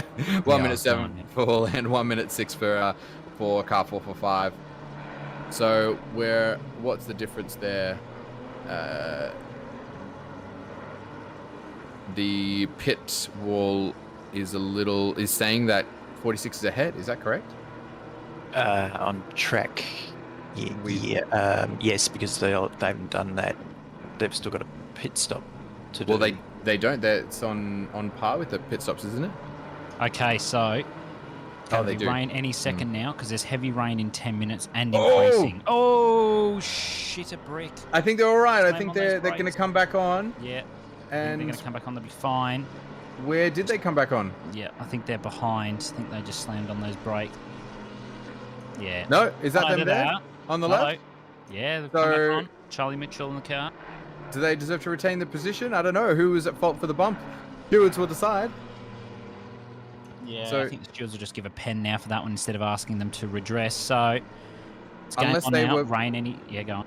Sorry, unless they were bumped, potentially. Yeah, it could be. It's rain any second now, though. Heavy rain in 10 and increasing. So let's have a quick look at this replay before... Oh, yeah. Oh, they move out. They did move out. And then I think from the reaction from Bab there, he saw the car and went, oh, crap, he's there. I need to move. Yeah. Ooh.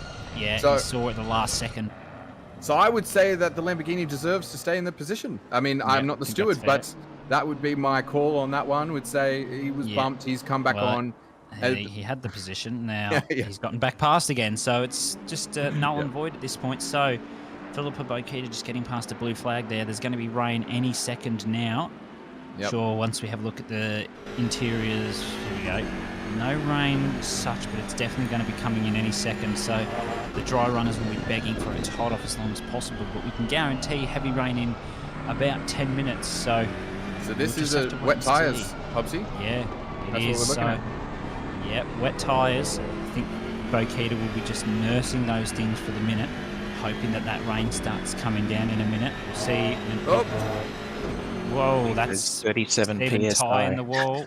Not in the wall, he's gone off the track. There it is, the rain. Lap time for Bakita, 2 minutes and 7 seconds. So that was what the last couple Can laps. I get a prize, Mal? Last couple of laps, they've been on track, so on their out lap and there, they would have been losing about 7 seconds to 7 to 8 seconds to the front runners. So it wasn't too many laps though. We'll see what the time is next lap. Ooh, Gus van der Putten's just in the way there. He needs to get a move on quickly. He does. Pulled off the track very nicely. So we know that car 46, they are currently, they're battling as far as pit stops on par with Zach James now, who we assume we're going to see into the pits sometime soon. They've run 7 minutes on the dry tires. I guess they'll wait to see when it is optimum to go from dry tires to wet tires. And we are going to get, if we have a look at, say, car 46 and car 999, whose pace has been pretty much on par, on the dry and the wet respectively. So what happened? Oh, he got tapped. What the I don't usually swear, but what the fuck is that?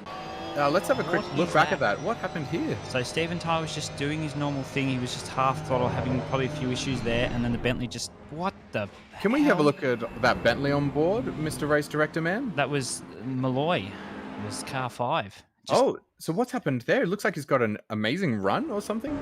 No, the Porsche was a little bit slow. Might have been having a few problems, and Malloy's just tried to get around him, and Ferrari's gone left, so the Bentley's decided to go right. Oh.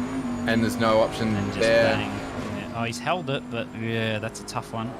Just leave that one to the stewards. Yeah, that was a little bit crazy. So there we go. Cameron Farmer just saying, this is great Kunos tings. Optimum to greasy in 20 seconds. Wow. So those dry tyre runners, they're still in it at the moment. Once it becomes damp, that's when they'll start to get in a little bit of trouble with their dry tyres. But I think if we can just stay diving in the pits, left, right, centre here. Everyone in the pits, yeah. Where are our leaders? So the damp is going to be the crossover period. So right now on the greasy track, you should still be seeing comparable lap times. So we'll see them come over the line. Last lap from Bakita, 2:08.5. From Rayton, 2:03.8. So still 4-second advantage for 4.5 second advantage for the dry tire on the last lap. So let's keep an eye on that. Same for Zach James, 2:04.6. Oh, just the Fez lost it on the inside there. Don't know what that was about. That was a replay. Yeah, replay. Yep. So right now it's still a deficit for the wet runner, which is car 999 Bakita. So that gap that they took to Jameson will... Although... to James. 30 minutes, the rain is decreasing again. So what the hell's going on? Excellent. This plays really well into... This is perfect for car 445. This is absolutely potential. Well, if assuming it keeps decreasing, that's going to be perfect for them. They're going to do their pit stop now and they're going to get it back. Right now, they are potentially, if it stops raining within 70 minutes after they pit stop... They're in a good position. They're in the best position. It's already a damp track, so they're in trouble again. Well, we know that they're still faster than Bakita, and that's the key thing. So it's just how many laps before... So they've got to just go for as many laps as it's going to still be optimum for the dry tyre before they come into the pits. And big shout to JC. I forgot to do it before. Donation $10. Bender doing a rain dance somewhere. Oh, most definitely. He's doing all of the rain dance. So I'm going to give a bit of an update here on our battle for first, second, and third. So we've got... so the rain came. The rain was coming, and the pit stop had to happen for car 445. They are in the pits. So this is perfect for them. They've pitted, I believe, at the right time, because if we have a look at the times, we've got a 2:08 for Bakita and a 2:10 for Rayton. So they have come in at the perfect time. So what has happened is they've given up, because their stint timer had to run out every single stint in order for them to make the end of the race. But they decided to pit and put on dries just for a short period, which adds a pit stop to them. But they would get that back if the rain would stop within 70 minutes, which it looks like it might. So they were overtaken by Bakita and Houlihan and Hunter O'Hara team. But they are now in the prime position to get that back because they just gained, about 10, 12 to 15 seconds advantage over the last few laps by being on the dry tire. everyone's going to have to do a pit stop, presumably when the rain stops, which could put 445 back into the top spot. Yeah, so hang on, 445 behind Bokita. What's happening there? Did I miss something? So is that right? Have they come out behind Bokita? Yeah. They have. That's a development there. Let's have a look, see what's happening. They pitted for the wets and they put Zach James in the car, who was already in the car anyway. So their pit stop was 10 seconds long. There, so yeah, 10 seconds long. Yeah, 1 minute 13.8, so nearly 10 seconds longer than the optimum pit stop time. Must have had a bit of damage. Yeah, Bokita's pit stop time was 8 seconds better. Yeah, must have just lost it there. So they're 48 seconds behind, which could put them out of the potential for a win now that little issue was happening. But, you know, these things happen. Oh, remember that they've done the extra stop already? Yeah. Murph says, Samwise, are you sure, mate? So they've done the extra pit stop already, but is that extra pit stop that they were going to have to take nullified by when the race? So it all depends on when the rain ends. So because what's going to happen, Dan, is depending now that they've got so much flexibility in when they get to stop, it depends on whether Car 999 has the flexibility as well, because so it's now possible that 445 could get the reverse advantage swing where they don't need to effectively add a pit stop, and Car 999 could. So it really all depends on when the rain ends. Car 46 in the pits at the moment, serving that 10-second penalty that they had, as well as swapping to wets. So, Murphy, so if the rain ends, you pit, absolutely. But remember, you guys only had 10 minutes of flexibility in when you pit versus getting to the end of the race on that regular pit, on that regular strategy. You guys are still on that same strategy of getting those 70 minutes stints to the end, which will get you to the end. But because Hooley had that shorter stint, it looks to us like you guys only have about 10 to 15 minutes worth of flexibility there. And that's what Car 45 did not have before. So if the rain came and messed it up a bit, that amount of flexibility that the cars have in their pit stop times. Oh, McLaren round. Sorry to interrupt. McLaren round. Keep going. There he is. Steve Lewis. Might see if we can get a replay on what happened there. I think he just lost it on the curve coming round. So Hooley says he ran the pit stint out. So I'm talking about the 56 minutes, run, and you guys had a slightly longer pit stop there. I guess you guys can probably clear it up. We were having a chat about that earlier. The pit stop was about 10 seconds longer than the optimum when you did that 56-minute stint, Hooley. Was there an accident we didn't see?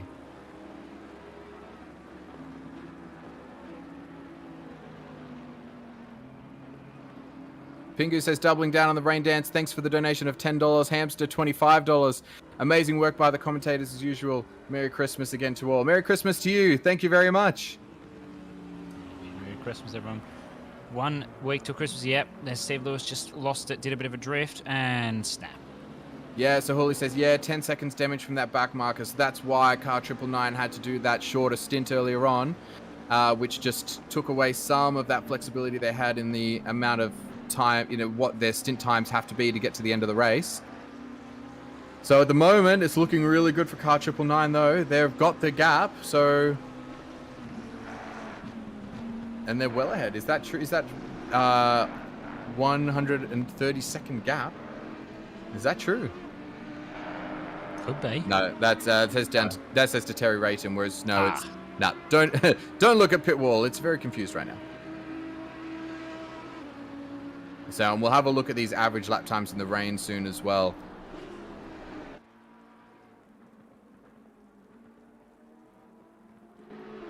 Yeah, the only real good thing for... Kai Ruden's just had a bit of a moment there around Beckett's. So hopefully he'll get back on the track as quick as possible. Good thing for 445 here is that they've now corrected their stint timer, so they can do whatever they want now.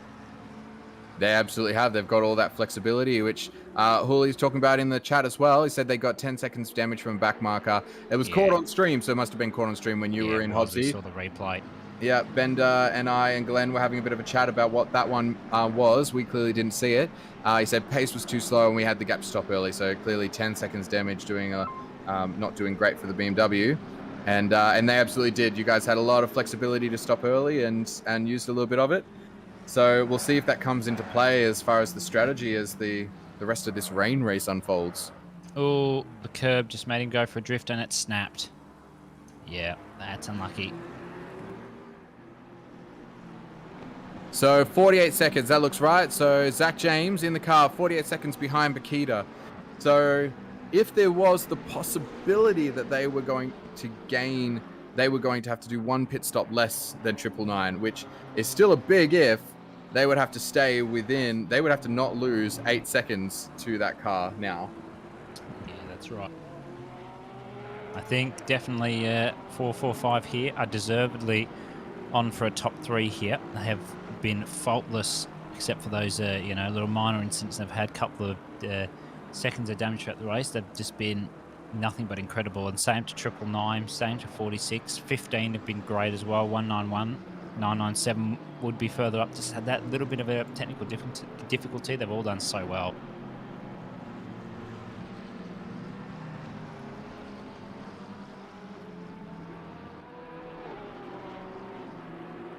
Car 46 is making some ground on 445. It's 2 seconds in that last lap. Yeah, they've got Andrew Longton in the car, one of the faster drivers on the... they're all fast, but he's had a pretty quick time. Of course, Terry Rayton currently holds the fastest lap of a 58.4, I do believe, unless that's changed. It could have, for all I know. Don't think that's going to change anytime soon. No, look. So there you go. So that's bizarre. In 10 minutes, the rain's going to increase, but then in 30 minutes, it's going to go back to light rain. Steve Davis drive-through for causing a collision. So was that that's the Bentley? Was that the big attack we saw at the final turn? No. Was that dive? No? Are you sure? Are you sure it's not just a new driver in the car? All Steve really did was lose it around cops. I'm sure Caster Man will be able to find what the drive-through was for, but not anything that I can think of note. I can't remember who that big dive was up the inside. It was Zach Malloy, car 5. It's Zach Malloy. Oh, so it is. Yeah, it is. Right. Yeah, there it is. Yeah. Okay, yeah. I wasn't paying attention to the car number There we yet, go. so that was not the crazy. dub on the Porsche around here. Yeah, we're losing it after 8 hours of commentary. Oh, I haven't done Or at quite least that much I yet. am, I should say. Yeah, I was gonna say I've only done like 4, something like that. Yeah, this will be 6 for me in 4 minutes time. Nice work. I think I'll get an hour break at some point and then I'll see be it through getting to the an hour end. break too, and then I've got another hour of commentary, then an hour break, then an hour to the end. Yeah, yep. That'll be that. Yeah. I think that's gonna be fun. I think I'll take a break between 7 and 8. I think it is, or 8 and 9 rather, and then I'll 9, be yeah, and I'll be here for the rest. So you and I will get to hear a lot of each other's voices. Hobbsy. Lovely. We've got Alan McIver here currently. P29 for Team Grade A God.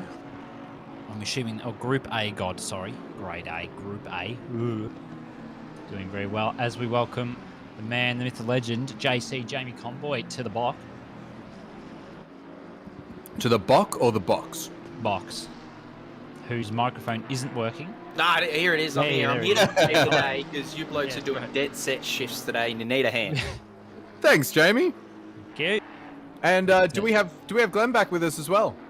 Yeah, Glenn's still here. He'll be... Still here? Oh, still here. I think he's having a break with us as well. Maybe he's staying another hour. I've got no idea. I'm off an hour and then I'm back again. Yeah, so you'll have 3 new commentators with this coming out. We'll just wait for them to join on in, and then we can scarper for an hour. I know Samwise is staying, isn't he?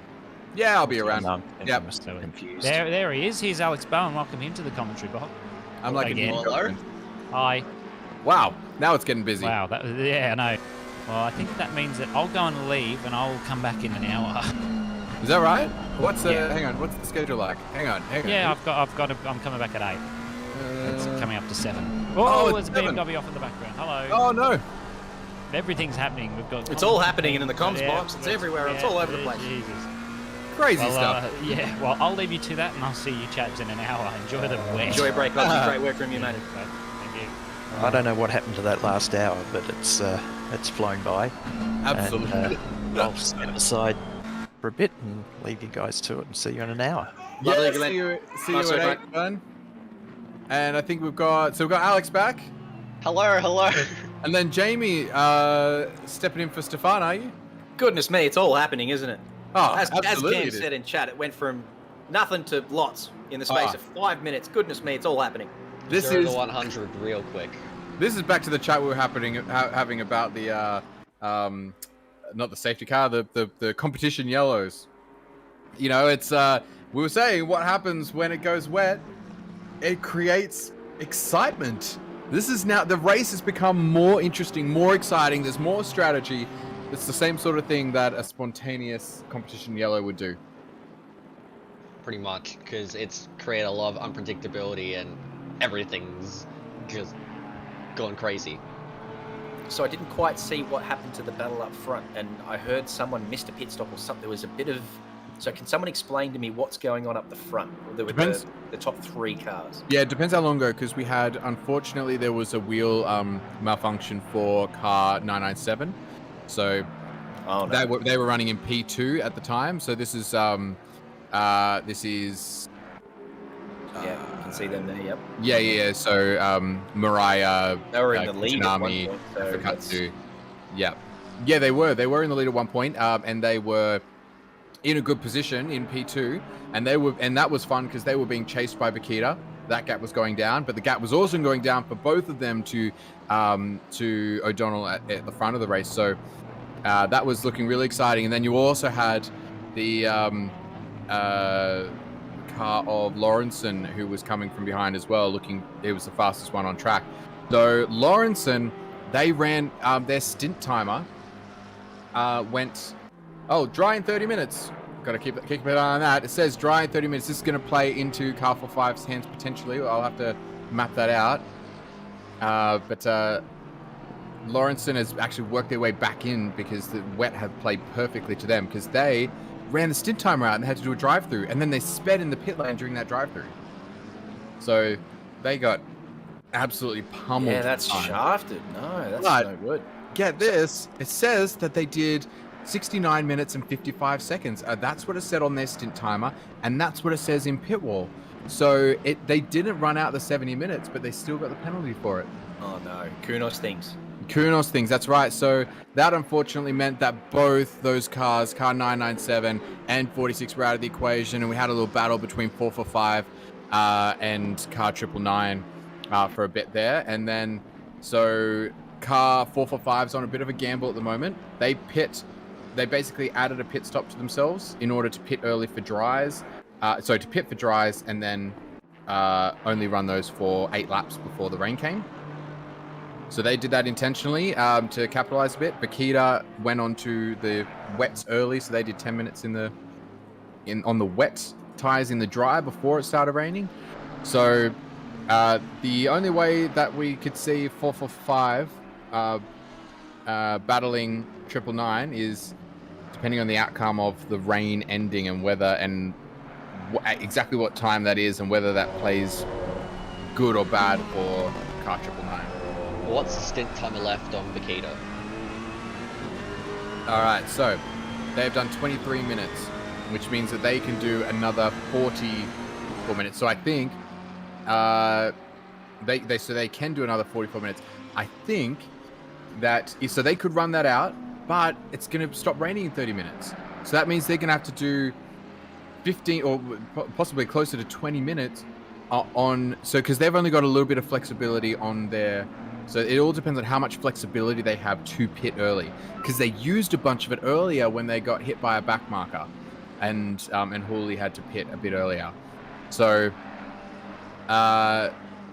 that's the name of the game right now. How much flexibility do they have in their pit stint? Because either they spend 20 minutes or so on, or as 10 minutes or 15 minutes, however long, on wet tires on a drying track, or they have to, or they pit earlier and basically add on a pit stop to themselves, which the car 445 may, and the car 445 can basically pit whenever they want, so they'll pit at the optimum time.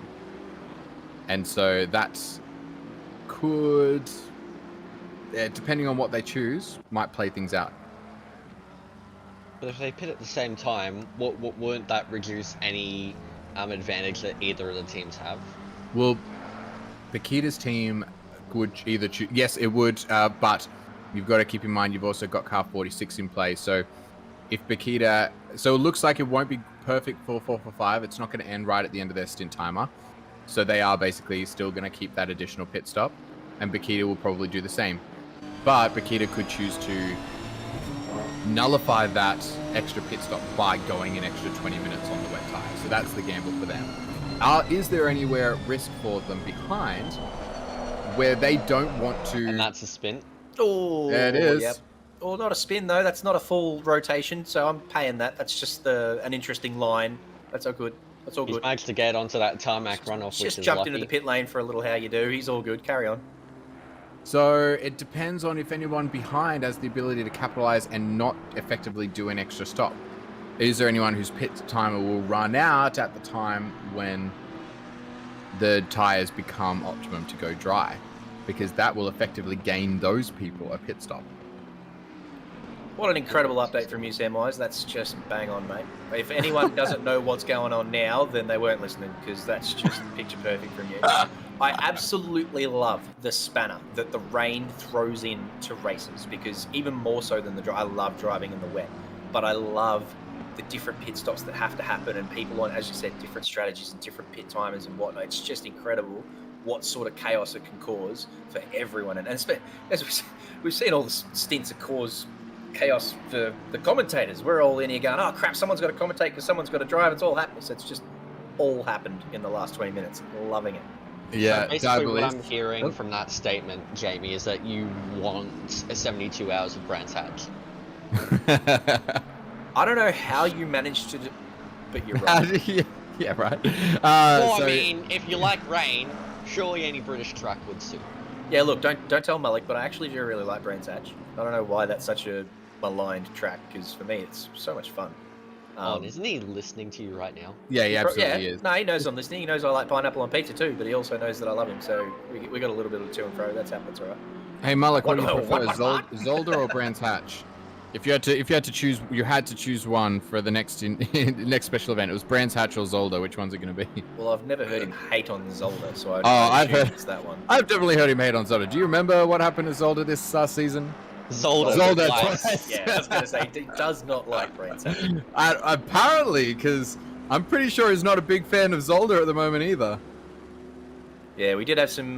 We had an interesting split there this season, didn't we? Split red especially, which I was a part of, was just chaos at Zolder. But there was a couple others that a bit of rain and safety cars everywhere. I think we had a record for safety cars in split red. We did 3 safety cars, and none of them were on the opening lap. I mean, as long as you last more than 12 meters. Yeah, but it wasn't on the opening lap at all. It wasn't like, that's when it happens, right?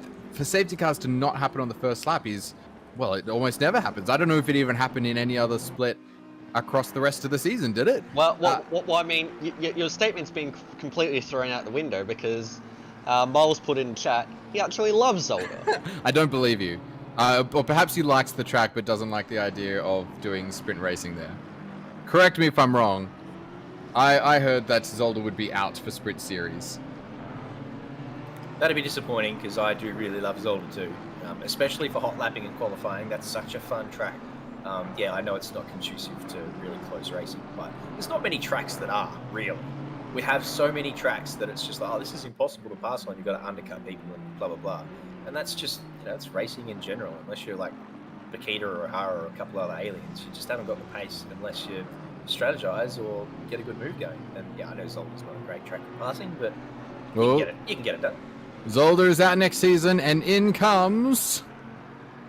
Says... Yeah, here we go. Drum roll? Drum roll. It's not going to be Brands, it's going to be Zandvoort. He's just going to replace one Z for another. Yeah, I mean, they're both in... Aren't they both in... wait, Belgium? Oh, Zolder's in Belgium. Zolder's in Belgium. Zandvoort is in Netherlands. Oh, is it? Oh, it's close. We haven't seen an OOR Snetterton event, and I'm actually confident that there's not many people in OOR who even have the 3 track points for that. So that's a good call from you, Preach. If we chuck Snetterton in there, you'd see a whole lot of people who've never driven there before. Well, if we're looking at tracks that haven't been used in a while, Brands, which obviously isn't going to happen, Snetterton, but also for sure Zandvoort hasn't been used in a little while. I mean, it was used for the classification before this series. Oh, 2-6, Ted. Is that a Suzuka. lap car? Nah, it's a lap car. Never mind. I just thought that was a battle that was going up into the snow there between 3 cars, but that's just an easy pass on a lap. I will give that update because we are watching a race as well. So currently the gap to the leader, 47 seconds. So Zach James has been quicker on a few laps than Bakita, but there are 47 seconds between car 445 and car 999 for 1 and 2, and then about 11 seconds back from that, you've got Lawrenson there, and then the only other car who's on the lead lap, so Oliver Kitching is in car 15, and that's another 40 odd seconds behind them as well. 42 seconds, there it is. Definitely not Laguna. Yeah, we did Laguna for the first round of the endurance series for last season. So, and people loved that, didn't they? I didn't think it was too bad. I thought Laguna went well. Oh, I loved it. This may be a bit controversial, but I love Laguna Seca. I don't think it's that controversial. I think it's it's not. I mean, it's not anyone's favorite track. I don't think. No, I disagree. I know a lot of people who think Laguna is their favorite track. Wow. So yeah, it's also a lot of people's not favorite track. So it is it's not a middle ground track like Spa or Silverstone or something. It is definitely either end. I think it may be skewed by the fact that I hear more about how bad it is and more how good it is. It's just whinges who can't deal with the sand. Yeah. So I mean, I don't mind Brands Hatch, but maybe it's because I've had good races there and I've had good results there, so I don't mind it. Like, I think it's all right. It's short and sweet. You can see what I'm talking about in chat straight away. It's a great track. It's the worst track in the game. Yeah, that's right. It's just, you're never going to get anyone to agree. I think Suzuka is I would say Suzuka is the best track, in my opinion. Yep. I think it's got the most variety to it. I'd say it's pretty comparable to something like Silverstone, which just... Oh, here we go. Mid-race prediction. Who's the biggest chance for win? I think this was something a prediction we had a while ago. 57% said car 999. Well, they've got to be feeling pretty good right now. 445 had a 24%. 997 unfortunately had that disconnection of their rig. I can totally understand why 445 only have 24% of the votes, because car 999 have shown time and time again that they are OOR's fastest drivers. We're ignoring a battle. We'll come back to that in a second. Car 217, so the Odyssey car battling with the McLaren 578. Oh, they've gone off track, but they won't be able to gain an advantage from that. So I don't expect that they can make the pass here, since it was off track, unless they were forced off. Are these teammates? It's not teammates. They look like they've got the same car, but I don't believe. Very similar. There was a bit of touch there, wasn't there? I don't know. They made the move after going off track the turn before, which is what gave them the speed. I wouldn't be surprised if car 578 might have to give that position back, but that'll be up to the stewards, because if they were forced off the track, then it wouldn't necessarily apply. So yeah, we'll see, because coming through the turn where they went off track, the Odyssey car certainly had the inside, so they had rights to the corner in that respect. So yeah, we'll have to see there. Here we go. All in chat. Don't prejudice anyone. Just put your votes in. We've already discussed it. I don't want to see any prejudice here. I just want to see where I just want to see where this poll lands. We've got 14 votes so far. I can't hear them. Not hearing those whispers. Not sure whether there's a bit of wind in the background there in your microphone, Samwise. It's definitely Laguna. Loving that from Rapunyam. That's a bit of breeze from there. There's never a breeze. Wait, cricket score check? Is there a cricket? England crumbling. Yeah. Oh. you hate to, I don't know whether I hate or love to see that. There's a lot of people who don't want England to succeed, and I totally understand. I just want a good cricket match, and that's not going to happen. Well, here's some more news on cricket. England need 104 runs to avoid the following. That's not going to happen at 6 for 170. I'm going to pretend to understand what that means. Is this a move for position? I don't think it is. Or is it Rashuti on Ty? It is. So Ty's gone wide. Rashuti's gone through. They look like they've got mega pace. What are they doing at the moment? 2-minute 11s versus Ty who's doing 2:13. So a couple of seconds quicker a lap. So they might just have their pressures in a good window there. In fact, they're one of the fastest cars on track. Rashuti is 211.1 up the front. No one's beat it. They're doing we've got mid to low 211s, but fastest car on track last lap, Ferrari of Stefano Rashuti. And he's just moved his way into P9, so just imagine if this rain was around for a bit longer earlier on. Absolutely. So now we see that in 10 minutes it's going to start to get lighter. So at some point it's going to become optimum for those dry tires. So that dry line won't start to form yet. It's a little bit too heavy, but it will once the rain eases off a little bit, which could be any minute. And then we can see it's going to be dry in 30 minutes, but I wasn't keeping track of when that happened. So it's really any time from 11 minutes on to 30 minutes from now, it could completely go dry. And we see Ferrari spinning around off the track. It's an Audi. It's an Audi. Oh, okay. Oh, and he's doing a few victory donuts as well, just to sort of show off. That's unfortunate. I'm actually surprised we haven't seen more spins. Some really good drivers out there at the moment, obviously, because it's been pretty clean considering the weather change. It's sort of obviously taken a lot of teams by surprise. It did just really come out of nowhere. And yeah, I actually thought we'd see many more cars just sort of sliding off the track, but it's been pretty clean so far. I'm loving it. Absolutely. And so just an update on the strategy. So it looks like it's going to play well into Car 999's hands. So the rain didn't go quite long enough for it to be disadvantageous to them. So they did not add their pit stop, that extra pit stop on. The Car 445 did have to add the extra pit stop on. So whilst they gained 10 seconds on the Bakita car when in that transition, whilst Car 999 was on the wets on the dry track, it will not work out for them because they won't gain that position back. Oh, I'm getting a bit dizzy. Yeah, I'm liking this camera angle. I'm not sure about this camera angle either. I'm getting a bit of, I don't know if it's vertigo, but that's hurting my brain a little bit. When you slide off the track and you do a victory donut to celebrate it. Anyways, we have a request to do a quick commentator introduction just for the people who don't know who's who. So, the voice you were hearing now, that is me, Alex. Alex Bowen here, and then we've also got the fantastic Jamie Comboy. That's me. Hello, everybody.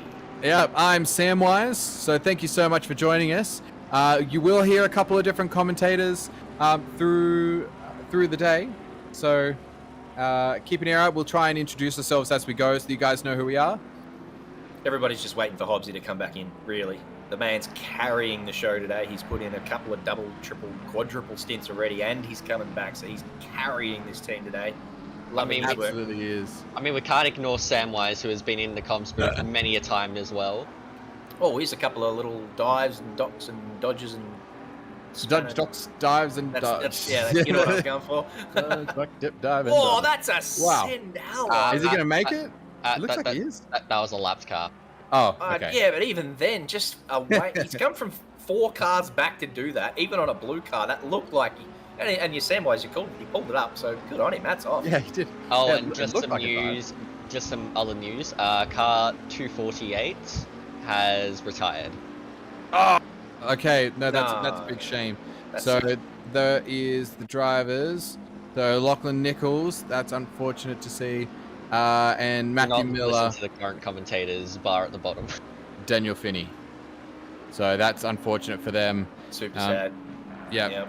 Good running, guys. Plenty of people with disconnection errors and stuff all day, but it hasn't been any harder than those blokes. They've just had a rough day. Goodness me. It's all gone wrong. So we've got a gap of only about 8 seconds between P2 and P3, so there is still all to play for. That's going to be the spicy battle, I think, as we're coming towards the end, unless we see any sort of dramatic changes from that leading car. But we still got another car on the lead lap, and it's Oliver Kitching. They have been the silent. They've been just being steady in the background, keeping good lap times going, and they've kept themselves on the lead lap when it looked like they were going to go down a lap only, an hour and a half, 2 hours ago. So they're keeping themselves in this race and in the battle for a podium. Okay, that's definitely a bit better for the commentators. Wait, what happened to the commentators? Look down the bottom of the Is that screen. a boyfriend Rapanya Bowen? Fantastic. Yep. Yeah, that's what we want to see. Fantastic. All right, we got any battles at the moment, or we just watching Matchbox cars go around in circles?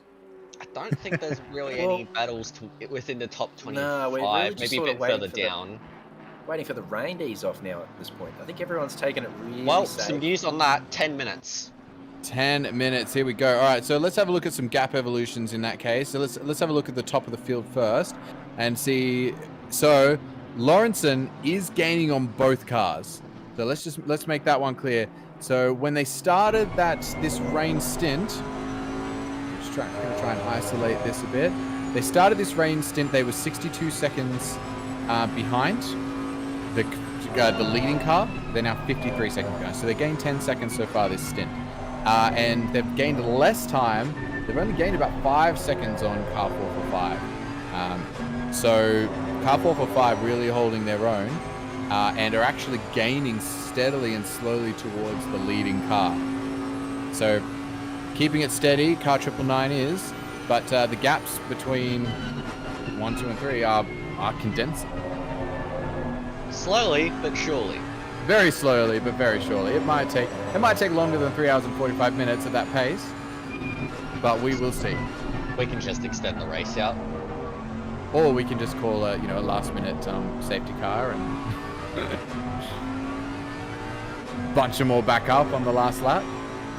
and then let 5 lapped cars go through. That's exactly right. That's right.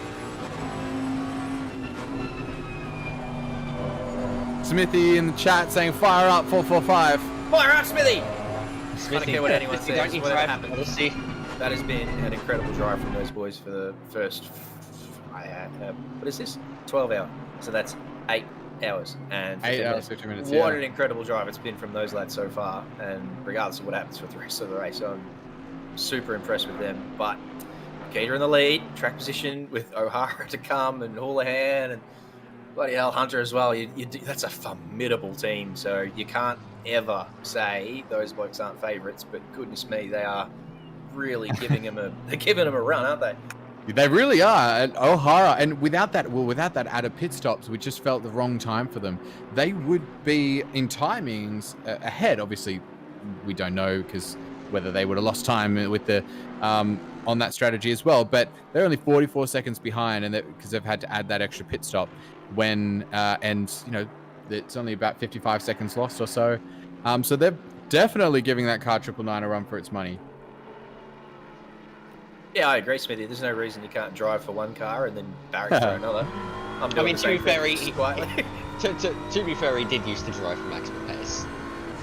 Yeah, I did. Hey, if you want that spot back, Smithy, I'll have a chat to O'Gold. Don't worry about that. Get that arranged. Speaking of maximum, sorry, go on.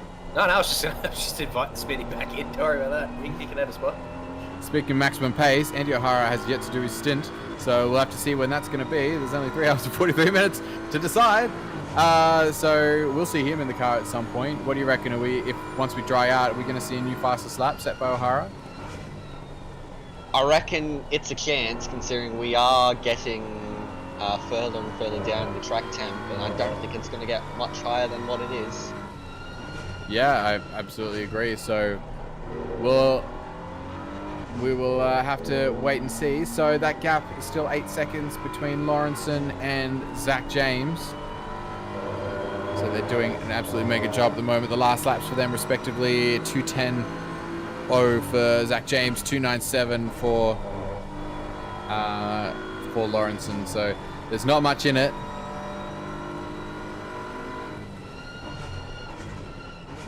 Could we see a change for P2 by the end of the rain? Well, speaking of 7.2 seconds. Speaking of the rain, the track conditions are now damp. Yeah, just there we go. Just watching my car go about their business in the other screen here, and the rain has eased off. So here comes those interchangeable conditions. This little transition phase is where it gets really interesting again. Yep, you'll start to see that dry line forming on the track, so on the racing line. Now, I heard a rumor that Kunos was changing things, so rather than it being just the same default dry line, it actually was going to depend on where the drivers on track were running. Is that currently implemented, or am I crazy? I don't know anything about that. That'd make it super interesting. That's what I heard on one of the Kunos forums, that was being implemented. Whether it has been now, I don't know, but where it's actually being affected by where that you are actually driving on track rather than just being that stock standard dry line. So I've never been on the Kunos forums. I don't really eat a lot of spaghetti, so I've never been really interested in their recipes. But if that's true, that's a big mass. That's huge. I love that. So we will see that dry line forming regardless, and that's what's going to we'll see who pits first for those dry tires, who thinks that they're going to be at optimum pace. Usually on a damp track, it's getting already pretty close to dry tires. So I would say a couple of laps of running for that dry line to form, and you're going to see everyone in. Now, having a look at stint times, let's see if anybody has to come in. They do not. The longest runners, I think, is our leaders who've done 45 minutes. So they could extend out to, their 65 minutes or something like that and do 20 minutes of running, but I don't think that would benefit them. I think you just go for that extra pit stop, and yeah, I don't think you're going to see. I don't think anybody's quite close enough to suffer the wrath of wet tires on a dry circuit for a while just to skip the pit stop. If they were smart enough, they'd extend it out to 10 minutes because you won't be hurt too much if you extend out to 10 minutes. Now, because the track is still damp, which means those wet tires will still have some effect. Yeah. So then you'd only have to do 3 pit stops to the end. Exactly. Yes, correct. So one on 330, one on 220, and one on 110, roughly. So you want to go a little bit further than that. So I would, because you can't quite run out exactly 70 minutes on each stint. You can get close, but you don't want it to happen to you what happened to Lawrenson, which was just going a little bit too close to the stint timer, the maximum stint timer of 70 minutes, and then get penalized for it. So you want to make sure you've got a bit of a buffer there. I would say you want to run at least another 5 minutes, because you've got to remember the final lap of the race too, which can be on 0 minutes. You've got to have time there, and you've got to have time to be able to do those full 70-minute stints. That's an interesting line through that corner. Yeah. It's the Audi of Tran just making up. This reminds me of that reminded me of the YouTube video of the F1 car on the F1 game of them driving the Australia track, but in its new iteration. How it's got where it shaves off the corners and stuff, so they're just driving through the grass, cutting the corners, this is where the road will now go. Yeah. Yeah, very interested to see how those changes affect the Australian track, because it's, we love it. We're Australian. We gotta love it. But well, we would have seen it in 2020 and in 21 if they weren't cancelled. So, yeah. Well, we will have seen the new layout this year. I was going to say, how do you feel about it coming in 2022? Is it going to happen, or is COVID going to ruin it again? I mean, please no. Honestly, I think it's highly, highly unlikely that there'll be any interference from the pandemic because of the vaccinations now, unless there's some random, massive, super strain of the virus. Yeah, I think I'm of the same opinion. So just keeping an eye on this gap between cars 2 and 3, because I'm pretty sure it's down to about 5 seconds now, 5.5 seconds. So I agree. I think that the purpose of lockdowns, you've got to have a goal. You've got to have an endpoint. The big final endpoint was vaccination. So what sort of more can you do once everyone's vaccinated? Encourage people to get booster shots. I don't think there's much more to gain from the lockdowns. We can't be on lockdown forever, and so once we're all vaccinated, that's my take personally. I think that's it. Yeah, I don't want to go too far down this rabbit hole. I just want to go watch some bloody Formula 1 cars, if that's okay. So let's go, government, make it happen. Speaking of, have you seen that Sydney is trying to steal the Formula 1 race from Melbourne? They say that sounds like every it. second They year. do say that every But second year. yeah, true. But this is coming from the new Sydney Premier, Petrotid, who's particularly adamant about it, and because the contract for Melbourne expires in 2 years. So, I mean, Melbourne says that they'll fight it, of course, but they came out on the 1st of December and said we want. And they've said that we'll use the Sydney Harbour Bridge and the Opera House, racing, sort There of is around no way these... that will feasibly work. Wait, Absolutely. what? They're no going way. to build a track over the Sydney Harbour No, Bridge? I think they've said they can't. Do you know they actually did once do a like a promo event? Oh yeah, with Mark Webber. Yeah, we drove over the Harbour Bridge. But no, I think they're saying they can't actually have it racing over the Harbour Bridge, but they can have it racing under the Harbour Bridge as part of it. So they can. So there's the. Is that position? Are we watching What? Viney make a move down here on... Nah, that's a McLaren. Never mind. I'm sure that's a lap car. Although the lap car has forced him right down the inside, though. Oh, what's this one? This one is for position, I think. Yeah, that was for position. Hey, we have a race to watch. We're on it. Wait, is that done now? Hang on. It looks like we've got a dry line for me. Have a look, guys. I reckon it's going to be dry tires any minute. It's damp. Rain has stopped. Rain has stopped. I reckon I would say dry tires, because dry tires can last for longer on a wet track. I would say get in there. I mean, what's the times? We saw, so the times have gone down, 2 minutes 9. That's what we're doing. I think on a damp track, it's like 2 minutes 8 or something like that on a dry tire is what we saw before as it was starting to rain. So I reckon get in. Get your butts in the pits, guys, because it's dry tire time. Get in there, Lewis. Hammer time. Do do do do do do do do. Can't touch this. Says Car 999. Okay.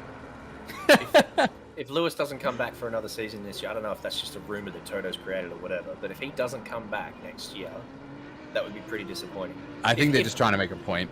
I would say so too. If that happened to me, I'd have more of a fire in my belly to come back and get that. He's chasing the record, and now he's got a young talent to race against. He's always been saying, "Oh, I wish I had someone to race against you there at the front of the field." Now you do, and you're really going to retire because someone beat you. I don't think that's the case. I don't think that's Lewis. I think he will be back, and goodness me, what a season we have in store for us next year with new cars and new regulations and two of the best drivers we've ever seen having a crack at it. Goodness I me. mean, and then some. We've got George Russell coming in there, and who knows how good these other cars are going to be off the mark. Ferraris obviously hasn't been top of their game the last few years, but this is the opportunity for them to jump in, and who knows about the rest of the field. I'm excited for these new cars. Do you reckon George is willing to play the same role that Sergio No. did? No chance. No, you mean and Bottas? No, no, absolutely.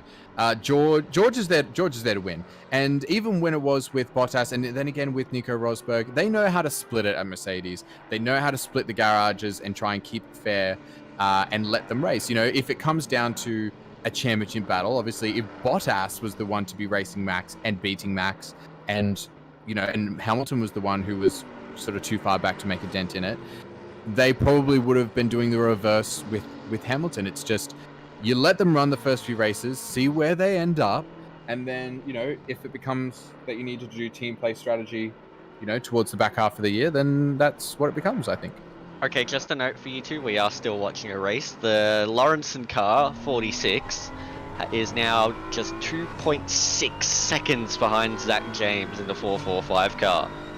That is getting exciting. All right, so we're only potentially a couple laps away. Slick tyres optimum. Slick tyres optimum. The news is just in. Slick tyres are now optimum. I reckon they were optimum a lap ago, or about at least on par. Miles got the camera hovering over the pit lane there in the little off screen, that little camera too, and it is a ghost town.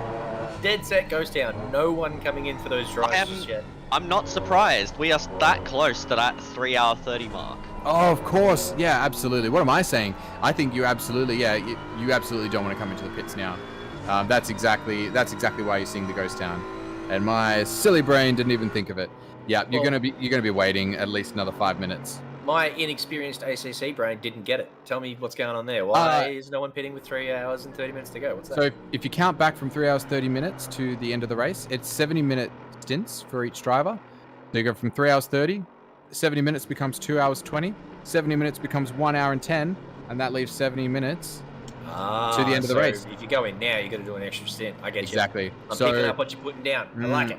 But you can't quite do a full 70 minutes.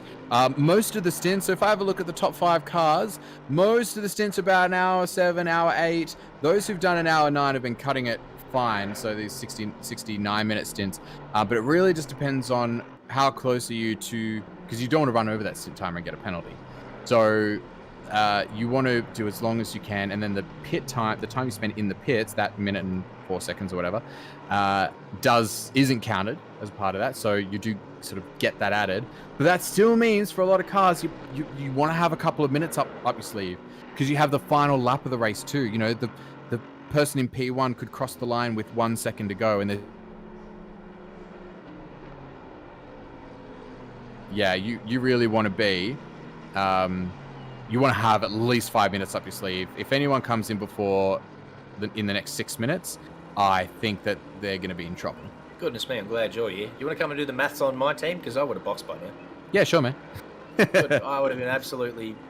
look, it's dry. Yeah, dry line. Let's go fast. Woo! No, it would have ruined our race. Nah, clearly they've got a couple of drivers on each team who are thinking about it and going, let's not. So the stint timers, and everyone's pretty safe with their stint timers at the moment. The closest is Bakita, who they've run 55 minutes, so they can only run a maximum, of another 13 minutes or so. But they won't do that. They'll come in a bit earlier, I expect. All right, we've got 45 seconds until the magic number. Let's see who comes in first. All right, we better follow, which we are right now, I assume, because I can't see the red dot anywhere, and it's probably on the purple. Is this Lawrenson? This is Lawrenson. So so there's a back marker there on the right, so that's not the battle, that McLaren. The battle is right there. That is car 445. That is Zach James in the BMW, and this is the battle for second position.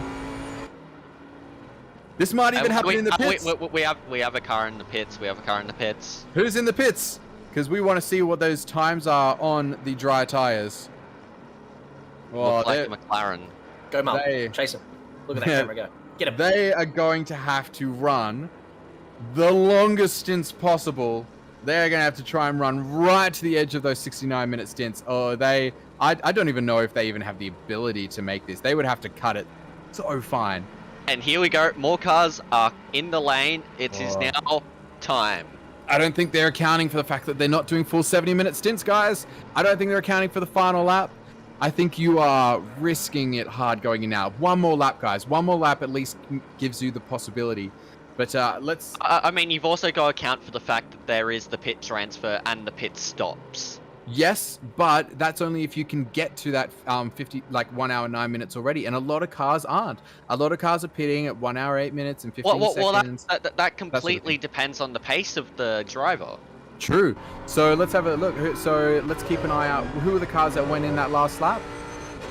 We'll There's a couple of them going in now. They're in. That's car 24A 67. Yeah, 248, 67, and 553, I think. So we'll keep an eye on them at the end of the race, because as Mullet points out, the pit delta makes it less than 70 minutes. It absolutely is. It makes it 1 minute less, because it's 1 minute 4 seconds to the stop time. So you've got to be running it right to the end. It's going to be, it's going to be really interesting to see if those guys can make it to the end. Meanwhile, looks like we are going to have a move from Lawrenson. He's lining it up on Zach James. James is defending the inside, but not enough. Lawrenson goes for a move up the inside. Is that a send? It's a wide from Zach James, so they're at least going to go side by side, coming towards Val Chicane. So he's done well to pull it in there. Especially on the wet, being offline. Yeah, and I think that was Lawrenson's call too, right? He didn't want to understeer wide in the wet, so I think he overslowed a little bit, just trying to be safe, which is a good call, obviously. You don't want to ruin your race now. No, you've got the pace, so absolutely why not? Good run through there, just staying a little bit further to the right is Zach James. Through they go. Same speed, so we've got one Bentley running behind, one BMW. Is that going to be an inside dive from Lawrenson? It's not. Here we go, through our two tight hairpins. Slightly more on the inside line is Zach James. Lawrenson gives himself a little bit more space. You can just see he gets it turned in. See that he gets on the throttle that little bit more. So he's going to have an advantage coming down this straight here. hopefully even on dry tires, they're holding it flat there. You'll see that Bentley start to gain and just draw that gap in a little bit. Is it going to be a dive?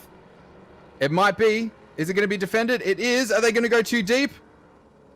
They do a little bit. They hold it up. They're going to be tied on the inside line here. So this is going to give that Bentley a really good opportunity coming through and over the line.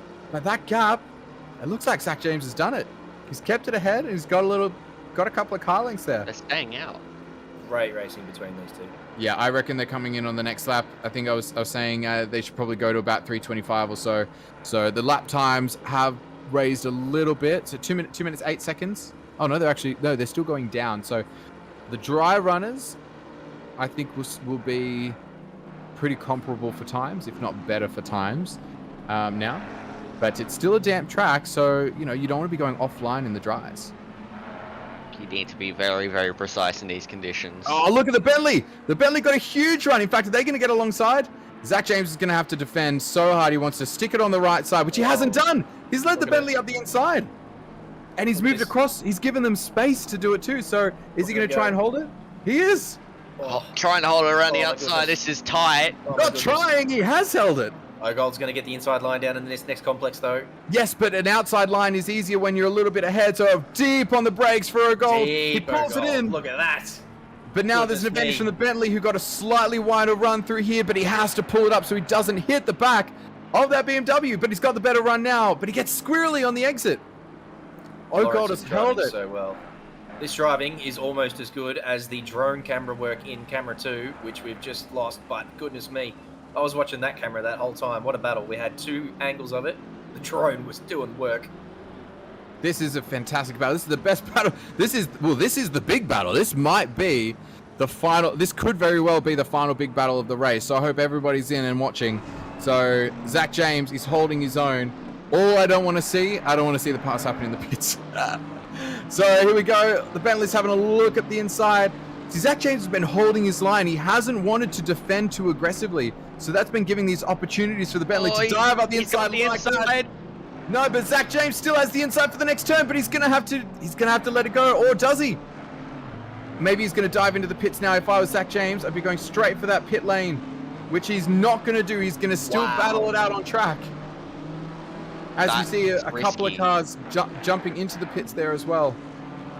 Here we go, free Cam Mullock on the job. I don't know whether they're waiting to see it go from damp to greasy. I think that may be what both drivers are waiting for. That's usually the key for drivers, whether or not you feel you've got the grip or not.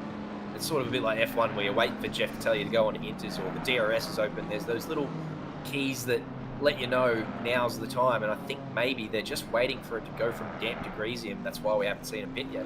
Are you saying that you trust Jeff from the Not F1 in the sligest, game? Alex. Not in the slightest. That So man has done me over. they'll have the data from early in the race when they went in the reverse. So they'll have the data on how soon they should have pit for tires. So they'll be going by that. When did it become optimum for those dry tires? When it's for the wet tires rather, when it started racing, and what is that transition period? I think it's somewhere around now. Who's the first dry runner? Do we know who's pit? Let's have a look at the top 10. Has anyone pit? No, they haven't. The first driver in the field to a pit is there. It is Stephen Ty. So he has come out of the pit. So we'll see what and we know that he's got quick lap times. So that's going to be our comparison. Once he completes a lap, he's about 1.5 minutes through his out lap. So we'll still need to wait another 2.5 minutes before we get that data. In the meantime, are we going to see some of these front runners dive into the pits and try and get some sort of undercut? Sure, you'd have to come in. Well, you've got to think. I mean, because this makes a big difference. If you pit now, but it's still going to be faster on the wet tire for another lap or two, you lose that position. Or, if 46 goes into the pits, do you stay out?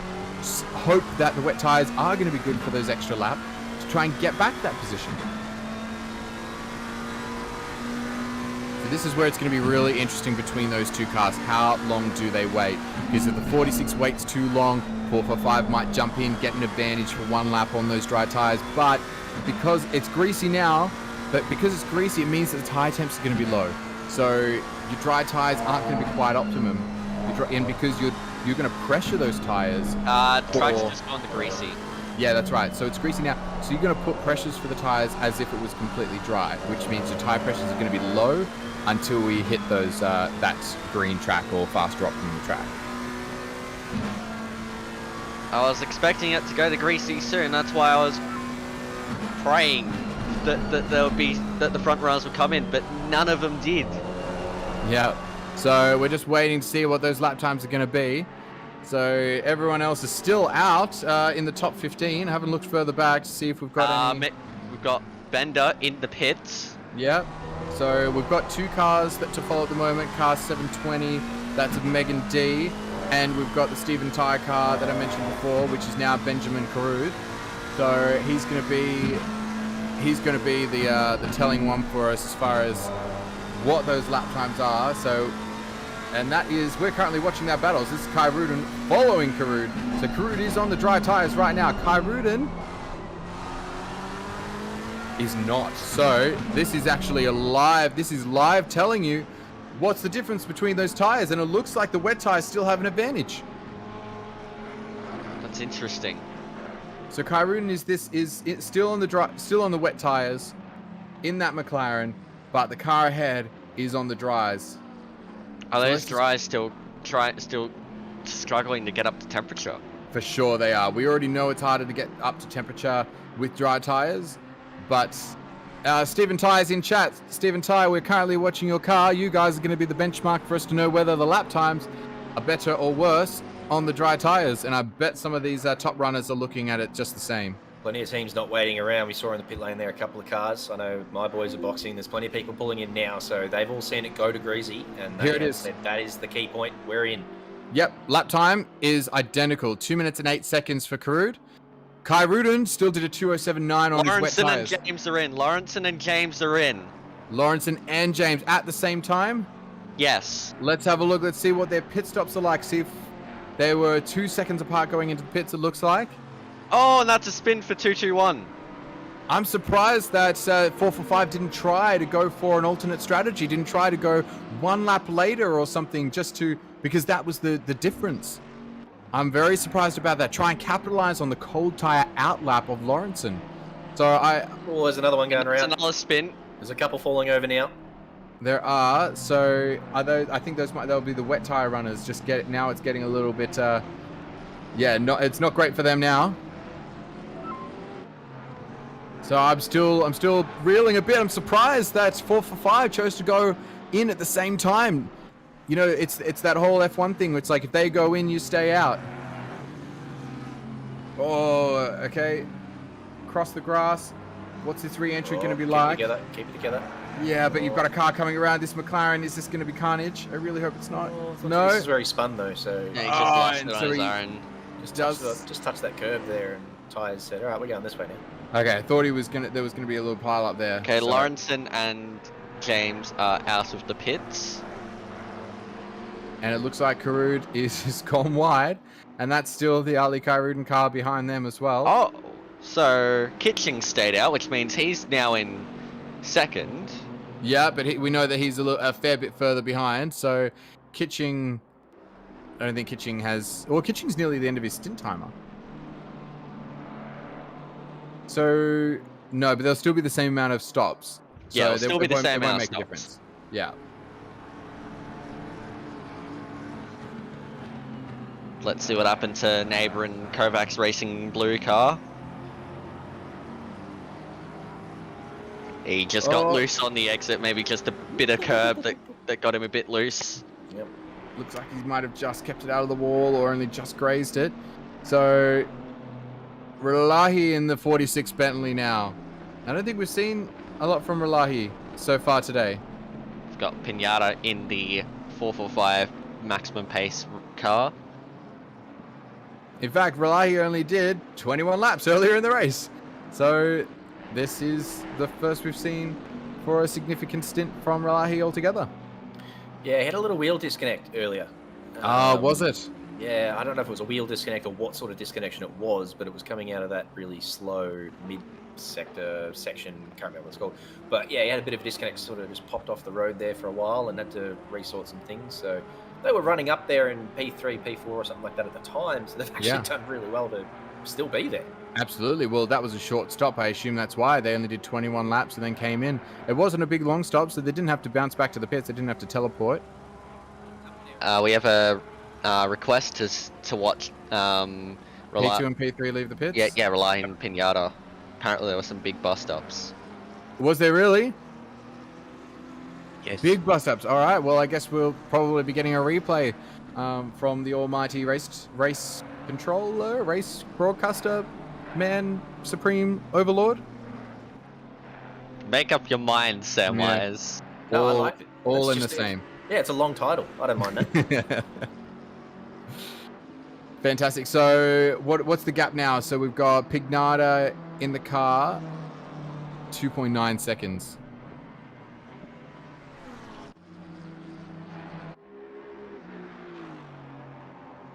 Now, I assume 999, have they already been in the pits? No, I don't think they have. No, not yet. Not yet. So, for context though, 214 from them, so they're going to be slower than the rest of the cars. So, Karud doing a 206, they were our benchmark. Kyruden 207, no, Kyruden hasn't come in either. 206 from Karud. So that's the benchmark time. Bakita was 8 seconds slower than that. So, they probably want to be pitting, and they are. Yep, that's probably the right call in the end. Yeah, they want to make sure they've got a little bit more of a buffer than some of their competitors now. So, and that buffer has been really important. Having, the buffer on when you can pit has played into it twice now. So, anyways, this is what happened. Oh, they came out side by side. No way, side by side. So they're going to go over that line together at the same time, and you've got Zach James on the inside.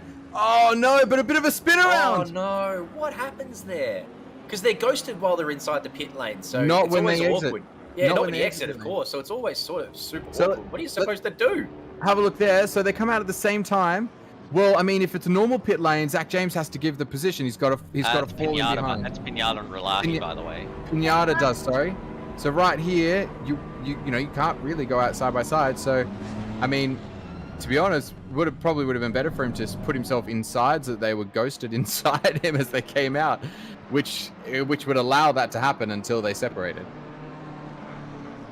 That was something, and so it was right for them to let Relahi back onto the track. I don't think we have a specific rule about pit lane exits if you're side by side, if I remember the rule book correctly. So that's a bit of an odd situation that we don't find ourselves in very much, is two cars coming out side by side and one doesn't clearly just take it straight off the mark. And I'm amazed we don't see it more often, because you can be ghosted, because cars just come out and, you chuck the pit limiter on and, oh, well, I'm sitting in another car here. This is awkward. I'm surprised we don't see it more often. Because you've got to be almost exactly on top of each other. If you're like just halfway into another car, they're going to be able to accelerate that much faster than you, and that becomes 2 car lengths, from 50 kilometers an hour up to 150, 200 kilometers an hour. That's slightly inside the car in the pit lane becomes a couple of car lengths. So you've got to be there at the exact same time. So, all right. 1, who's ahead? 2, who's got the inside? 3, which driver eats pineapple? So, Zach James, if you eat pineapple, then sorry, mate, that's a penalty. Pinata. Sorry. So, are you saying it goes in order? Like, for instance, in that scenario, we saw Relahi was ahead, so he therefore has right of way. But if neither of them are ahead, it goes to number 2, and that would have made it Pignata's corner because he was on the inside. So we're going with 1 first, and then therefore it's Relahi's corner. Is that correct? Well, because we don't take it from pulling out of the pit bay, right? You don't have to pull out behind a car. So if logically, if it was a real race, then Pignata would have had to pull in behind. Well, the decision has been made. 5-second penalty for Pinata. Yeah. So yeah, he was bold, very bold about it. They really wanted to get that, and they nearly got it too. But it's only 5 seconds. The stewards have clearly determined that it wasn't especially egregious, and he did let Relahi stay in front, so allowed them to come back on track. But it could have been a lot worse. Based on how close this battle has been for the entire race, that 5 seconds could be pretty vital by the time we get to the end. It absolutely could be. Because even if they get the position, they'd have to gap them, and that would be a hell of a task. Yes, So, but it would only be by the pit stop because that 5 seconds gets added on to the pit stop.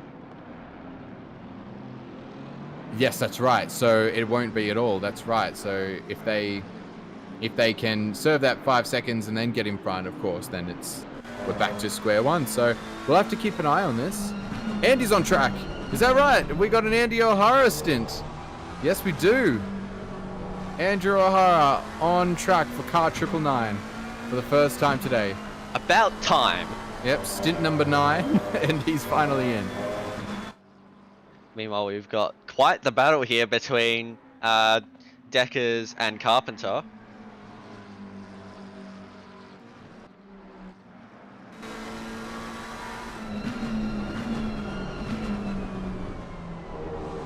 Nice and close. So it looks like Carpenter might have come from a little ways back. He's been slowly catching. Oh, he goes for a bit of a dive.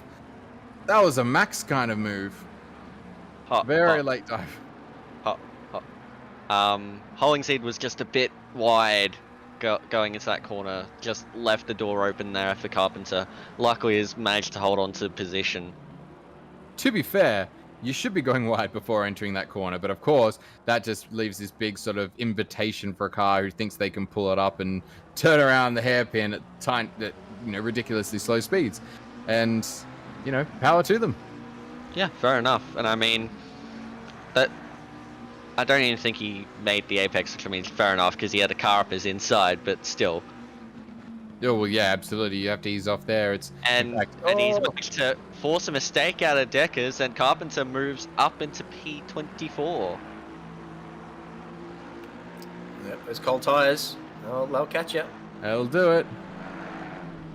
Wow, what an exciting race. So that gap... ever. Yeah, right? Like that gap, P2, P3, 2.3 seconds, it looks like. So they're staying pretty close. Pignato was actually faster by 7/10 on that last lap. So he's not giving up, and they are pushing. It's, interesting conditions at the moment. I reckon that could be down to the damage on that Bentley. I don't think there would be much damage. They didn't hit the wall. They did. Did they? Yeah, hit the wall. They absolutely. definitely hit the wall. I don't know what race you've been watching, Samwise, but from the footage we saw, he definitely hit the wall after getting tagged a bit by Pinata. See, I thought it was close, but he didn't hit it. Turns out I'm watching the wrong race.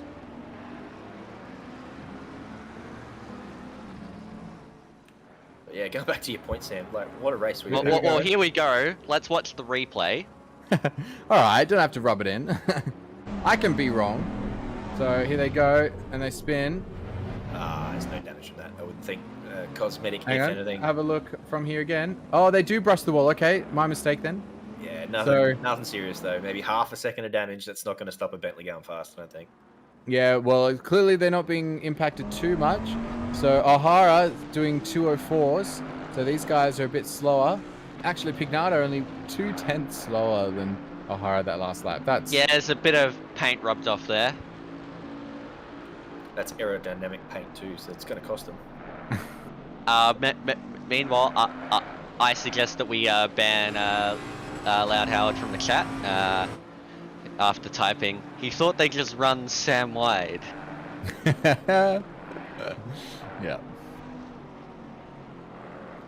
Is there a hole in that Bentley's window? On the Yeah. outside, in the driver's side, has he got a hole in it? Is it getting the rain? He's going to let the rain in. I think we just saw the hole in it. Yep. I think There's a hole in this one too. Oh. There's a hole in every window, it seems. Wait, there's probably meant to be a hole in the window. Yeah. Speaking of window, I just had a bird hit my window very loudly. Oh, excellent. Wait. I've got a... Okay, cool. No worries. Oh, we got a moonroof too. That is Just getting a little breeze in that Ferrari. It's not even a sliding trap. It's just getting hot. They just need a breeze. Oh, that one's closed. There we go. That's not a hole. Looking good. Yeah, he's no rain getting in there. Oh, his cool suit's working. never mind. Scratch that. Gotta, have some air for the engine. I don't know, something like that.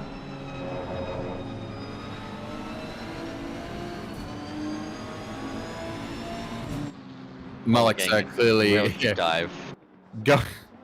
He's going a little crazy in the broadcast room today. Oh, we have a bender fact. Rubber bands last longer when refrigerated between uses. What? Is that true? That's If it's a interesting. bender fact, it's true.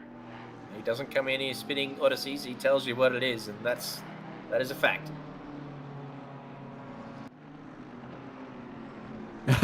Steve Lewis. Okay, inadvertently becoming the race engineer for their car. I'm glad you liked my advice. Yeah, that's what I said. I loved it too. Come be my engineer anytime. Yeah, no worries. Just I hit need me a up. break because goodness me, that last hour has absolutely flown by, and what an eventful hour it was. I'm so very glad to have Glenn and Hobbsy back amongst us because goodness me, not that I need a break more than Hobbsy does. That man has been on fire all day long, but I'm glad they're here. How are you, fellas? Yeah, not bad, mate. Yourself? We have just witnessed probably the most exciting hour of this race. I don't know whether it was... Oh, I've missed it. They're lovely. It was again incredible to watch. The Okay. pit strategies, when people were diving in, it was all happening. Yeah. I've not been able to leave my seat. So Yeah. much from an hour off. I couldn't let go of it. It was good. Yeah, it's been pretty good. Yeah, I don't want to lose track in the next hour, so I'm going to go and take a 1 hour break as well. So I think that's us out of here, Jamie, and we're going to leave Hobbsy, Alex, and Glenn. Yep. Sounds about right to me. I'll follow you out, Samwise. Let's go, mate. I'll see you in an hour to run out the last few hours of the race. See you later, guys. See ya. Righto. Game on. 3 hours left. Currently, Andy O'Hara finally in the car. After nearly 9 hours of racing, he got home, I can tell you, a good probably 20 minutes ago and got straight in the car. So he's very much nice and fresh, ready to get some good laps in. Relahi there in the 46 car. Of course, and Pignata there has picked up a 5. Not quite sure what that's for. Okay, so, Mal, do you want to? Would you like to roll the replay again? But because there was a bit of a bus stop coming out of the pits between Relahi and Pinata. That would tell you make that sense. Andy's come in with all guns blazing. He's currently Here we go. on track. Here it is. Ooh, yep. Oh, don't tell me Pignata tried to do what I think he did. Oh, wow. Yeah, right. Okay. So that is what the 5 seconds was for. Okay, I would have given more for that. That's just me. Yeah. O'Hara, yeah, he'll be on fire. I'm not surprised there. Andy's always on for good pace. Can't wait to see what sort of pace he can pull out. How long before that fastest lap goes to Andy? I've got no idea, but it's good to finally see him in the car. He's been at work all day, but, you know, we're going to move to Pignata now. He's currently in the back of Relahi. They're going to serve that 5 second in the pits. Can't wait to see what the gap is to Lamb, because I haven't had a good look at that yet. So have a look as Lamb comes across the sector line. I think it's quite a long way. Yeah, I'm going to assume it's quite a long way. It's about 50 seconds between Oh, wow, yeah. P3 So and 4. they've got that time to use if they need to. So Pignata's just is holding good pace, holding behind Relahi. Yep. Thanks, Jeremy. Track is now fast, which is good to see. Just see Relahi. They've held the fastest lap. Team 46 BMR 155 Racing for God knows how long now. Good 3 hours or so. Oh, Linton with the donation. What a legend.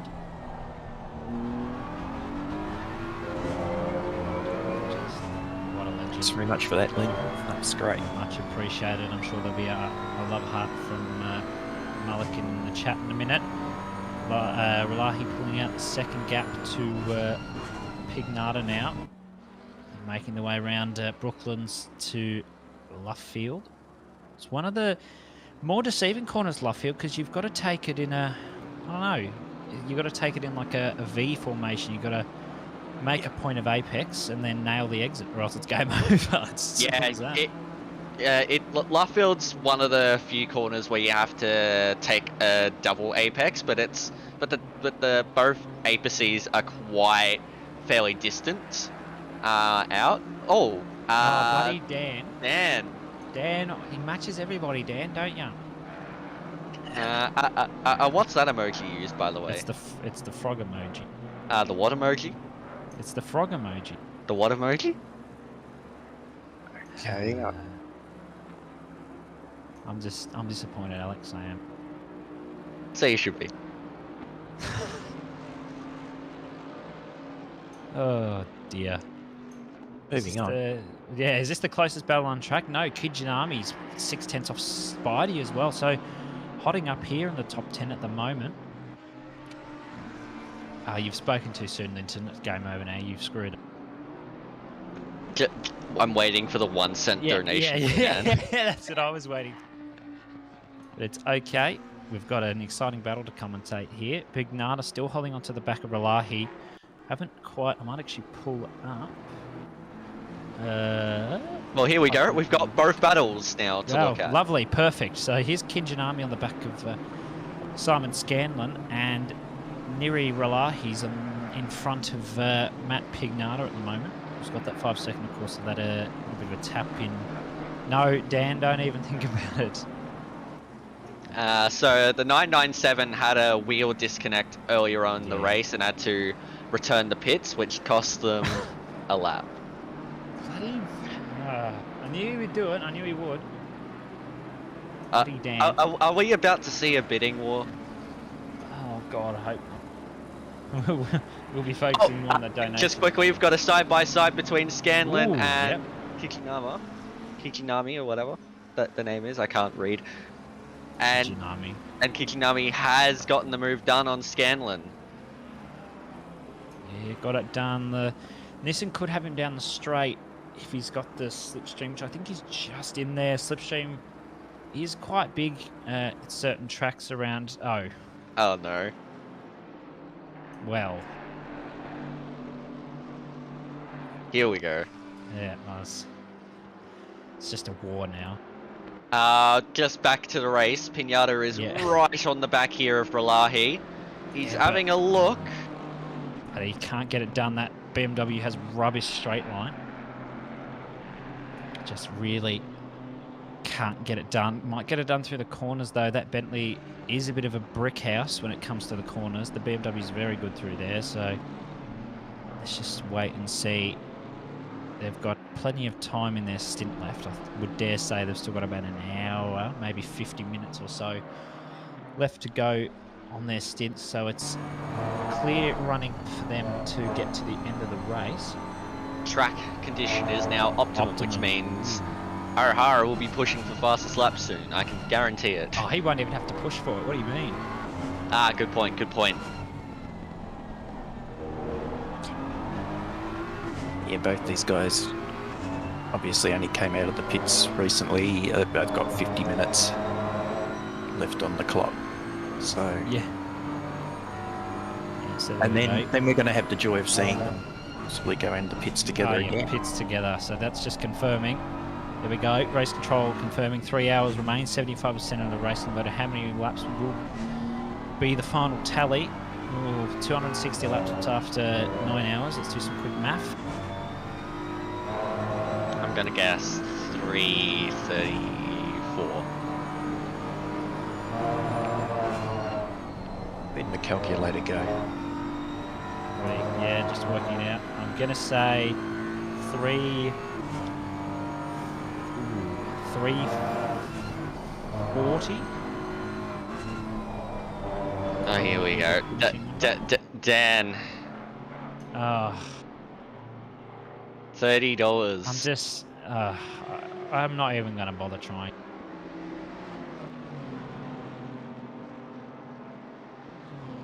Oh, Connor Kingston just saying his game just crashed, and I think he was in the car. That's really unfortunate. We love you people, but this is... wow.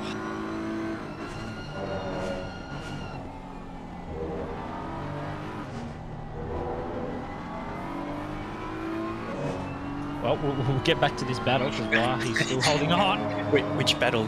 The one on the YouTube chat? Or the race, not in the chat. Yeah, doing well. Both these drivers, they've had pace all race. Been very, very good. Yeah, we just need our pub. Yeah, something like that. I mean, I'm sure with the donations you could get some cartons of beer. Can we have one camera on this and one camera on the chat? Oh, that would be funny. Oh, here we go. This is where the Bentley's going to pull away from the M4, even if the Sydney. For Sydney, I was just reading chat from Jeremy Washington. Thanks for distracting me, Jeremy. It was great. Sydney, far out. Even if he's got the slipstream, they're both up with it. The suck. Take that. Get the suck. Yep. He's not going to be enough because M4 equal no good on straight. Brings it back though, and through Maggots Beckett's. That straight line speed deficit would be compounded more by the fact that all M4s have a 10 kilogram ballast. Sorry. The M4s have 30 kilos. Oh, they have 30. Yeah, the M4's got 30 kilos. The Bentley's got 10. Ooh. Yeah, but it doesn't matter because the M4's disgusting. So it's still rapid, quick. But you've got to have rapid, quick drivers at the helm, and they've certainly got this on this AV Maximum Pace Racing collaboration car. Let's go to the chat. Oh, God. This is beautiful. What's the better war, the one on track or the one in chat? Oh, we have some blue flag cars getting involved in this battle. Pignata's still holding on, though. Back to the race we go. Oh, I think that's Benji Tran there. At least it's his team. Ah, that's better. That's better. You can see the chat having a war while Pignata's having a war with Rilahi, and Rilahi's having a war with Blue Flags. That's the 221 car of the Odyssey Academy, and the Ferrari up ahead. Needs to get out of the way ASAP, and I think they will. Just see as they come round Farming Village in the loop. They have. Yes, it's gotten out of the way. Very, very good Blue Flag sportsmanship there. Oh, Charles Clark. What? We have a new bidder, ladies and gentlemen. We have a new bidder. And Jeremy just saying hi to his mum. Hi, Jeremy's mum. We have a new bidder, ladies and We gentlemen. have a new bidder. And Jeremy just saying hi to his mum. It's a bit more accurate. Much more accurate. Hi to Alex's dad. Wherever he may be watching from. Probably somewhere in Rapanyip, I dare say. A few rooms down the hall. Yeah. Yep. Oh, saying screw the race. And Pignata's gotten ahead of No, he Rilahi. hasn't. No? Oh, it's broken. It says it's in P2. I hate this sometimes. Kunos things. Can someone add the totals? No, I can't be bothered.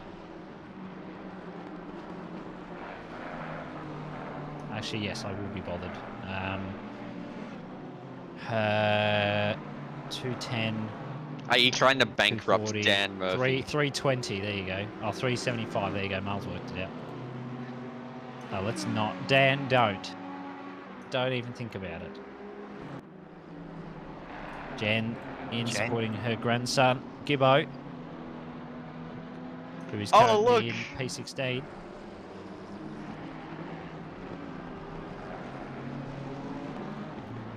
Oh, wow. Wait, did you just log in under... No. That is my actual dad. Hi, Alex's dad.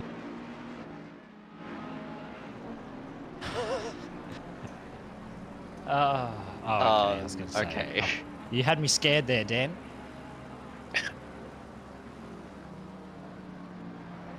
Alex, listen to your father. Keep it clean, mate. Keep it clean. I have soap if needed. Okay, great. This battle's still going on. This is a great battle. Pignata's, even though he's slower on the straights, he's picking up that, picking up the pace on any cornering. Later on the brakes, as you can see. Yeah, the BMW's got the better brakes, but the Bentley's just a brick. So look, it doesn't really matter. Even though the BMW is just as big as a brick house, it doesn't act like one. Oh, more. Here we go. This is just getting started. It's now at $420. I'm just. Maybe we have a look at Gibbo 0.3 behind. Yeah, Gibbo behind Jones. I'm sure Jan wants to see that. I'm sure we all do. Best battle on track at the moment. Yeah, definitely. I'm sure Jan would love to see a bit of Gibbo, so hopefully we might get a bit of a view on that in a minute. Anyone got 10 cents? Oh, it's now 1/10. Here we go. Ooh. Two McLarens battling it out on track. Oh, absolutely. And it's between two powerhouses in Alpha Venturi and Odyssey Racing. Oh, here we go. 20 euros from Marit, 100 Australian dollars from Comax, 159.99 from Juzzy D. Excuse me. I can't deal with this. No. I need a minute to recover. What the actual hell? Turns out, anything that happened in the last hour is nothing compared to this. Irrelevant. No, we're done.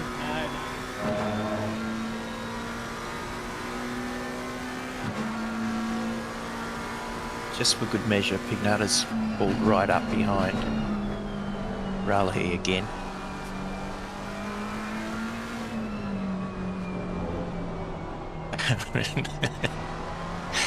Don't cry, Mel.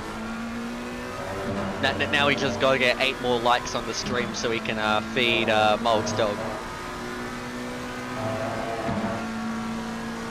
Gotta get to 100 likes, otherwise Max does not get fed. Oh, Jones is wide. Will that open the door for Gibbons? Yes, it certainly will. Keep cheering, Jan. It's doing something. He's going to go to the inside. I think he's... Oh, that's a ballsy move. Oh, tight. They're still side by side. He's gonna, he's gonna have to back out. Yeah, smart move. Maybe he can get the run. Oh, hello. So this is going to open it up again for Gibbons. Run, go. He's going for it. Yep. He's getting up the inside. He surely got it now. Surely. Oh, I think. Yep, he's pulled it off. Very nice move from Callum Gibbons. Yep. Although Jones is having a sniff around the outside. No, there was no way he was going to make the move there. Yeah, he wasn't quite going to get that one done.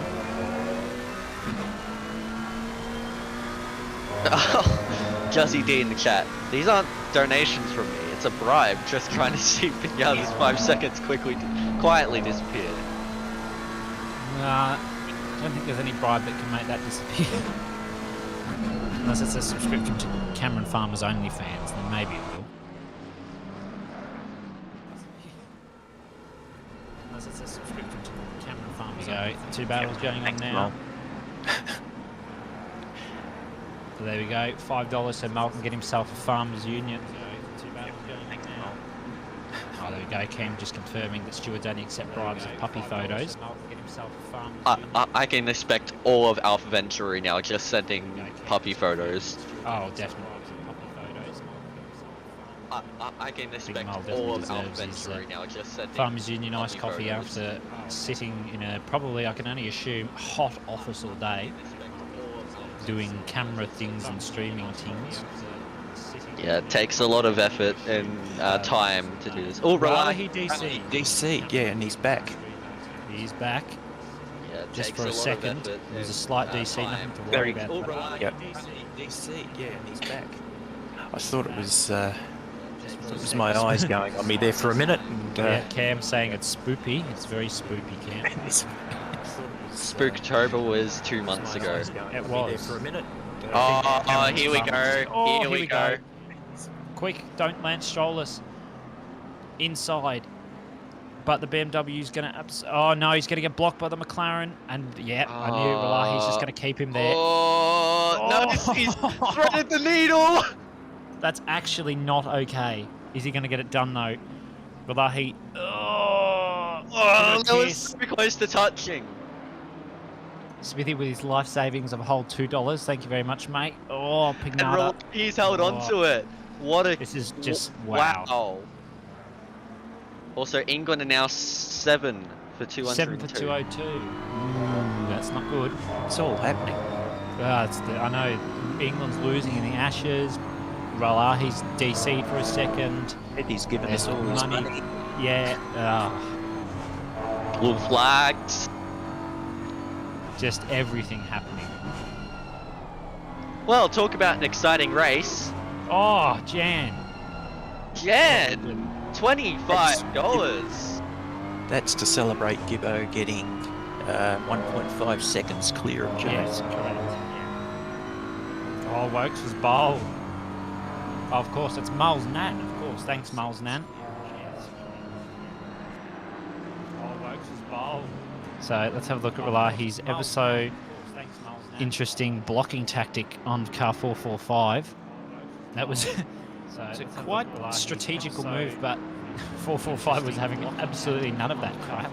I am still shocked that Pinata was able to find a gap there, and I was almost expecting tears to fall. I know, I was expecting tears. All the drivers in that 445 car are extremely talented, and yet they're not rated pro in the sprint series.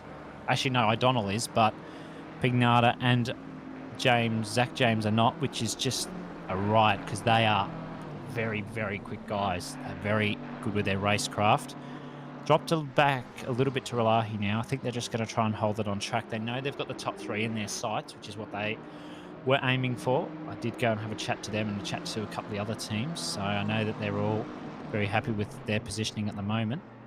Has the gap between O'Hara and Relahi come down a little bit? 36.5 seconds. It's actually visible. Could have come down a little bit, yes. Maybe O'Hara's doing a little bit of traffic or something. Possibly, because I think when the rain was here, it was about 40 odd seconds. Andy's just DC'd. No. Wait, what? Yep. Andy just DC'd. No. Yep. No. Yeah. He has. Fucking So, Christ. This is this for the lead. Yeah, Relahi versus Pinata is now for the lead. I can't fucking believe it. I actually can't. I'm not. You're joking. I can't. Oh no. No.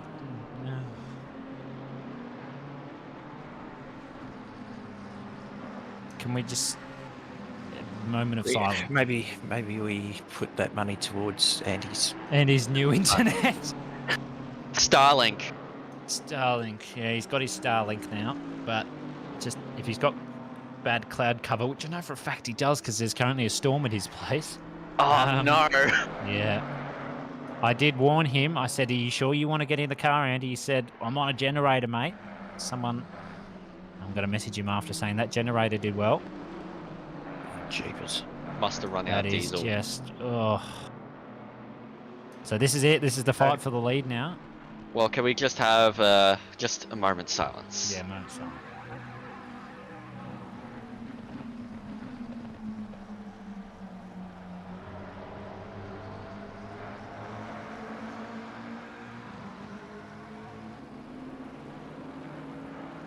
Okay, that's enough silence. We've got a battle going on still.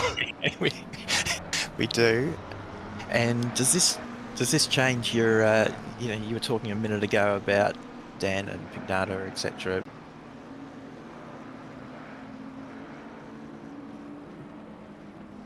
Change your attitude a bit? Well, I mean, Pignata's got that 5, so that brings Relahi into contention for the win still, but I don't know. I know who's going in the car after this, and I don't know who's going in the car for 46, so I'd be interested to see what the contrast is of drivers. I haven't managed to rejoin back yet the car 999. Hopefully they will get back in ASAP. Yeah, we've still got 2 hours and 43 minutes to go, and we've got two more pit stops at least. Yep, definitely 2 more to go. Only 2 more, hopefully, unless that weather changes and there's rain, which I hope for these drivers there's not, because they've already had enough bloody rain today. But Relahi's finally found full throttle on the accelerator and pulled out close to a second, whether it's closed in again. Yep, so pulling that gap out. Oh, Kai Ruden's fighting with D. D goes wide. Kai Ruden goes through for the Triple RIB Racing. And gets the move done. does get the move done. Very nicely done. Alyssa's still good. Couple of close battles going on. I'm just still absolutely devastated. Oh yeah, that's... But yeah, things like that happen sometimes. It's just unpredictable when it will. Because yeah, it's affected.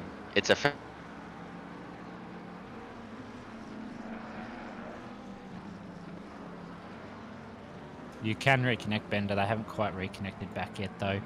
Sure, we'll see them jump back in.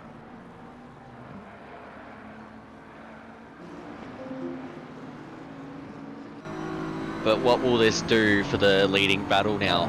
Who will come out on top? Because we know how fast that 46 Bentley can be, but there's also some really fast drivers in that 445 BMW.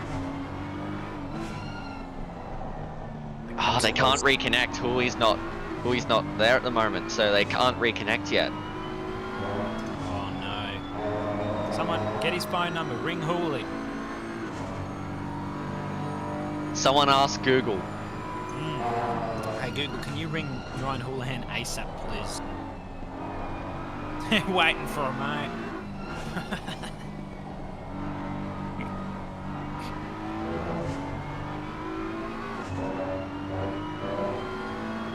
We're going to be 2 laps down shortly. At least. So there'll be about 3 or 4 laps down by the time Hooley gets back if he doesn't take too long. Oh, Pignata just launching on all that curb.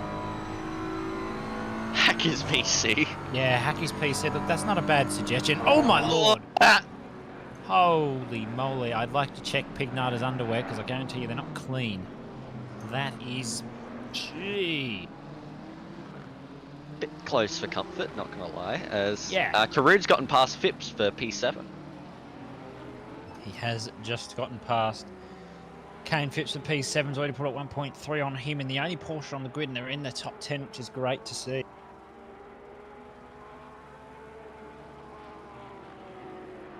So just an update on the cricket. We have an LBW review for out. Who's gone out, Stokes? Robinson. So any more battles going on other than the Ashes or the top 2 or chat? Let's have a quick look. No, the Christmas fundraiser. That's a good another battle. Very good. Because I'm sure, I don't know how it's being drawn, but however it is being drawn, you've got the chance to win a first prize of your choice of a Simrigs Exodus Max, a Fanatec CSL DD wheel and CSL wheel 320, or something of a similar price range if you don't want the 320 wheel, or Husing got sprint pedals. Second prize Logitech G920 wheel and pedals, and third prize of course Next Level Racing wheel stand light. So tickets opportunity for tickets do close in 30 minutes, and it will be drawn at the end of this race, so in just over 2.5 hours.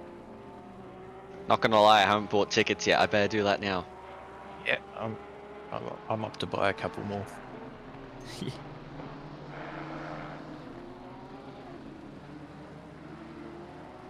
Just hoping I can get my account logged in.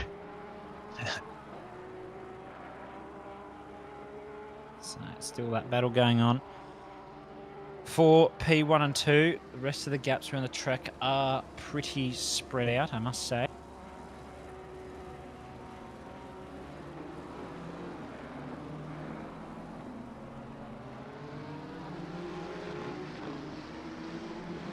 Although Phipps to just try and hold on a little bit to Karo in his Porsche. Spidey's already 4.3 off Kinjanami. Pignata still on the back of Valar. He does have that 5 second though, so that's going to be a little bit of an issue because that will bring them back. But they've got those quick drivers in the car. They're all very fast, pacey lads. So they've got the, oh my God, 8 for 203. So that LBW was an LBW indeed. So the question is, who are 46 going to put in the car next? That's the question. I mean, if they want to try and break away, you'd think they put Lawrenson in the car. Lawrenson or Rayton, but I have a feeling they're going to save Lawrenson or Rayton to the end. Got a sneaking feeling. They disconnected Paul, and his internet decided to cut out, and they can't reconnect because Houlihan's not at his computer at the moment. So massive F for them. Press F to pay respects. Yep. Yeah, Andy did get Andied, indeed. Oh, this battle is going to spice up in minute 2. Blue flag cars ahead. I think that's Kai Rudin and somebody else. So Andy's not going to get that fastest lap that he wanted. Monumental F. But anyways, we still got a battle going on here, and we've got some blue flag cars up ahead. This could be interesting.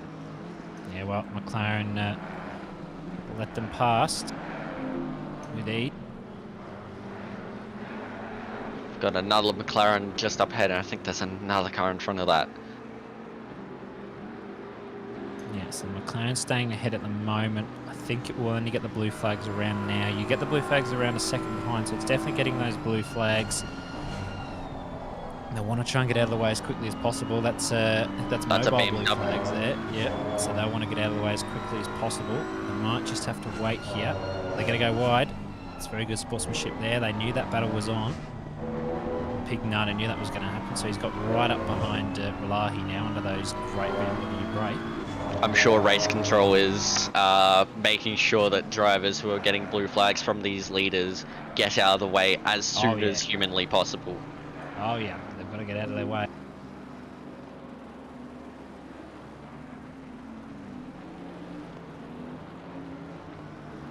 This is one of the closest battles we've ever had for the lead in really any endurance race, because we still have 2.5 hours to go, and this is probably going to be the battle to the end.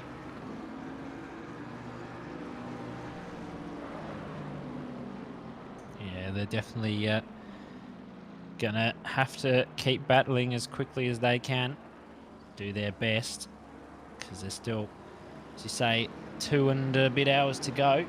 It's still a bloody long way to go, and it only just gets spicy in that last hour.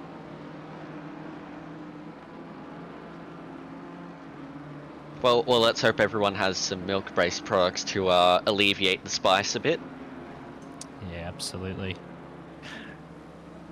I mean, I think Mull with the 100 licenses got his milk order on the way, and some food for Max as well. I think he'd be able to buy the whole Farmers Union factory. Yeah, I think so, yeah. Oh, all of the curb there.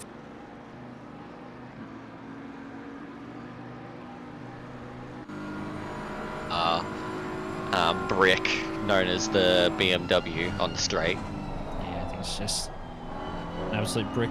Not any sort of top end speed in that thing. Great cornering speed, just not great in the top end. So as you can see, the little Racerlogic blue Mathingamabobo counter thing, he's got 45 minutes driven in the car, so he's only got 25 left.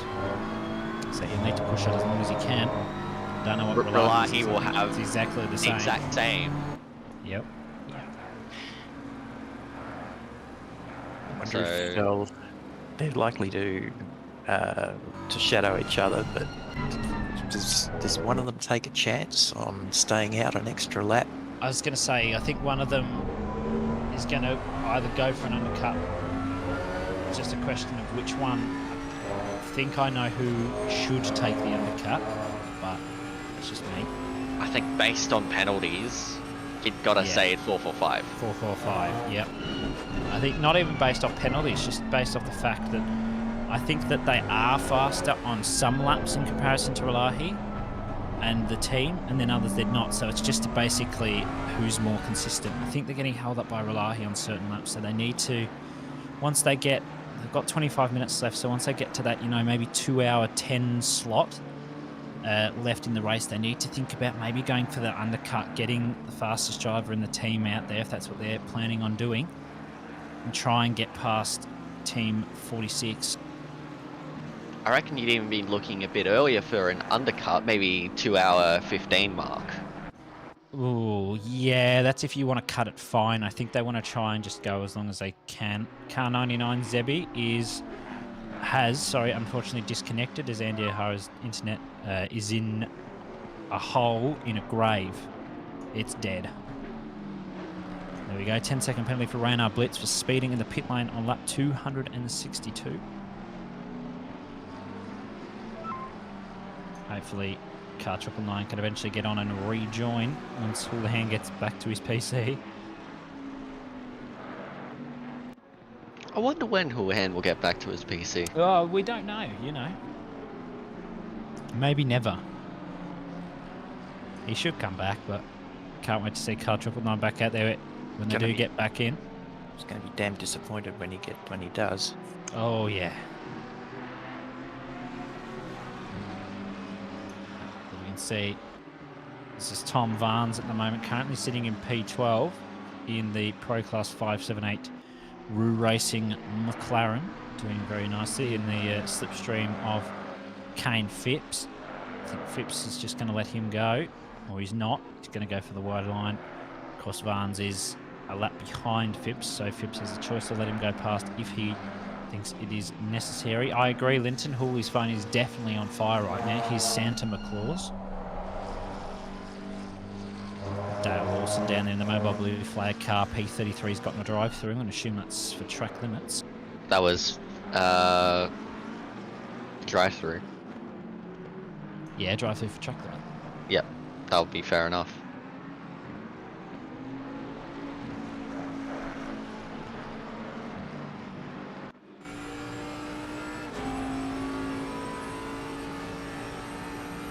Yes, I agree, Jeremy. I think the 17th century Dutch windmill that Andy is running on right now is on fire. Absolutely.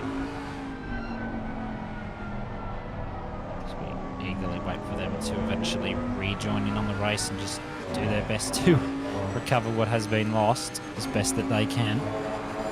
So he's on board with Andrew Perrin at the moment, currently P19, doing very well. He's Phipps. Currently not in a battle with anyone, just doing very nicely. He's one of the higher up Ferraris. I don't think he's the only Ferrari though. I think there is another one somewhere.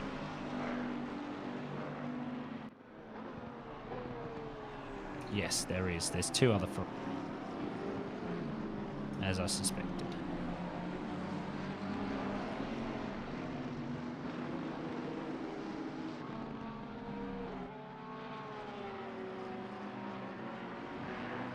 Yeah, things have sort of started to settle down a bit now.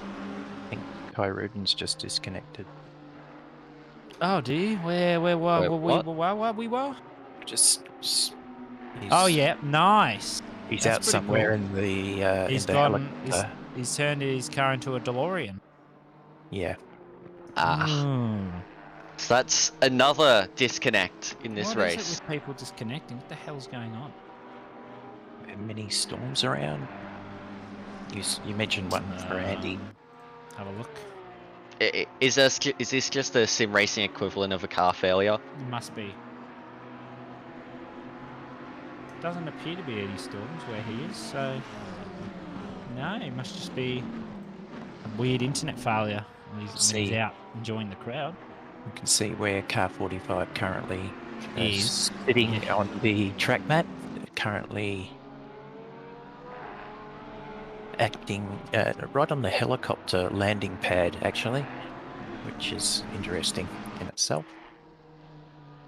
Samwise is unable to step away from this race, even though he is on his 1 hour break at the moment.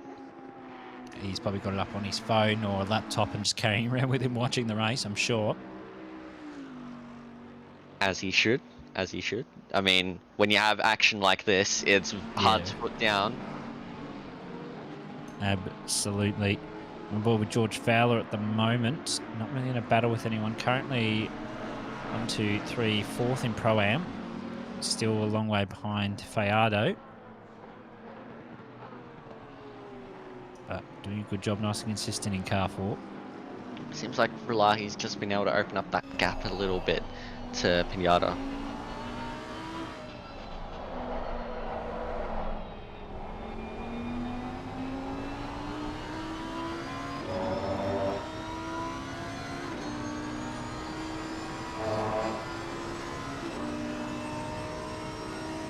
remember to keep hydrated. Because it's hot. Yeah, that's Water is fair key. statement.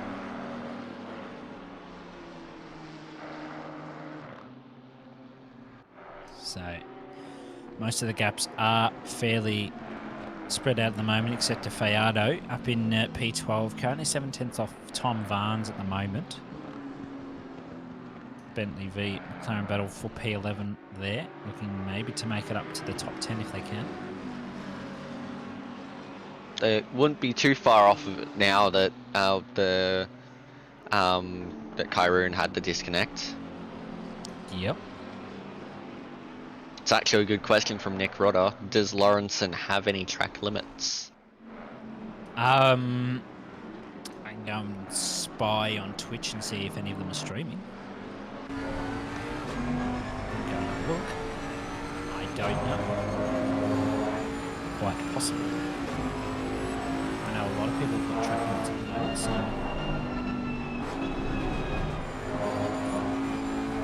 Anyways, we are now riding on board with Fayardo.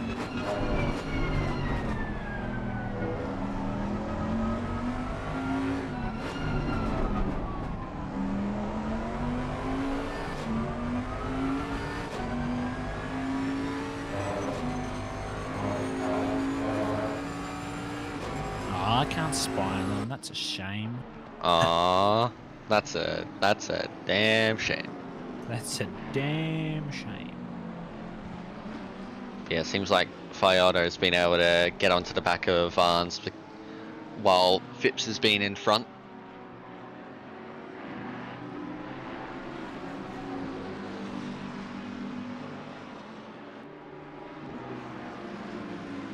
Yeah, we've just gotten confirmation that no. The gap at the top has just opened out up a little bit. 1.1.4, 1.5. And the gap from second to third has remained about the same. Yep. And Stokes is gone. This is in the cricket, by the way. England are now 9 for 220. Who? I was wondering what he was driving. A cover drive. Sounds like someone's just gone out in the cricket. Yep. He just hit it onto his stumps. Oh. Lovely.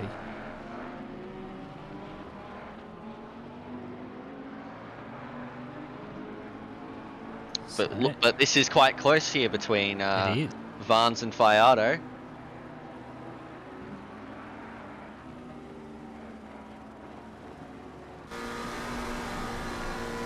Can Varnes hold on? He's going to give it a red hot go. Seems to be defending that inside line a little bit. That's going to allow Fayardo just a bit of a better run, although he's run very wide there. That's going to give Varnes just a little bit of breathing room.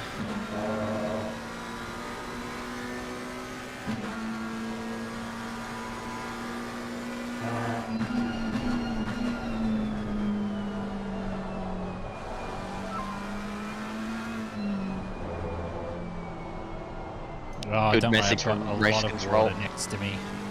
Yes, I have made sure to stock up on water. Yeah. I mean, I've done it wrong. I've been on Red Bull. Rich energy, come on. Yeah.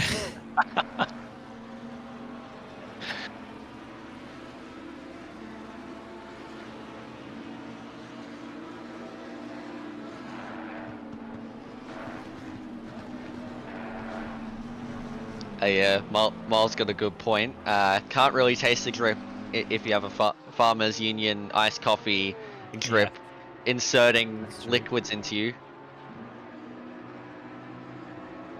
Also, I can assume that Smithy isn't driving anymore.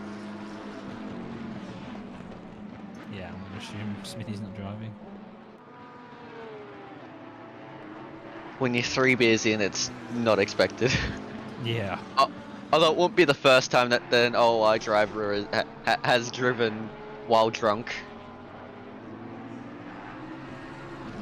in game, obviously.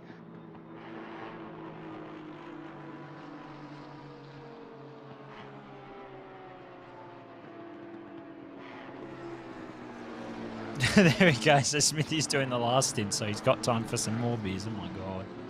Oh no. RBT in pit lane. Yes. I'd like to see the Victorian police just pull up in the pit lane and their Commodores and their breathalyzers. Maybe I should jump onto Smithy's computer and just drive myself, since I'm too young to drink. So am I. You're pointing. Might be a bit safer. Yeah. Just hack his computer, mate. Yeah. There we go. Mull asking Cameron Farmer to set up the RBT in pits. Got senior constable Farmer in the pits. No tech and a RBT. Yeah. Anyone that doesn't blow over is DQ. I feel bad for anyone under the age of 18. Oh, that's me. That's rude. It's you as well, though. So. Yeah, but I'm not driving this event, so that's fun. Yeah. We can't be disqualified, which is fine. Yeah. Or Hooley's back now. Finally, he's made it. Return of the King. How do you feel, Hooley? Why am I bothering to ask that? Under 18 get a pass, but must drink 5 Red Bulls in a row. Hey Glenn, can I have your stash? I've just finished my last one. Sorry, mate. Nah. I'll have to just dip into the IGA and grab a monster. IGAs, imagine still having an IGA. Well, we just got a new IGA in town. We haven't had an IGA for years.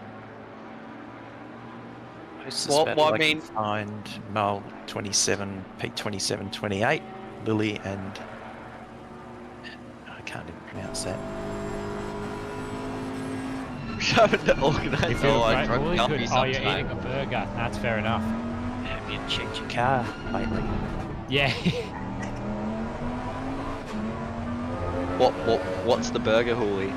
I'm quite interested in Is it hearing a what sadness it is. burger by any chance?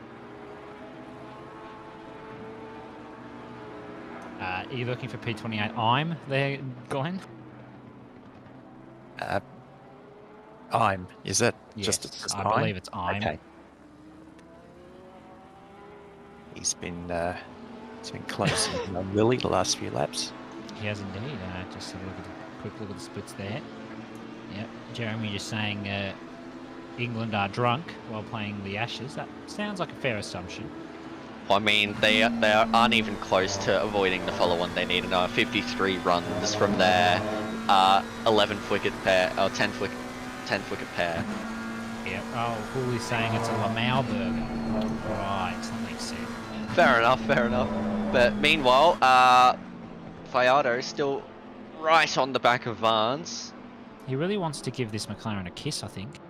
Yeah, he's getting right up close. Now the Bentley will have decent straight line speed here. Look, it definitely will. But Vance not has got quite. plenty of time. He's got 44 seconds to the car in front, so he's got a little bit of time to kill. Gibbo currently back up, made his way up to P13 after the Connor Kingston disconnection. Or at least I think that's what happened, yes. Chicken and bacon, fair enough. That's fair enough. Or as Philippa would say, that's not junk food enough. Our next big, not incident, but big target is it's the end of the stint for Pinata and Raleigh, which will be coming up within the next 8 to 10 minutes. Yeah, I think 445 just need to hold off for maybe another 3 or so laps, and they can think about pitting just to save themselves for when it comes to the end of the race in case there's an extra lap. Nichols, unfortunately. Oh, that's not the. O'Hara had an O'Hara moment and disconnected because of internet. Yes. Yeah, I agree with Jen. It's big sad. Can confirm. Oh, look at Vance there, absolutely quivering. Fajardo. is just absolutely shaking in his seat right now. Has no idea what to do. Yeah, he's got no idea. They've got the Porsche of Caro ahead. He's currently sitting in P7, so really good work from that rookie Rockets Evolve team. As I think this is going to make it tight. Oh, no. They're all on the brakes. Oh, Bentley forced to have a change of line there. Still somehow managed to keep it very, very close to Vance. But this could change things because Karud does not need to get out of the way. And Fiato, right on the rear wing of that McLaren. He's going to have a go around the outside. Can he make it work? Oh, he might. He might go off track though, which stays on. Oh, I think... Not quite. Oh, I thought he might have had something on there. But he doesn't. They've got... That's George Fowler behind in his Lamborghini. He is not allowed to get past yet, as these cars are going to pile up there.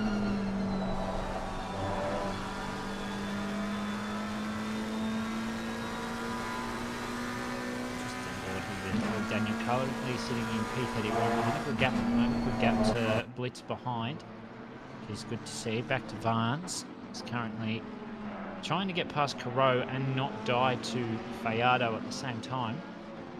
Fayardo's really having a good look at him. Here we go. Car P3 hasn't had a lot of airtime, so have a quick look at him. Currently at P3 Muddyland, best lap 1:59.4. Currently doing in the 2 flats, which is good and consistent. Currently, the car in front's getting a blue flag. Not quite sure who that is. Seeing a couple of drivers start to pit now. Megan D in the 720 McLaren has decided to pit.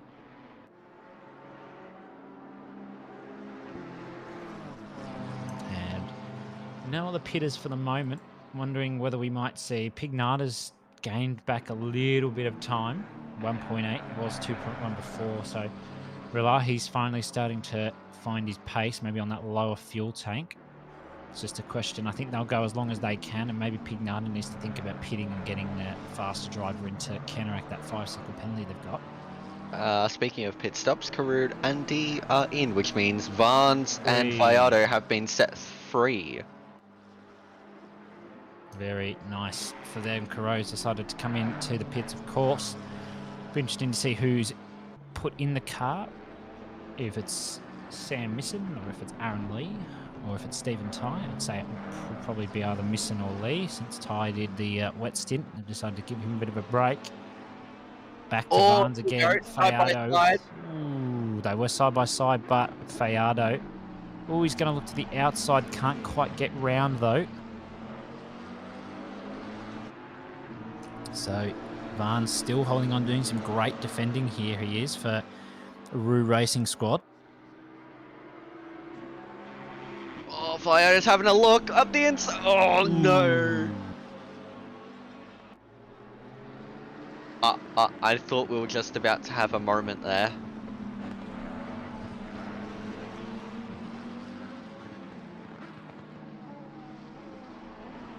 But Vance is still holding on like an absolute champion.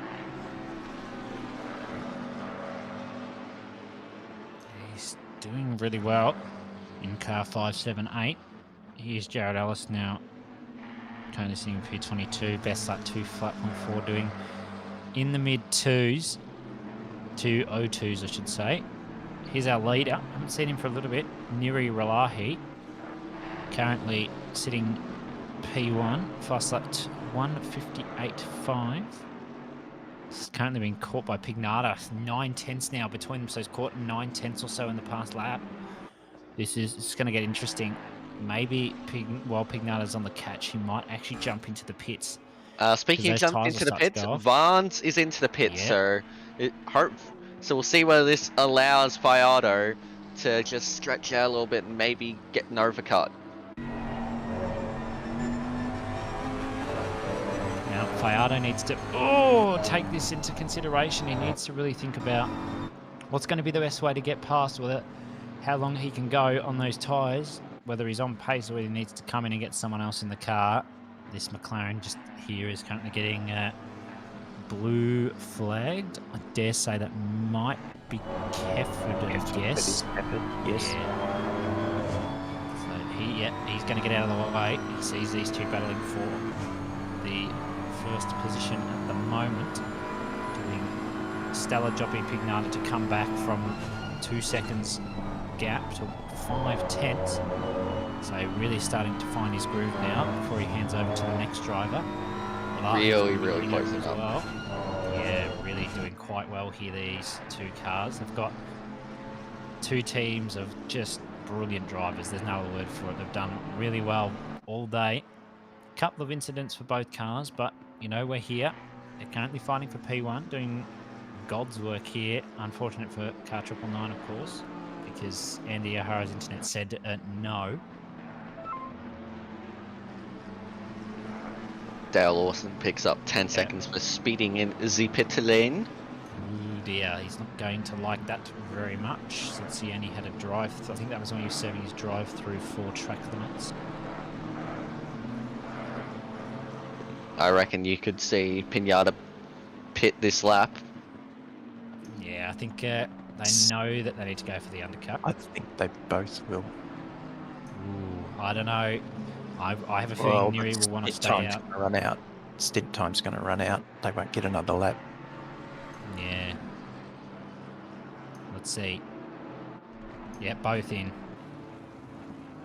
So. Oh, they're going to get blocked by the McLaren. Ooh.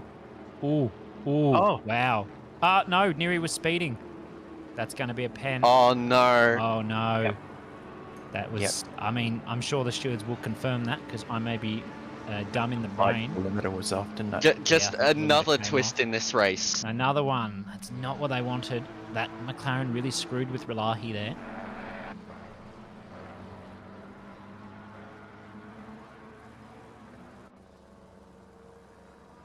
No, that might be a 10-second coming Relahi's way. We don't know at the moment. It will be confirmed maybe when he comes out of the pits, though. Yep, I'm sure the stewards would have been watching them live. Let's have a look from Malahi's point of view. So the McLaren, that's car 2. So let's see what happened. Maybe when he comes out. Oh yeah, he definitely sped. He definitely sped. So that's going to be a pen. Oh, that's so unlucky for Relahi there. To offset Pinata's 5 seconds that he had to sit still for. Yep, so there we go, Terry Rayton in the car. Yep, and James in the car. Yeah, so exactly. Yep, there and it is, there's the 10-second penalty. Yeah, that was always coming. And has Pinata? And Pinata's come out ahead. So the 5-second penalty didn't really do anything. It just matter. Wow. They yeah. might have a bit of damage or something, or. Well, whatever, yeah, so, because they would have had some damage from that pit lane incident. Yeah. But before. Like the one that Pinata got the 5-second for in the first place. Yeah. Oh no. Okay, never mind. The leaderboard just did weird things. Oh, did it? So cool. James is 1.6 points. So the gap really hasn't changed much. Yeah. So got by Zach James and Terry Rayton in the car. Terry, I think, has been the fastest out of the team the whole day. I know Lawrenson's been very consistent and close to his times as well. So I think. If they can pull out that 10-second gap, they're really looking to that P1 final position.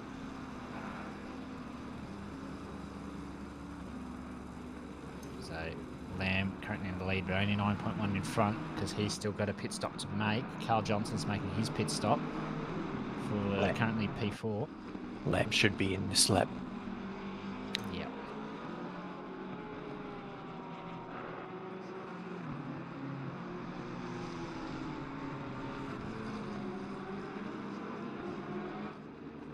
So there we go. Melithat Nyaki has decided to jump into the pits as well.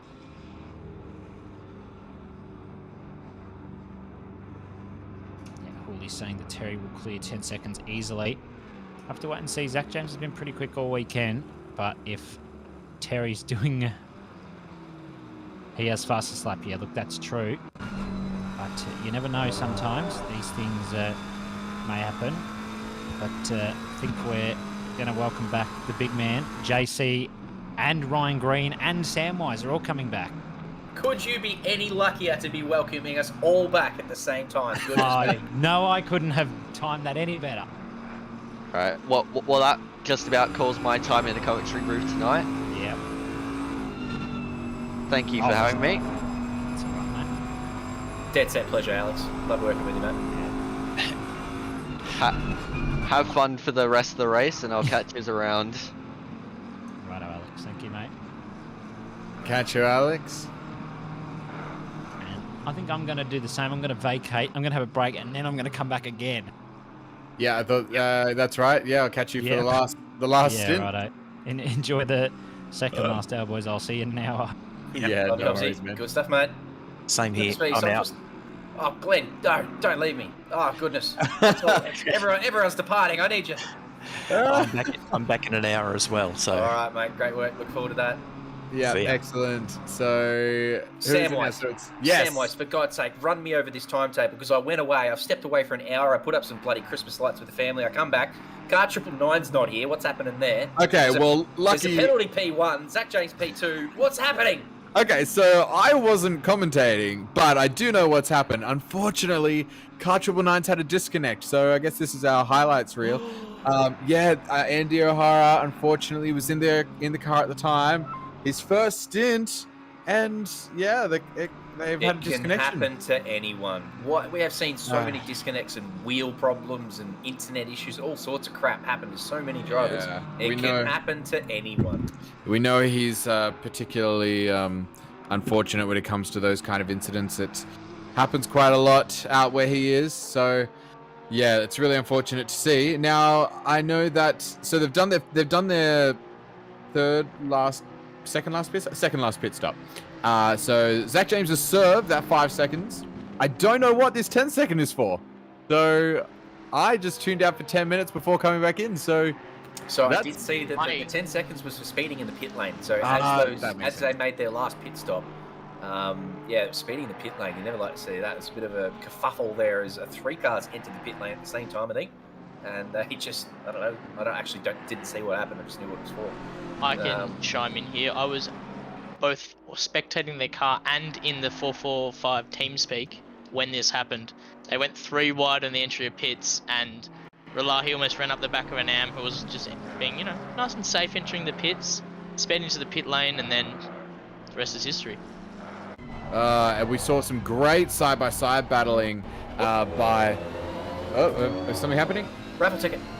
Raffle ticket. Yeah. Go buy a raffle ticket. Pop it up on the screen. Get a raffle ticket. Go buy a raffle ticket. Hey, seriously, can you still buy one? Because if you yes. can. Well, I assume so. Yeah. Can you still buy a raffle ticket? If you can still buy a raffle ticket, go and do that. I'm gonna go buy one right now. Excellent. So now there was some great side-by-side action from these two cars, car number 46 and car 445, and then later that lap was the disconnection. So we didn't know at the time that was the battle for P1. Right now it is advantage car 445 because they're 1.2 seconds away, and there is a 10-second penalty which will be served at the final pit stop. Closes in 4 minutes. All right, how many people are we going to get? Go and get your tickets, goodness gracious. Get some raffle tickets. Go and get one. 4 minutes. Countdown started. You have until the timer of the race. It's 2 hours to get those raffle tickets. I think. So, now it is looking really strong at the moment for car 445. We know they've had incredible pace all day. And they had some bad luck with some rain timings and whatnot, and they've had to do an extra pit stop in there as well. But bloody hell, they have really stayed in it. They have been setting some mega stint times, and they're right in this race. Not just right in this race. They're due to be in P1 if the pit stop happened now. All they have to do is stay within 10 seconds. Yeah, and they've just thrown their fastest driver in there in Zach James. And I take it from me, he's going to double stint the rest of the race, so we expect him to take it home. So they're definitely gunning for it. The other 2 drivers are done for the day. I believe they're already on the beers. But they are well and truly in it. Absolutely. So who's going to be seeing it home? Who are our final drivers? Zach James for the 445. Zach James for both stints. Yep, he's double stinting it. Double stinting for the finale. All right, and we've got Effort. Terry Rayton in at the moment. So looks like they've been going in a fairly steady order. If I'm not, if I don't have this wrong, it went Lawrenson, Rayton, Mabry, Raleigh, and then no, it's not in the steady order. And then Rayton, Lawrenson, Rayton again, Lawrenson again, Raleigh. So, and then Terry Rayton. So, it very well could be, well, I don't even know who's going to close out the stint. Mabry seems to have only done one stint for their car so far, and Raleighy's only done the 2, and one of them was cut short. So, I guess they'll probably put in if whoever's got the best speed to potentially win the race, and who still has time left on their maximum driver time. My bet's on the man himself, Lawrenson. Yeah, that wouldn't surprise me either. But he's done a bunch of stints. What's the maximum driver time? That's a good question. God, I can't remember off the top of my head. I think it's something around the 5-hour mark. Oh, he's only done 3 stints. Yeah, he should be fine to do another stint. So yeah, I wouldn't be surprised if that was a Zach James versus Lawrenson battle. And so let me give you some context there. So Zach James in the last dry stint that we had, his average lap time was a 2-minute.1. Yeah, 2-minute flat .1. Just checking if there's any other stints where he ran on the dries. Yeah, 2-minute flat .2 was his other one. For Lawrenson, 2-minute flat .0 on his last stint. So 1 to 2 tenths stronger. And that. Oh, and then there's one more. Oh, that was in the wet. So that's not. So the only times we've got to really show the difference between these cars is those few dry stints that they did, and there were only tenths on average across the whole stint per lap. So it's anyone's race. Now, I think we did last time, this time we'll also give you a bit of an explanation for who's in the comms box. So I'm Samwise, so we've got Ryan Green. Greenie, what do you sound like? Hello. This is Greenie. Greenie, wave to your fans. I'm waving. Believe me. So that's the voice of Brian Green, and we've got Jamie Comboy in here with us as well. Hello, everybody. Yes, I love corn and pineapple on pizza and other vegetables. Oh, you're going to invoke the wrath of Moloch. As we hit the 1:59 mark of the race, 2 hours left to go, and I think that means the raffle is closed. So I'm putting in my credit card details now. Wait, please, wait for me. you better hurry. Siphon the bank account. Whatever. If not, it's just a donation to an extremely good community. So if I don't get a raffle ticket, I'll just consider it a donation. That's fine. Carry on. Excellent. So the last lap, 1:59.1 for Terry Rayton, 1:59.3 for Zach James. So they're currently sitting at 2.3 seconds. They've got to hold on to be within 10 seconds for the next 50 minutes. I think there's about before the final stop. 50 to 55 minutes, possibly. So that's even about. If they get in front. I mean, obviously that would be even more clash. I mean, absolutely. Let's not rule that at all. But if they don't have the pace to keep up, they just have to stay within 10 seconds. So the game for Terry Rayton right now is to really push. But if he pushes too much too soon, maybe that tire wear isn't pretty after 1.8. I'll tell you what's interesting, and we're not getting a good view of it now. Sorry to Green to jump in on it. Here's a pretty good angle of the sun going down, and it's from the helicopter here. It's it's not too bad. But I'm watching Preach, and he's in VR, so there'd be a lot of drivers who are just getting blinded as they drive into the sun. So this is an interesting part of the race for me. The guys who can handle that a little bit. I don't know. Yeah, we're getting a driver's eye view here, and a couple of cars back. You see, it's just blinding, and especially for those in VR, it must be pretty tense times, sort of trying to find the apex in the glare. What do we think about having these multiplayer, the times over the top of the car? Is that helpful? That's an interesting one. The names. The names, rather. Yeah, nah. Yeah, it definitely makes it look odd, but it is good to know who's who sometimes. Now, I'll just say, it looks like Terry Rayton's made a mistake because he did a 2-minute .2. He lost a whole second on that lap, and right in one sector, they jumped to within a second. Zach James did. It apparently is now 1.3 seconds, so they've lost a bit of time to them, but that was 2.3 last lap.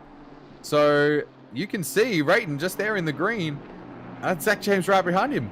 We're 10 hours into this race, and that's for the lead. It is incredible. It is honestly incredible how close this battle for the front has been. And I'm actually really sad to see the 999 car drop out, because it would have been a three-way battle, or close to. 999 had a pretty commanding lead, assuming that there wasn't going to be anything crazy happening strategy-wise. They had it pretty well in the bag, considering they were like 35, 40 seconds ahead or something like that. Oh, I thought there was a pit stop in hand for the cars behind. I thought they hadn't pitted yet, so of course, I might be wrong. I don't know shit. Relahi says pit limiter too close to the camera button. Oh, well, that's spicing up our race for us, so thanks for that mistake, Neri. England are all out. Finally, Australia gets that last wicket. Sorry to jump in there, Ted. 2 secs, but I've got the cricket here on the other screen. Very interesting. Of course you do. It's not like we're watching a race. And I will just say as well, so having a look at the stint. So we're now 6 laps into the stint, and they are dead set on the same tyres that come in at the same time on the same lap. But I've got to have a big shout out to our P3 position, who is 56 seconds behind, but that is the car with Paul Britt, Oliver Kitching, Matthew Lamb. They've done a fantastic job. They are the only other cars remaining on the lead lap. And it was about, 5 hours ago that they were on the cusp of being lapped? And it didn't happen. They managed to keep themselves ahead. Obviously, there was a lot of drama up the front. We had 997 have their wheel disconnection. Obviously, 999 have had their disconnection as well. And then for car 46, we had their whole dilemma as well with the stint timer.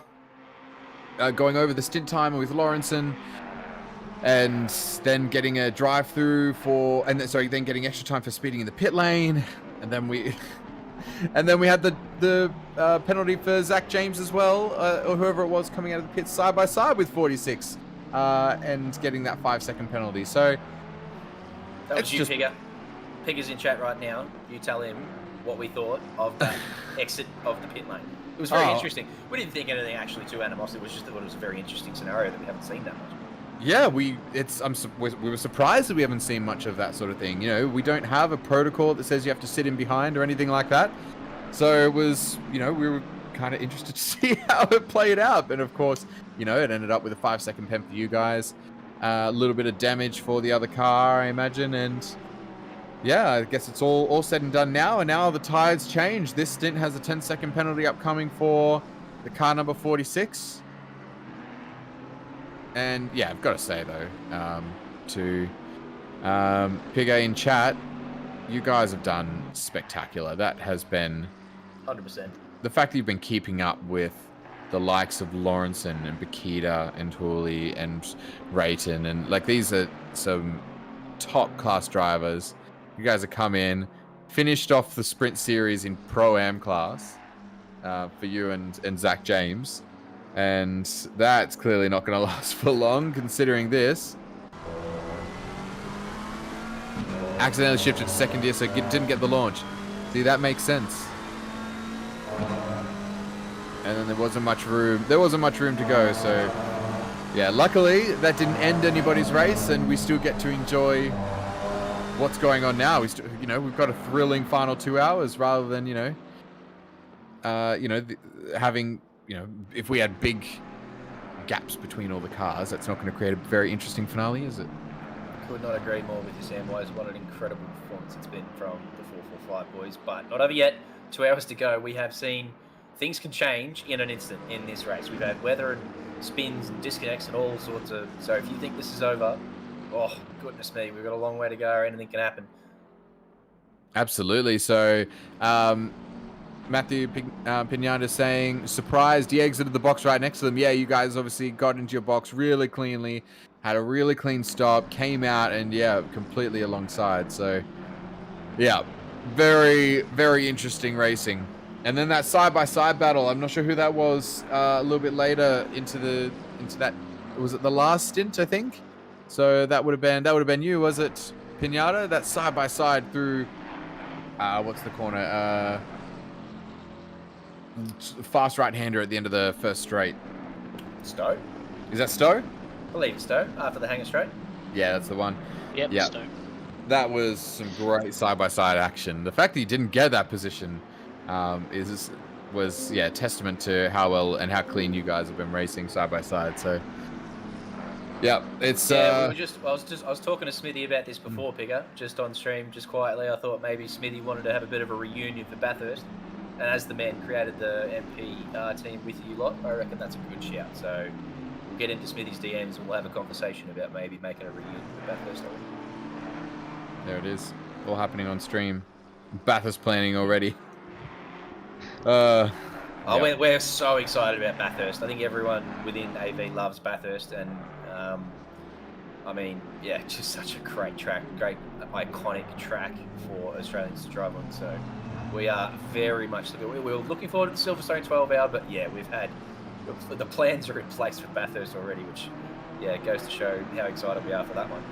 And what a weekend planned, by the way, by Octane Online Racing. Goodness gracious, I think it's a 4-day, 3-day, something like that weekend with support races and everything's coming out. It's going to be a massive, not just a one-day event. It's going to be a huge weekend for Bathurst. So. Props to Mel, obviously, for thinking that one up and to put all that in place for us. We are blessed. We are dead set blessed here. It's so exciting. That's going to be such an epic race weekend. Can't wait to be a part of it. And and speaking of Bathurst 12 hours as well, I think we're finally going to get the actual Bathurst 12 hour back next year after 2 years without. So I'm very excited for some GT racing in 2022. Never actually been to one of these. I have been. Do we know if tickets have gone on sale yet for the 12 hour? Not that I know of. But yeah, well, I'm not even sure if there's been a final date announced yet for it. So It'll surely be sometime in Feb. Oh, usually is. Yeah. Yep. It is. Liquor Only Bathurst 12 hour 25th of February to the 27th of February. So there you go. I would say, given that we're so close, without a doubt, there's going to be some tickets up for grabs. Yeah, the first man to tell you all about that ticket sale will be Linton Wills. He's in chat. He absolutely frosted the 12 hour. We've also got our main man, Tom Riley, Preach. He commentates for us. He's in the car right now, and I think he lives down the road from Bathurst, so he'll be there too. Excellent. Plenty of excited boys who'll let you know straight away once those tickets come out.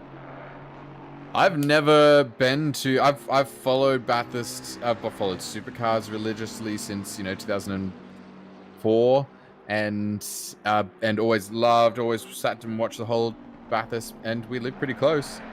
Live in Sydney. I'm only a 4-hour drive away from Mount Panorama. Never been to a race. Sounds like a sin. It does, doesn't it? But you know what? I really enjoy watching it on TV. I love having that. I feel like you see more. I was always worried. I mean, back in 2006 and 7, when I might have had the option to go with my family, I was always worried that I wasn't going to get to see all the race, and I was just going to see one corner.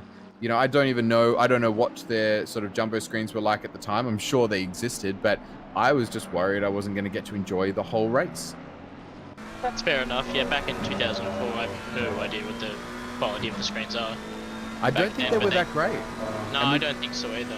And my brother had this little portable TV, which basically looked like a Game Boy screen, and it and it had this big antenna thing. It was this portable TV, and that was the biggest. We didn't have portable TVs or big laptops or whatever. Laptops or tablets and whatever that you could watch this sort of stuff from back in 2005, 2006.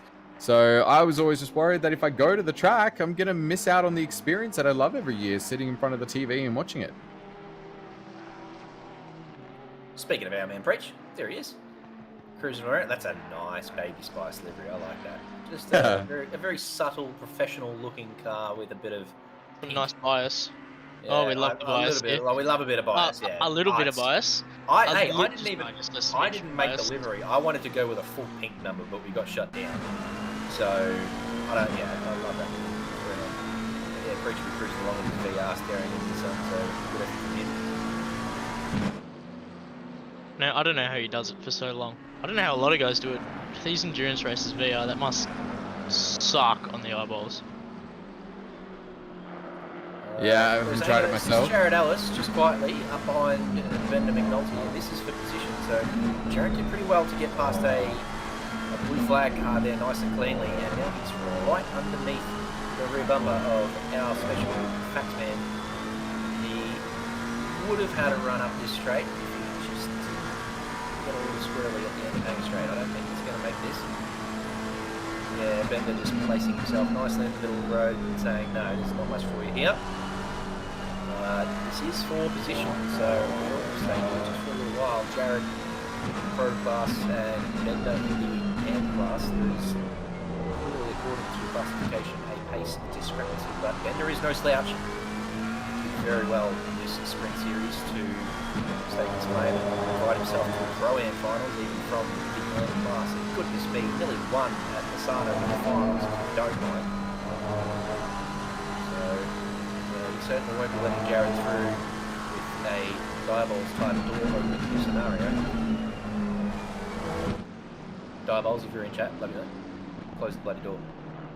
Jared going right up the inside there. Oh, was there contact? I'm not sure. Didn't get the best angle to see whether there was contact, but certainly had a look up the inside.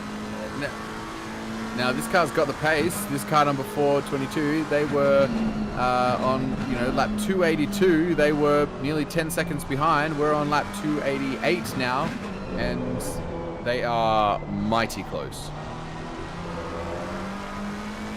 No, but I had the pleasure of racing Bender, I want to say, about 5 hours ago. He's very hard but fair defender. That's something I can definitely get behind. Yeah, he is. He's a very good defender. We watched him in the Pro-Am finals as an AM Wild Class entry, lead the race at Misano for almost the entire race until the final lap. Final lap when he just got pit by Fowler coming onto the back straight. So he defended for all his money worth against some of these drivers that we've been watching actually. I think it might have been Pignano and Zach James might have been in there. I know they were racing Pro-Am finals. So he is a mighty defender, and we're seeing this now. All right, so Ellis has got that one done pretty cleanly. Yeah, he has. That was very nice, but I don't think Bender's going to give it up without a fight. I reckon we're going to see a dive up the inside. We're going to see King of the Late Breakers. I bet we are. And he goes for it. He pulls it up. Hello. Around the outside, he's going to have the speed, but now they're going to go side by side. Look at this. Through onto the F1 straight. He's not even off the track, but he's in front. Whoa! Around the outside. Now that is some great driving. That's excellent. I thought he was just going to file in behind there and think, well, that move's done. He's been catching me a second a lap, so I'll just let that happen. But no.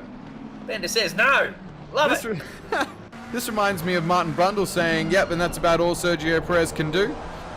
and then you see him dive back down the inside, and the rest is history.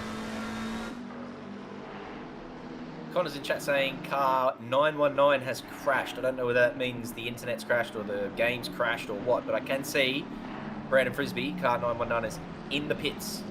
Yep, dropping down that order. That's really awful to see.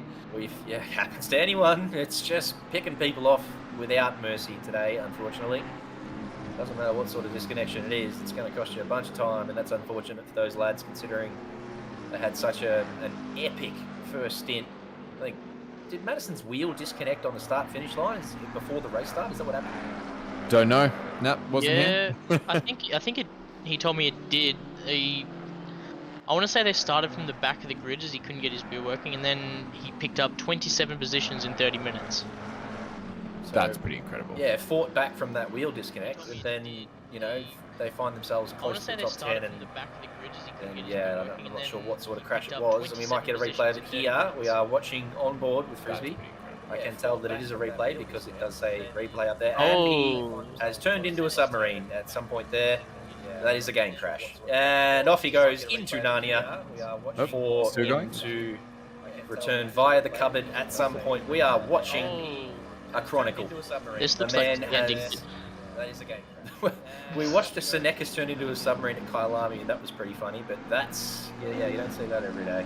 That looks like the ending to 2001: A Space Odyssey. Jesus, what was that? Now, guys, we've got to jump back on board with this battle because this is what is happening right now. We'll keep an eye on that gap at the front now. It's already gone out to 5 seconds, and they've still got 20 laps left of this stint. But right now, the battle is car 422 and car number 1. Can Bender maintain this position? And like I said, the car 422 has got the pace. They caught car number 1 from about 9 seconds back over the course of about 5 laps. So Bender has got his work cut out for him, but he's shown that he's up to the challenge.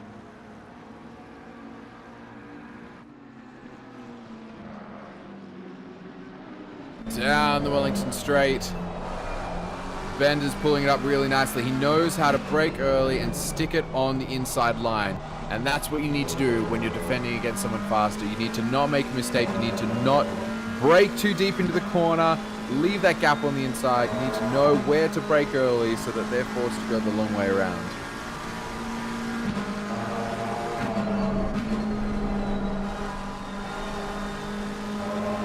Very nice.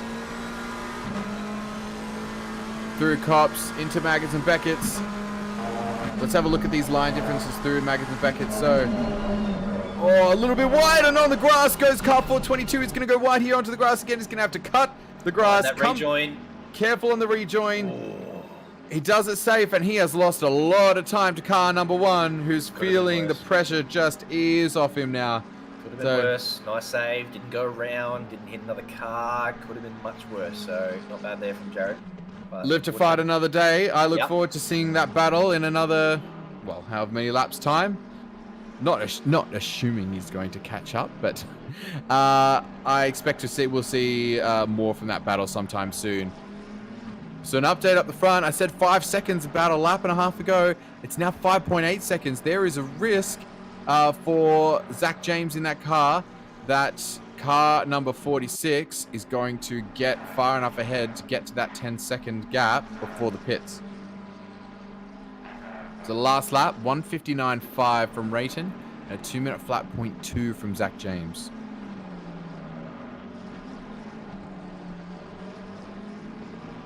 So it looks pretty steady every lap. It looks like there's a bit of an advantage for Rayton. You know, the last few laps, 7 tenths equal. 6 tenths, 5 tenths, 7 tenths. So he's got a steady margin that he's able to gain at the moment. So I'm sure the other drivers in car 46 are egging him on. Similarly for car 445, his teammates are pushing him to really, you know, these guys are doing absolutely epic laps. Say epic laps, but you know what? I'm disappointed. Look at all those McLarens. Look at all those McLarens on screen. None of them in top 10. There should be 13 McLarens in the top 10 at this track. 13 I reckon in the top 10? 13 at least in the top 10. In the top 10. And there's literally only one. There's one. I know that it's very strong here. We've got to ballast our cars. We're trying to make it even. And blah, blah. Nah, get stuffed. It should be the strongest car here. It was built around the corner. And I'm very disappointed to only see one in the top 10. It's the strongest car in most places. Strongest car in the game, isn't it? Yeah. I mean, possibly. Yeah, you might be taking the M4 for, you know, might be. Well, yeah, not around for its anymore. money. Sorry, yeah, pre 1.8. Thank you, Kunos. God, yeah. Not that they didn't get a buff in 1.8 as well, which is just sort of mind blowing. There are some cars that have been knocked down, and they've gone, no, we'll improve the McLaren a bit. Yes, the ballast did its job. That's right. If you didn't put ballast on there, there would have been even more McLarens, and we'd be watching the 12 hours of McLarens Dome.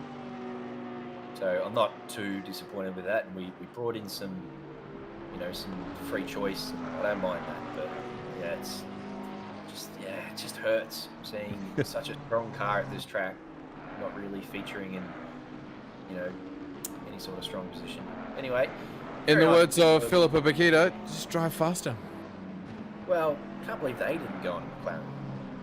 Well, I mean, they've been here in a McLaren before, and so I'm not surprised they've gone for something different. I am surprised that they've gone with the M6, so they haven't gone with the new BMW. They've stuck with the old one. Clearly, it was doing well for them. But imagine if they were in the new BMW though, even with the ballast, they would have been 3 laps up, 2 laps in. Okay. Then they would have disconnected anyway. You like that one, Granny? 3 laps up, 2 laps in. You count with me? Oh, that one's possible though, at least. No, it's not. Hang on. Hang on. My brain's off. Dude, it's possible. I've got another stint to do, and this is I'm worn. Oh, you got one more, have you? Yeah, I'm finishing. How are you guys going? Where's We're great. We're up to.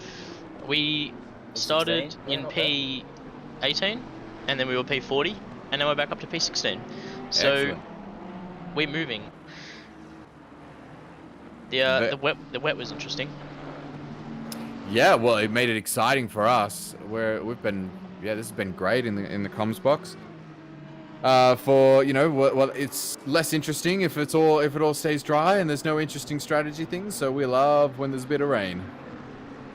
Now, I think I'm the only gamepad user on the grid. You're a pad user? Yeah, he's a pad user. Oh, wait. Yes. And he drives from bonnet cam. So put those 2 things together and try and work out how he's fast. Alright. Oh, then, yeah. In the wet with the gamepad, it was kind of broken, I must say. Kind of broken? Kind of broken good, though. Broken in a good way. Wait, is that true? Is that a thing? Yeah. No, that's actually a thing. It gets like the like weird counter steering it does on its own really is like benefited in the wet. Okay. So I was, not to like toot my own horn, but we were flying on that stint. Kind of, says Connie Kingston. Do you reckon Bender gets the pad out just for when it rains, and that's why he wants it to rain so much and just doesn't tell anyone? But he needs to. He just secretly gets the pad out. It's an uncut gem. It's completely, you have to just rip your soul out of your body and store it in the bookshelf. I cannot support this nonsense. No, it's fair. No, it is. It's completely fair. It's the resist does need a ban. And Smitty's in chat saying he uses bot cam. Surely not, Smitty. You're one of our fastest drivers in LOR.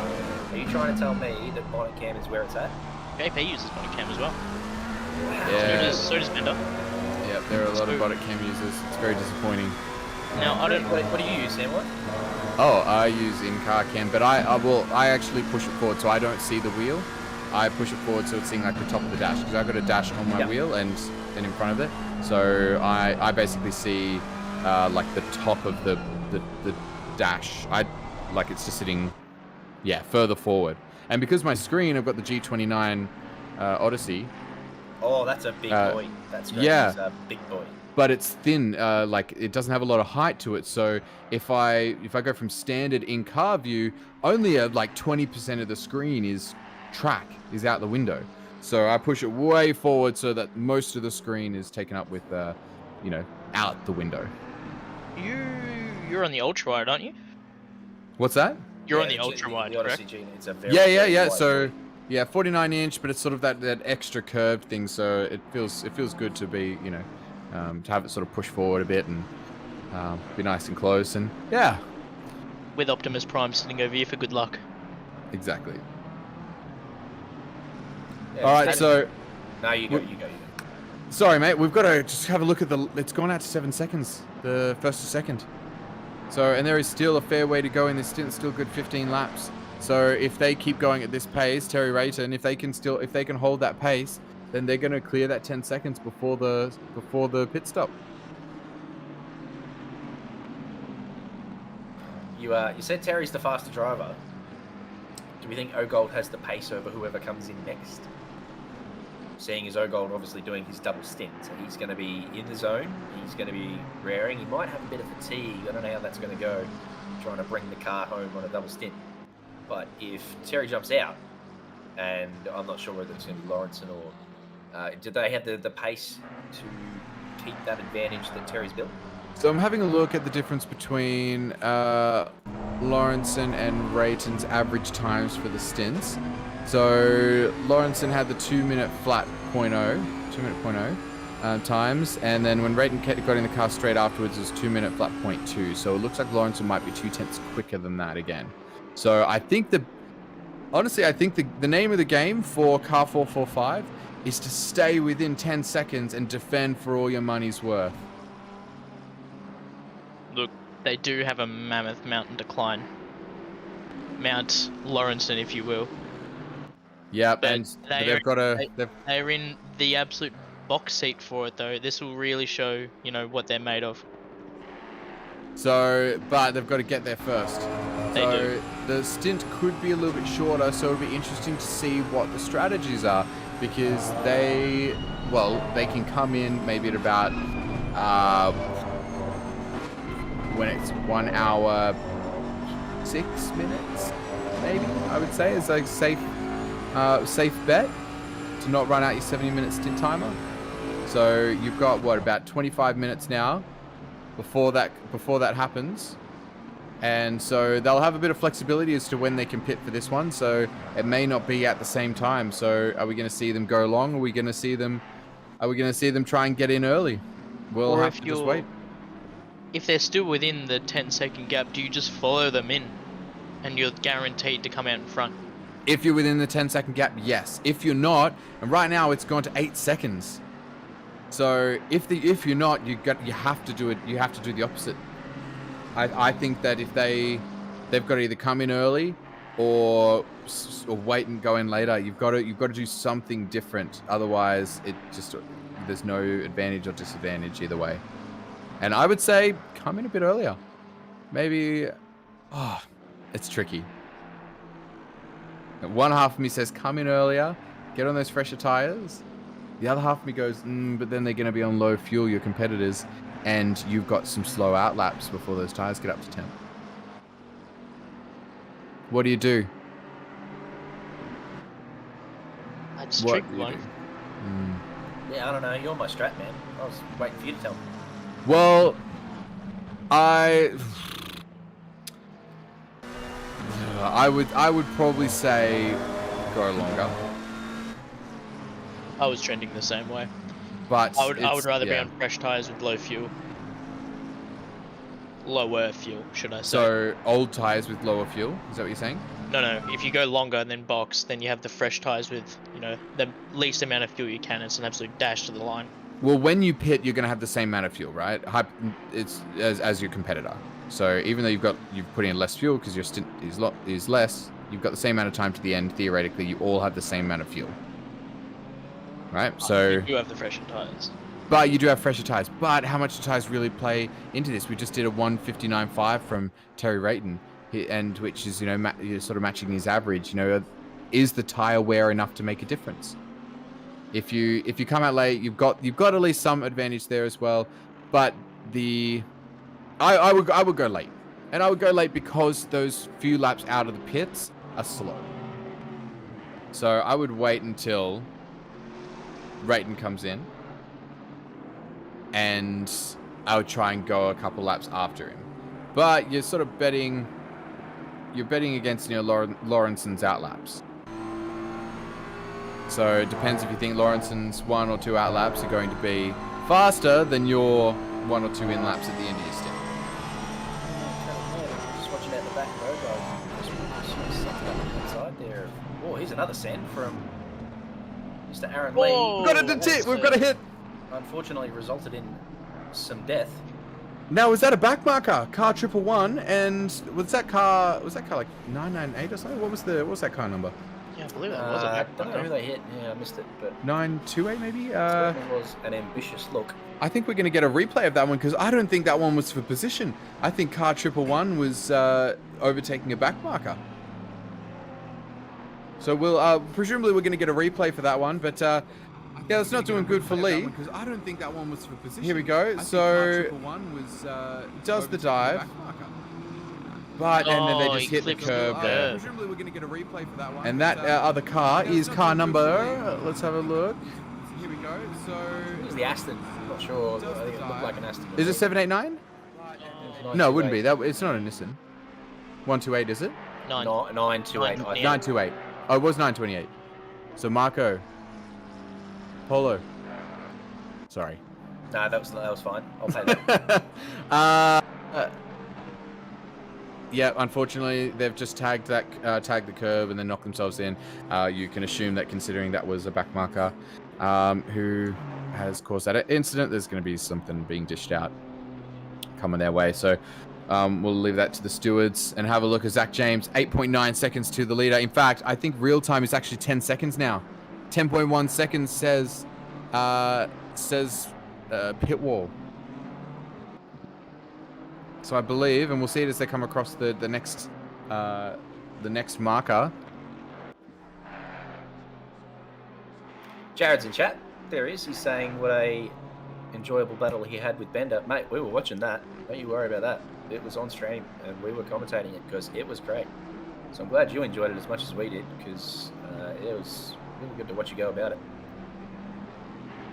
Clean from both of you. Unfortunate your little sort of escapade across Maggots and Beckett's there sort of cost you a fair bit of time, but yeah, before that, really, really good battling. Clean from both of you. Really good to watch. Absolutely agreed. I want to second that. That was great. Some of the most action we've had in these in the last few hours. So it says 9 seconds there on screen right now. It does say 10.1 on our pit wall, but it's been known to be incorrect. So for now, we'll go by, it's somewhere around 9 to 10 seconds. Either way, Zach James is going to have to pull some pace out. Otherwise, they're not going to be in the running for this race. Yeah, I don't know. I wouldn't say that. Again, still, I know there's not a long way to go comparatively, considering it's been a 12-hour race, but we have seen anything can happen. That is true. I'll give you that. We can see, we've seen a bunch of pit lane related penalties. It seems it's a lot more sensitive now going into the pits for your pit limiter. I think normally you would have been able to run close to the line, get into first gear, and as long as you'd hit the pit limiter in first gear, even if you're speeding going over the line, it would not, it wouldn't play a big part in it. But now it looks like you're getting pinged for being even just a little bit over that speed limit as you come in, even if your pit limit is already on. So it's been catching a lot of people out, including some of the leaders. As Mullet comes on and says 10 km/h winds. Does that mean rain's coming? Oh God, I hope get it another is. dose of rain. Could we? Could we be so blessed as to get another dose of rain before this ends? And wouldn't that tear up the graphics cards of a couple of people? Because rain in the night time, goodness me, that would destroy some cards. Please don't say that, Malik. I'm scared, considering I'm doing the last stint for our team. That's got me a bit nervous. No, you're on pad though, so you're already cheating. You'll be fine. Yeah, what are you talking? I'm worried about everyone else. You spent 5 minutes telling us how you have an advantage in the rain. That's true. I loved that stint. That was a great stint. I'll stop playing kitten. I would be so excited to see the rain. A couple of penalties being dished out. I'll put my donations in for a little bit more rain. Goodness me, that would be great in the last hour. Yeah, 15-second penalty there for Jeremiah Marco. That's the one where we watched him clip the curb, unfortunately, and as a back marker, you get a pretty severe penalty if you get in the way, so he'll cop that one. This is nice. And is this a battle for position? What are we looking at right now? We're looking at Pan in the Audi. That is not for position because he's not close to either competitors. It doesn't appear. And who are these ahead? Looks like potentially one of the... Is that one of the Odyssey cars? Don't know. And there's McDonald's Bentley. JC, that looks like a certain one of our liveries we used to run. Yeah, I didn't say you it were before, thinking the exact same thing. But I absolutely thought exactly the same thing. I thought that is very reminiscent of one of the better liveries that's ever been seen going around Paul Ricard. Actually, and it looks like they've got their rain light on. The is it the Bentley back there? The McDonald's Bentley has their rain light on still. It's made me think they were on wet tires. Which what? There's a rain light? What's that? You don't know what a rain light is? No. There's if you look at your dash, cycle through to like where you can change traction control and stuff. there is a rain light option so that in heavy rain, it's like a blinking red light on the back of the car. Oh, right. Yes, so that the cars in behind you can see where you are. Yeah, show me, Mum. Show me. Yeah, I think we're about to see it. Are we? Yeah, I don't use the MFD for anything other than setting pit stops. Like all my traction control and ABS and everything's sort of set to my wheels. So Yeah. never seen that before. It's a light right in the middle, or if you. Oh, so it's on the back of the car. Yeah, so that one there, that's your rain light. If Malik, if we go look at that McDonald's car, then I'm pretty sure it's on and we'll see it blinking. Oh, I was going to say, because that light's on, so they all have their... It's a rain light if it's blinking. We're seeking out the McDonald's car. I've got to stop calling it that. How rude of me.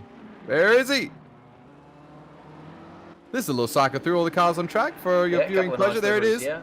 All right, we're going to dive in. There it is. The red light on the back, yeah. But don't they all have red lights on the back? That one there. Oh, it's not blinking. Wait, does it need to be blinking? I think it's supposed... You're telling the story. Oh, I don't know, man. I wonder if they automatically turn on because it's after like 8:30. It's heading into the evening. Yeah, it's not bad, yeah. I could... Oh, so yeah, it's not possibly. It might not be a rain light. It might be a visibility light. Whoa, hang on. What was that? Grass? Maybe he knows he's on stream. He's just taking a little escapade out in the grass there. Oh, no, he's letting through the lead car. But, yeah, still interesting taking the Jim's mowing line to do that. Now, do we know what time it gets dark in Silverstone? No. I would have thought neither. now. Like, I it's did. not like they're in the middle of the... It's not like they're close to the equator. So I would have thought like 8:40. Surely it'd be dark by now. And I the did sun use is going down, so... Took some promo photos here at 9 o'clock, and the sun was below the horizon. So I'm just trying to think when it comes around to 10 o'clock how dark it will actually be. So apparently, now this seems a bit crazy, but I just looked up sunset time in Silverstone, England. 3:52 p.m. Yeah, that's what I would have said. They're nowhere near the equator, so I would have thought it'd be pretty early afternoon. Super early. Early, but Yeah. I was going to say like 4:30, 5 o'clock. Sunrise 8 a.m., 8:08 a.m. Sunset 3:52. Our man Alex Crawford is literally from the UK, and he's telling us it's around 9:30 in summer. So let's just pretend that it's just summertime. All right, That's where excellent. this 12 hours is happening. So apparently, Ferox says that different cars have different of their rain lights. So apparently, only the Ferrari one blinks. Is that right? And then Bentley has like 5 LEDs for a rain light. So yeah, next time it's raining, guys, don't forget to turn on your rain light. Pretty sure they meatball flag you anyway, correct? I think they do. Yeah, you need. Do you need to have? They do it for wipers. No, they don't. They do it for lights. You don't have to have wipers on. Yeah, I think they might. It should be dark at race end, says Malik. But if the lights are on and the rain light is on, they should blink. That's what I thought. They don't blink if you just have your lights turned on. Okay, so it may be that they're on because they're just a part of the general light package, but you can turn on the rain light function so that they blink. That's right. Which one of you guys is in the car next? That's you, Greenie, isn't it? Yeah, Green's going to have another cruise around by the sound of it. Well, you better show us how that rain light works. When it starts raining in half an hour. I'm kidding, it's not raining, but here's hoping. Can you Bender? do that with your pad if you got all your traction control and everything set on your pad, or you got a keyboard next to you for that sort of thing? How does that work for a pad user? Sorry, I just jumped out for 2 seconds to talk strat. How dare you? I know. What did you just say? I was just talking about how a pad user might manage traction control and ABS and the rain light if you were so inclined. Obviously, we wheel users have plenty of buttons at our disposal, and D-pads and number pads and all that sort of stuff. How does a pad user go about that sort of thing? Well, I got the D-pad obviously that I use most of the stuff for. Use I think it's the share button on the DualShock 4 to cycle through the MFD pages, and then just use the D-pad to do it that way. But I do have brake bias and traction control hot mapped, not hot lapped, to up down for traction control and left right for brake bias. Yeah, nice. Yep, nice. Well, yeah, Samwise was just saying if you could do us a favour, when you jump back in the car, if you could give us a flash of the rain light. I don't know if you can cycle through your MFD and turn that on and off a couple of times. I think I got automatic lights on, so it'll just, whenever I try to do that, it just turns itself back off again automatically. All right, Greenie. Well, it's time. You better go and tell your team to put that rain light on because we need to settle this. Ferox reckons none of them blink, but Ferrari. Turn your lights off and drive around for 2 laps. I think you get penalised after 3 laps, so just do it for 2 laps and drive around with lights off. Who's in your car, Greenie? Robert Fluke, the 818 car. All right, tell Fluke to put his rain light on for us. I'm not telling him a damn thing right now. He's Is he? stressing. All right, let's not influence the race from the comments box. Now we're riding on board with our P1 position, and it looks like it's currently at 9.5 seconds is the gap between P1 and P2. That is exciting because we're coming towards the end of the stints. We've done 26 laps. It's usually around 33, but these guys are going to be able to pit within about 5 laps. Yeah, well, they got to get at least to the 1 hour 10 mark to not exceed the max driver time. So you can see at least another 6 minutes of racing. You've got to account for that final lap. You've got to account for a maximum extra 2 minutes in that as well. So Zach James is doing everything he can to try and hold on to this position right now. He was 2/10 slower on the last lap. He is absolutely pushing that to the maximum. He did gain on the lap before by 6.5 tenths, so that's helped them out a little bit. Gotta stay within that 10-second margin so they can come out in front, so that even if they are at a pace deficit, they have the opportunity to defend for the win. Now, we've been a bit presumptuous in that Lawrenson might be the one coming in the car. We could be completely wrong about that. Lawrenson might be out, I don't know, partying. No, I did say in chat before that we can expect Lawrenson in the car. He said it himself. Oh, okay, no worries. Well, that settles that. Well, squashed. Excellent. Well, there's all my talking points gone. What do you got? Good question. I can talk forever. Speaking of good questions, I've got one for you. I think Mel brought it up. If you could invite 3 people to a dinner party, who would they be? Wait. Oh, we're stealing this from the F1 night, are we?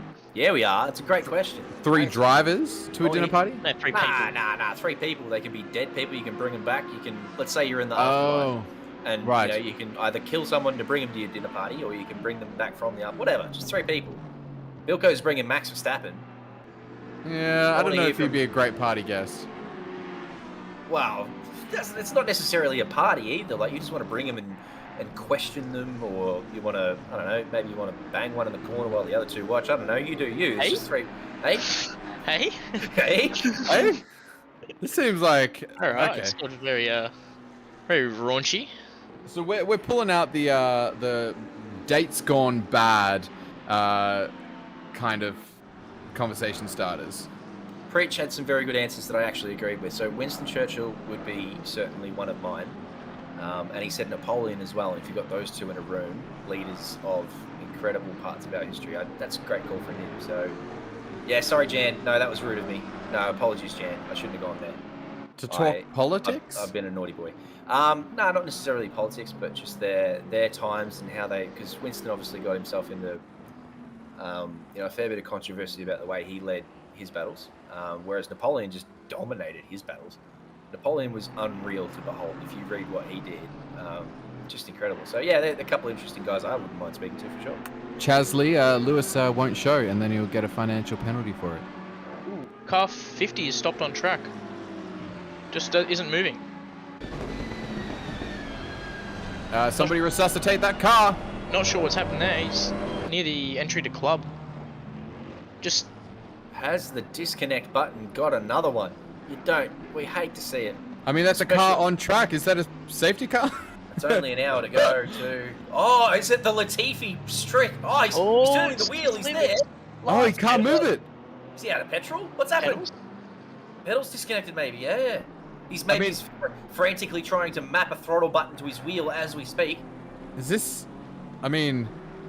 Yeah, okay. Oh, that's a tricky spot too, because you come over a crest there. So they wouldn't see him until late. Oh god, it's very this is one of the few situations where you've got a car that's actually stuck on the track. I mean, we may see the stewards. Yeah, like some yellow flags. Are we gonna see? Yeah, we've got yellow flags in that area, so you can't overtake under yellow flags. But what a scenario! I'd be surprised. Oh no, it's disappeared. I think. Gone. I think that was our. Disconnected. That's it. I think our safety car opportunity has disappeared. Oh. Oh, that would have spiced things up. I got excited for a second. Oh, imagine that. Gonna let all the locked cars through. It's coming. But only The rain some. and or safety car is coming with about, I reckon, 35 minutes to go. Still a little bit early yet. All right. No worries. We'll hold off for the safety car. I was gonna say that would have been absolutely fantastic for Paul Britt, the other car on the lead lap, 80 seconds behind. So still, you know, not at risk of losing that just yet. And just quickly note, Zach James now 11.2 seconds behind. So out of that 10-second window. Yeah, that is really unfortunate to see. So, and because we are right at the cusp of pits, so he's in a window where a successful overcut or undercut could work. They're going to have a really clean stop and hope that they get the undercut or overcut, whichever one they choose to go for, and get a couple seconds, because Obi-Wan Kenobi, you're our only hope. For me, guys, I got to get ready for my stint. All right, thanks, Greenie. Thanks for joining us. We are getting close to the 10 o'clock mark, so I think we'll be welcoming somebody else back in shortly. Go and get him, Pad God. Go and show him how it's done. Hobbs is coming back or something like that. Yeah, Hobbs is going to be back, and I'm pretty sure Glenn and Hobbs are going to join me for the final hour of this, but we're not quite there yet. So, Jamie, don't you go anywhere. Oh, I'm hanging around. I'm having way too much fun. Hobbs is going to have to kick me out. He's led the show today, and if he tells me to bugger off, then I will. But goodness me, I'll hang around for the last hour, don't you worry. Absolutely. All right, gents, chat. See you later. Love you, Greenie. Nice work, Catch mate. you later, Goodbye. Ryan. Get you. All right, 12.1 seconds. So last lap for these leaders, 59.7 for Rayton, and a 201.1 for Zach James. So that car is not being kind to him at the moment. Perhaps some of these back markers aren't either. Looks like it might have gone out to 12.5 seconds as well. So, Who's that off? Someone's gone off around Stowe there. I think that was Regan Herbert in the car 45, based on the livery. So he's just restarting himself in the background there. You can see him coming slowly. He'd had a little bit of off around Stowe. Sorry, I didn't mean to jump in there, Ted. Keep going. No, not at all. Jump in when you need. What car number was that? Look, again, I'm only basing this off. You see that orange one in the background there? I'm only basing it off the livery. So I think it was car 45, Regan Herbert, who had a little bit of an escapade around the outside of Stowe. All right. What's this? We're looking at Gibbons, who's only 3/10 behind Brooker. Is this correct? Can't see any cars ahead right now. No, it looks like that's... No, that has corrected. Gibber might have made the move already. Yeah, here's past Brooker. Oh my goodness, there goes Fluky. Greenie's about to step into that car, and Fluky would be very upset. He is a competitive animal. I'm kind of glad that Greenie's not in the chat with us. Yeah, he'll go. To see that? He's got a recovery to... Oh, unlucky Fluky. He won't like that. He'll be very cross with himself. Now I'd like to welcome back to the comms box. It's Glenn Germain. Welcome back. Oh, Hey, g'day. buddy. How you going? Hello, mates. Yeah. You guys have been having a bit of fun? Yeah, we have been. You've been Good watching? on ya. Always. I have. Been glued to it. Excellent. Great. Yeah, I know. I couldn't even... I had 1 hour break, and then I was still watching just to keep track. So, and that's when all the interesting stuff happened with the disconnection from P1. So, here we are again for the final 1 hour and 8 minutes of the Silverstone 12 hour for Octane Online Racing. We're currently on board with Finch, who's chasing down the number 67 McLaren. I mean, they're all McLarens. I might as well just say McLaren. Well, actually... And about 50% of the time will be correct. Oh, no. Is that that's a pass for position? Is that not right? I mean, there's so many McLarens on the leaderboard in a bunch there, you're not even sure anymore, are you? I don't know. I literally don't know. I think that was car 67 and car 422 passed it for position. Yep, and it could looked be like right. they just let them past. Yeah, 422 was only 2/10 behind before that happened, so I think you're spot on. So have they let them past, or did they make a mistake at turn 1? It did look a little generous, didn't it? It did. It looked like they'd eased off, like they were letting a back marker through. Leader spun? Wait. So the leader spun! Multiple reports coming in saying the leader has spun. This is breaking news. We hear that the leader has spun. Did I not tell you anything could happen? And they're coming into the pits. They're in the right pits. on that stint timer. They absolutely. Oh, so no, they've come in early. 1 hour and 1 minute. So they've come in early for their stint. Oh, they're right on time for the stint timer for the end of the race. That's slightly. Yeah, it's going to be close, but I reckon we're going to see car 445. This might have just spiced up. Car 445 in the pits in the next lap, so they're going to try and capitalize on the slow out laps for Lawrenson.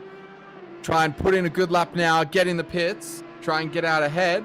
If it's true that that car has spun, then presumably after this 10-second penalty, we might just see a change for the lead. We're going to watch this closely. I wouldn't be surprised if we get up a little side screen to show once Zach James in the pits to see Lawrenson coming around. Interested to see who comes out in car 46, which is currently in the pits, whether Rayton has another crack at this last stint. As you said, he is probably the slightly faster driver. So I'm having a look at the... Here we go. So they were 13.8 seconds ahead. It looks like they've dropped down, but I can't tell how much of it's pit stop. Uh-oh. What's happened? Miles fired up. Miles fired up. He's in the chat. He doesn't want to show us. There's a Oh, replay no. coming.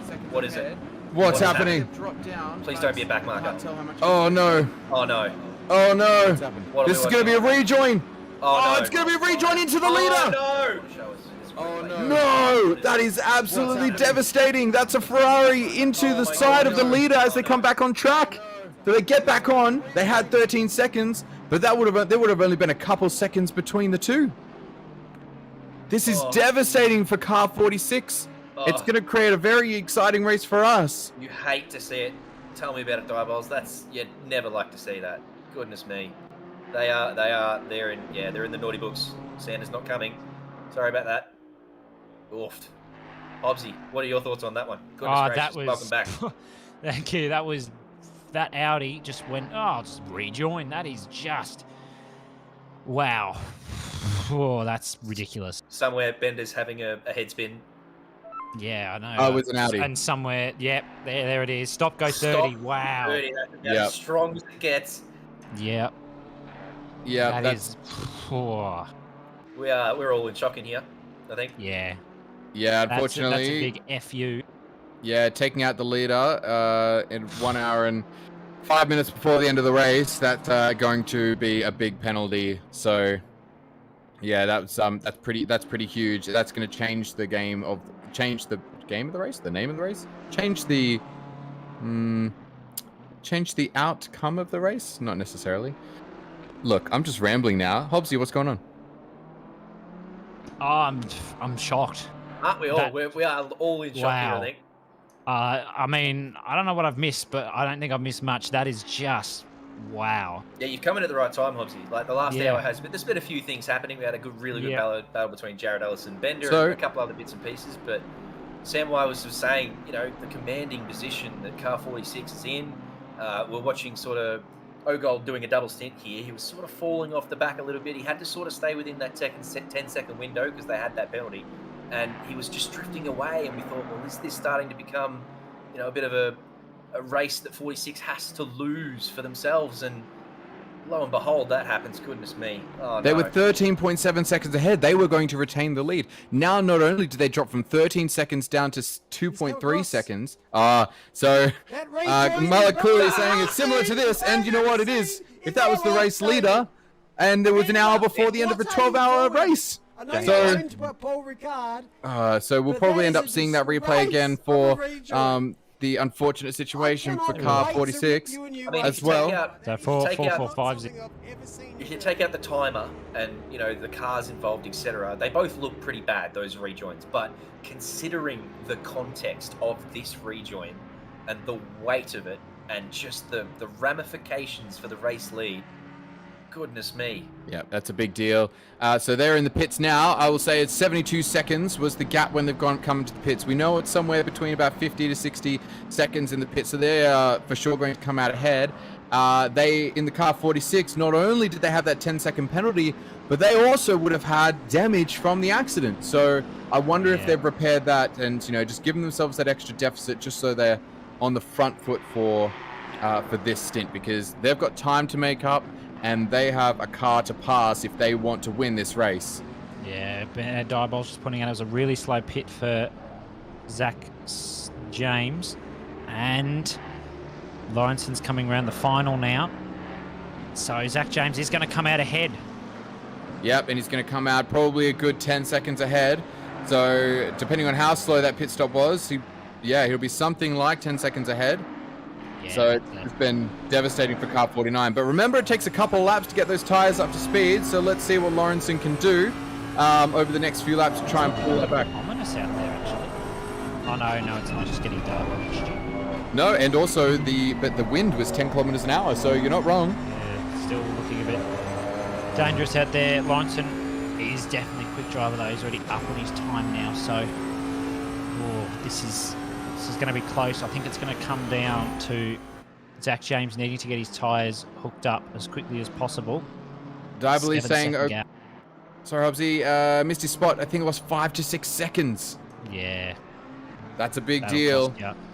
7 seconds is the gap, so it sounds like that could have been more like 12, 13 seconds, and he lost it. But he's still ahead, and there is only 1 hour and 1 minute to go, and he is leading the Silverstone 12-hour in car 445. Yeah, still an hour to go, though. Anything can happen.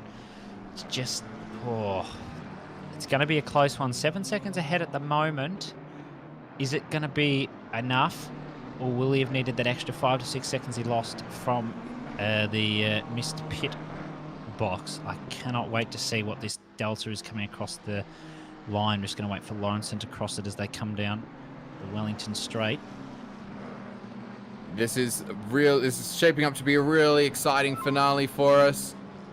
These guys have raced absolutely fantastically all race long. So let's do a bit of a shout out to the other drivers for car 445, Matthew Pinata, Daniel O'Donnell, because they have done absolutely fantastic job. And this man here, Zach James, he is in the seat, and it is all up to him now for the final 1 hour of the Silverstone 12-hour. Could come down to track limit warnings as well. I don't know how many each team has, and go and check to see how many car 445 has, but we don't know how many 46 has. Yeah, that's right. So now Washington in chat says a 10-second penalty when you're serving your stop-go 30. Oof. And yeah, it looks like did they get a pit speeding infringement, did they? Yeah, they might have. So, hour to go. Glenn, tell me, who wins it? 445, 46. Yep. Who's got it? Put your money where your milk is. Wait, your milk where your mouth is. Yeah. 46. 46 wins. 46 he says. 46 will hunt him down. Yeah, it's definitely 1 hour to go in the Silverstone 12-hour. There it is, Octane Online Racing Silverstone 12-hour. We've got Zach James in P1. He's got himself a 6.7 second gap to Andrew Lawrenson, but we know that Lawrenson has got some mega pace.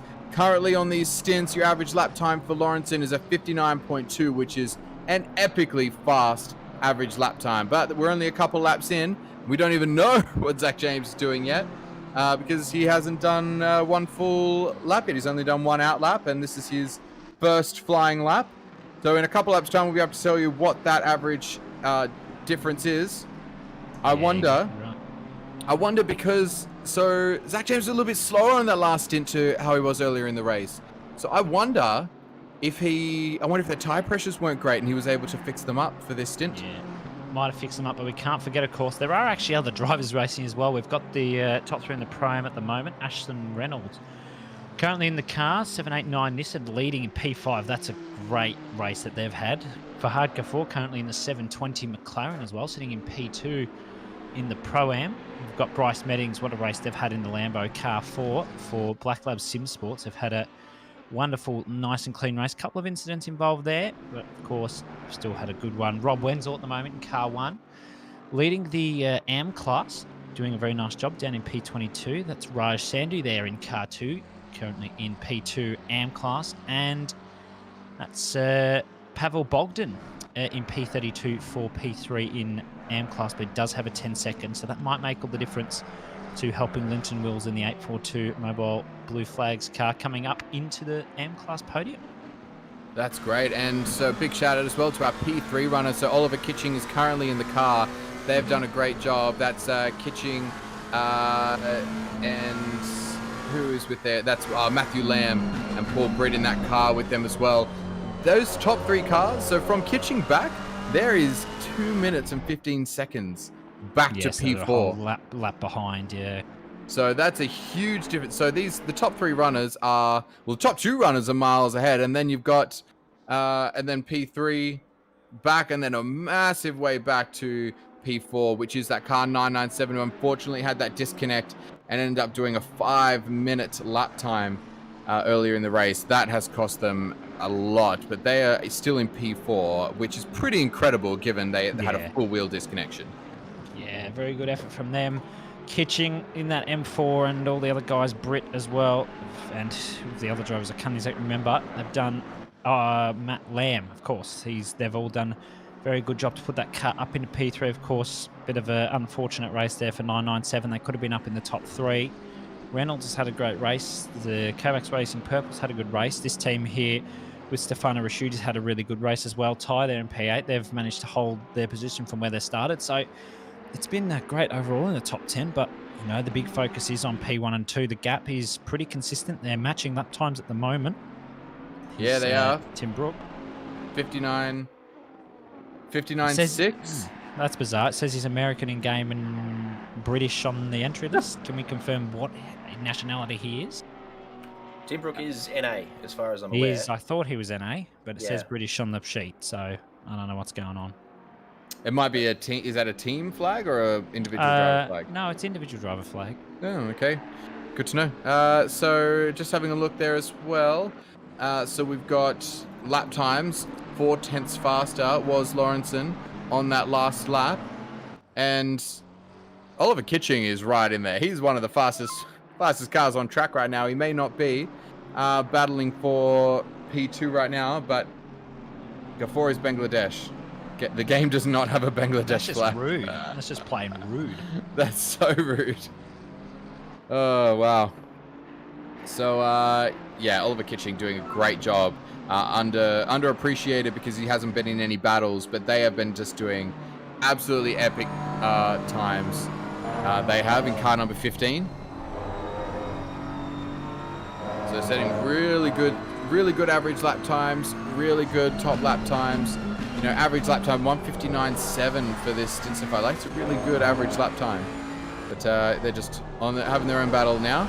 As we go on board with Lawrenson, 6.3 seconds away from the lead with 54 minutes remaining. Hobbsy, it's shaping up. Oh, mate. The times have been consistent. They're trading blow and blow. Watch the flag box in bottom right. Watching. Yep. Oh, Blank. Lovely. And Blank. then, He's from Blank. But watch it. It's going to... Does it default to another flag? Is that what happens? Here it is. Look at that.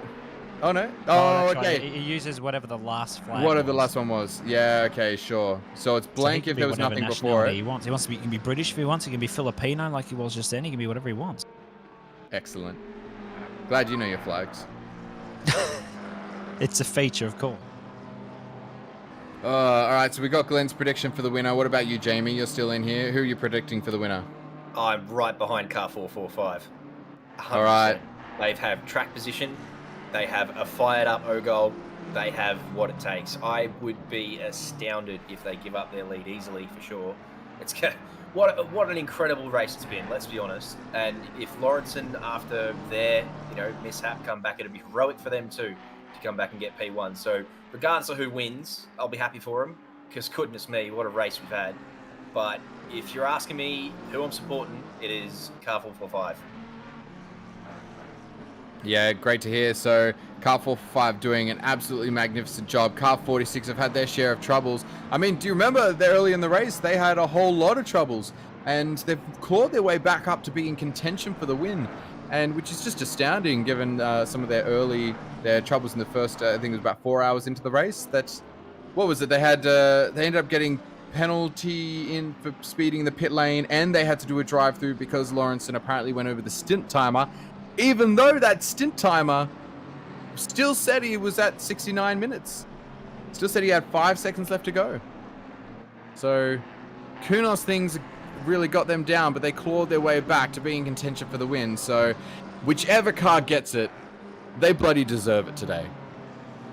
Got a new poll up, and go and vote on that new poll. But I want to bring our attention back to the previous poll, which sort of just escaped our attention. We got 147 votes on that poll. Which track out of these would you like to see in the calendar next season? And Laguna Seca took it out. I'm actually pretty surprised by that answer. I know Snetterton's not very popular, so that makes sense down there. Yeah, it's a heap of garbage. But Laguna Seca came out the victor. From 147 votes, that's a pretty good pool too. It's not really... That's interesting. Well, Sandvoort isn't too popular, and Mullock sort of campaigns against Brands Hatch regularly, so, you know, if you want to be in his good books, you wouldn't vote for it. I did, but but I'm not surprised Laguna's up there. But we did have it in the endurance season last season. 36% of you are disappointing, 27% need help, 25% are blind, and 11% of you loves pineapple on pizza. Hey, you gave them an impossible choice. You didn't want them to pick any? Yeah. So basically 147 people can go screw themselves, says Mullock. Yep. Pretty much.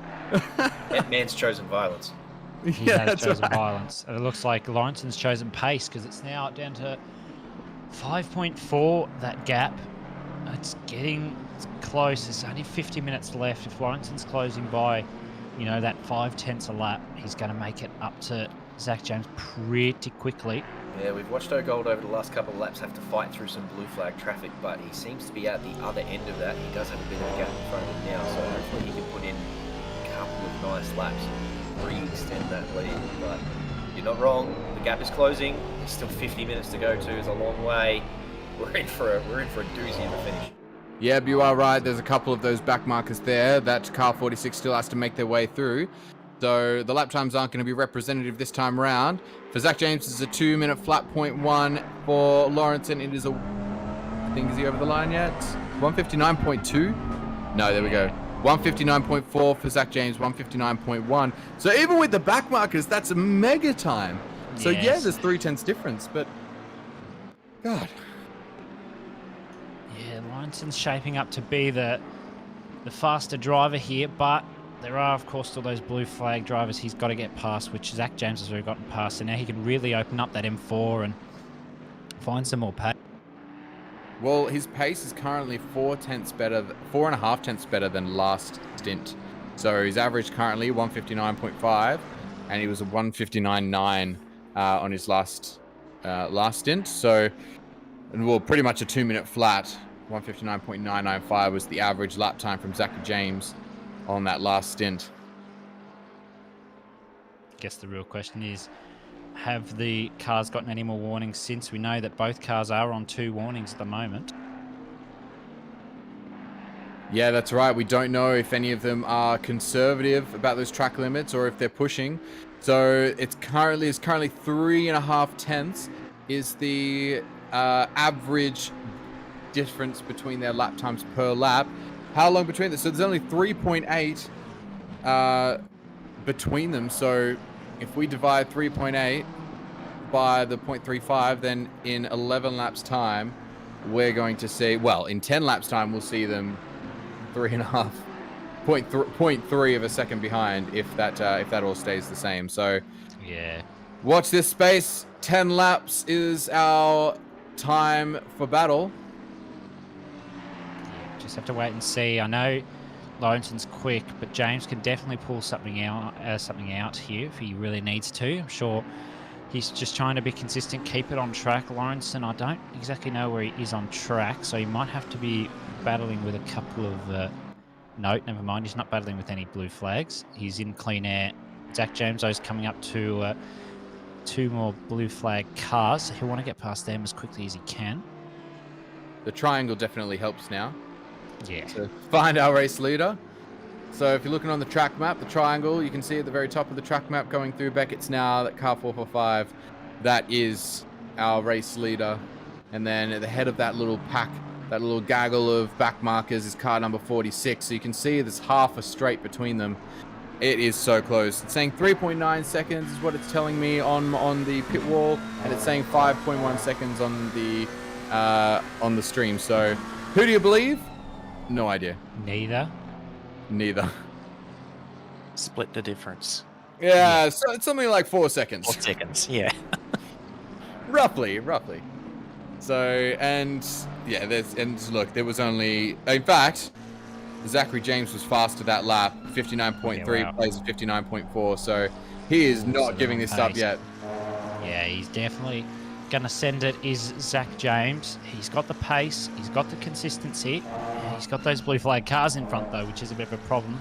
Barfoot's just let him through, which is very good. So hopefully, I think he's just going to pray that maybe the blue flags hold Lawrenson up just that little bit, because he doesn't need a lot. He just needs the gap, 5.0 at the moment. Yeah, that's right. So 10 minutes, as I was saying, if based on their average times, 10 laps. I mean, that still is 20 minutes, but you've got 46 minutes left on that clock. So if that were to happen, he's going to have to defend for his life for the final half hour of this race. Glenn, have you ever seen a better looking game at this time of day? I was thinking about that before. Seeing the sun setting and some just glorious shots. Yep, nothing better. All right, I've got a question for you guys. Here's the hypothetical, and I'm going to pose this one to chat as well. Here's the hypothetical. On the weather radar, it now says heavy rain in 30 minutes. What do you do? If you are... I went and looked. Oh my god. If you are... So it is not the case, it's a hypothetical. What do? You got 45 minutes left, and it says in half an hour it's going to rain. If you're car 4 for 5, do you pit for wets, or do you do 15 minutes on your dry tires and hope that you can maintain that 70 seconds easily? Yeah, you reckon wets? Wets, yeah, absolutely. If it's going to be heavy rain, you've got to go wet. Yeah, but it's got to ease in, right? There's going to be time where those dry tires are still good. It's not going to be enough. Coming from someone who started this bloody race on slick tyres in that wet start that we had, I'm straight in for wet states. So even if we're a lighter, we just say got a medium rain going, light or medium rain. So maybe it gets to wet. It doesn't get to anything crazier than that, or even damp. Nah, you still got to go the wets. Or if it's damp, you could risk it. But if it's anything more than damp, you've got to go wet. So basically, don't do Orlando. Yeah. Matthew Lamb tells us that we need to do the opposite to Lando Norris. So, and if you're car 46, if you're car 46, do you just do the opposite? No. Because you could have more pace in the wet. Fair call. You just never know. It's just one of those things. But seeing at the moment the gap 4.8 in the last sector. Let's see if that can be closed by Mr. Andrew Lawrenson in car 46. I'm sure he'll come to the 4.9, so he's pulled it out. He's pulled it out a little bit, has Zach James. That BMW is ridiculous through the third sector. Is Jerry Kerniawar gets a 10-second penalty for speeding the car. A lot of people have sped in the pit lane today. Yeah, it's really sensitive. 1.8 is taking many people by surprise, myself included. You just can't push the pit entry speed anymore like you used to. And I think you might have to wait a fraction longer on the pit exit as well. It's like it's catching you out for very small margins. Whoa, who's that? That McLaren, I think it was a McLaren up there going into Stowe, was doing squigglies up the hangar straight. Excellent. Yeah, that one there. Is that... That's Regan Herbert's car. Regan Herbert, yeah. I don't know if he's having a little lag issue there or something. He was definitely swirling on his way up hangar straight, like he was warming his tyres. It literally looked to me like he was warming his tyres. And then he sort of teleported a little bit around Stowe, so... I was going to say, maybe he was warming his tyres. Yeah, what's going on there? But it's interesting that car 445 is now coming up to him, I think, so... We've already seen one back market cause issues. Goodness me, I wouldn't want to see that again. Yeah, we don't want to see any more back market issues for now. It's still close at the front there on board Alex Iam at the moment.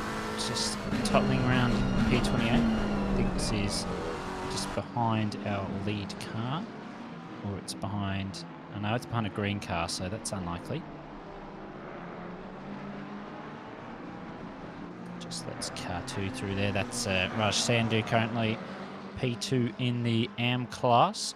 So he doesn't want to hold him up, just wants to race his own race. Raj loves a pit stop. He loves an alternate strategy. He'll want to do another pit stop here. Well, if it goes wet, he'll want to.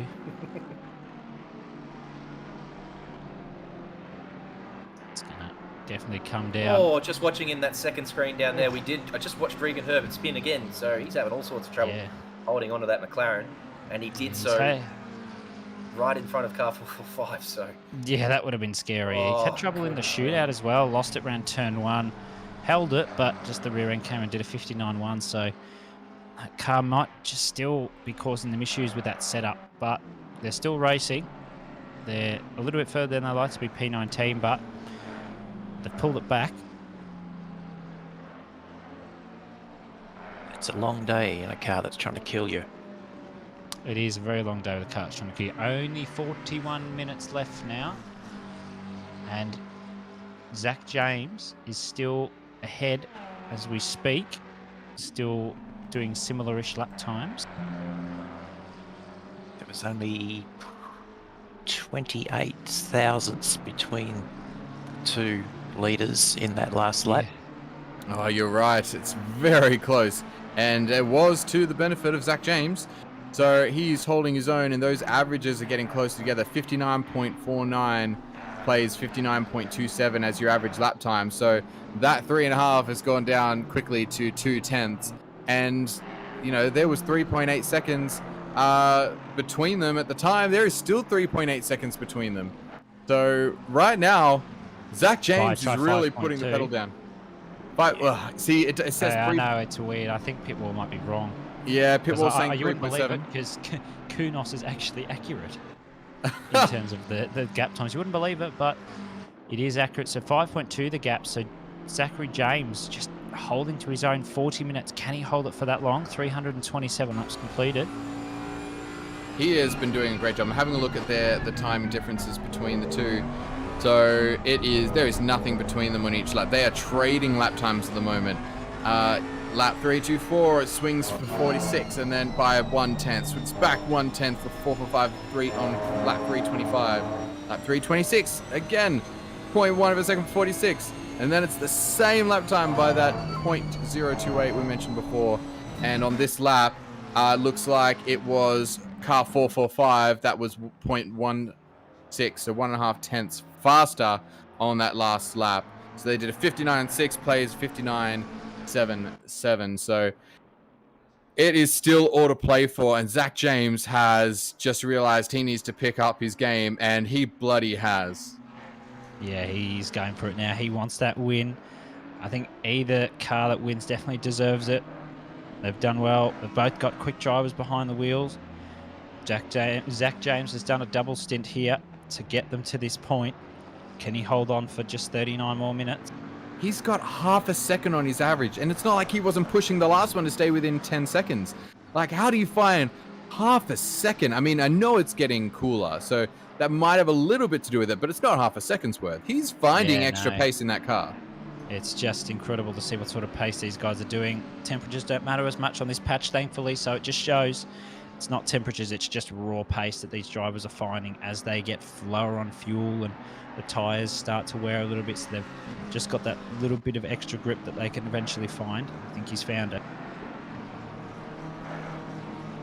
All right, so having a look now at where the battles are at the rest of this pack as well before we get any heating up the front. Have a look at the top 30 cars. Yeah, Let's see who's close together in the rest of the track. Yeah, that's Thank you, pretty funny. AWS. That's good. Thank you, AWS. That's That's very good great. from you.